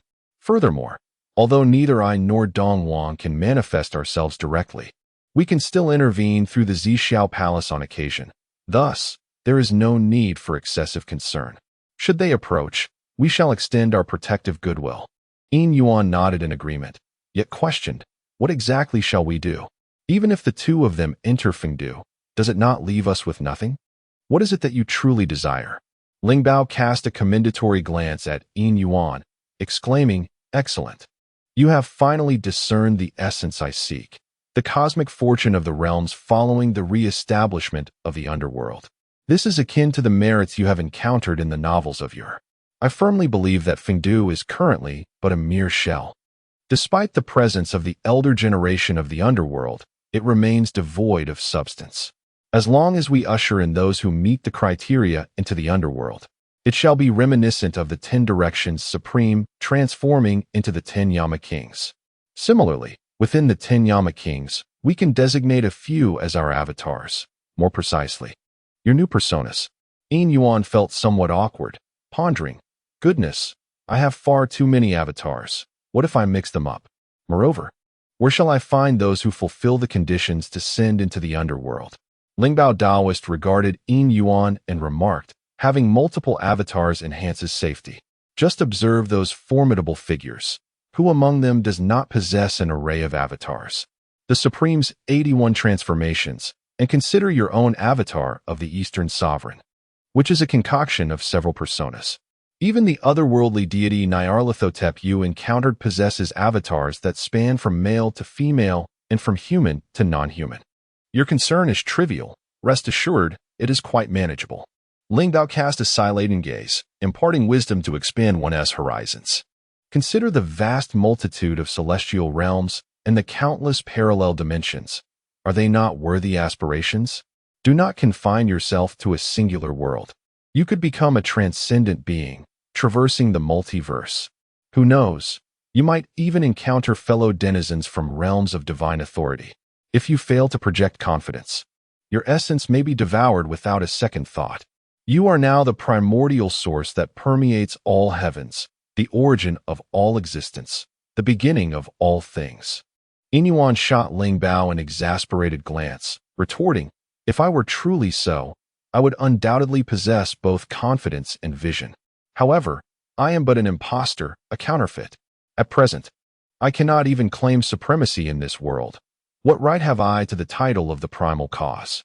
I am merely a feeble creature, a solitary wanderer." Ling Ao chuckled softly, reassuring, "Fear not. The present may not reflect your potential, but the future could very well be different. In fact, who has to say that even now? You do not embody greatness? The distinctions between existence and non-existence, truth and falsehood, the primordial and the ultimate, are often indistinguishable." Interrupting Ling Bao's musings, Yin Yuan posed a pressing question. "Speaking of which, what do you suppose would happen if the true primordial were to discover my impersonation? Might I face dire consequences?" Ling Bao shook his head, responding, "Allow me to offer you a thought. Within this world and across the celestial expanse, one can claim the existence of the primordial or deny it. In other words, you are the primordial, I am the primordial, he is the primordial. All beings are the primordial, and yet, all beings are not the primordial. The primordial is a name, a state, a path, and ultimately, it is nothingness." Ling Ao nodded, "Thus, it is necessary for you to create another persona, albeit this time, it must be crafted solely by your own efforts, without the aid of the Zixiao Palace. Otherwise, the outcome will resemble my own predicament. Until you master the Zixiao Palace, I am confined solely to its realms. Although Dong Wang may manifest, there are numerous restrictions. Nevertheless, the avatar you create will also be subject to limitations, specifically that it cannot enter the Zixiao Palace, which implies it can only exist in the mortal realm. And it will not possess the unique mystical knowledge that we inherently possess. All right, I understand, but I cannot manage it. I have no idea how you all manifested. What should I do?" Yin Yuan inquired. "Well, I actually have a method.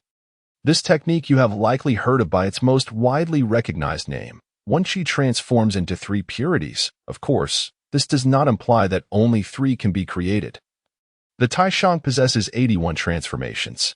As long as you desire it and your strength is sufficient, you can manifest countless forms, infinitely so," Ling Bao Daoist elaborated. "You should have provided me with such a powerful and profound technique much earlier," Yin Yuan exclaimed joyfully. "Well, you are not yet ready to learn it. Keep striving. Once you swiftly break through the bottleneck of the Dongshuan Calamity Sutra, you will be able to acquire some special techniques from me. Given your current circumstances, you should be on the verge of a breakthrough. However, you still need to seek out the remaining 2 scriptures," Ling Ao lamented. "A breakthrough, you say?" Yin Yuan responded, then closed his eyes and sat upon the ground, allowing the calamity's energy to circulate around him. "Ah," Ling Bao expressed surprise. "It appears that he is not truly as despondent as one might have thought. We have underestimated ourselves. The true self is indeed worthy of respect."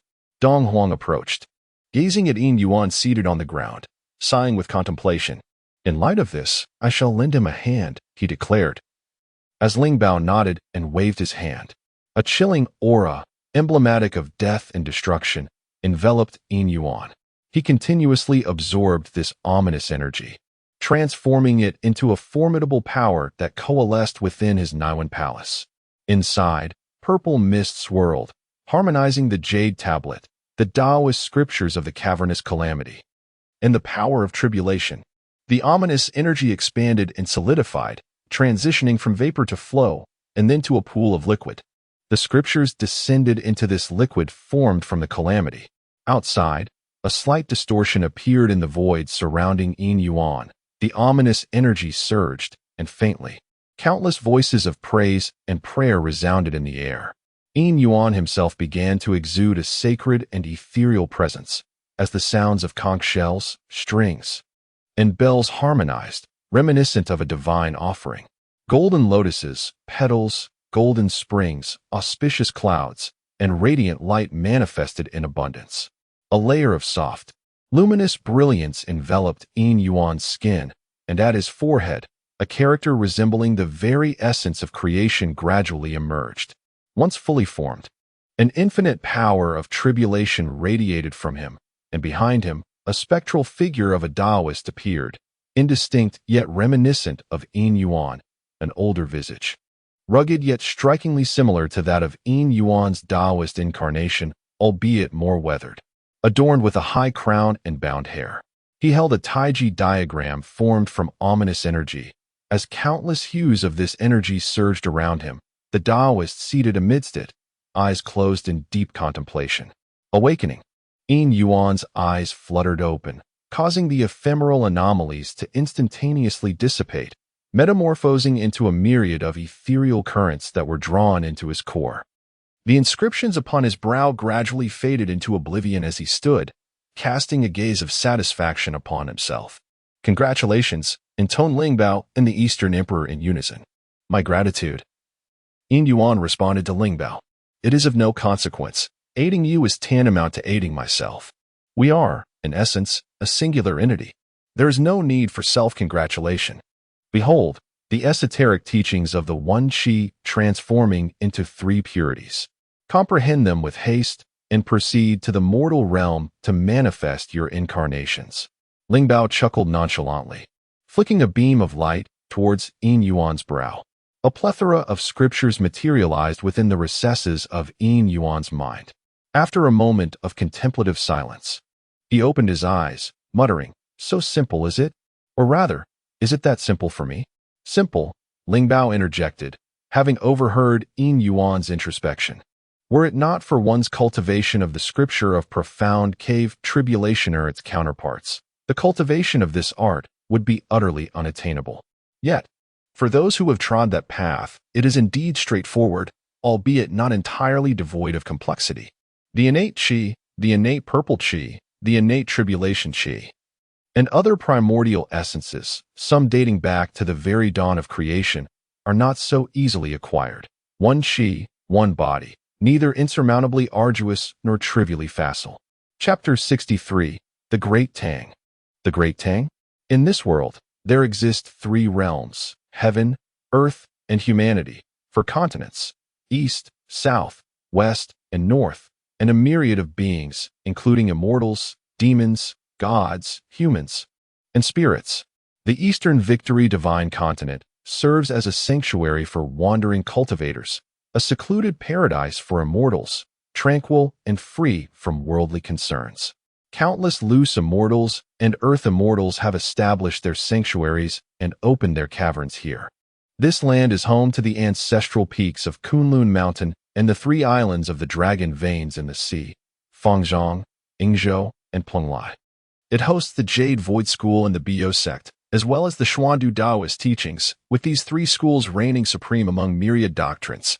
Moreover, the celestial scriptures of the three pure ones, rich in heritage and steeped in history, are revered here. Concurrently, 5 sects, 5 immortals view, Xiannu sect, Witch sect, Kunlun sect, and Heart sect, hold prominence just below the three teachings, each claiming a territory within the Eastern Victory Divine Continent. In the Southern Jambu Continent, the mortal realm flourishes with spiritual practices, where martial arts, Confucianism, and various schools of thought abound. Within this region lies a grand nation, known as the Tang Dynasty. In the rivers and lakes of the Tang, there exists a saying, 1 teaching, 2 alliances, 3 demons. For families, 5 swords, 6 sects. The mighty aura of 7 stars, and the carefree 10 evils. The landscape of the Tang rivers and lakes, particularly since the establishment of the Tang Dynasty, has consistently reflected this dynamic. Unless unforeseen circumstances arise, this situation is expected to persist. The Tang possesses the most exceptional martial arts manuals, the most advantageous cultivation grounds, a vast pool of disciples, official support, and remarkable talented students. These elements constitute the pinnacle of power within the Tang rivers and lakes. Even the ordinary citizens of the Tang can recount tales of these grand narratives, not to mention the storytellers who perpetuate these legends. The chivalric spirit of the Great Tang dynasty flourished remarkably, with all of society yearning for the company of wandering swordsmen. Even young children with silver hair would practice their breathing techniques. At the age of 15 or 16, both males and females would seek out various schools to apprentice themselves or journey to martial arts academies for training. Even scholars, typically devoted to the arts, possessed formidable martial skills. Among them were formidable figures like the celestial sword immortal Li Bai and the compassionate Buddha Palm Wang Wei, both exemplars of excellence in both literary and martial pursuits. This led to frequent tragic incidents where, in fits of rage, individuals would unsheath their blades and take lives. However, through the governance of the authorities, an understanding was eventually reached with the martial world. As long as the common folk were not harmed, the authorities would refrain from intervening in the brawls among the warriors. Not to mention the northern region of Jiulu Prefecture, where demons roamed freely, their malevolent energy obscuring the skies. Countless monsters thrived and multiplied within this lawless land, devoid of moral compass or divine presence. One day, in the southern region of Jianbu, within the borders of the Great Tang, a figure suddenly appeared at a street corner, seemingly unnoticed by the passers-by. In the celestial realm above, within the Doshui Palace, the old lord gazed at the alchemical furnace before him. Suddenly, a thought crossed his mind, and an array of ethereal energies flowed from his sleeves, coalescing into a series of characters. A scroll of 5,000 words of true incantations was formed, transforming into a luminous essence that descended toward the mortal realm. Meanwhile, in the Underworld, within the Yama Palace, words were gradually manifesting within the closed ledger of life and death. Amidst the intricate weave of countless causal relationships, an individual distinctly different from the rest emerged. What transformations might he bring to this world? Yin Yuan sat in the tea pavilion, cradling a teacup as he listened to the conversations of the patrons, gleaning fragments of information. The realm in which he resided was known as the Great Tang, and the land was referred to as the Southern Jianbu continent. The reigning emperor bore the surname Li and was named Chang Yuan. Upon ascending to the throne, he was filled with vigor and ambition, diligently striving to govern with excellence. Under his leadership, the territories of the Great Tang expanded once more. As he valiantly trod upon the lands of Nanzhao, the western regions, and the northern plains. However, of late, the emperor had become infatuated with women and had taken to venerating deities and spirits. A year prior, he had dispatched a monk, reportedly journeying to the sacred Lingshan in the western Bulhazhou to seek enlightenment, proclaiming a desire to save all sentient beings. Even more alarming was the emperor's recognition of this monk as a royal brother, a notion that seemed utterly ludicrous. Many believed that the emperor's favored consort, a woman who had been devoted to Buddhism since childhood and had even once taken monastic vows, was the one beguiling him. Furthermore, the emperor had recently shown a penchant for employing leaders from foreign tribes, possibly having been deceived by their promises of glory. Figures such as Geshu Han, Ashina, Chibi Helu, Ji Shirley, Li Guangbi, Gao Xinji, and Lu Shan, and Shi Siming emerged in his thoughts. Yin Yuan felt a twinge of confusion.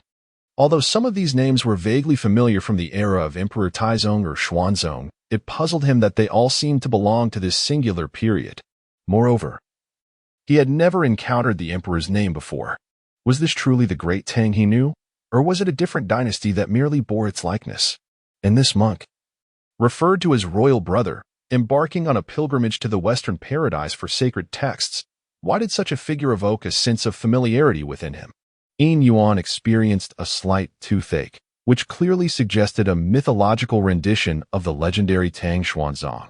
This seemed to indicate that he had ventured into a version of the Tang dynasty that diverged from conventional historical narratives.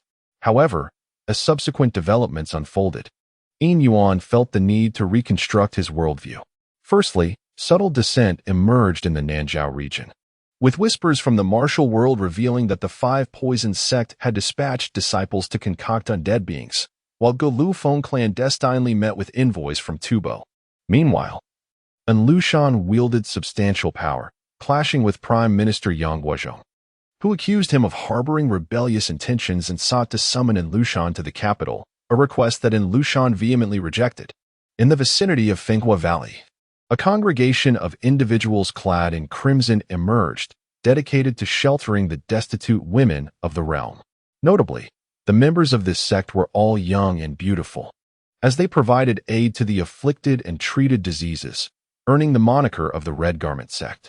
At the Haodi Alliance atop Luoyan Peak, following several prior skirmishes, Xie Yuan from the Tian Shu revealed the commanding prowess of a leader emerging from the Tian Sa Mansion, alongside the formidable reputation of the Long Kong decree that eradicated remnants of rebellion. Additionally, in Yangzhou of Jiangnan, river bandits surged and bandit strongholds proliferated. While the world appeared to bask in tranquility, beneath the surface, tumultuous waves churned and treacherous currents lurked. Yin Yuan felt somewhat overwhelmed, realizing that this iteration of the Tang dynasty might have origins in a different realm, despite certain discrepancies, such as the simultaneous emergence of the Nanzhao Rebellion and the Inshe Rebellion, which seemed poised to transpire together rather than sequentially as scripted. After all, even the common folk sipping tea were aware of these matters, indicating that events had been unfolding for quite some time. Moreover, in this world, my relationship with Dong Huang necessitated caution. The rules governing life and death in this realm were peculiar and demanded vigilant attention. At this moment, a faint and intermittent voice from Lingyao reached his ears, and after speaking, there was no further sound. Just then, he caught a glimpse of various colored streaks of light traversing the sky. Indeed, this was it. What a peculiar display of one's lightness skill. I have always wanted to voice my discontent regarding this matter, Yin Yuan remarked. No, I am here to lure individuals across boundaries. These matters hold no relevance for me. Why should I be concerned? Nevertheless, the martial arts of this world are worth examining. It seems that everyone can practice martial arts, and the principles of this pugilistic world are likely not so simple. Yin Yuan adjusted his mindset and pondered to himself. Chapter 64. The pugilistic world wherever there are people. There exists a pugilistic world. Where there is a pugilistic world, there are individuals. The pugilistic world belongs to the people, and the people are the essence of the pugilistic world. They possess their own codes of conduct and their own realms, setting forth with swords in hand, savoring the thrill of returning home with heads held high. Alternatively, they may toast with a cup of wine, reveling in the wildness of the city where lives are taken. All of this constitutes the pugilistic world, as well as the wanderers, though heroes may break the law with their martial prowess. It must be acknowledged that it is precisely these elements that keep the wicked awake at night, preventing them from acting with reckless abandon. Of course, the malevolent will continue their misdeeds, for even with deities in the heavens and the underworld's judges below, in this pugilistic world, the notions of right and wrong, true and false, remain both hazy and distinct, opposing yet unified. In Yangzhou, where the East China Sea meets the land, numerous islands, the waters. Upon these islands reside people fleeing from war, martial artists evading persecution, and disgraced royal generals of failed rebellions, an eclectic gathering of individuals from all walks of life. Yin Yuan stood within the confines of Yangzhou City, making his way toward a particular destination. Upon arriving in Yangzhou, how could one forego a visit to the illustrious Qixiufang? It was imperative to behold the enchanting seven beauties, whose ethereal grace and exquisite charm were renowned far and wide. There was no need for extensive inquiries. A casual question posed to a passerby led him directly to his destination. The azure-tiled roofs and intricately carved eaves adorned the pavilions and towers, bustling with a myriad of figures, chivalrous warriors, sons of noble families, and portly merchants, each preoccupied with their own thoughts as they gathered below to admire the sword dance unfolding upon the stage. Once, the poet Du Gongbu extolled the legendary sword dance of Gongsun Dajiang, capturing the essence of her art with the lines, "There was once a beauty of the Gongsun clan, whose swordplay stirred the four corners." The spectators, much like the mountains, were moved, their spirits elevated by the performance. As swift as the archer, he shooting down the suns, graceful as the emperors riding dragons in flight. Her entrance was as thunderous as a storm, her exit as serene as the tranquil sea. The vivid imagery of the poem masterfully intertwines the techniques of swordsmanship with lyrical elegance, vividly showcasing Gongsun Dajiang's breathtaking prowess. As Yin Yuan savored the sword dance on stage, he couldn't help but feel a sense of awe. However, it appeared that the proprietress of Qixio Fong and her associates were not present. Unperturbed, he placed a sum of silver on the table and departed with a smile. Among the myriad martial arts in the world, what captivated Yin Yuan the most was the renowned Kongmingju, which had stirred considerable waves in the martial realm.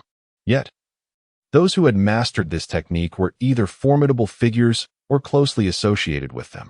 He pondered whether remnants of this art might linger within the ancestral tombs of Daoxiang village. In addition, there was the elusive red dust heart technique, belonging to the Wang Yifeng lineage, known for its association with the snow demon, yet it remained equally elusive. In truth, Yin Yuan arrived in Yangzhou with the intention of embarking on a voyage to the legendary Eastern Victory Divine Continent. However, no one was willing to undertake such a perilous task. They regarded Yin Yuan with the incredulity reserved for fools. Crossing the vast ocean, aside from the great merchant fleets and the current imperial navy, anyone else would surely become lost in the boundless expanse of the sea. Subsequently, Yin Yuan considered seeking out the fabled Two Realms mountain, but after much contemplation, he ultimately abandoned this notion. After all, should the Monkey King, having been malevolent for 5 centuries, desire some flesh, would he not become a mere offering? Theoretically, Elder Tang should have already subdued the Monkey King. Yet what would he gain by venturing forth? It might only attract the attention of formidable beings, rendering the effort fruitless. It would be far wiser to linger within the Tang dynasty, awaiting the day when he might possess the strength to explore further. This world held a profound intrigue for Yin Yuan. Suddenly, a figure darted past him, crashing heavily to the ground. The Divine Strategy Army commanded respect, allowing no space for the idle. A voice, brimming with arrogance, emerged from the figure's direction. Glancing up, Yin Yuan beheld a swaggering officer clad in armor striding toward him. Damn that little beggar. How dare he steal from me? Huh. You should be grateful that I'm not out seeking trouble, yet here you are, bringing it to me. It seems you're a fool who courts death. The officer cursed as he approached the fallen figure, lifting his foot and bringing it down with force upon the struggling form. Despite its desperate writhing, the officer's foot remained unyielding. The sergeant's foot forcefully trampled down as he shouted, "I told you to steal. I told you to steal. Go on, steal again. Damn it. What a worthless piece of trash." With a disdainful spit, he left the scene. The figure beneath him was covered in dust, their face mangled and bloodied from the friction with the ground, barely clinging to life. Shortly after the sergeant's departure, several beggar-like individuals emerged from the shadows, whisking the figure away. The onlookers seemed remarkably indifferent, as if nothing of consequence had occurred. Yin Yuan gazed at this scene, lost in thought, his eyes flickering towards the direction the sergeant had taken, yet he ultimately refrained from taking any action. How could he acquire the martial arts techniques he yearned for? Moreover, he aspired to join prestigious sects such as Pure Yang, Shaolin, and Wanhua, for only the teachings from these esteemed schools could pique his interest. Previously, Ling Bao's words hinted at something deeper, prompting Yin Yuan to wonder if these sects possessed the ability to revive those on the brink of death. However, Seven Shou Pavilion did not accept male disciples, and given his ambiguous background, he stood little chance of entry. Wanhua Valley, founded by the renowned Dongfang Yuxuan of the Knight's family, reportedly recruited only the most extraordinary individuals personally sought by him, leaving a nameless wanderer like himself with little hope. The beggar's sect, rife with chaos, implied that unless one were truly of noble lineage, acquiring martial arts techniques would be nearly impossible. As for Pure Yang, being the state religion of the Tang dynasty, was out of reach. And while Shaolin, the ancestral home of Zen Buddhism, beckoned, he had no desire to renounce worldly life.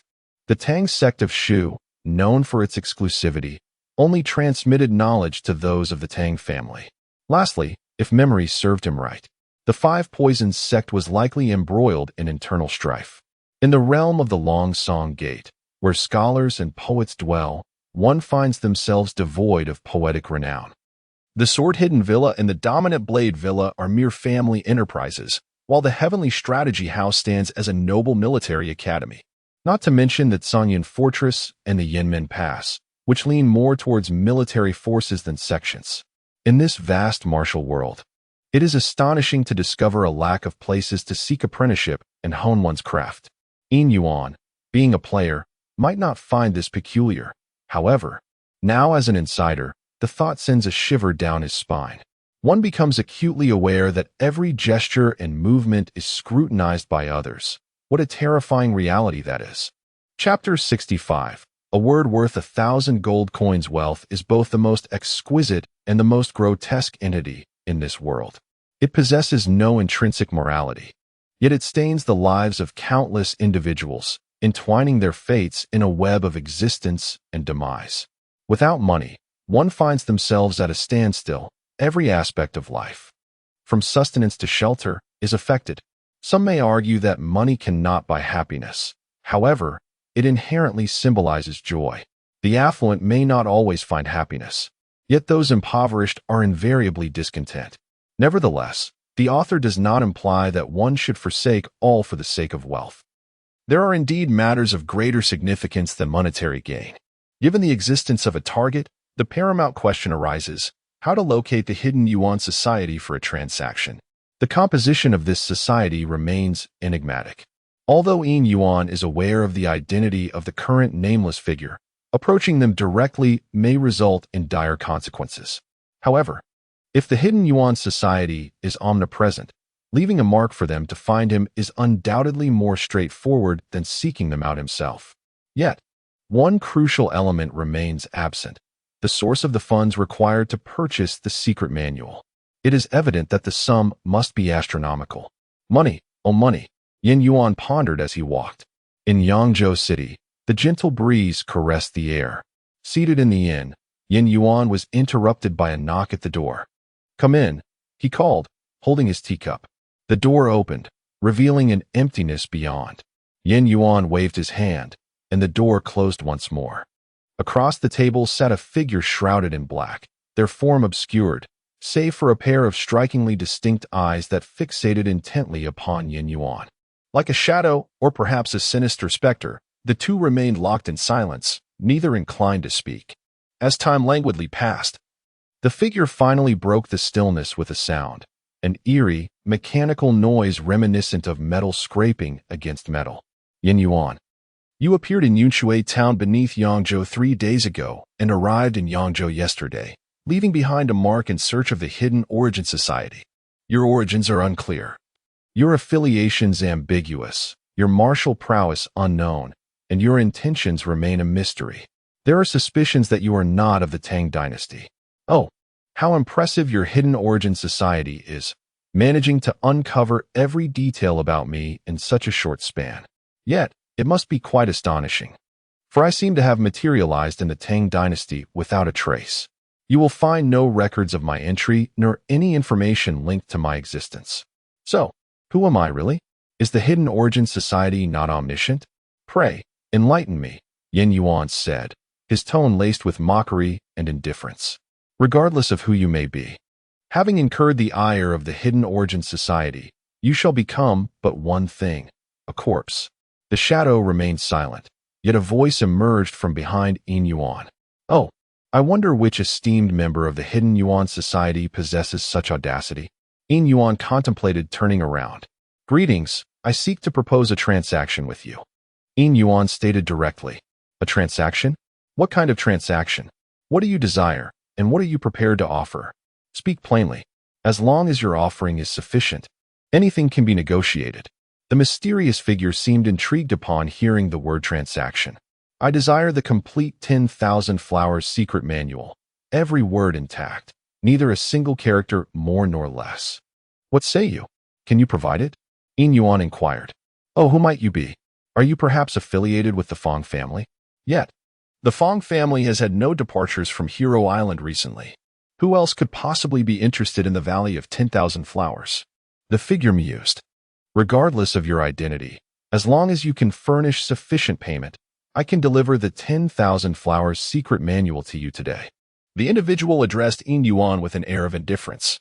At that moment, a chilling aura of murderous intent permeated the room, enveloping it as if it had descended into a realm of malevolence. A frigid breeze swept through, and frost began to accumulate upon the walls and floor. Are you courting death? Let us speak reasonably. I am willing to exchange information. Yin Yuan and the figure's voices resonated simultaneously. Oh, how amusing. You dare to peddle information within the Hidden Yuan Society. What a farce. There is nothing in this world that the Hidden Yuan Society does not know. What gives you the audacity to sell information before us? Truly absurd, a death wish. The man's tone was laced with unabashed disdain and mockery, coupled with a palpable intent to kill. Yin Yuan could sense a formidable energy enveloping him, threatening to tear him apart at any moment. He pondered, what if the information I possess pertains to the regions of Beiju Luzhou, Xinyo Hezhou, and Dongxing Shenzhou? If you are familiar with these three names, you would undoubtedly spare my life. However, if they are unknown to you, it would merely illustrate the insignificance of your hidden origin society. Yin Yuan stated with solemnity, simultaneously channeling his own energy, exuding an essence distinctly different from that of the warriors of the Tang dynasty. In the next instant, the oppressive atmosphere in the room dissipated, replaced by a warm and gentle voice from behind. I did not anticipate that you hail from overseas and possess such remarkable skills. You must be a disciple of a prestigious family from another continent. My family has previously committed an offense. I hope you can overlook it. This is the Wanhua Secret Manual, a humble token of respect. A hand, akin to a withered branch, extended towards him, holding a jade box. Hee, what are you saying, young master? I am but a mere member of the heavenly division of the Hidden Origin Society, not acquainted with any names or titles. However, I am indeed called Wang Maozhong and have once rendered significant services to the emperor. Alas, having offended treacherous individuals, I now find myself merely an old man within the Hidden Origin Society. The jade box was quietly placed on the table as the voice continued, nonetheless. I have heard the emperor mention the places you referred to, and I am rather intrigued. Might you enlighten me, young master? Yin Yuan smiled softly and, following the flow of conversation, remarked, that is indeed my wish, but I dare not impose upon you. He then lifted the teapot and gently poured 2 cups of tea. This matter is rather lengthy to discuss. Perhaps it would be better for us to enjoy a cup of tea and converse at length. As he spoke, he extended 1 cup of tea behind him. How could an old man like myself refuse the request of a young master? Came the voice from behind. In that case, I extend my gratitude to you, young master. Should you desire to exchange further intelligence, you may seek me out at the various branches of the Hidden Yuan Society with this jade pendant. Furthermore, as a token of my appreciation, I would like to present you with a complimentary scroll of martial arts techniques derived from the Chang'e sect of Thousand Island Lake. This secret manual is divided into 4 sections: Mo Wen Chu, Xiang Ji Jian Yi, Xian Wang Chao Xian, and Tian Yin Ji Mai. This gift serves as a token of my gratitude for your detailed explanations, and I hope you will graciously accept it. Another jade box was placed on the table. Oh, dear sir, you truly are a delightful person.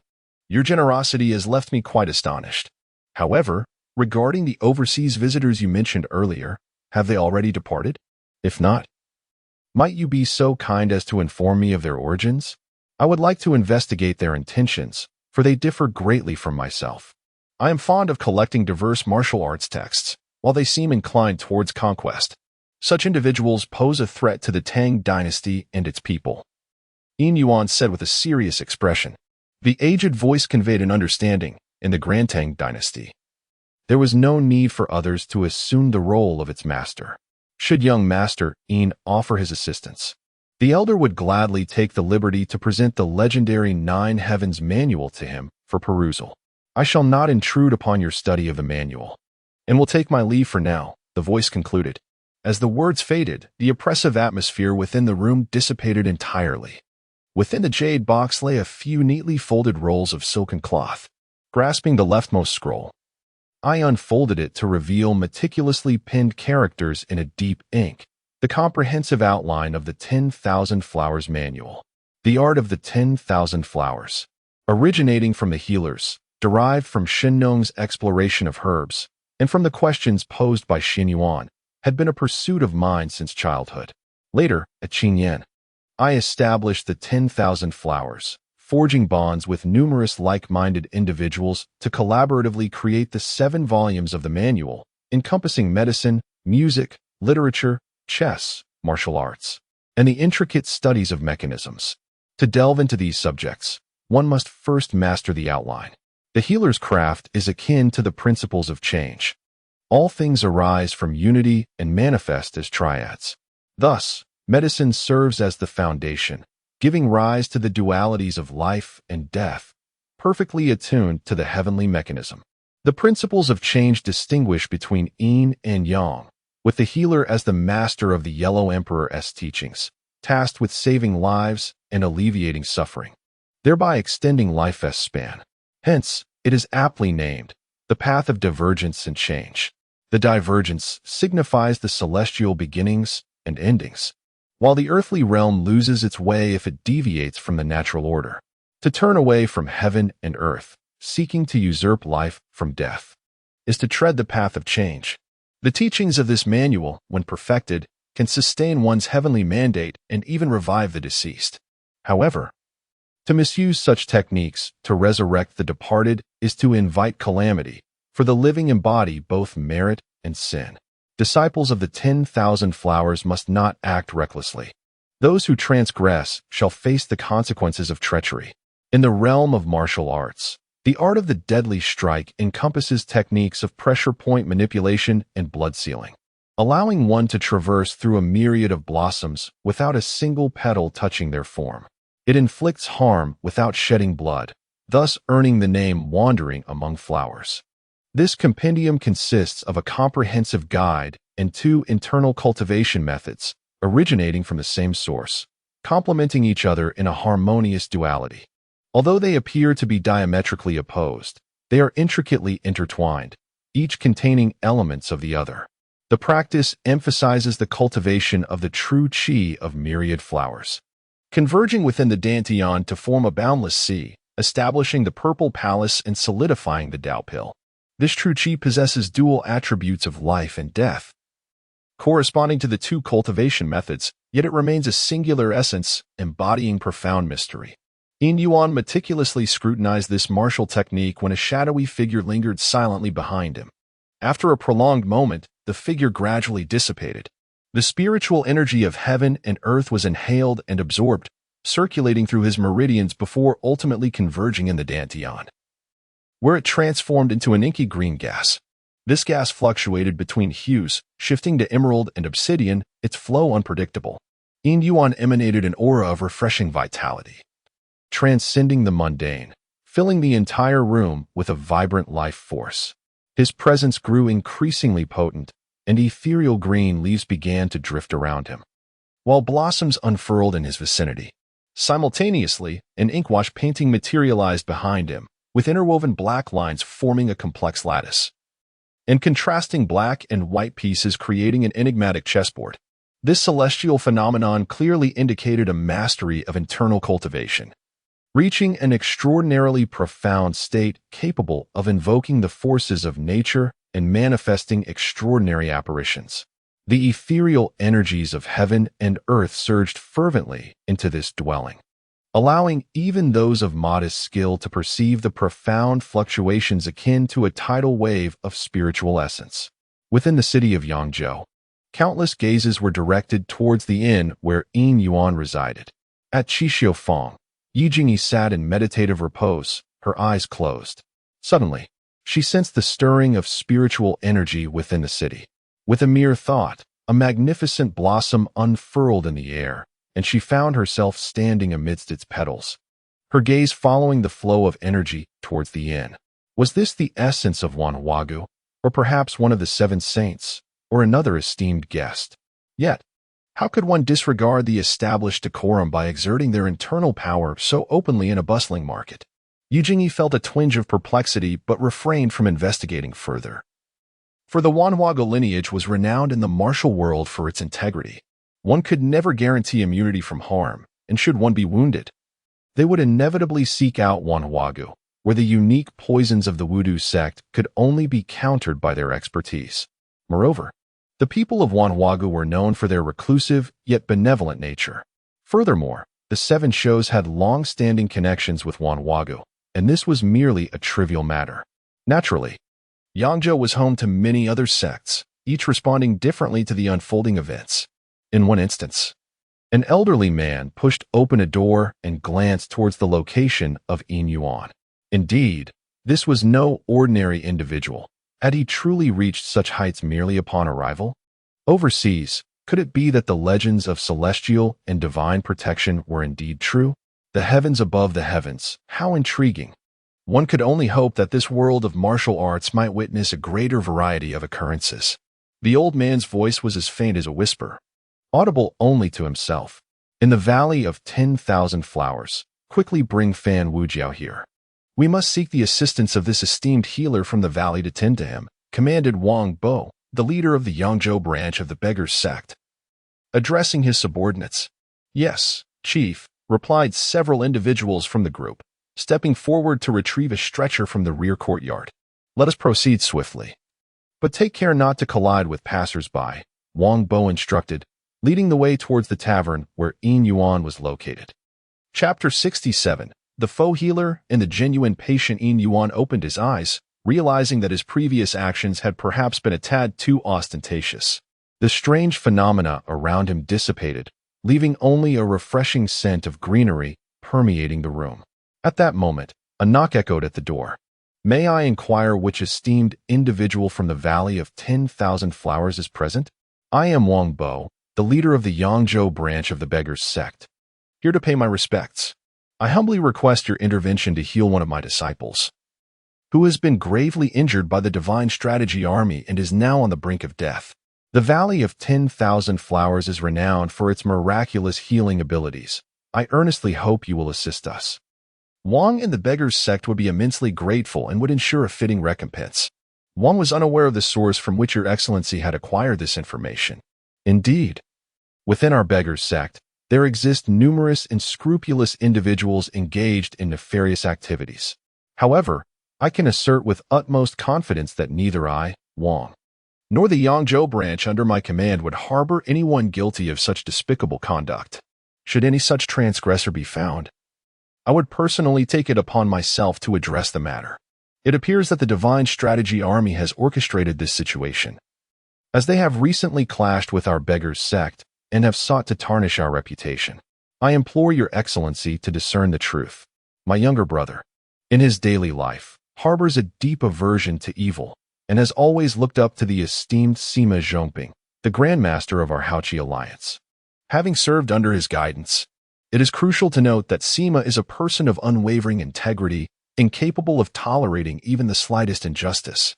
As one of his former subordinates, how could I possibly engage in theft? Wang Bo, a man of dignity, did not impose his authority as the master of the Yangzhou branch, nor did he leverage the name of the Beggars sect to coerce. Rather, he articulated his reasoning with meticulous care, persuading through logic. Sima Zhongping, a distinguished figure indeed, one of the 7 stars, the master of Yuhing altar, and a revered elder responsible for maintaining justice within our sect, who also once held the position of Yangzhou branch leader.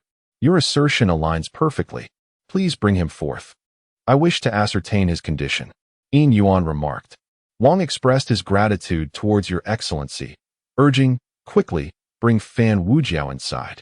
The voice of Wang Bo resonated, and with a creak, the door swung open, revealing Wang Bo and the disciples of the Beggars sect, who bore a stretcher as they entered the room. Yin Yuan discerned the appearance of Wang Bo, whose long hair cascaded casually behind him. A blue cloth band adorned with dragon patterns rested upon his forehead.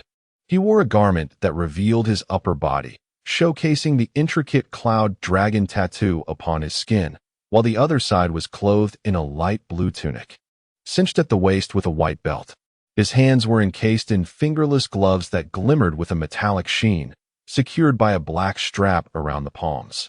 Below, he donned loose trousers and stepped into straw sandals, with a bamboo staff tied at his back and a weathered gourd hanging from the other side. Wang Bo possessed a lean visage and a tall stature, his eyebrows sharp and his eyes bright, exuding an innate authority. His large hands and elongated arms were accentuated by the muscular definition of his bare torso, a formidable aura subtly enveloping him. This presence emanated not from any deliberate effort on his part, but rather from the natural potency of his martial arts. A manifestation of the Xiaochun Ju crafted from Yin Tianxi's fusion of the dragon's subduing palm and the dog-slaying staff, grounded in the celestial principles of Junshan. Wang Bo was also appraising Yin Yuan, feeling a twinge of astonishment. The formidable aura he had sensed earlier clearly belonged to someone of equal prowess. Yet, upon seeing this individual, who appeared so youthful, he found it hard to believe. Nevertheless, the lingering freshness of the myriad flowers' inner energy in the room and the vibrant essence surrounding them confirmed that this young man was indeed the master of the earlier aura, a formidable expert not to be underestimated. Yet, I find myself utterly unfamiliar with the individual before me from the Wanhua Valley. At this age and possessing such formidable prowess, the only conceivable candidate would be Pei Yuan, the esteemed senior brother of Wanhua Valley. However, the person standing here bears no resemblance to the description of Pei Yuan I have encountered in my reports. How could such a remarkably gifted individual remain shrouded in obscurity until now? Is it possible that the Wanhua Valley conceals its secrets so profoundly? May I inquire the name of this young brother and his esteemed affiliation within Wanhua Valley? Wang Bo inquired. He bore no resentment. Instead, he clasped his fists in a gesture of apology, saying, I, Wang, have acted rashly. I sincerely apologize to you, noble sir, and earnestly hope you might extend your hand to aid my young brother. With a strategy forming in his mind, his confidence blossomed, reflected in the assured expression upon his countenance. The disciples of the beggar's sect had already prepared a stretcher, standing aside as Yin Yuan approached. Upon gazing at the battered figure of Fan Wujiao, even with prior mental preparation, he was taken aback by the extent of the injuries. Beyond a myriad of bruises, there were deep lacerations inflicted by sharp instruments and grotesque, mangled flesh that had been ground against the earth, revealing remnants of dirt and debris within the wounds. Wang Bo scratched his head, feeling somewhat awkward. Ah, my lord, you see, we are but a group of rough individuals, many of whom cannot even recognize a few characters, let alone provide proper care. Generally, when we sustain injuries, we tend to ignore them, applying a bit of herbal remedy and allowing time to heal the wounds naturally over 10 days to a fortnight. This time, however, the situation is rather grave, and sensing your presence, we sought your assistance. Several disciples of the beggar's sect hurried downstairs. Please wait a moment, young master, it shall be ready shortly. Wang Bo said with a smile. You all have survived. Truly, we must express our gratitude to the heavens. Upon hearing Wang Bo's words, Yin Yuan found himself momentarily at a loss for how to respond. Chapter 68. The general named Cheng'an, Snow and Wind at Yinmen. Simultaneously, Yin Yuan felt a weight lift from his heart, since none possessed medical knowledge. The responsibility for healing rested solely on his shoulders as the professional physician of the Wanhuagu, albeit a false one. To prevent the young beggar named Fan Wujiao from succumbing to death, Yin Yuan channeled his internal energy, allowing a vibrant green aura to emanate from his fingertips. He pressed thrice upon the area of the boy's heart, infusing him with internal force that nurtured and shielded the heart chamber. It was evident that, following Yin Yuan's infusion of energy, the boy's breathing began to stabilize, no longer resembling the desperate gasps of before. For a fleeting moment, Yin Yuan was taken aback, and with no other recourse, he activated his internal strength, meticulously applying it around the boy's body, and then wrapping him in cloth. All done, he said, wiping the sweat from his brow as he turned to Wang Bo and the others. Although Wang Bo could not fully comprehend Yin Yuan's actions, he recognized that Yin Yuan had exerted his utmost effort. Observing the rise and fall of Fan Wujiao's chest and the tranquility of his breath, he clasped his fists and offered a respectful bow to Yin Yuan. Thank you, my lord. We at the Yangzhou branch are immensely grateful for your assistance. Should you ever require any aid in the future, do not hesitate to reach out to us. Furthermore, this flask contains our gang of beggars' special brew, Junshan Hongshan Zui, renowned for its ability to invigorate the body, strengthen the bones, and enhance one's inner strength. Even I, as the branch leader, can only procure 2 flasks a year, and currently possess nothing of greater value. Thus, I present this flask of wine to you, hoping to foster a benevolent connection between us. Wang Bo expressed his gratitude to Yin Yuan, then, with a swift motion, retrieved the flask from his waist and placed it upon the table.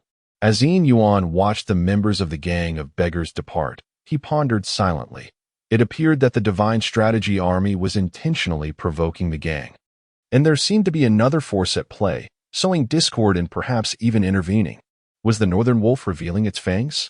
Throughout the night, Yin Yuan perused the 7 volumes of the Wan Hua Secret Manual. With his newly acquired photographic memory, he absorbed the content thoroughly.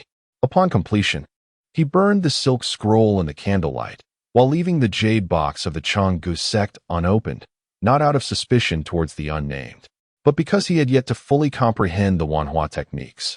As the faint morning light streamed through the window, Yin Yuan finally opened his eyes. He extended his hand, summoning emerald true energy that danced like mist, with fragments of green leaves swirling amidst it, and blossoms blooming and falling. As he brought his fingers together, the verdant haze coiled around him, dissipating the extraordinary phenomenon as if it had never existed. After descending the stairs and checking out of the inn, I made my way to the pharmacy to procure a set of acupuncture needles. The most common variety consisting of 9 needles made of stone. These include the Zhan needle, the round needle, the Ling needle, the Feng needle, the Bai needle, the round benefit needle, the Mao needle, the long needle, and the large needle, each differing in size and length. Additionally, I purchased a calligraphy brush, crafted from bamboo and wolf hair, a standard quality brush, as well as a set of chess pieces, comprising 361 black and white stones, though uncommon. They are not particularly rare. Once my purchases were complete, I proceeded to the Zixiao Fong, both to appreciate its ambience and to gather information, for such places are rich in news. With a discerning mind and keen ears, one can uncover desired intelligence within. However, I did not anticipate encountering that particular individual at Zixiao Fong, dressed in ordinary attire, yet possessing strikingly sharp eyebrows and bright eyes. His military bearing distinctly set him apart from the other patrons. Beside him stood a woman, whose demeanor also diverged from those around her.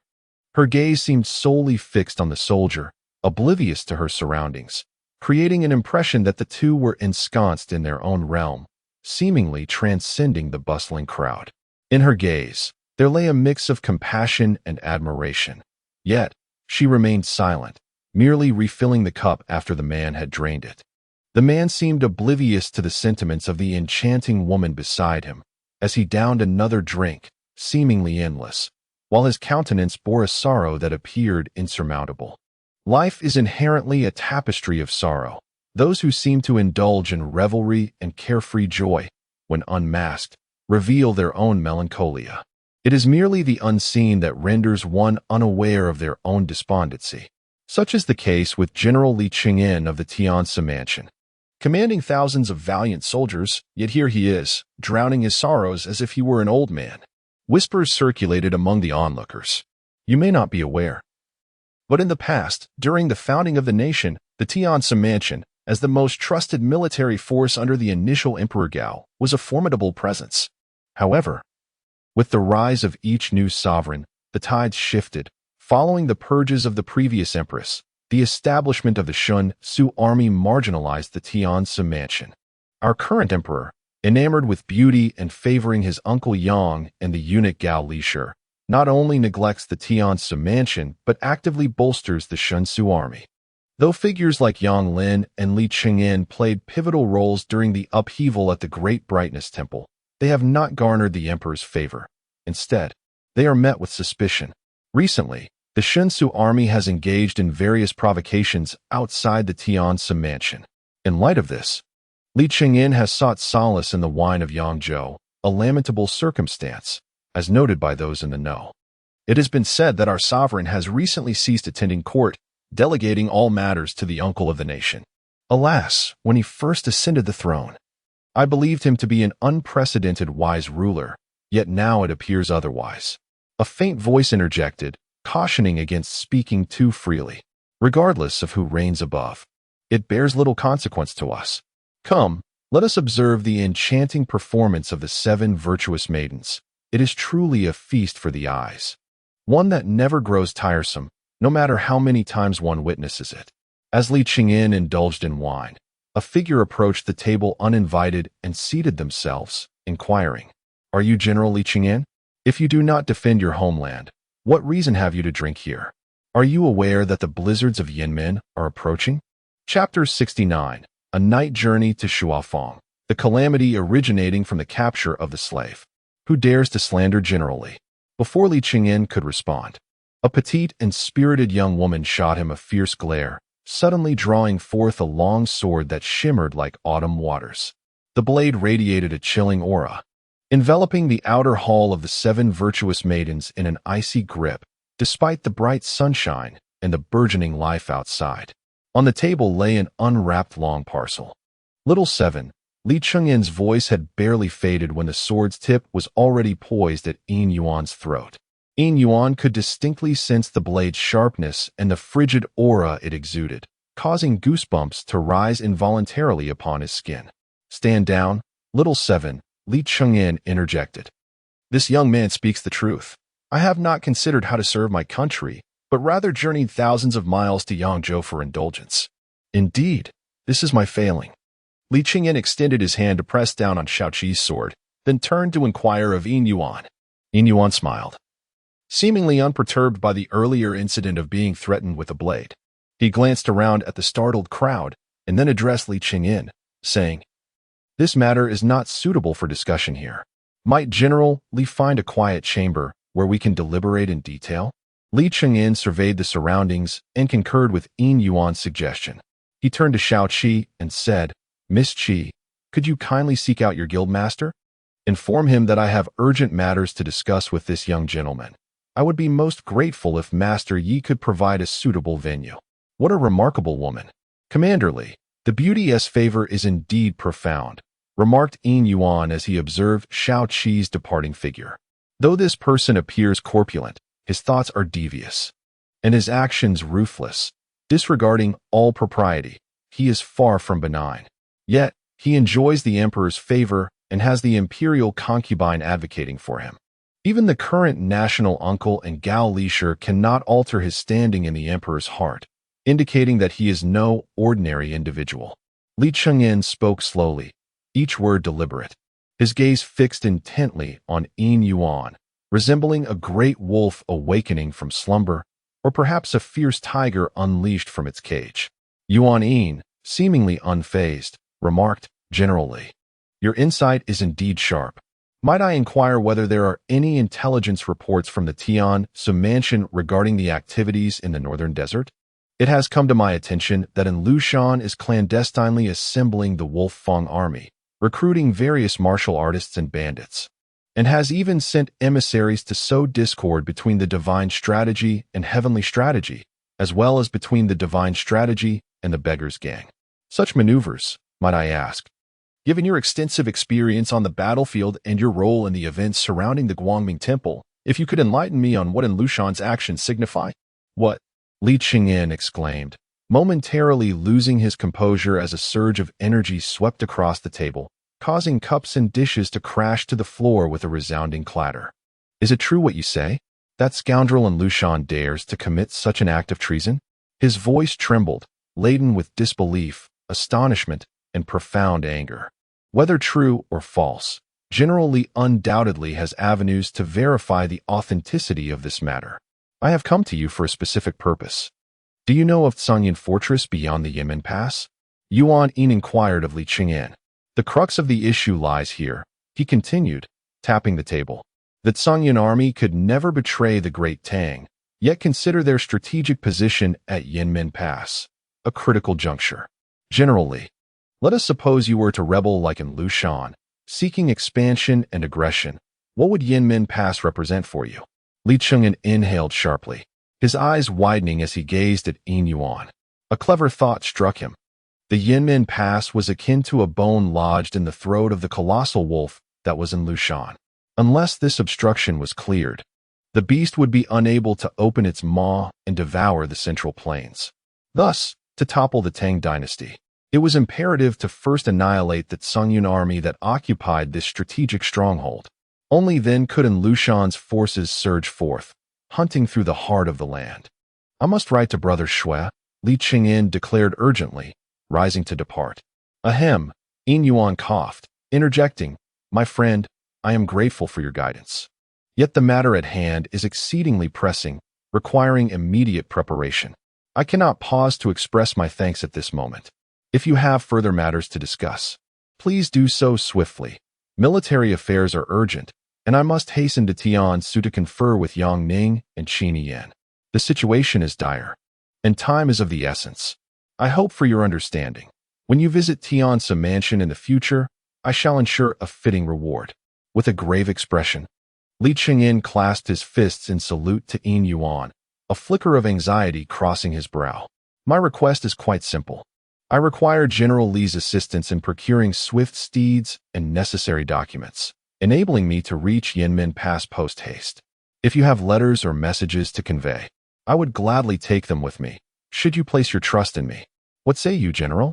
Yin Yuan inquired, his demeanor calm as he regarded Li Chengyan. Chapter 70. The desire to pluck stars and hearts. Yin Yuan tugged the reins, and the horse advanced a few steps before halting. In the stillness of the night, he pondered who might be waiting for something unknown. "Ah, it is but an old man. I had not anticipated that, aside from his profound knowledge of foreign lands. The young master is also well versed in matters concerning our great Tang dynasty. I can assure you, every scrap of information regarding Lushan has been meticulously sealed by my own hand. I wonder if the young master might enlighten me on the sources of his knowledge." Suddenly, a figure cloaked in black, resembling a specter, materialized in the middle of the road. "Is not the nine heavens established for the peace of the realm?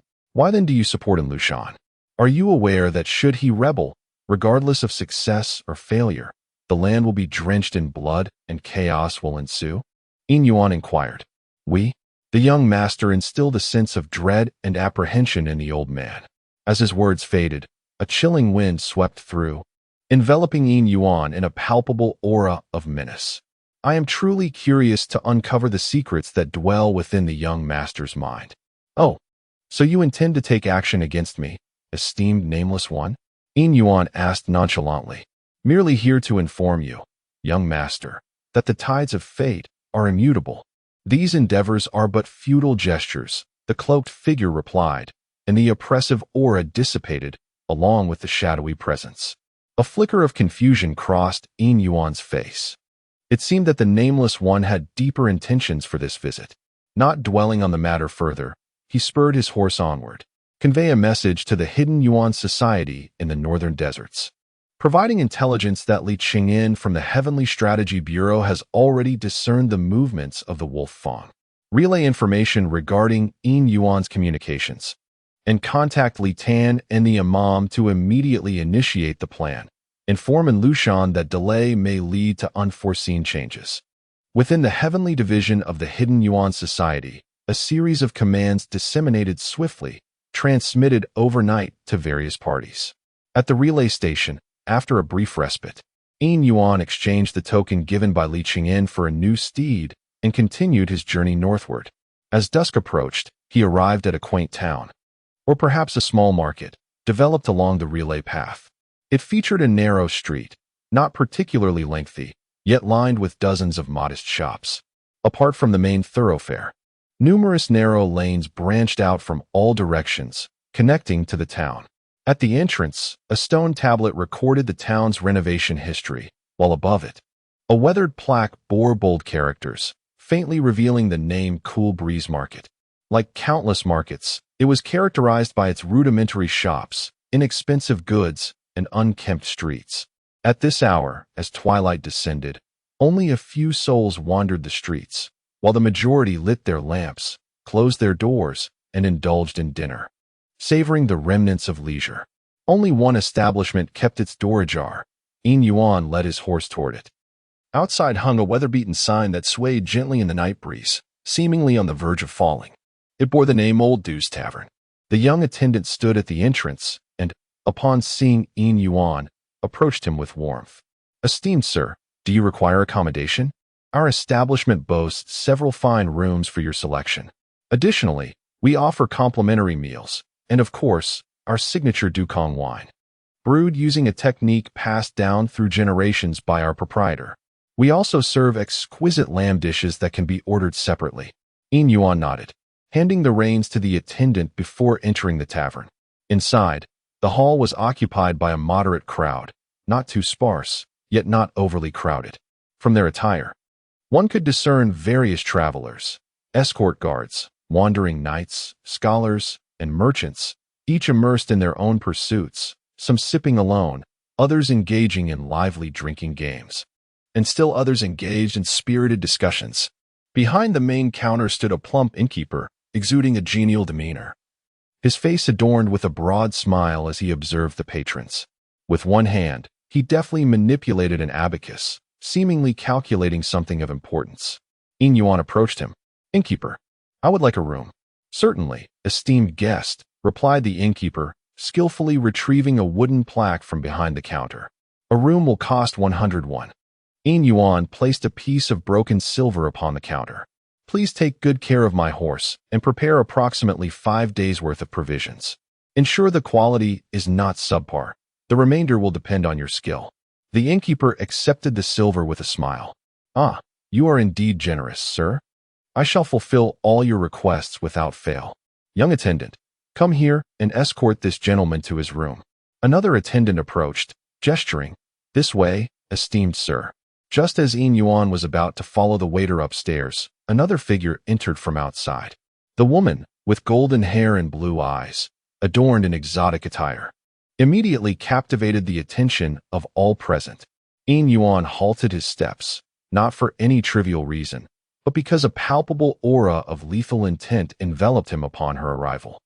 With his hands hanging loosely at his sides, concealed within his sleeves, he refrained from making any further movements, merely pausing at the staircase alongside the waiter. In the next instant, the onlookers witnessed a figure swiftly traverse from the entrance into the hall, each hand brandishing a curved blade. The atmosphere within the hall transformed. As though a frigid northern wind had swept through, an ethereal frost emanating from her presence, snowflakes swirling amidst the icy energy. The blades, resembling crescent moons, arced towards Yin Yuan's back. Yet, before the blades could reach him, a thin layer of frost had already formed upon his back. The biting chill and the chilling intent enveloped Yin Yuan. He pivoted and sidestepped, his right hand meeting the curved blade from the side. A verdant aura surged around him, countering the piercing cold of his opponent's energy. A crisp sound resonated as Yin Yuan wielded a stone needle, clashing against the blade. Simultaneously, he retreated swiftly towards the upper floor, his wrist flicking as several black chess pieces shot forth from his palm, darting like streaks of light, hesitant to confront directly. Sidestepped gracefully. Seizing this fleeting moment, the woman advanced, her other hand wielding a curved blade that spiraled menacingly toward his abdomen. Simultaneously, her hands morphed into claws, aiming for his chest and head. At this juncture, found himself in a perilous predicament, teetering on the brink of disaster. In an instant, his figure transformed, reminiscent of a shadow beneath the moonlight, or perhaps akin to a constellation scattered across the night sky, elusive and untouchable. The two curved blades crossed each other, while the woman's claws struck nothing but air. With a resounding crack, the blade that had touched manifested distinct fissures before shattering into fragments. With a nimble step, he distanced himself from the woman. "Are you sent by An Lushan?" he surmised, his voice laced with uncertainty. In the blink of an eye, she reappeared before him, her alluring visage marred by a pair of indifferent eyes, resembling lake blue gemstones. As her sleeves billowed, a multitude of darts erupted from within. Momentarily dazed, soon recognized himself ensnared in yet another dire crisis.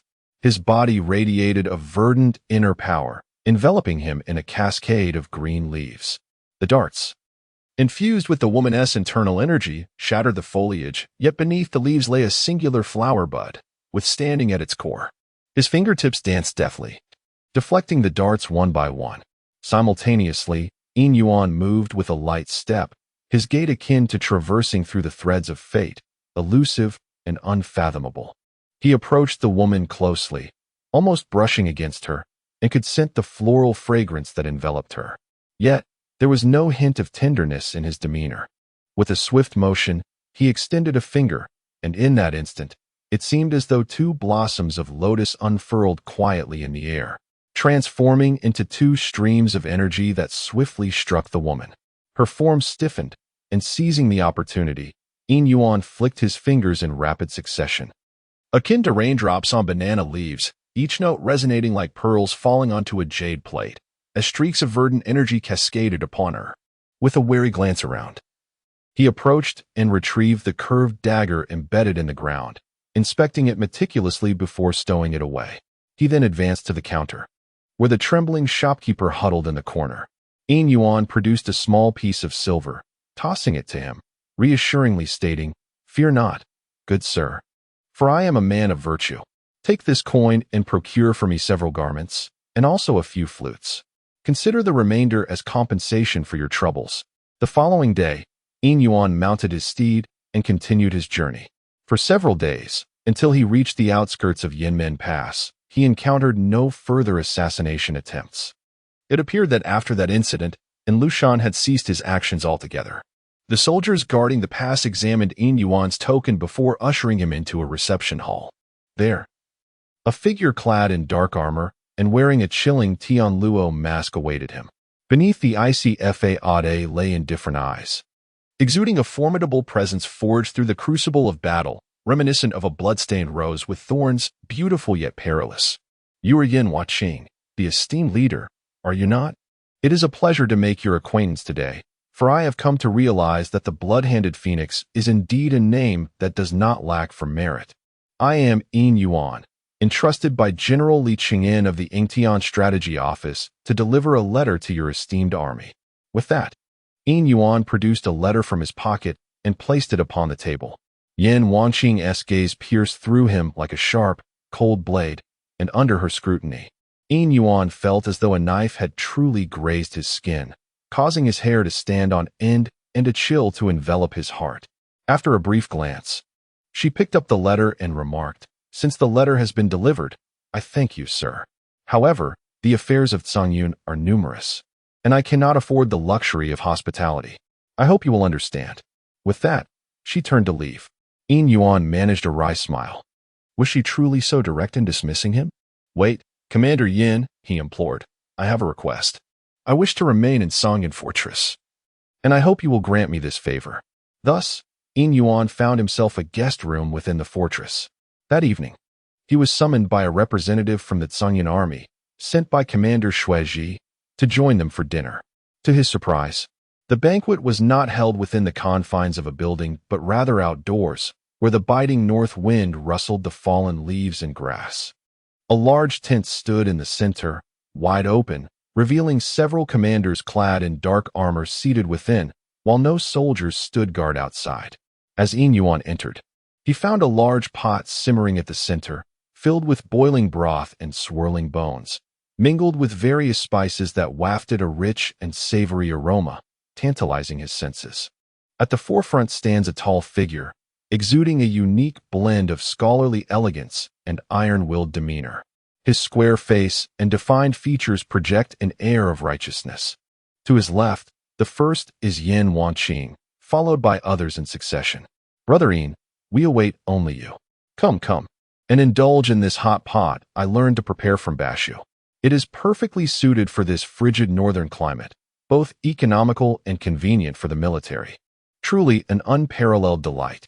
Shuiji displayed no pretense, treating Yin Yuan as if he were an old friend reunited after many years. Chapter 72. Brewing Wine and Heroes, Seeking Recommendations and Collections. However, he has only recently received orders to enter the capital.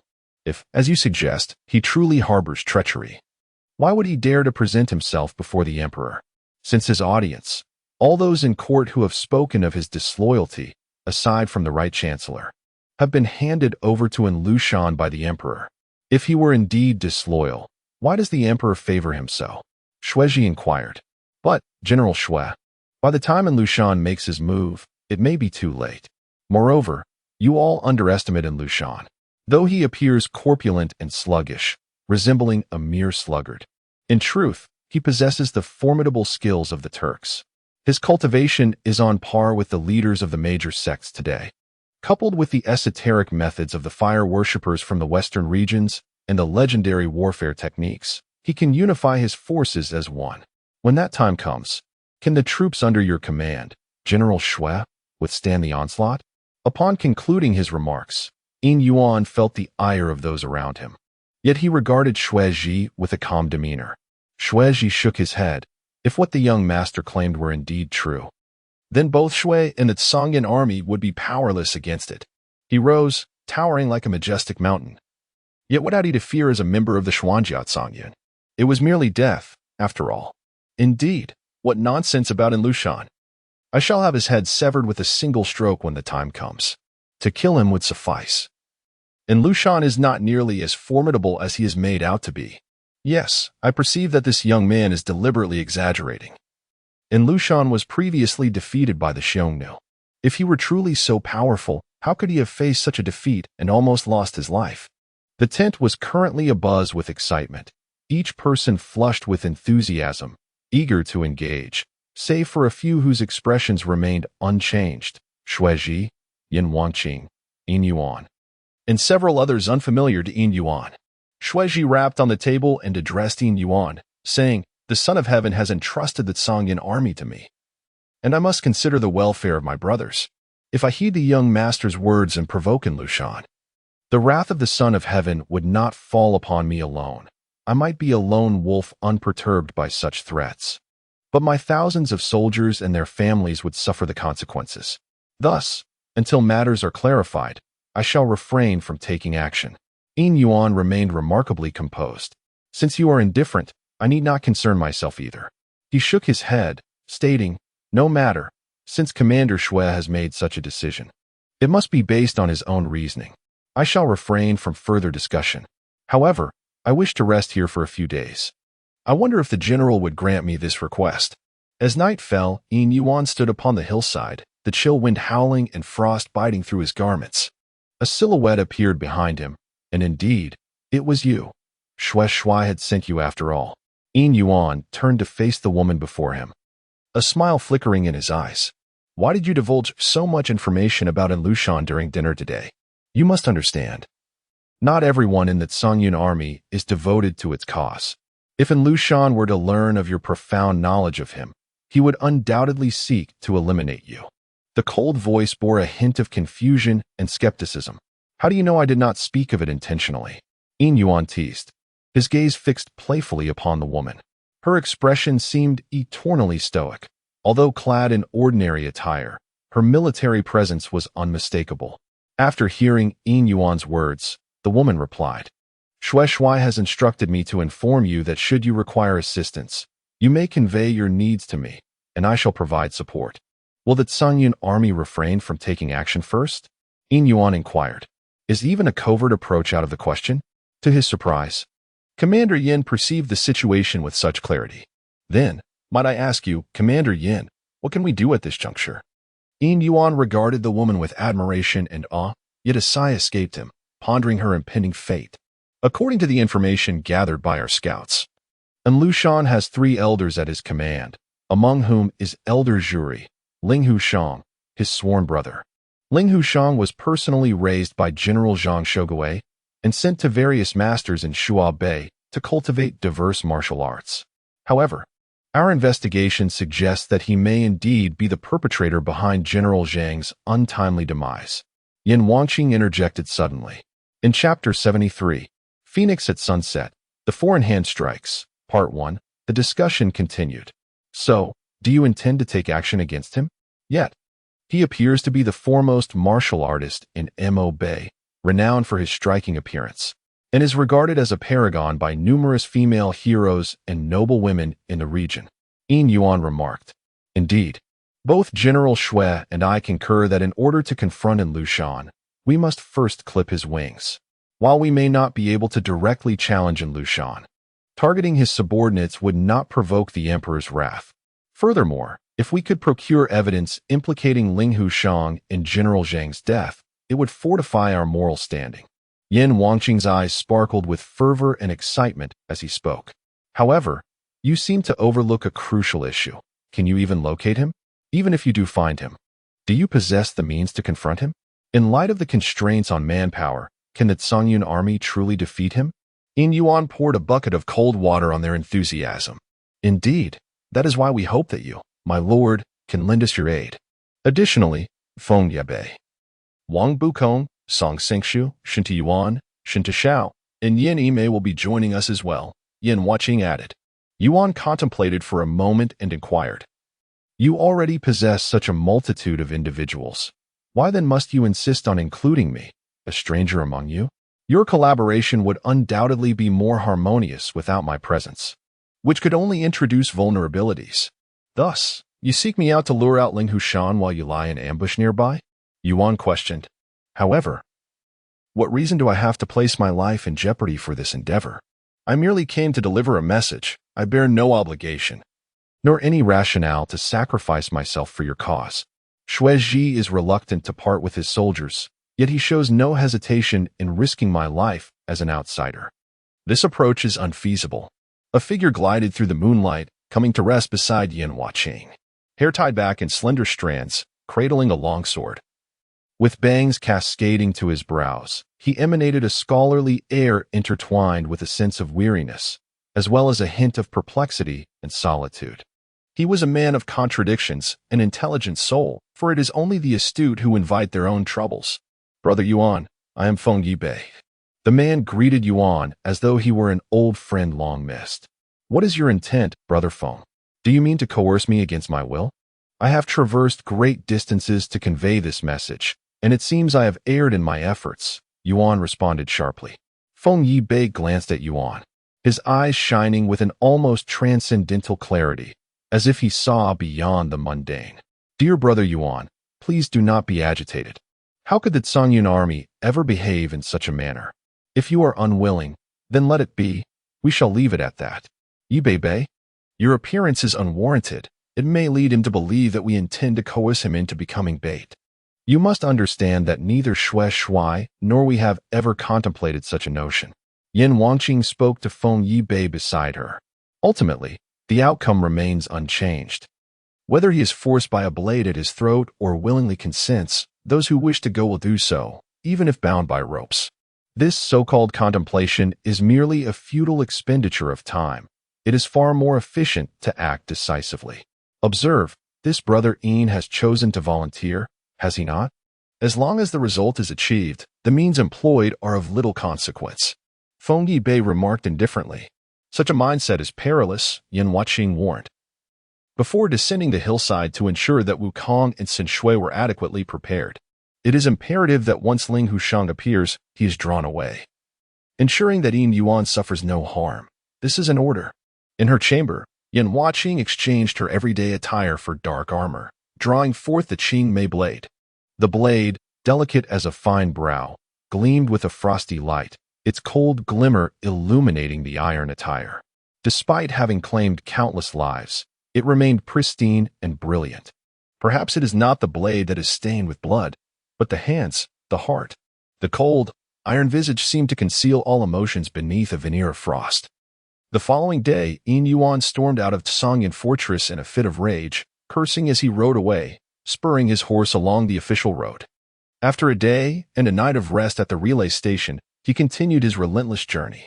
The undulating fields lay barren of human presence, adorned only with vast expanses of verdant grass, where rabbits grazed leisurely, entirely unaware of the fox stealthily approaching from behind. Birds soared across the sky, their calls echoing in the air. A solitary figure stood in the center of the path, hands clasped behind his back, facing away from Yin Yuan. His hair, resembling frost and snow, suggested a soul burdened with myriad thoughts. It mattered not who he was or the depth of his cultivation, when one's heart is laden with troubles. Age inevitably creeps in, and hair turns white. Yin Yuan hastily reined in his horse, not out of concern for the stranger's safety, but rather because those audacious enough to act so recklessly often possess the strength to ensure their own survival. A collision with such a being might lead to his own demise. "Excuse me, esteemed sir, might you kindly step aside? I am in a hurry," Yin Yuan called out. The figure slowly turned, revealing a strikingly handsome visage, imbued with a distinctly Western appearance, yet possessing an exquisitely delicate complexion. His eyes bore the weight of profound sorrow and anguish, casting a shadow of despair that stirred a deep sense of grief and bitterness in the hearts of those who beheld them. Ling Hushang? The name slipped from Yin Yuan's lips as recognition dawned, his expression shifting dramatically. At that moment, figures suddenly emerged from all directions, lunging toward Ling Hushang with hostile intent. Leading the charge was a bald warrior clad in crimson armor, resembling a wrathful deity, the golden light shimmering fiercely beneath his blood-red battle attire. His fist struck out with the force of a furious titan, releasing waves of golden energy that seemed to resonate with faint echoes of sacred chants in the air. In his grasp, a silver spear with blood-red tassels and a pristine white tip. Strapped to his back was a long sword, tightly bound with cloth, leaving only the hilt exposed. The man's expression was as cold as snow, and in his hand, the spear resembled a venomous serpent poised to strike. With a sudden and eerie angle, it lunged forward, aiming for Ling Hushang. Upon impact, a wave of icy energy erupted, and under the propulsion of his inner strength, the spear seemed to scatter snowflakes in its wake. Shinta charged forward with a fierce laugh, dust swirling beneath his feet, uprooting flowers and grasses as he approached. With a blade in each hand, a crimson aura spiraled around him. He angled his sword toward the heavens, and with a single, decisive stroke, it seemed as though the very air was cleaved, producing a thunderous sound akin to an explosion. The long blade descended directly toward Ling Hushang's neck. This was merely the inception of the impending bloodbath at sunset. In the distance, Shinto held the starfall in one hand, adorned with 7 quivers of arrows. With a swift motion, his fingers brushed against the quivers, and as he drew the bowstring, he unleashed 7 arrows in rapid succession. They soared through the air like shooting stars, targeting Ling Hushang's head, shoulders, knees, chest, and abdomen. Moreover, with a flick of his wrist, several more arrows were released. Resembling a meteor shower, a pale blue light of the sword poured forth in the sky, cascading like a flowing lake under the sunlight, clear and bright. Fengdu Bei swung his sword down from above, the blade's energy intertwining to form a river of sword light that enveloped Ling Hushang. With a surge of bloodlust, the blade's radiance flared, akin to the awakening of a celestial being, the silvery light of the sword mingling with the crimson energy of the dark clouds. Resembling a blood-soaked phoenix soaring high, the iron shields whirled, stirring waves of sanguine energy in their wake. No one held back. Each strike was a lethal blow. The most formidable of attacks, all aimed at Yin Yuan, stood not far away, observing the scene before him.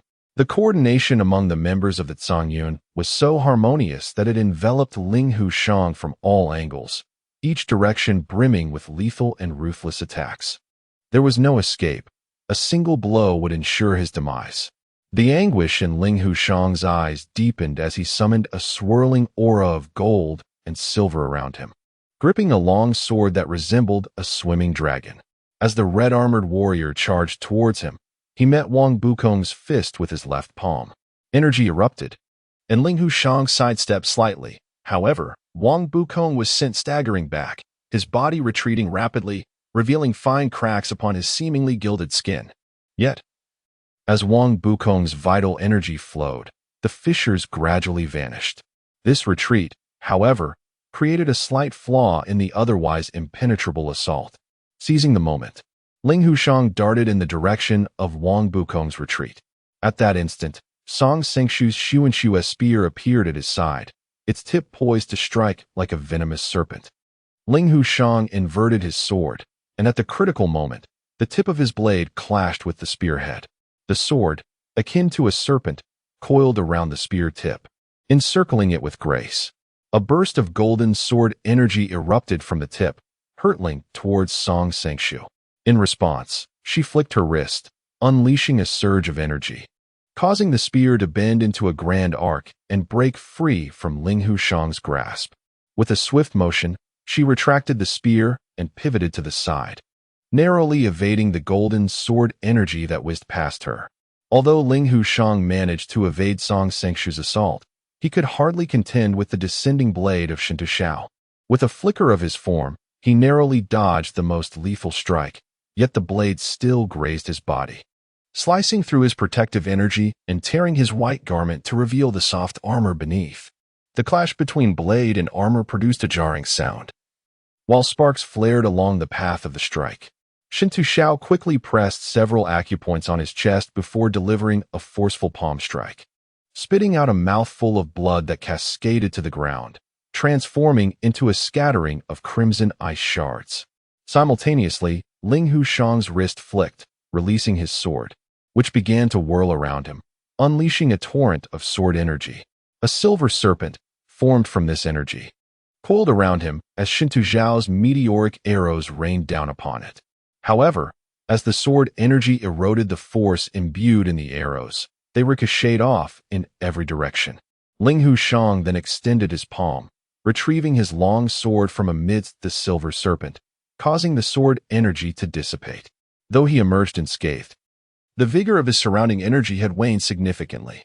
With a resounding clang that echoed through the heavens, waves of red, silver, and gold energy surged forth as Yin Ime executed 3 consecutive slashes. Ling Hushang raised his sword to parry each strike, retreating with each impact, leaving deep imprints upon the unyielding bluestone path, along with a fine dust of stone.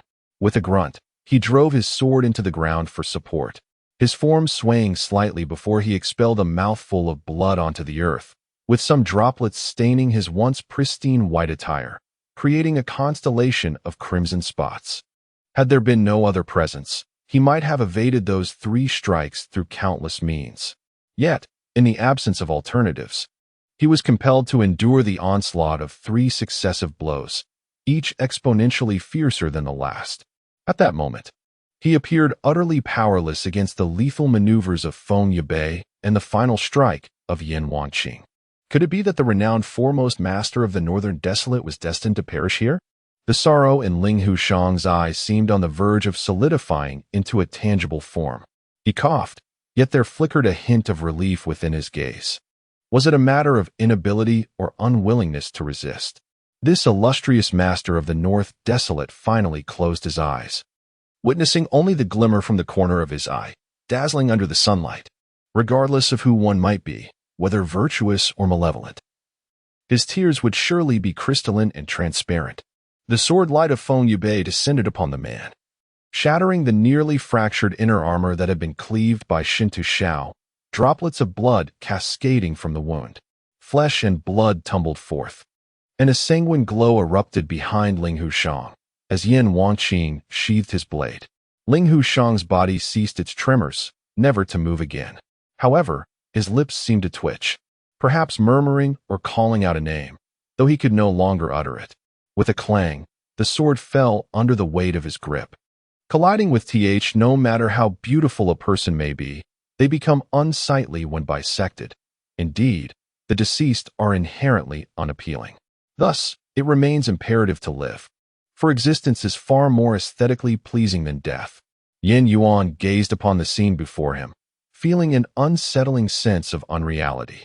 How could such an individual simply perish?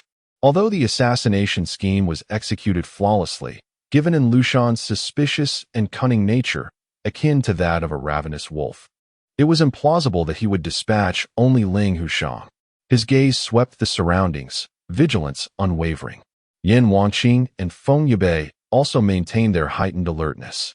Yin Wanqing spoke coldly, and at that moment, dust erupted from the ground, grass and debris swirling about, while the melancholic sound of the hujia echoed, resembling a lament. A group of slender figures emerged from the earth, launching an assault against Yin Wanqing and her companions. However, they were swiftly thwarted by the ever-watchful defenders. When their initial attack failed, these assailants retreated like bouncing balls. The haunting melodies of the hujia grew more pronounced as a throng of individuals materialized around them, their bare torsos adorned with wolf head tattoos, their heterochromatic eyes revealing their foreign heritage. They rode upon wolves, while the previously slight figures leaped onto the backs of these beasts, appearing to meld into one with them. In addition to this wolf-riding cadre, a massive carriage drawn by 6 horses approached, surrounded by a retinue of exquisite huji. As the carriage halted and its door swung open, a rotund figure protruded from within.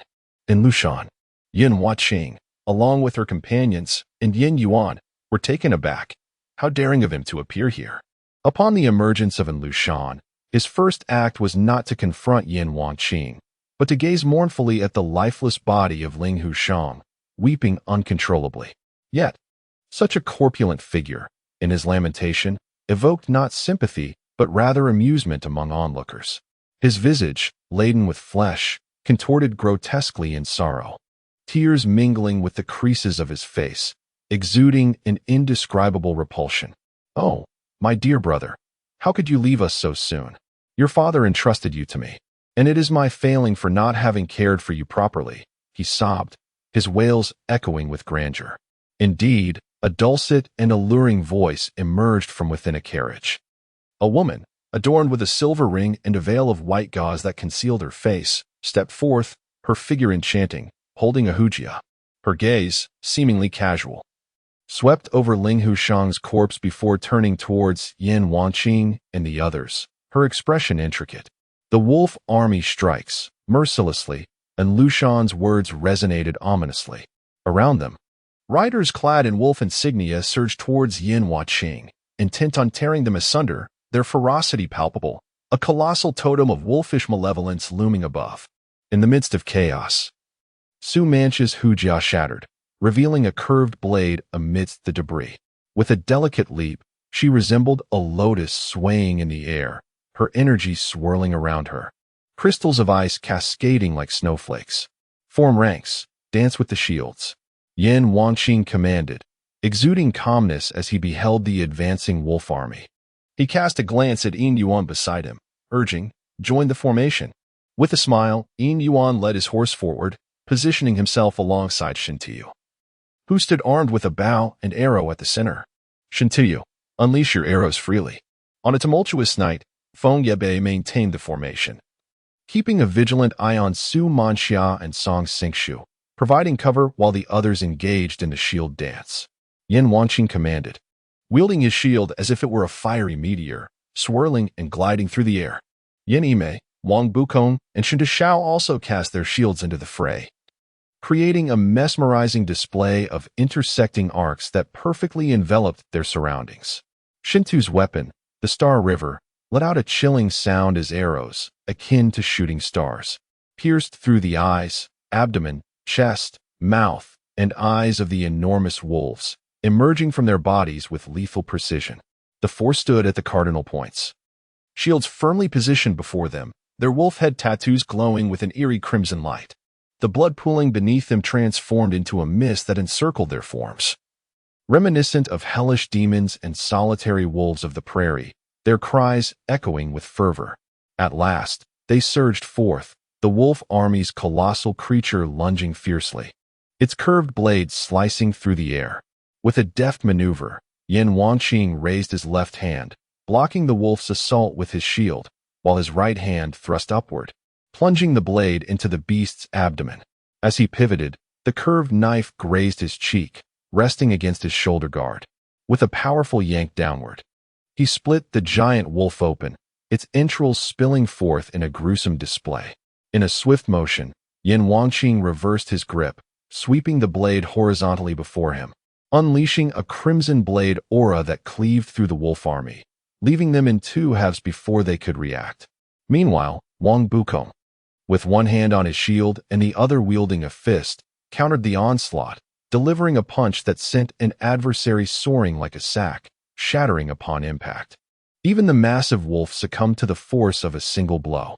Yin Yimei mirrored Yin Huaqing, her every strike with the blade claiming at least 1 life. Xiao wielded his large blade with grace, his shield resting behind him. He stood before the shield like a blood-soaked deity of war, each strike cleaving foes in 2. In the center, Yin Yuan remained composed, showing no intent to engage.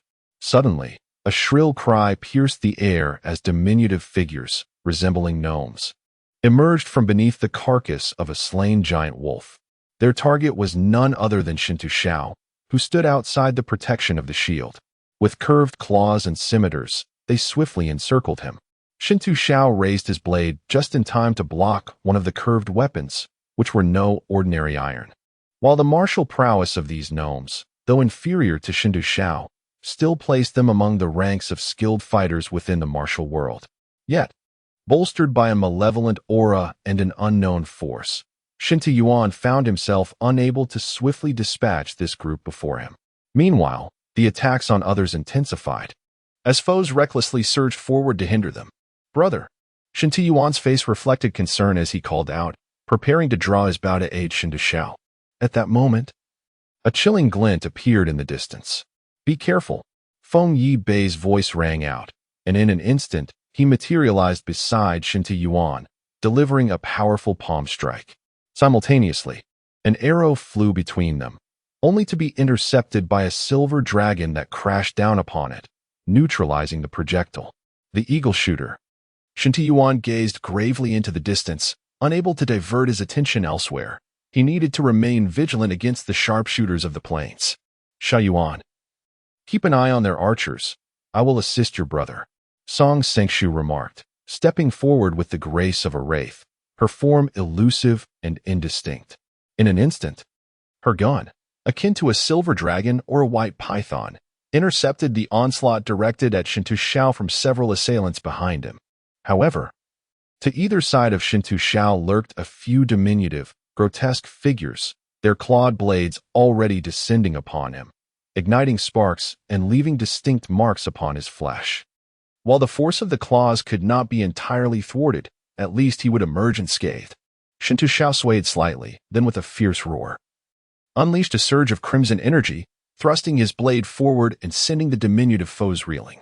Chapter 76. The Grief of Samantia, the Turkic Master. Zixiao swung his blade to either side, cleaving through a few of the dwarfs who failed to evade in time, their bodies severed as blood gushed forth. In contrast, Song Sengshu wielded her silver spear with a fluidity that showcased a myriad of techniques, silently dispatching the dwarfs beneath her blade. "Samantia, what are you waiting for? Hurry up," An Lushan's irate voice urged. Samantia cast a glance at the Tsanyan army, her figure materializing before Yin Wanqing, locking her gaze upon him. She remained silent for a moment before dashing towards him. Without the slightest hesitation, Yin Wanqing's blade fell, the deadly strike rising, intertwining with the crimson blade energy in a fierce display. A hint of perplexity flickered across Yin Wanqing's countenance as she observed Su Mansha brushing past her, halting beside Ling Hushan's lifeless form. She then collapsed, akin to a flower withering, her body manifesting streaks of crimson that stained her pristine white dress in a macabre fashion. Su Mansha's eyes were shut, her face adorned with a serene smile, radiating tranquility and grace, devoid of any vulgarity. At that moment, Su Mansha resembled a pristine snow lotus.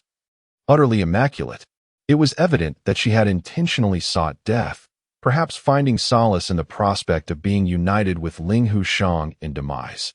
"Damn it!" An irate voice bellowed from within the carriage. "How long do you intend to spectate? Intervene and eliminate them, or else your Turkic aspirations of entering the Central Plains will forever remain unfulfilled, you despicable bastards." A resonant voice retorted, "Why the vexation, esteemed Lordin? You are revered as the god of war among us Turks. How can you speak ill of your maternal kin? Your mother was a venerated shaman among us. Guided by divine revelation, she engaged in a celestial communion with the war god, Jia Luoshan, to avenge the annihilation of our Turkic nation by you. This union bore you, Lordin, and you have indeed fulfilled your destiny. This vast Tang dynasty is now manipulated at your whim.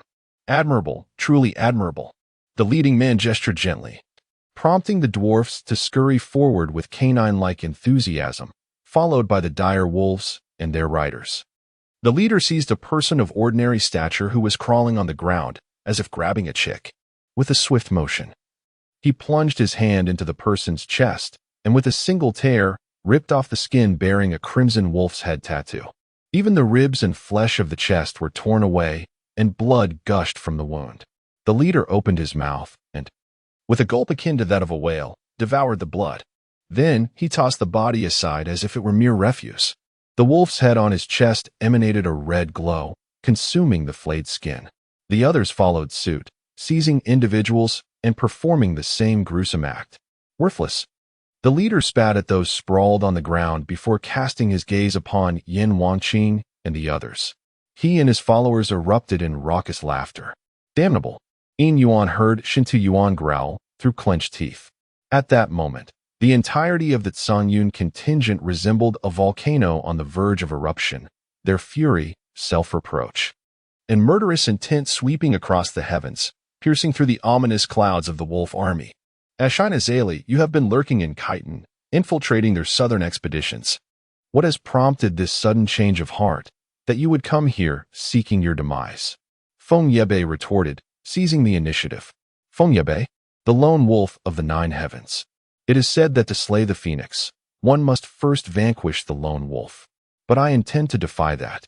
To slay the phoenix before your very eyes. No one dares claim the mantle of the wolf before the Ashina clan. We are the wolves, the wolf gods. The embodiment of the eternal sky. Ashina Zali sneered. Then let us put it to the test. As Ashina Zali smiled and spoke, he seemed to transform into a fierce beast leaping from its cage, soaring into the air. In that fleeting moment, he appeared to merge with the shadow behind him, giving rise to a colossal blue wolf that materialized in the sky, charging towards Changsun Huaqing. The other robust men behind him swiftly joined the fray, resembling a pack of wolves on the hunt.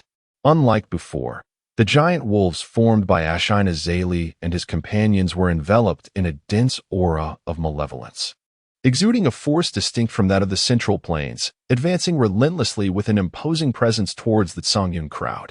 The Tathagatagarbha, the essence of emptiness, the mind without desires. The non-mind, thus all phenomena remain unshattered, and eternal cycles persist unbroken, ever constant.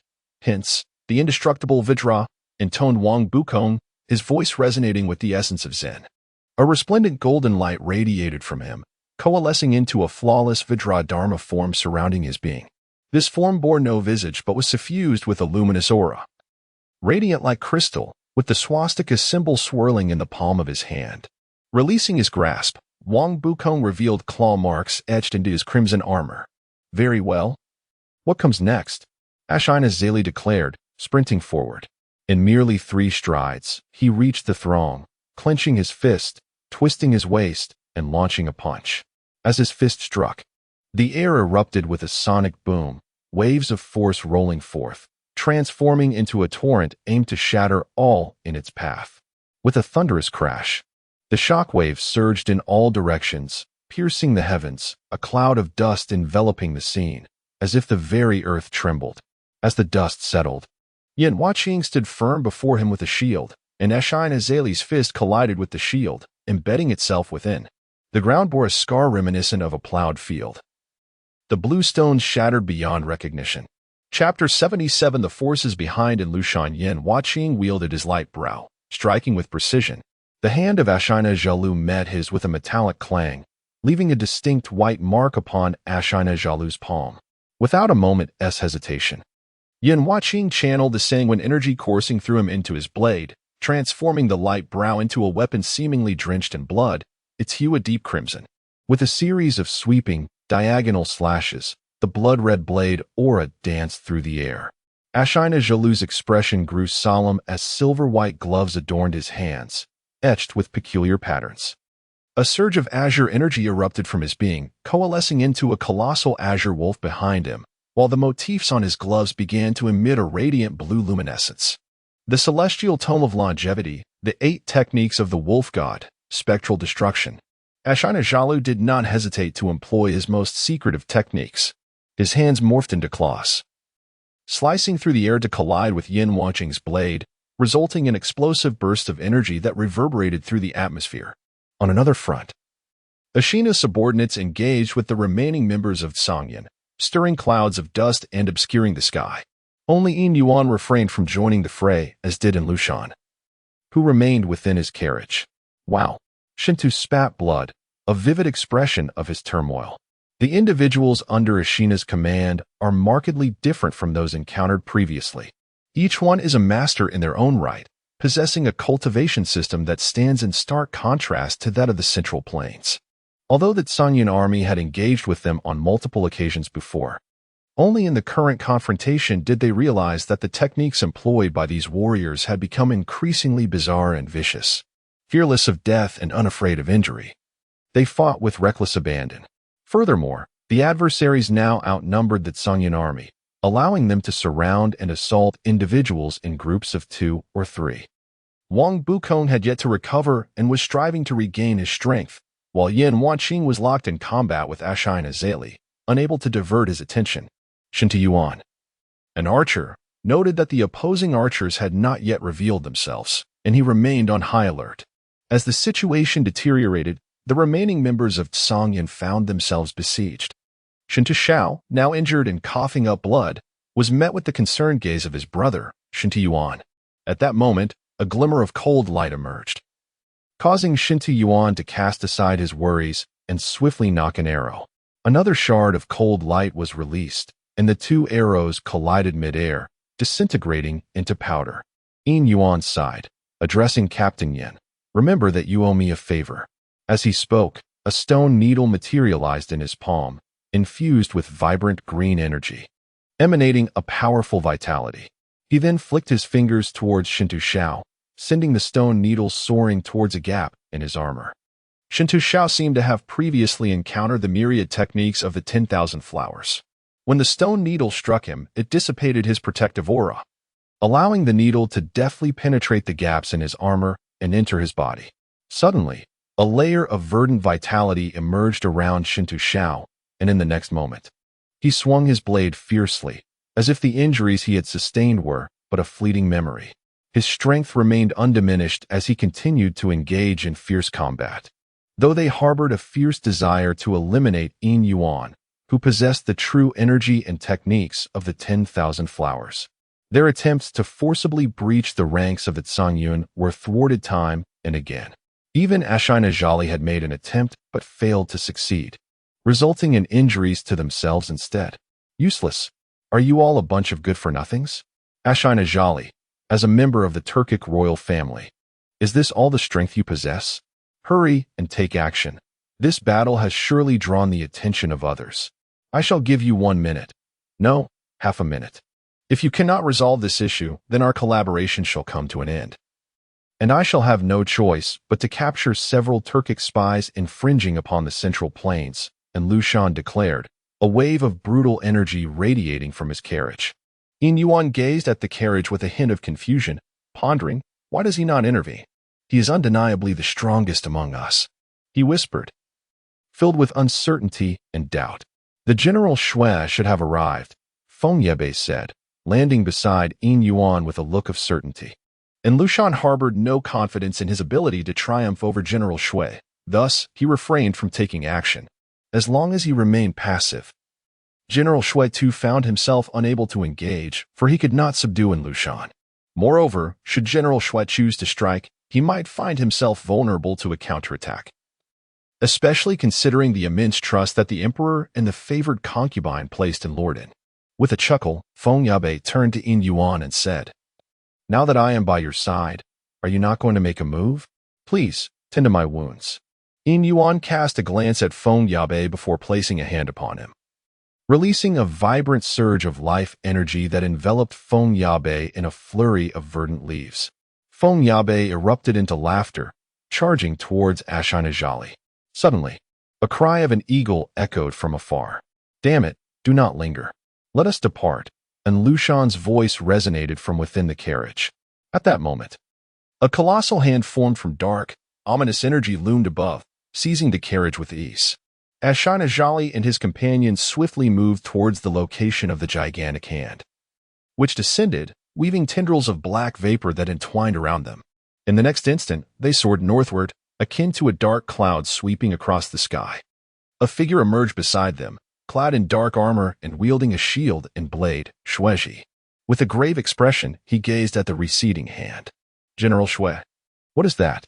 Changsun Wanqing approached, his brow furrowed in contemplation. Shueji nodded, realizing that it seemed Lushan had made an agreement with some foreign nation. The owner of that colossal hand was not inferior to me or Lushan. However, for reasons unknown, he refrained from joining Lushan in ambushing me. Chapter 78. The flames of war erupt in Yuyang.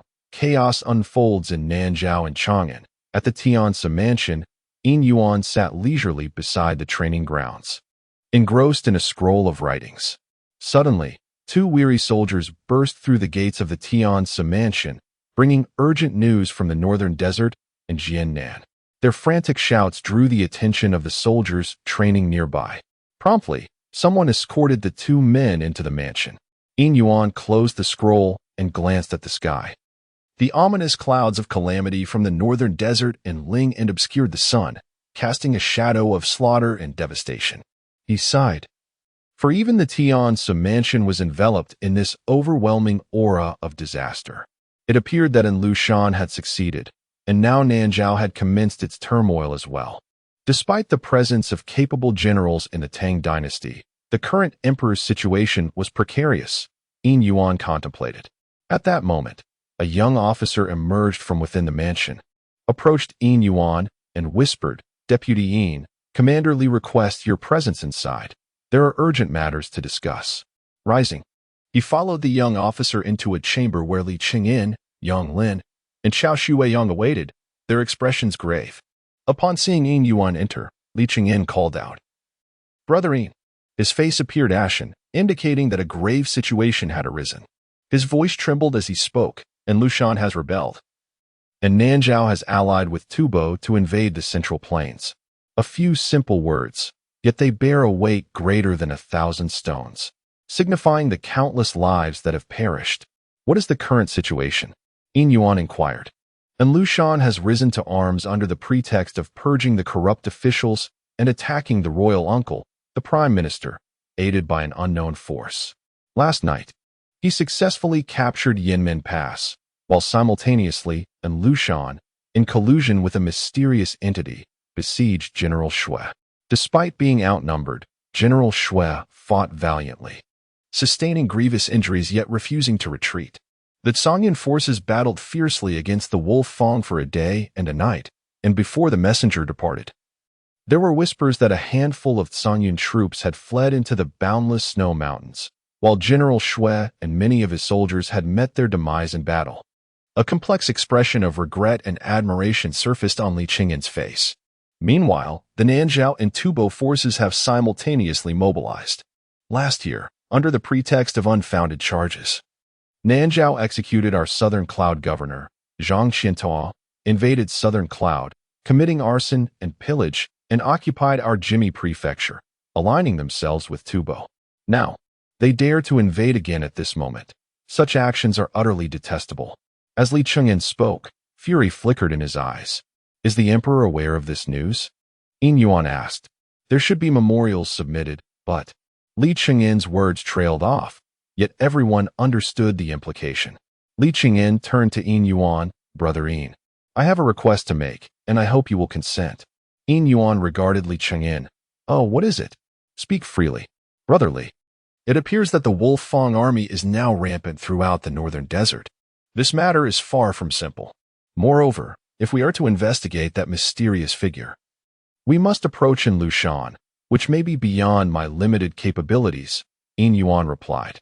Despite his reluctance, Yin Yuan conceded, "However, if the task is merely to locate and provide refuge for the remaining members of the Zhongyun, I am willing to undertake this endeavor." Neither Li Qingyin nor the others from the Tianzi manor held Yin Yuan's hesitation against him or misjudged his character. It was well understood that although Lushan and a mysterious figure had collaborated to eliminate Shueji, this did not imply that the mysterious figure was weak. Shueji possessed both the iron bone armor and mountain-splitting force, the former originating from the Shaolin staff-wielding monks who guarded the Tang Emperor, rendering him invulnerable with an unyielding spirit. The latter was a unique shield and blade technique created by the military genius Li Jing, integrating various schools of swordsmanship to cleave mountains and shatter any defense. Thus, Shueji combined the invulnerability of Buddhist golden bodies with the sharp, lethal shield and blade techniques. He was both offensively and defensively formidable, possessed profound cultivation, and was also proficient in General Shui Rengdui's supreme spearmanship, making him one of the foremost experts within the Tang dynasty. An individual of such caliber, if determined to escape, could not be restrained even by two or more experts of equal standing. And even if they managed to restrain him, he would undoubtedly take one of them down in a final, desperate struggle. Shuiji's martial skills had been honed in the brutal battlefields, ensuring that he could certainly eliminate at least one adversary before his demise. Yet, he was surrounded and killed, while neither in Lushan nor the mysterious figure perished. He could only have been killed in such a manner if he was unable to flee or fight to the death. What could have possibly induced a man like Shuiji to abandon all thoughts of resistance or retreat? Li Chengyan pondered this, then gazed at Yin Yuan and made his decision. He picked up a stone box from the table before him. The box appeared unremarkable, but the expressions of the others in the room shifted as they regarded it. "Brother Yin, are you aware of the legendary Lanting Xiangxue?" Li Chengyan held a box without opening it, posing a question to Yin Yuan.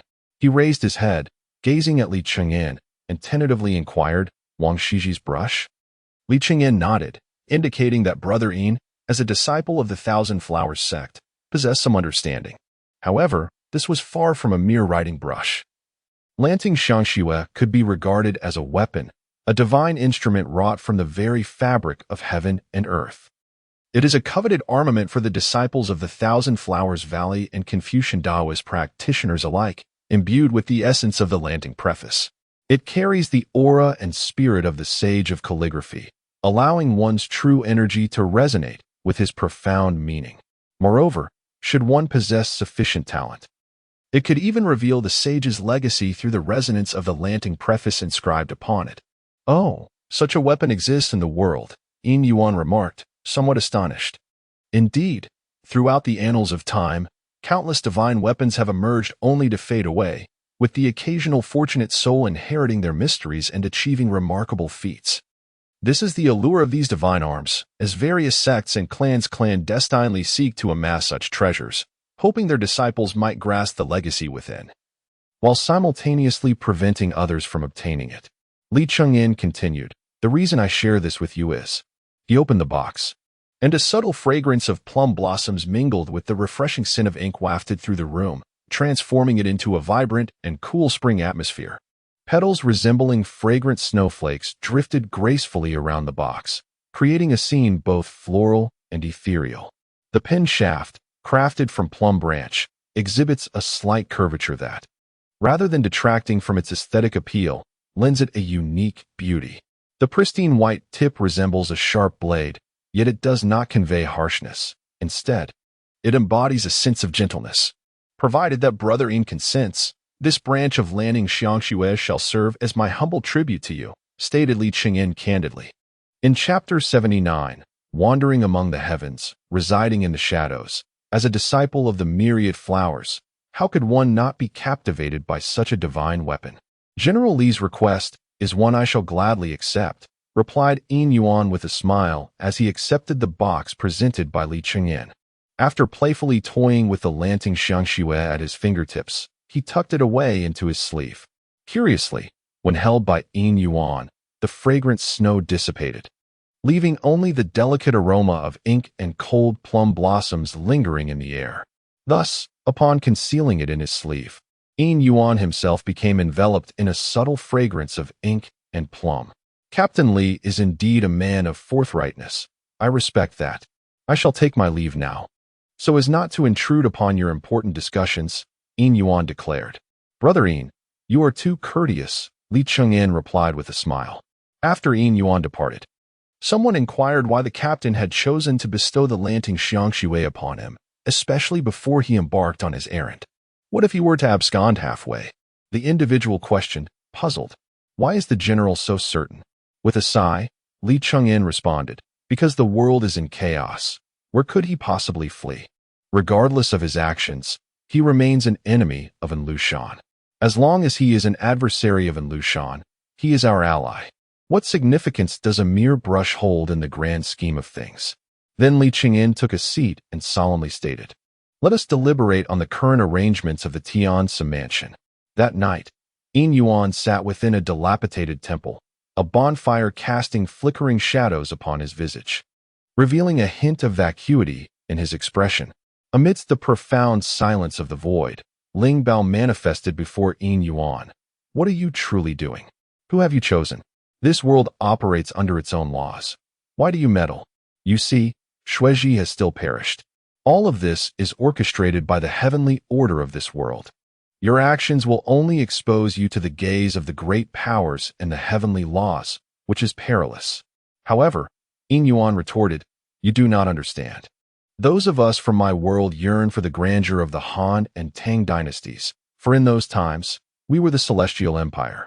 Our people could hold their heads high, for we were the center of the world, untroubled by conflicts with foreign races, where any blame would not rest solely on us. We need not bow subserviently before outsiders, nor would we be deemed superior simply for seeking knowledge in foreign lands. It is unthinkable that the descendants of Xiao must all learn the tongues of the barbarians. No nation should adopt a foreign language as its primary objective. This does not signify a thirst for knowledge, but rather, it is a mark of humiliation and disgrace. Individuals may learn foreign languages for work, survival, or personal interest. Yet it should not be the mandate of an entire nation to prioritize a foreign tongue over its own mother tongue. I cherish this era. Yet I harbor disdain for those traders who seek refuge among foreign tribes. This is not merely a strife within the Tang dynasty, but an invasion by outsiders, which I find intolerable and unwilling to accept. This viewpoint does not necessarily represent the author's own beliefs.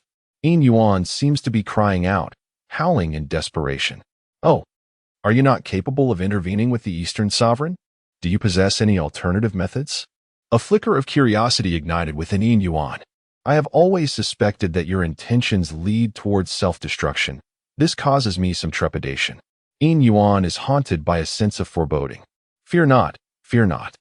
This is merely an opportunity to experiment, a rehearsal for future endeavors, as is customary, a prelude to any performance. Moreover, this world is replete with mysteries, ensuring that we shall not ruin the experience. The Lingbao Taoist, akin to a child who has just acquired a delightful toy, beams with joy. Take care. Why do I feel you are even more adept at stirring trouble than I? Yin Yuan senses an unsettling shift. Oh, it's nothing. I share your thoughts on this matter. Let us commence, Lingbao declares, as he forms a gesture with his hands. In the external realm, the heavens and earth undergo a transformation. Winds rise tumultuously, stars shift in the firmament, the earth trembles, and waves surge violently, as if the very cosmos is in a state of wrath. A wave of fervent cheers erupts from the crowd, each person radiating enthusiasm. In the Pyongyang Palace, the statue of Luzhu emanates streams of clear light, stabilizing the trembling palace atop Mount Huashan, leading all within to marvel at what they perceive as a celestial miracle. At Shaoshi Mountain, the light of Buddha illuminates all directions from the cave of Dharma, calming the quaking mountain beneath its radiance. Outside Yangzhou City, within a humble bamboo hut, an elderly man conjures the 8 trigrams with his fingertips, their forms fluctuating unpredictably. Suddenly, he spits forth a mouthful of blood, sighs deeply, and relinquishes his attempt at divination. On the other side, in the world of Su Yaoyao and her companions, streams of violet energy cascaded from the heavens. The enchantment of that individual seemed oblivious, as the violet essence permeated through the magical barrier, enveloping certain individuals, who then vanished along with the energy. At last, I have found you. In the mountains. See Shuaming's gaze fixated upon the violet energy emanating from a hand, and suddenly, he radiated an overwhelming aura of malevolence, resentment, and chaos. A gray-black mist surged forth from his being, transforming him into a colossal tentacle, adorned with an array of eyes and erratic pale yellow patterns, oozing a viscous liquid. With a swift motion, the tentacle darted toward the violet hand, akin to a shooting star. Beyond this world, amidst the boundless chaos, a kaleidoscopic palace gradually unveiled itself. As a gigantic eye opened, observing the disappearance of the violet energy and the tentacle. Chapter 80. Before returning from pilgrimage, Chiu Mu felt within his embrace, discovering that the item remained, which allowed him to exhale in relief. It is worth noting that as an ordinary person, He was utterly unaware of the resurgence of spiritual energy, unable to contend with the powerful clans and sections. The so-called revival of spiritual energy primarily benefited the elite, who held the majority of resources. For instance, during the Kunlun Mountain incident and elsewhere, whenever something arose, these individuals would rush in like hounds, eager to seize a share, leaving ordinary folk with nothing but scraps. However, a look of joy blossomed on Xiaomu's face as he tightly clutched the precious item in his arms. This treasure had displayed miraculous changes during the resurgence of spiritual energy, and Xiaomu had every reason to believe that with this equipment, he too could contend with those so-called prodigies of heaven. Although he was uncertain of his whereabouts, he vaguely recalled a deep, malevolent voice echoing in his ears, speaking of celestial wanderings, capable of silently whisking him away from the constraints of the mortal realm. This suggested that should anyone desire to seize his treasure, it would be a simple matter. Yet, since none had attempted to do so, it implied that those who had captured him harbored ulterior motives beyond mere covetousness for his possession. Casting a cautious glance around, Xiaomu slowly withdrew an object from his bosom, a diamond-shaped mirror. Within it, a swirling haze of colorful mist ascended, while delicate, fragmented runes continuously transformed along the edges of the mirror. Gritting his teeth, Xiaomu extended his hand to his mouth and bit down hard, allowing his bloodied finger to trace across the mirror's surface. An extraordinary phenomenon ensued as his finger glided over the mirror. It erupted with violent ripples and waves akin to boiling water. The surrounding runes flickered with enchanting and resplendent light, enveloping Xiaomu entirely. A stream of information projected into the air from the mirror. Xiaomu, male, 22 years old, level, refining essence into qi, postnatal body training, technique, Taijiquan, 3rd level. Divine powers, none. Talents, none. Source PowerPoints, 5. Indeed, this mirror possesses the remarkable ability to monitor its own condition. However, its most significant function lies in its capacity to enhance and optimize martial techniques. Utilizing the mirror, Xiaomu fortified the Tai Chi he had purchased from the bookstore and endeavored to practice.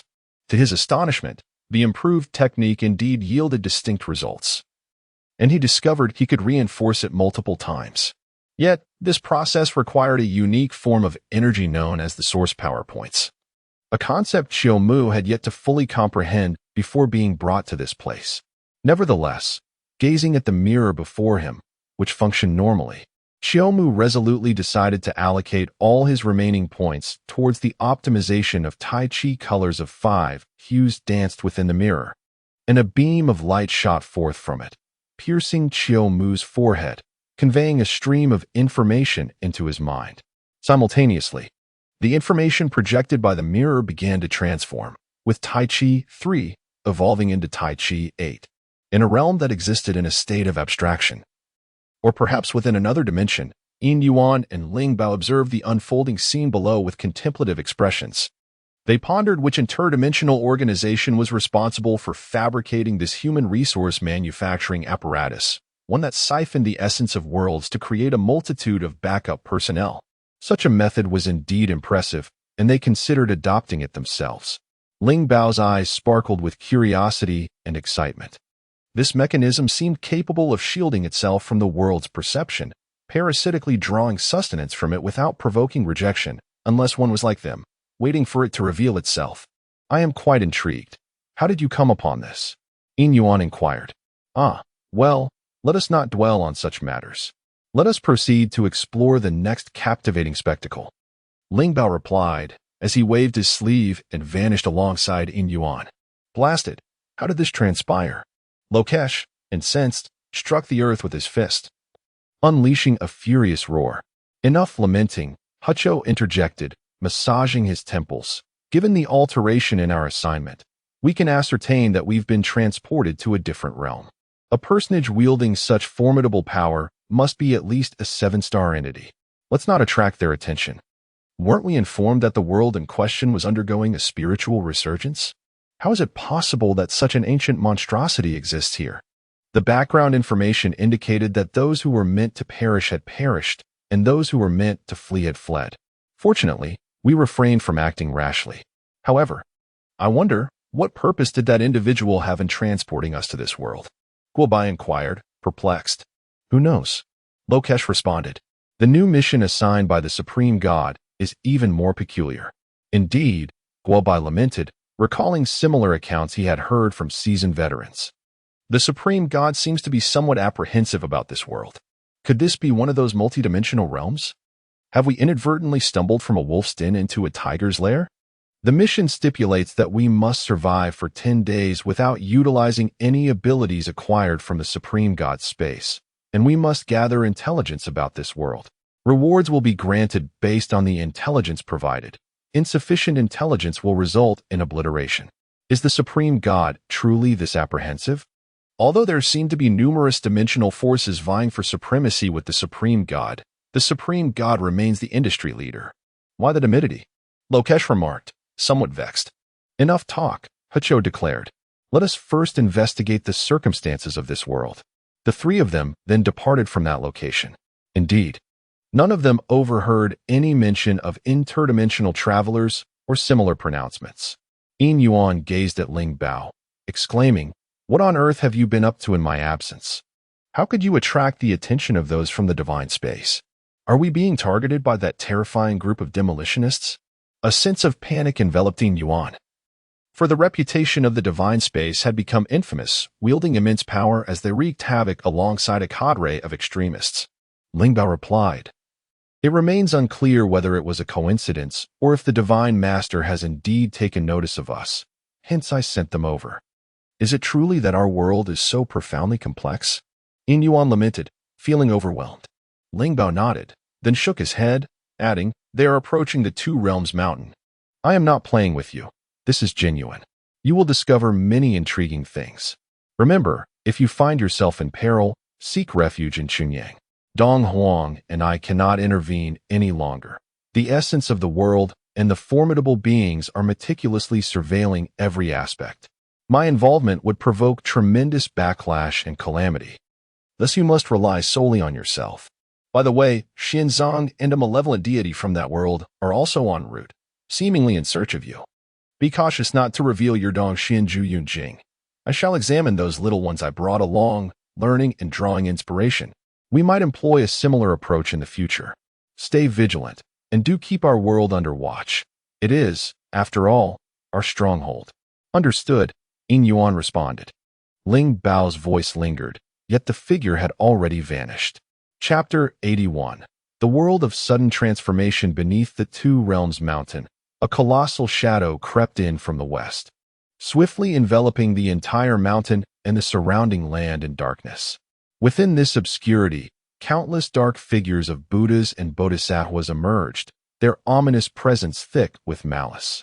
A simian figure, with a rugged face and clad in a robe, approached from afar, as innumerable shadows converged at his feet, vanishing into nothingness. Along with the Two Realms mountain itself. With a rotund visage, large ears, and a broad belly, the figure bared his chest, donned in a robe and wielding a rake. His pig-like face adorned with a benevolent smile.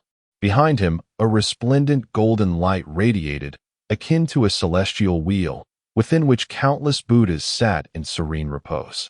Yet, upon closer inspection, these figures appeared as mere skeletal remains, a sight most eerie. The sound of cicadas harmonized with the resonance of Buddhist chants as golden lotuses blossomed.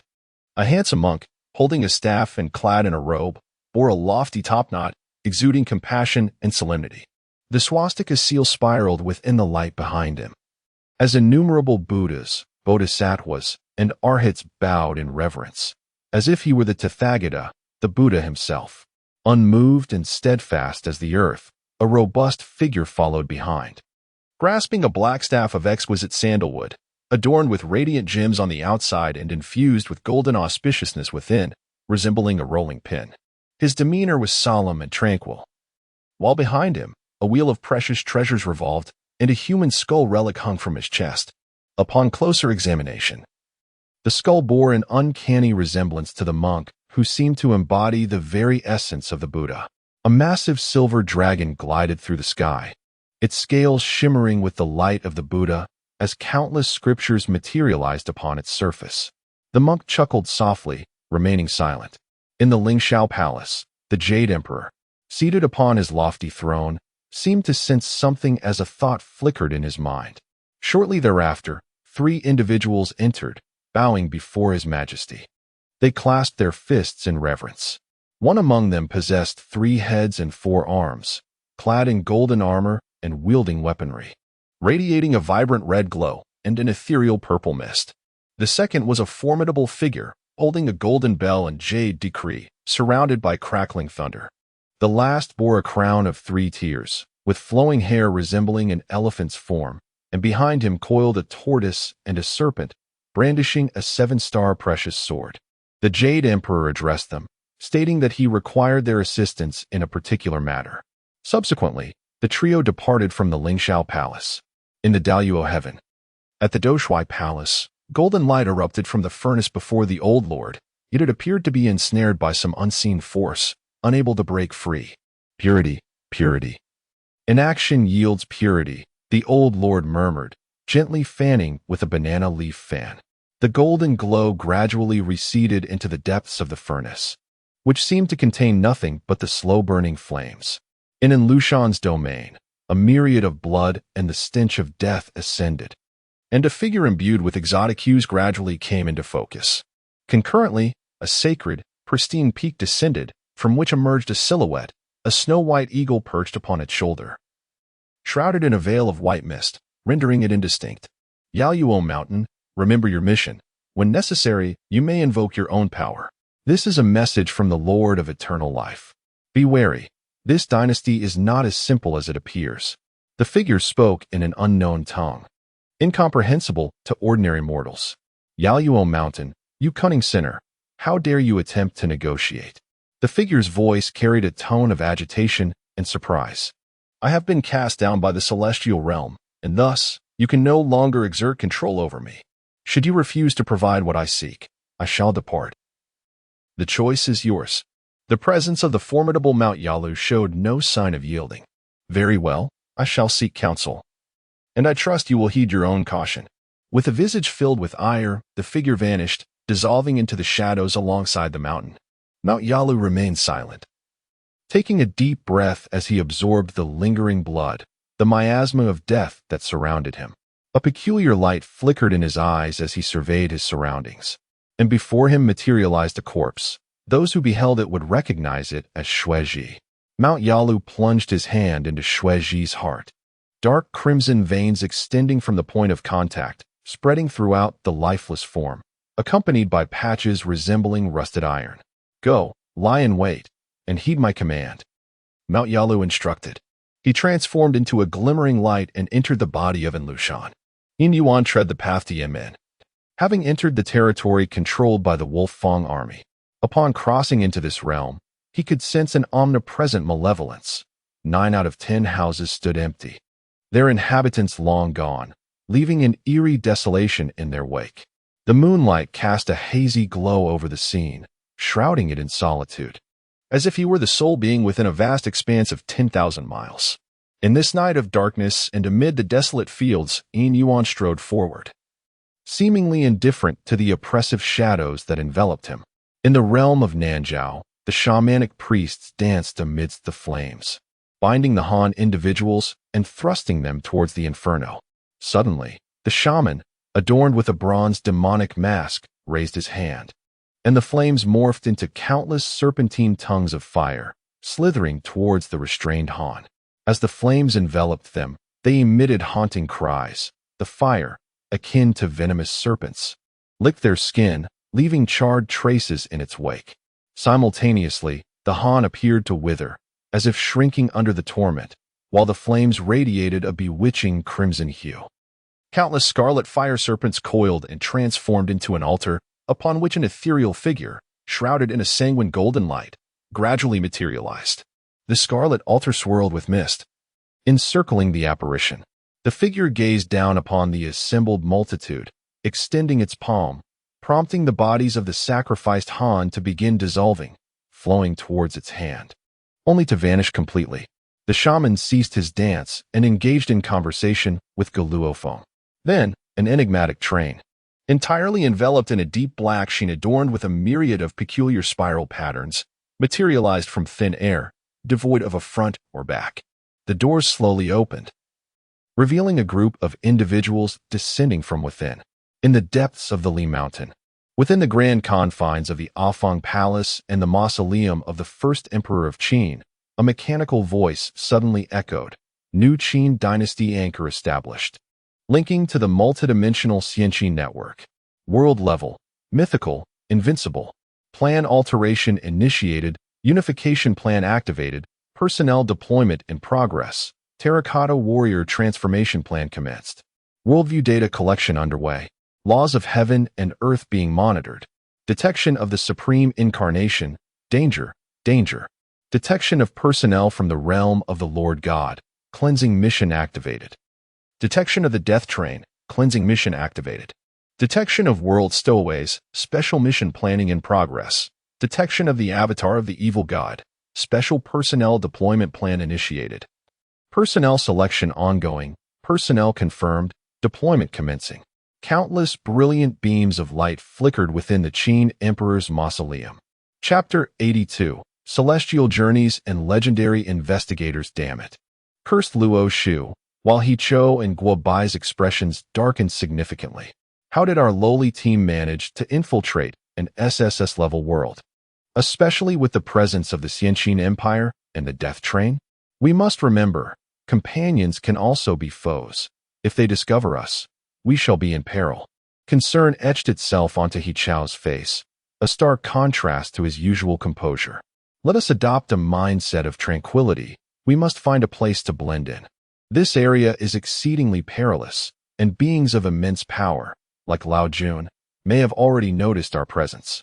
Otherwise, the Lord God would not be so timid. Considering we did not enter through his channels, He Cho continued to analyze the situation. Well, it appears there is a village ahead. Let us alter our equipment's appearance. We shall now present ourselves as wandering swordsmen, adventurers traversing the realm. Looking ahead, Luo Shu spoke. There are others from different factions, but it is fortunate that we merely need to eliminate them to avert the failure of this mission. Be vigilant. First, let us ascertain our current location. And remember to conceal your identity, for the presence of other factions poses a threat. The leader continued, chaos and oblivion, the dreamscape above the world, the ancient ballads. The paradise of the gods. Investigators tread the fine line between life and death, madness and chaos, disorder and insanity, shedding the guise of humanity. The closer one approaches the truth, the deeper the despair. When you gaze into the abyss gazes back at you. I am the master of the silver key, the sovereign of the dreamscape. Once, I was human. Now, I cannot say what I am. Awakened from confusion, I discovered a mysterious aura and pursued it into another realm. What is my purpose? It is to find that aura and then devour it. Tentacles emitted a chaotic glow, distorting everything around them, as dreamlike, resplendent bubbles emerged. As concepts blurred, a Caucasian man appeared, adorned with a warm smile and crystalline blue eyes that seemed to contain boundless wisdom. He extended his hand, allowing his staff to fall in a particular direction. Picking up the staff, he proceeded towards where it had fallen. Similarly, in another location, a Westerner brandished a long spear, its tip adorned with a sacred crimson glow, radiating a divine brilliance. The heavens walk. He murmured in confusion, then queried the spear in his grasp, which emanated a force, drawing him towards a specific destination. Lingdao Daoist gazed down at the people below, a disdainful scoff escaping his lips. Jehovah, how audacious your reach has become. It seems we are at an impasse. The cosmos was interwoven with inexplicable truths, as if something was shifting, yet nothing appeared to change. Lingao lifted his gaze. The world resembling a furnace, its tumultuousness ever fluctuating. A fine mist of rain enveloped a modest tavern, where patrons fervently debated the insurrection of An Lushan against the Tang dynasty and the rebellion of Nanzhao. Rumor had it that the emperor had dispatched generals such as Gu Shuhan, Wang Zhengxi, and Su Dingfang to quell the uprising, yet the rebel forces seemed unstoppable, having already breached the defenses at Tongguan, compelling the emperor to retreat towards Chengdu. Meanwhile, The forces of Nanzhao pressed into Jiannan, led by the valiant Xinyu Zhongtong. As chaos engulfed the realm, whispers circulated of peculiar individuals emerging amidst the turmoil, some woefully inept, others astonishingly skilled. A few were malevolent, committing heinous acts of murder and arson, exploiting the chaos to wreak havoc upon others, while others infiltrated various sects, seeking to pilfer martial arts and divine weaponry. The world had descended into disarray, birthing numerous cults, among which the all-knowing omniversalists and the dream of the gatekeeper of truth, alongside the omnipotent and benevolent Christianity, had spread with a ferocity surpassing that of the previous Ming sect, the Red Robe sect, and even the current state religion of Taoism, as well as the venerable Buddhism. The legendary symbols of knowledge, countless bubbles of truth, drove innumerable devotees to madness, claiming they could resurrect the dead and subjugate earth dragons. An array of miracles beckoned the populace to join their ranks. Another Christian belief suggests that the Pope wields a lance stained with divine blood, under which all existence shall meet its demise. The image of immaculate and resplendent angels, the sacred holy mountain, and the gospel have drawn countless followers to its embrace. Additionally, many other religions seem to awaken the presence of all deities as chaos spreads across the land. Yin Yuan, Yin Huaqing, and Feng Yib sit at one side of an inn, their table adorned with delicacies and wine, as they listen, somewhat astonished, to the unfolding news. Yin Yuan had toiled for several dozen days in the snowy mountains to uncover the hidden remnants of Cangyan. Initially, only Yin Huaqing, Feng Yib, and his wife Hong Yin, along with Song Xingshu and Wang Bukong, remained.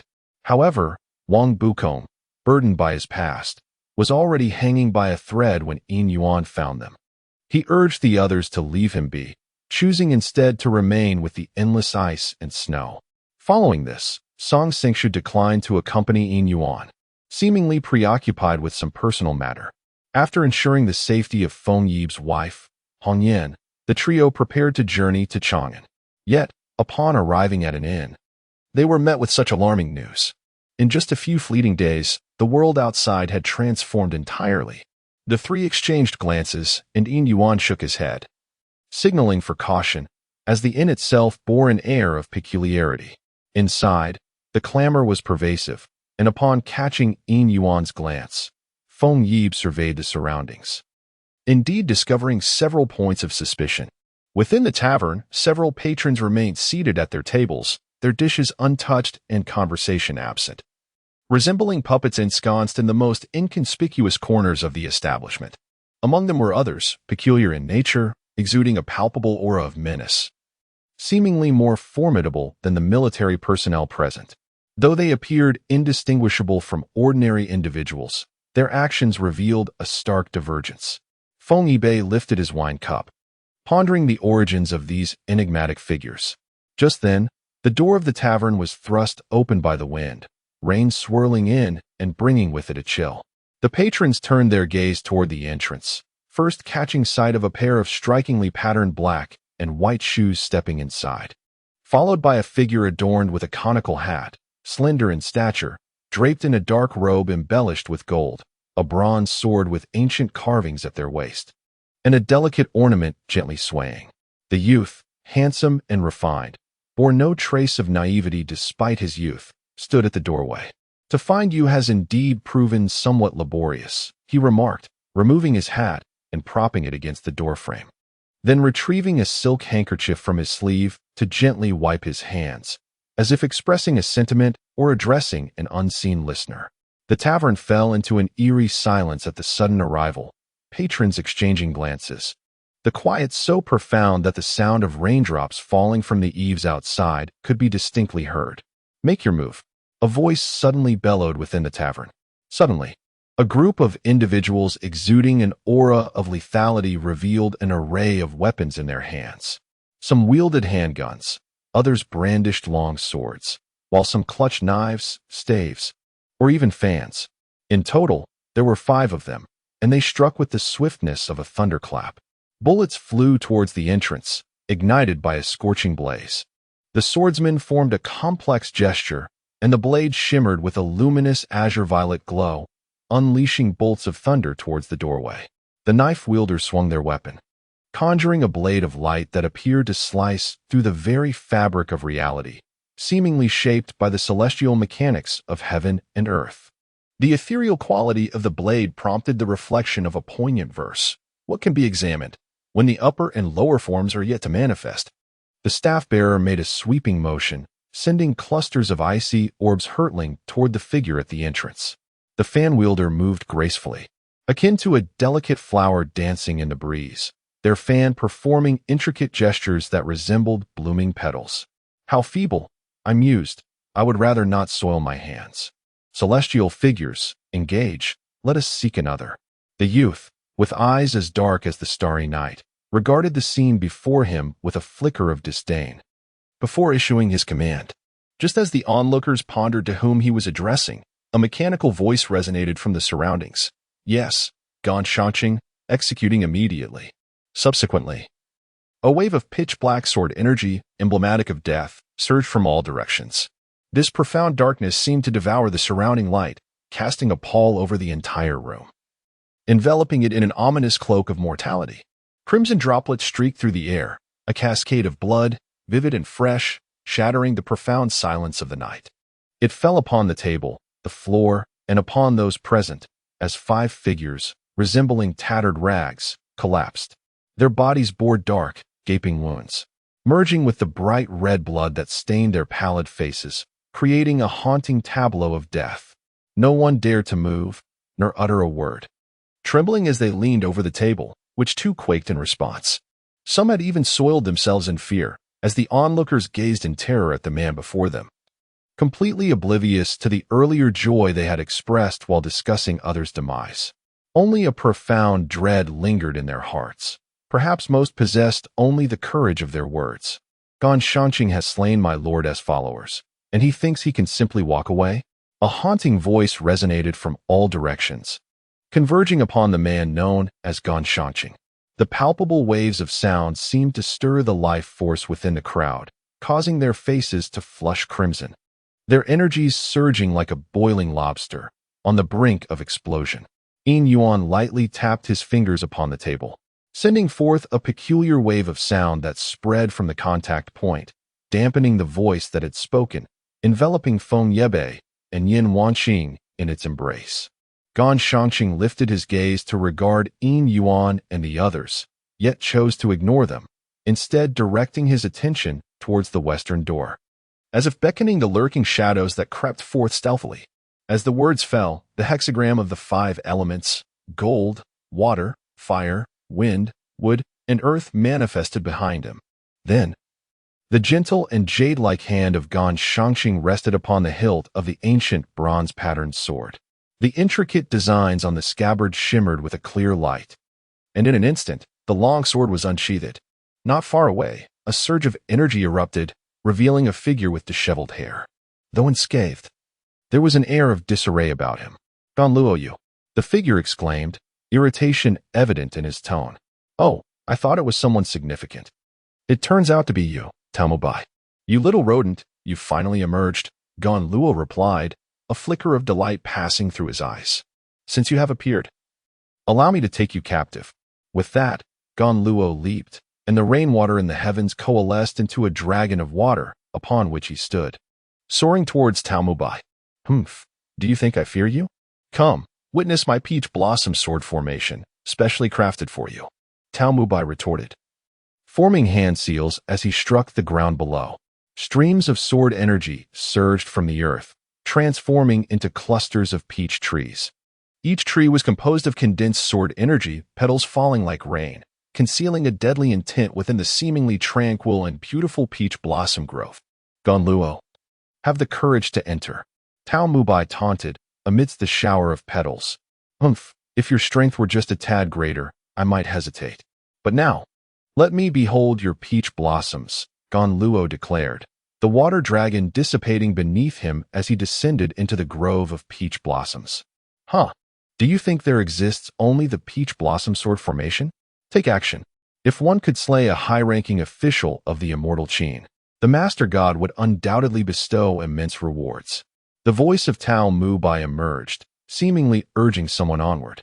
Simultaneously, countless peach trees transformed into streams of pink sword energy, surging towards Ganluo. In the heavens, the skies, and upon the ground, sharp sword energies interwove, creating an impenetrable web. Chapter 84. The sound of the Peepa peach petals fell like rain, each one a manifestation of the fiercely sharp sword energy, incessantly striking against the protective barrier, causing ripples to surge forth, threatening to shatter. Yet, it remained merely on the brink of destruction, as dark-hued small seals flickered within the barrier. Ganluo strolled leisurely through the peach blossom grove, seemingly with a target in mind, advancing in that direction. Countless peach trees shifted around him, ensnaring him within their embrace. At that moment, it was as if a silver vase had shattered, water splashing forth, akin to the clash of weapons. The resonating sounds of swords and spears filling the air. The notes of the Peepa reverberated across the fields, reminiscent of celestial melodies yet tinged with a demonic resonance. The winds and rains of the world appeared to shift under the influence of the Peepa's sound, as raindrops transformed into swords and halberds, assaulting Ganluo. The gales howled like icy blades, hurtling towards him. Simultaneously, each note of the Peepa struck the hearts of listeners like a hammer, causing their pulses to quicken. As the music grew more frantic, so too did their heartbeats. However, Ganluo remained utterly unfazed. Observing the surrounding peach trees, he grasped his sword, drawing it forth. In the midst of the pink-hued grove, a brilliant intertwining of black and white sword light suddenly emerged. With a sweeping motion, he unleashed his blade, shattering the peach trees. As the sword energy formed by them began to dissipate in that very moment, as the sword was sheathed, the ethereal white light resembled a weary bird returning to its nest, while the surrounding peach grove lay in utter disarray. Rain-soaked weapons surged forth, accompanied by a howling wind intent on tearing apart the figures before it. Too feeble. Allow me to demonstrate the joy of true power, Ganluo proclaimed. As he spoke, the intricate patterns of the hexagram danced within his palm, countless energies swirling before coalescing into a resplendent bell, which he cradled aloft. With a deft flick of his other finger, the scene before them unfolded in astonishment. Impossible.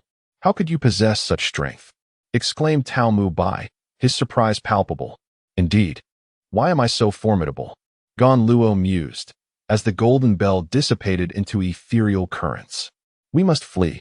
Tao Mu Bai's expression shifted dramatically as a jade talisman erupted from his sleeve, the essence of the Tao manifesting as the intertwining principles of heaven and earth enveloped them, rending the fabric of space and transforming into a shimmering escape. Deluo, I am nearly ready as well, Ganluo lamented, flames flickering to life in his palm, incinerating the remnants of their foes into nothingness. Celestial effigies, let us seek our next target. Once we have dealt with the vermin, we shall engage those esteemed individuals regarding the matters of the immortal Qin. This world is decidedly deep.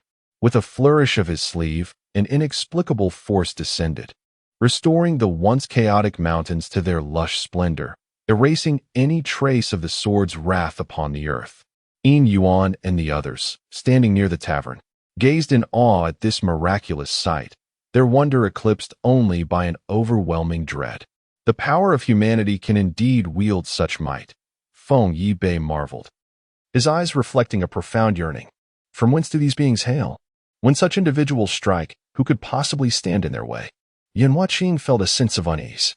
At this juncture, we can only seek refuge in a certain place to ensure our safety, Yin Yuan stated. What location could possibly withstand such a formidable power, akin to that of divine beings? Feng Yibei expressed his surprise. Yin Huaqing also looked at Yin Yuan with curiosity. Mount Huashan, the Puryang Palace. Yin Yuan slowly revealed a name. What could it be? Feng Yibei, being quick-witted, immediately grasped the implication, pointing towards the heavens without finishing his thought. Yin Yuan nodded, acknowledging that various malevolent deities could exist. Why would the Old Lord not be among them? El Zhu and the Old Lord represent our final hope. Indeed, if that is the case, there should be another place that could suffice, Feng Yibei remarked. Shaolin, Yin Yuan and Feng Yebe echoed in unison. However, Yin Yuan sensed a subtle discrepancy, for although he mentioned pure yang, he did not reference Shaolin. Had he simply forgotten? No, that could not be. There was only one possibility. He believed that Shaolin could not offer protection. But why? The ancestral home of Zen Buddhism, safeguarded by the likes of Bodhidharma and Shakyamuni, bore a name that resonated throughout the heavens. Such a powerful entity, even if merely by name, possessed unparalleled might, should he choose to intervene. Even a mere glimpse of his presence would suffice to shield Shaolin. Yin Yuan contemplated, perhaps we should proceed to pure yang after all, for it is the national religion. And Elzu is undoubtedly a master of pure yang, a figure of the Tang dynasty. Surely, he would not turn a blind eye to our plight, unlike Shaolin, which originates from beyond our borders, Yin Yuan concluded. Very well, let us hasten to Chunyang, spoke Feng Yebe. At that moment, a plainly dressed and unremarkable individual approached Yin Yuan and said, Yin Yuan, our leader wishes to speak with you. Yin Yuan observed the attire of the person before him and inquired, Who are you? Feng Yebe glanced at the stranger, then at Yin Yuan, and nodded. Be cautious.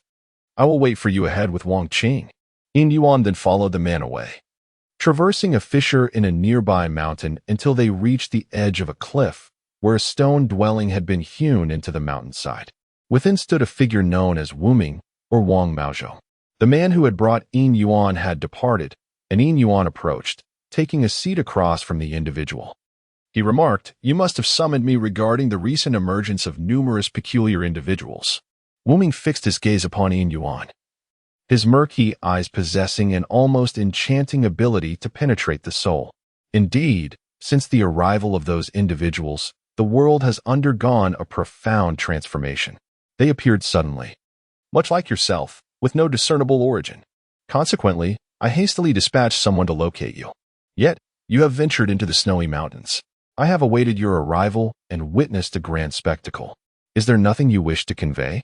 As Yin Yuan walked along the path, he heard that the rebels had breached Tongwan. However, the emperor had encountered the returning monk, Tripitaka, who had been entrusted with the task of safeguarding Chang'an while he remained in Shu, awaiting further news. Recently, the favored concubine perished alongside the royal uncle at the Maui post station. Under the counsel of Guazi and others, the crown prince ascended to the throne, bestowing the title of Taishang Huang upon the former emperor. The realm is engulfed in chaos, and the populace flees in all directions. Yin Yuan contemplated this turmoil as he journeyed towards Chang'an, for Huashan was not too distant from the city, and he yearned to behold the four pilgrims who sought enlightenment. Within a dilapidated temple, Yin Yuan kindled a bonfire, its flickering light casting a crimson hue upon the surroundings, enveloping everything in a warm embrace.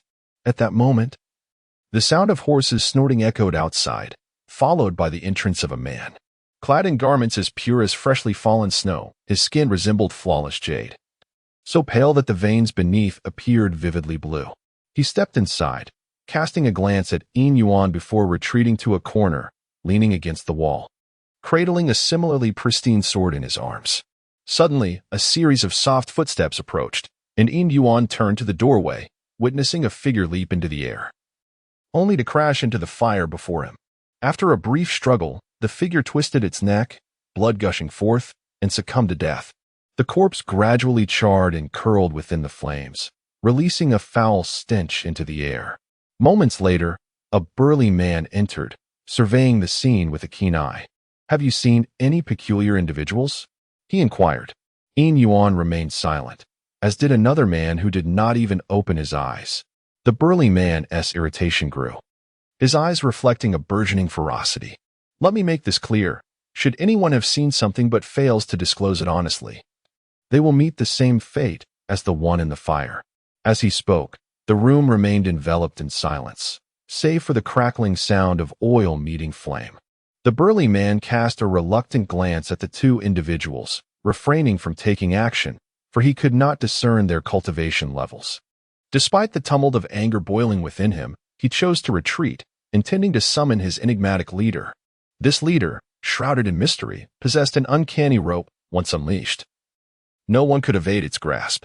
He had witnessed firsthand how a pure young swordsman was ensnared and subjected to brutal interrogation regarding his techniques. Moreover, during the chaos in Chang'an, the leader had taken the opportunity to abduct numerous noble women for his own pleasure, bestowing rewards upon himself after their use. What a splendid sight it was! Yin Yuan cast his gaze toward the entrance, then lowered his eyes to the figure in the fire. A flicker of silver glinted between his fingers as he exerted his will, extinguishing the flames. He then placed the corpse aside, channeling his inner strength to carve a shallow grave with a few decisive steps. After laying the body to rest and covering it with earth, Yin Yuan relocated to kindle a new fire. Moments later, the door was rudely shattered, and the burly man strode in, chest puffed out, surveying the room before ingratiatingly addressing someone behind him. "Boss, come quickly. These two not only stole that item, but also injured me." From behind emerged a young man with a buzz cut, clad in a short cloth shirt, followed by a band of ruffians. "Do you dare oppose my Qing gang?" the youth inquired, directing his question at Yin Yuan and the other individual.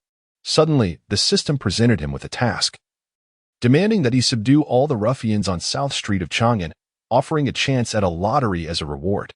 Fortune smiled upon him, and he remarkably drew the binding immortal rope. Although this world boasted the legendary inner strength, after confronting a disciple of the hidden sword sect endowed with such prowess, he realized that the so-called inner strength paled in comparison beneath the binding immortal rope. Despite subjecting the disciple to severe interrogation without extracting the secret techniques of the hidden sword manner, he shifted his focus to other sections. Upon binding a disciple from the Seven Talents sect, he suddenly comprehended the true potential of the binding immortal rope.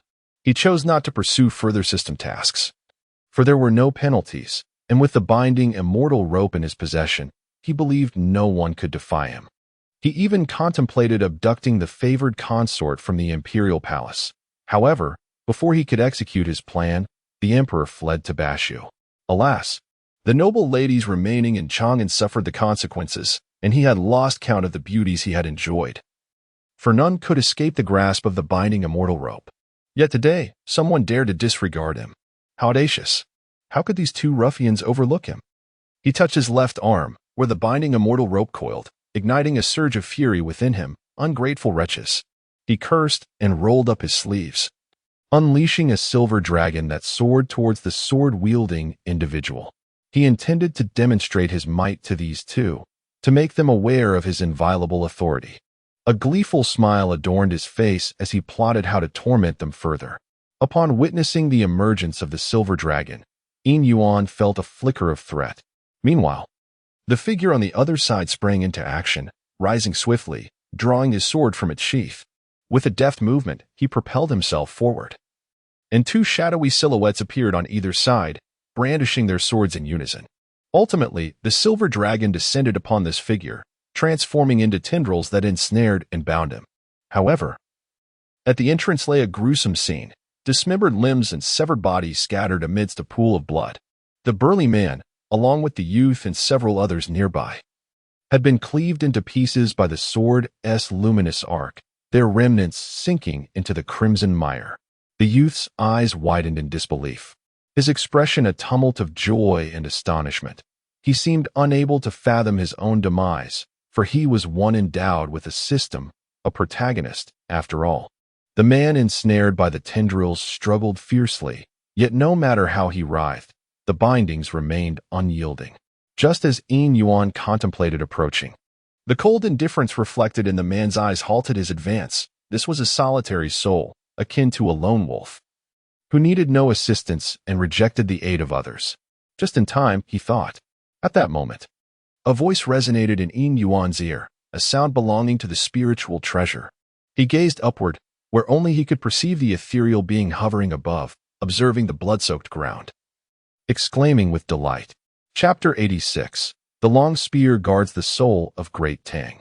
The sleeves of the spiritual treasure billowed as it reached toward the sanguine pool, capturing a mysterious entity that straddled the line between the tangible and intangible, the real and the illusory, an orb of purple essence, now secured in its grasp. Gazing at the object, Yin Yuan appeared to have an epiphany. Ling Bao lowered his head and addressed him. Indeed, This is the fabled system. I never anticipated it would arrive so effortlessly.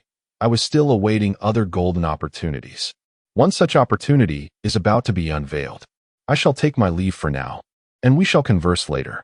With that, Ling Bao vanished into thin air, though he waved his hand before departing, and the binding immortal rope transformed into a silver light. Landing in his grasp, Yin Yuan observed the unbound individual, who seemed unfazed, leaning against the wall with eyes closed in repose. Yin Yuan then commenced his meditation and cultivation. In Chang'an City, at the Xiayan Temple, the 4 monks who had just returned from their pilgrimage sat within a meditation chamber, while outside, a white dragon lay sprawling across the sky. "Jin Chan, what trickery is this? Why did you agree to guard Chang'an for that so-called Tang King?" inquired Sun Wukong, the Monkey King with a face like a lion's. "Weren't we here to disseminate teachings? If everyone perishes, who shall we instruct? The foreign tribes possess their own beliefs. We must ensure their safety, for our quest for knowledge is, at present, for our own benefit," replied Tang's son. "Are you truly contemplating taking action?" Sun Wukong asked. How could he ever take action? He is the compassionate and merciful Tang Xuanzong, who cannot bear to take a life. It has always been our esteemed senior brother who slays demons and men, has it not? Pigsy scoffed. Second brother, the gluttonous and indolent Zhu Beiji. I am but the honest and unskilled Sha Sung. Thus it is essential for you, senior brother, to intervene and quell the rebellion, Sha Sing interjected. Excellent. Sun Wukong's eyes sparkled with a golden light as they swept over the 3. Humph, I shall not intervene. Let those who wish to kill do so, and those who wish to die may perish. The atmosphere suddenly turned rigid, silence enveloping the air. Upon entering the city of Chang'an, one could perceive a stark contrast to its former splendor. The streets were sparsely populated, doors and windows were tightly shut, and refuse littered the ground, marring the landscape. The remaining populace moved about like mere shadows of themselves, their faces etched with despair and apathy. This metropolis had succumbed to desolation, abandoned even by its sovereign. Who, then, could possibly harbor any hope? Yin Yuan approached the Tianzi mansion, which stood in stark contrast to the desolation beyond its gates. Here, cleanliness reigned supreme. Everything was orderly. The soldiers stationed at the entrance bore an air of resoluteness. Perhaps beneath their stoic exteriors lay fear, anxiety, or resentment, yet their visages revealed only determination. They had not yet relinquished their faith in the city. Upon seeing Yin Yuan, the sentinels appeared momentarily taken aback, but did not impede his passage. He entered, finding all the soldiers of Tianzi assembled in the training grounds, where Li Chengyan, Yang Lin, and Chao Shuyang were engaged in conversation from an elevated position. Perhaps confusion and grievances permeated the air, questions about why the Shunsu army had accompanied the emperor away, while they were left behind, tethered to this forsaken city. They might also ponder whether the Tianzi mansion, too, was among the abandoned. Indeed, when in Lushan's forces reached Tongguan, some within Chang'an sought refuge in the regions of Bashu and Lingnan. Following in Lushan's conquest of Tongguan, our emperor, too, was destined to forsake this capital, a city steeped in countless honors and legacies. The Shinsu army was selected to escort the Son of Heaven on his departure, while we, from the Tianzi mansion, remained in Chang'an with the purpose of stalling in Lushan's ferocious forces, thus facilitating a safer escape for the emperor. Upon hearing this, do you not feel a surge of indignation, a sense of injustice, and a depth of despair? Why must we pay the ultimate price of our lives merely to delay for such a sovereign? We, too, possess lives. We, too, have loved ones, and we, too, wish to survive. Indeed, who does not yearn for life? I wish to live, you wish to live, and all of us aspire to endure. Yet, inevitably, some must perish.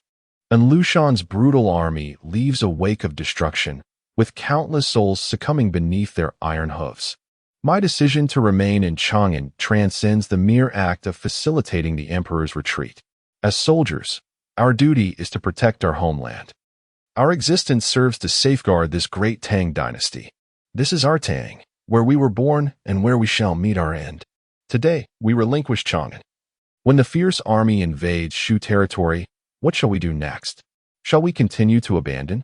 When the Tang is overtaken by the wolves of war, and we find no refuge left to retreat to, what shall be our course of action? Moreover, consider your loved ones. Some still reside within the city. Reflect on those remaining in Chang'an, those who have watched you grow, childhood companions, and the kind elders who often treated you with sweets. You may have climbed their trees, pilfered their fruits, or purchased goods from their shops, perhaps even on credit. Some may even be those whom you once cherished and still hold dear in your heart. Should these individuals be forsaken, left to be slaughtered by the ruthless Wolf Fang army? Though the emperor has relinquished Chang'an, we, the valiant warriors of the Tiansu Manor, have not. We, the sons of Tiansu, stand as guardians of our homeland. The long river sets upon the eastern capital, where iron steeds guard the frontier and generals lie entombed. With righteousness, Tiansu eradicates the treacherous, their spears standing as the sole defense of the Tang dynasty's spirit. We, the Tiansu Manor, are the wolves of the eastern capital, poised to contend with the wolves of the northern desert and determine who reigns supreme. Tell me, warriors of the Tiansu Manor, tell the people of Chang'an, do you dare to face this challenge? We dare. The crowd roared in unison, their voices reverberating through the land. The palpable aura of iron and blood pierced the heavens, filling the people of Chang'an with a sense of resolute determination. The crowd dispersed with remarkable precision, a testament to the strict discipline of the Tiansu army. Li Qingyan noticed Yin Yuan, a flicker of surprise in his eyes, and descended from the platform. Commander Li, it has been a while, Yin Yuan greeted with a smile. Brother Yin, it has indeed been a while. What brings you here? Li Qingyan inquired, his expression tinged with curiosity. I have escorted the remaining soldiers of the Zanyun army to the Chunyang Palace. General Li may dispatch someone to verify their arrival. It is not a far journey, Yin Yuan explained. Brother Yin, you misunderstand my intentions. I did not doubt your words. Rather, I believe that your presence in Chang'an at this moment is not an auspicious decision, Li Qingyan replied, his countenance grave. Upon hearing this, Li Qingyan's expression shifted. Chapter 87. Buddha? Demon? Li Qingyan gazed intently at Yin Yuan for a long moment, then glanced around before saying, "Come with me for a moment." Yin Yuan trailed behind, and the two of them navigated through a series of twists and turns into a secluded chamber. Li Qingyan closed the door and lit a lamp, casting a dim yellow glow that enveloped them both. Li Qingyan's expression was grave as he regarded Yin Yuan, hesitating for a considerable time before slowly articulating. Might you possess some knowledge regarding the monk Sanzang and his disciples? Yin Yuan neither confirmed nor denied, instead responding ambiguously. I possess a slight understanding, such as the fact that Sanzang has 3 disciples, all of whom do not resemble ordinary beings. Upon hearing this, Li Qingyan studied Yin Yuan intently, seemingly attempting to discern whether he was being deceitful. He continued, when the emperor dispatched Sanzang, I had the opportunity to meet him. At that time, the monk exuded an entirely different aura. His demeanor was one of excessive compassion, responding to situations solely with Ba. However, he has since changed. Although he retains the same visage, there appears to be a hidden depth beneath his compassion, particularly concerning his 3 disciples, who bear little resemblance to humans and more closely resemble demons. One is a monkey with a furry face and a thunderous mouth, draped in a robe, embodying the phrase, "a monkey in a crown." Li Qingyan continued. Another is grossly round with large ears and sharp fangs. Indeed, the pig-headed one fits this description perfectly, while another resembles a living embodiment of a pig demon, with a notably large belly. The last is akin to a hellish yaksha, with a greenish face and a necklace of human skulls. They too don robes, and the entire scene is utterly uncanny. Li Qingyan suddenly shuddered at the thought.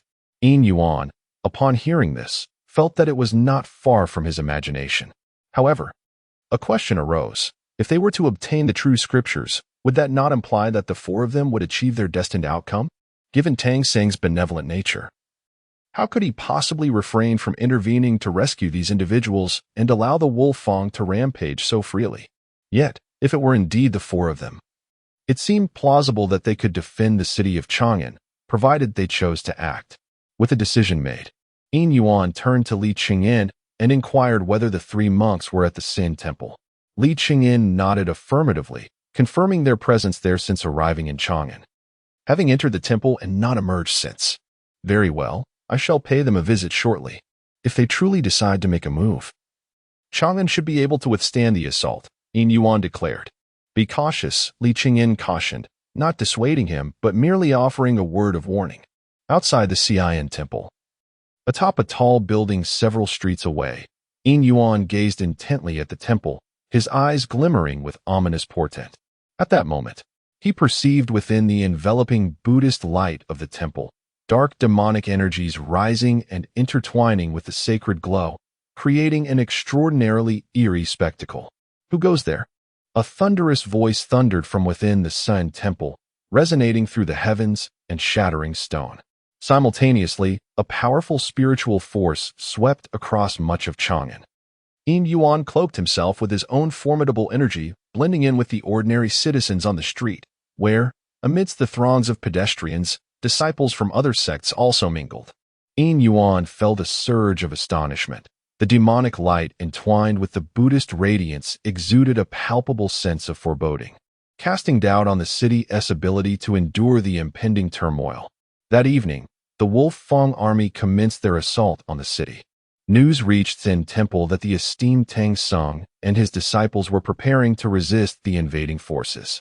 Yin Yuan beheld the venerable Tang Sung at the city gates, his handsome visage adorned in a brocade cassock, wielding a staff, radiating an aura of Buddhist light, resembling a living Buddha traversing the mortal realm. Alongside him were Sun Wukong, Zhu Beiji, and Sha Sang, all as described by Li Qingyin. Ascending the city gates, Tang Sing addressed the foreign invaders. Halt your assault. Cease the bloodshed, lest you plunge into the abyss of Avicii, condemned to eternal damnation. Below, amidst the ranks of the Wolf Fang army, and Lu Shan gazed disdainfully at the monk above and declared, Continue the siege. Those who defy us shall perish. The Wolf Fang army persisted in their onslaught. Tang Sung sighed compassionately, lamenting the barbarity of those who could not comprehend human speech, foolishly courting death. With that, he suddenly collapsed, yet instead of falling, he floated in the void, seated in midair. A golden lotus platform emerged beneath him, radiating boundless Buddhist light as he recited sacred verses. Sanskrit characters formed around him, and a colossal golden cicada's phantom appeared behind him. Even in the brilliance of the Buddhist light, the cicada exuded a hint of malevolence, its wings interlaced with crimson threads of blood. The cicada buzzed ominously, cowse amidst the formidable army of Lu Shan. A palpable aura of iron-willed ferocity coalesced in the air, manifesting as a colossal wolf. From the ranks emerged a rotund figure, seated atop the magnificent beast. Eternal ones of Changsheng, reveal yourselves. According to our pact, it is time for your intervention, and Lu Shan proclaimed to the heavens.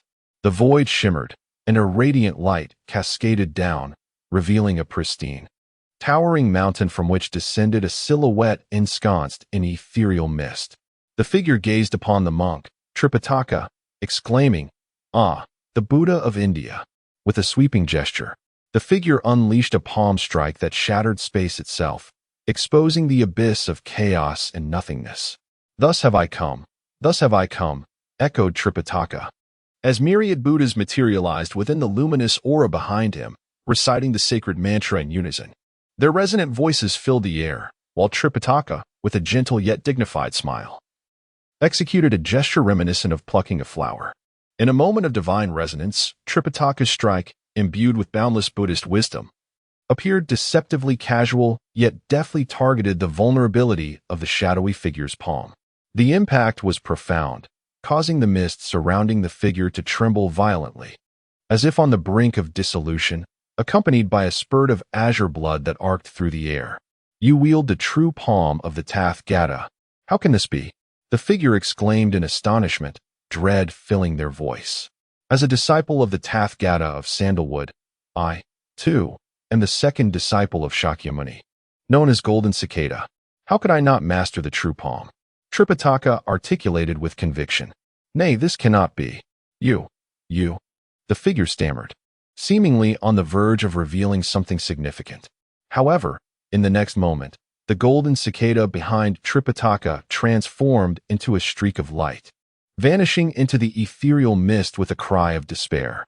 A piercing scream, accompanied by the splattering of azure blood, marked the final traces left by the shadowy figure. Amitba. Master Xuanzang bowed his head, seemingly oblivious to this harrowing scene. Yin Yuan gazed at Master Xuanzang, who resembled a Buddha, yet a flicker of doubt arose within him. Was this truly a Buddha or a demon? Chapter 88. The Turkic God of War and the Combatant Demon Buddha. First update of the third release. In the realm of eternal life, light and shadow intertwined, hinting at events transpiring within as a mountain retreated into the void. Damn it, a group of ancient relics, thoroughly corrupted, are indeed unreliable, and Lushan cursed vehemently. His gaze fixed upon Tang Sanzang. Why do you seek to thwart my grand endeavor? Amitba. With a resonant utterance, boundless Buddhist light emanated, and Lushan shut his eyes. Fire worshippers, it is time for you to act. Upon finishing his words, a colossal wolf, born of his gathered energy and blood essence, transformed into a streak of light that embedded itself upon his forehead. Intricate patterns spread across his visage, and in Lushan's aura shifted dramatically. Valor, iron will, and martial prowess manifested around him. Though he remained rotund as a sphere, none dared to underestimate him in this moment. He was not merely in Lushan, the wolf of the northern desert, but also the Turkic god of war, Ji Lu Shn. At that instant, the air was charged with the flux of yin and yang, and a figure adorned in opulent ceremonial robes appeared. His attire was peculiar, with one side gleaming like the sun in golden hues, while the other shimmered like the moon in silvery tones. A totem of interwoven flames of gold and silver adorned his forehead. Mysterious incantations flowed from his lips, revealing the shifting balance of the cosmos. As a silvery prison ensnared Tang Sanzang. At the foot of Mount Jialuo, a curved blade materialized in his grasp, and in the next instant, he was poised to ascend the battlements. Behold, receive a blow from the old sun. His voice thundered like a tempest. A diminutive figure, resembling a monkey, stepped forth, standing atop the wall. In his hand, a golden radiance surged with the wind, transforming into a formidable staff that swung forth, causing the very air to tremble and the wind to howl. Jialuo Mountain brandished his curved blade, a crimson luminescence emanating from its edge, inscribed with glimmering characters, adorned with blood-red patterns that exuded a mesmerizing glow. When the blade collided with the staff, astonishment flickered across Jialuo Mountain's visage as if struck by a tremendous force, propelling him backward. A gash appeared upon the blade, and with a firm step, Sun Wukong summoned a cloud beneath his feet, appearing before Jialuo Mountain in an instant, his staff descending with intent. Humph! Jialuo Mountain scoffed, as an ominous aura coalesced behind him, forming a colossal figure, embodying the heavens and earth. Surrounding this giant were intertwining chains of crimson and ebony. And with a grasp into the void, a massive curved blade materialized in its grasp. Once more, the blade met the staff, the giant compressing downward, its feet sinking into the earth, successfully intercepting Sun Wukong's strike. Jialuo Mountain intoned as he swung the curved blade along the staff, rending the boundaries of space, leaving a tremendous scar across the sky. In Sun Wukong's eyes, flames reflected the cosmos, his form gradually swelling until, in the blink of an eye, a gigantic ape wielding the golden staff swept forth with a powerful strike. The staff met the blade in a clash that produced no sound. Yet the point of impact fractured the space, rendering an expanse of nothingness, as all was obliterated. On the other side, Tang Sanzang beheld the prison cage and, with a decisive strike of his palm, unleashed a swirling symbol of the swastika from his hand, causing the cage to shatter into countless fragments. With an air of calm, he stepped forth from its remnants. Observing this, the man from the fire-worshipping sect chanted an incantation, summoning a multitude of azure flames that surged towards Tang Sanzang. Behind him, a colossal golden cicada manifested, absorbing all the flames as if they were drawn into its very essence. The fire worshipper, in turn, found himself enveloped by the celestial bodies of the sun and moon, blue flames igniting around him. From within the blaze emerged a nebulous figure that cast a fleeting glance at Tang Sanzang, surrounded by radiant sunlight that transformed into golden tokens marked with fiery seals. The figure gestured towards the tokens, which morphed into ethereal beings ablaze with crimson gold fire, charging at Tang Sanzang. With a thunderous roar, a massive lion materialized behind Tang Sanzang, its bellow resonating like a tidal wave, sweeping the entities into the air and dispersing them into a flurry of sparks. Meanwhile, the giant clashed violently with Sun Wukong high in the heavens, creating fissures across the sky. Inscribed runes appeared upon the giant's chains, emanating a primeval and wild aura. As he resembled a demonic deity from ancient myth, with a single strike, he unleashed a brilliant surge of bloodlight that pierced Ti in that moment. Tang Sing's expression shifted dramatically upon witnessing the scene before him. With a swift motion, he brought his palm down, the center of his hand resembling a pure land of Buddhism, capturing the ethereal shadow of the fire-worshipping deity within his grasp.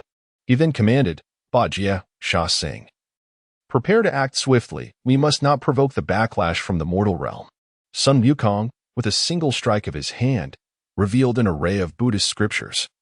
Lotus flowers, pure lands, and treasures of the Buddha, all coalescing into a vision of paradise within his palm.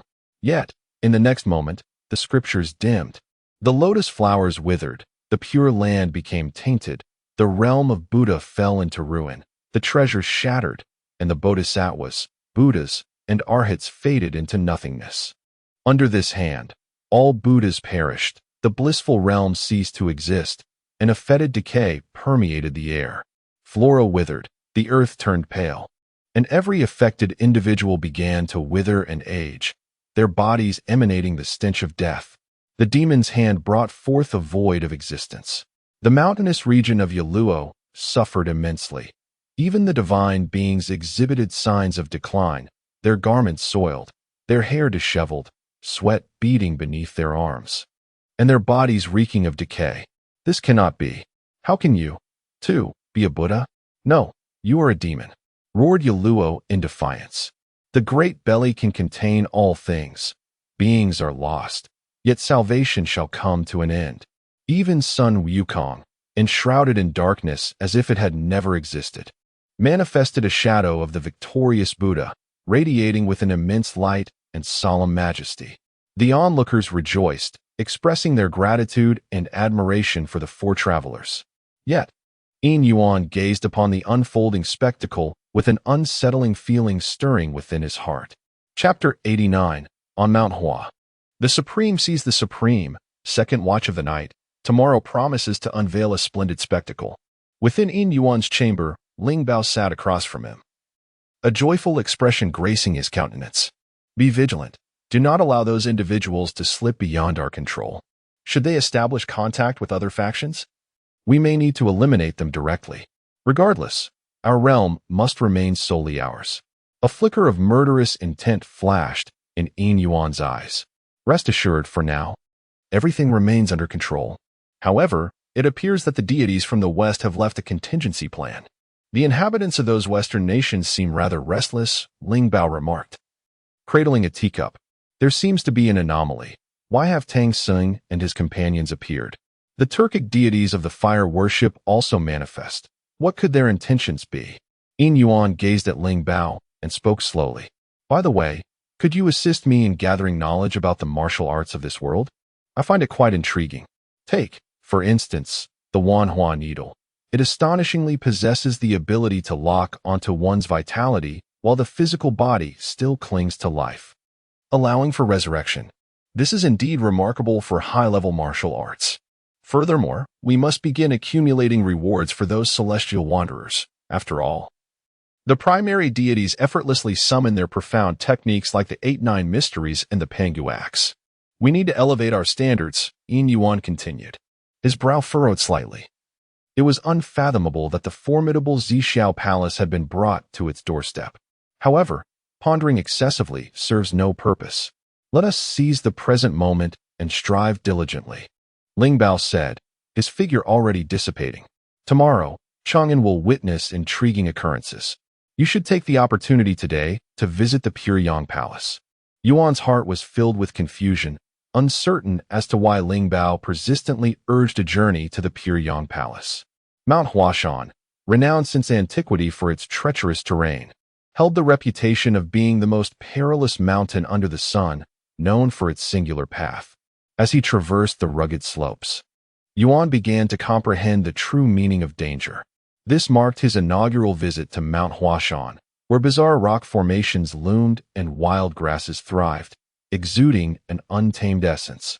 The mountain path lacked handrails, flanked by sheer cliffs on one side and precipices on the other. As he walked, loose stones tumbled from the path into the abyss, while the chilling winds of the ravine swept past.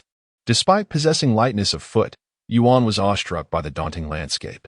Following the trail, he finally encountered a mountain gate, where two young Taoists clad in robes stood sentinel. Approaching, Yuan was halted. Entry required registration, as stated by the Taoist. He inquired, "Is registration now necessary for pilgrims visiting Pure Yang?" The Taoist explained, this measure was instituted due to the imminent threat posed by An Lushan's Wolf Fang army, which sought to assault Chang'an. To safeguard Pure Yang, troops were stationed at the mountain's base to prevent spies from infiltrating. However, you need not worry, for the Wolf Fang has since been driven away, and it is likely this regulation will soon be rescinded. Alas, the position of Pure Yang has become rather awkward. "Mind your words," chided the other Taoist, nudging his companion. Realizing his indiscretion, the first Taoist promptly fell silent. Yuan offered a friendly smile. "I have heard nothing, esteemed Taoist." The Taoist returned the smile, but refrained from further elaboration.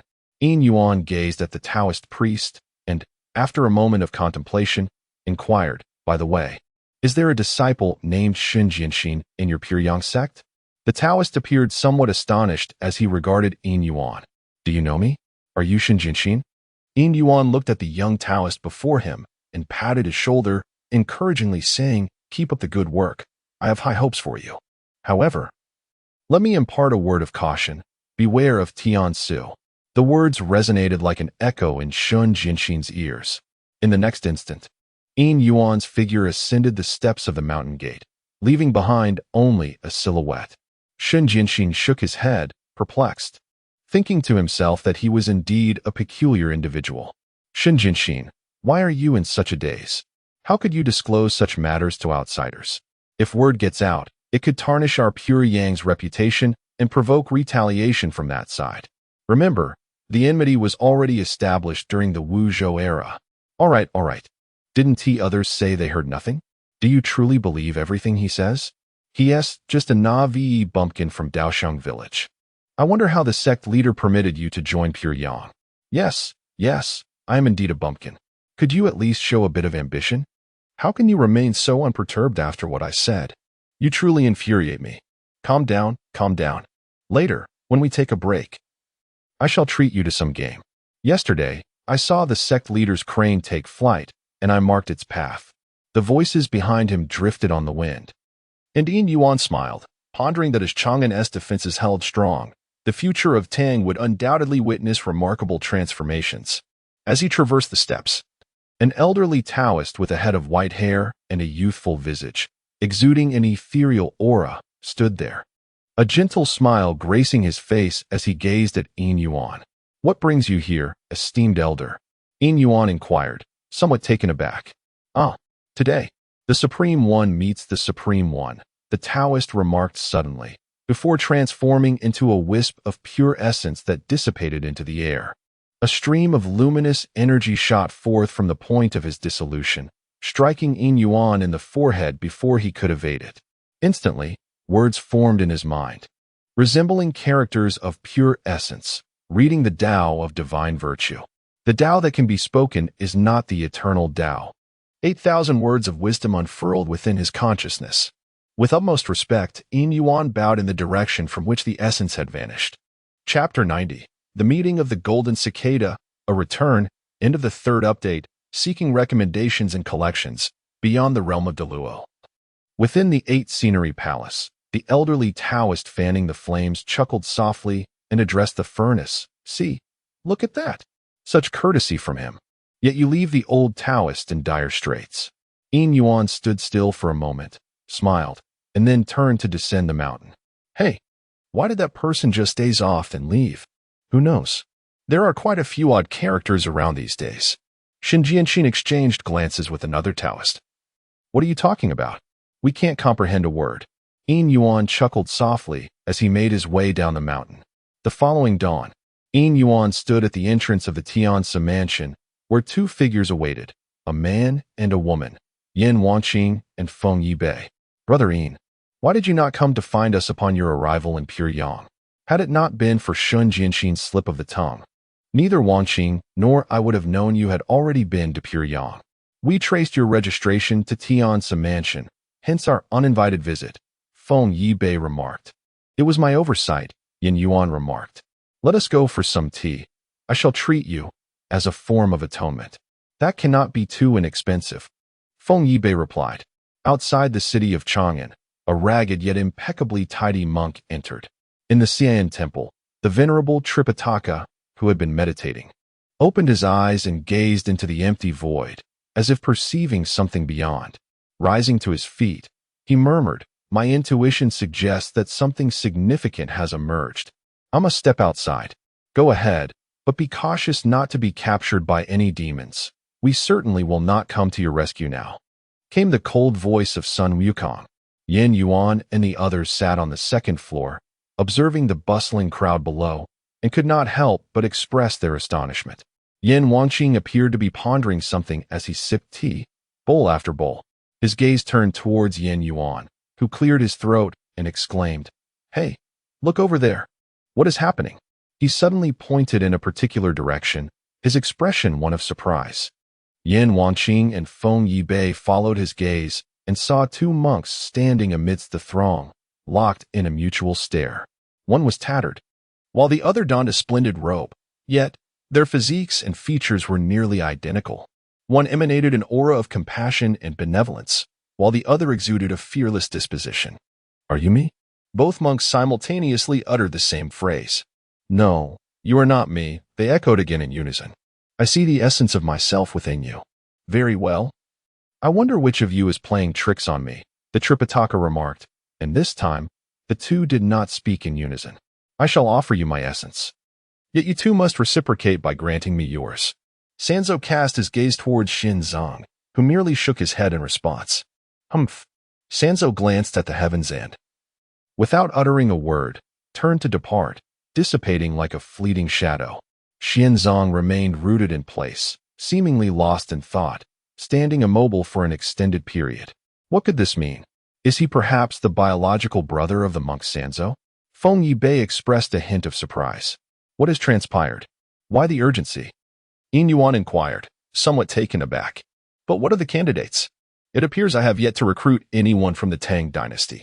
Yin Yuan felt a tinge of embarrassment.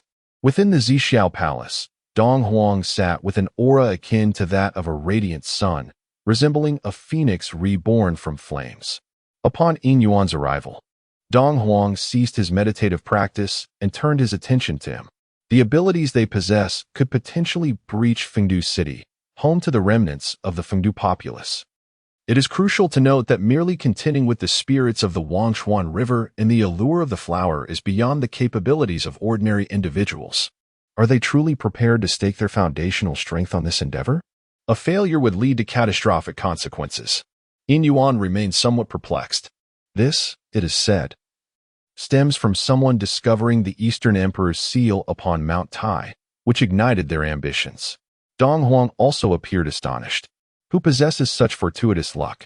Can one truly stumble upon such a treasure so easily?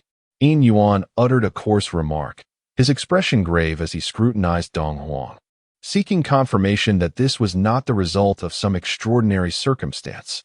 Were there no traces to detect? None, at least not to my discerning eye. It genuinely seems to be mere chance, Dong Huang replied, waving his hand dismissively. Dong Huang nodded slightly. Yet the current situation in Fengdu is perilous.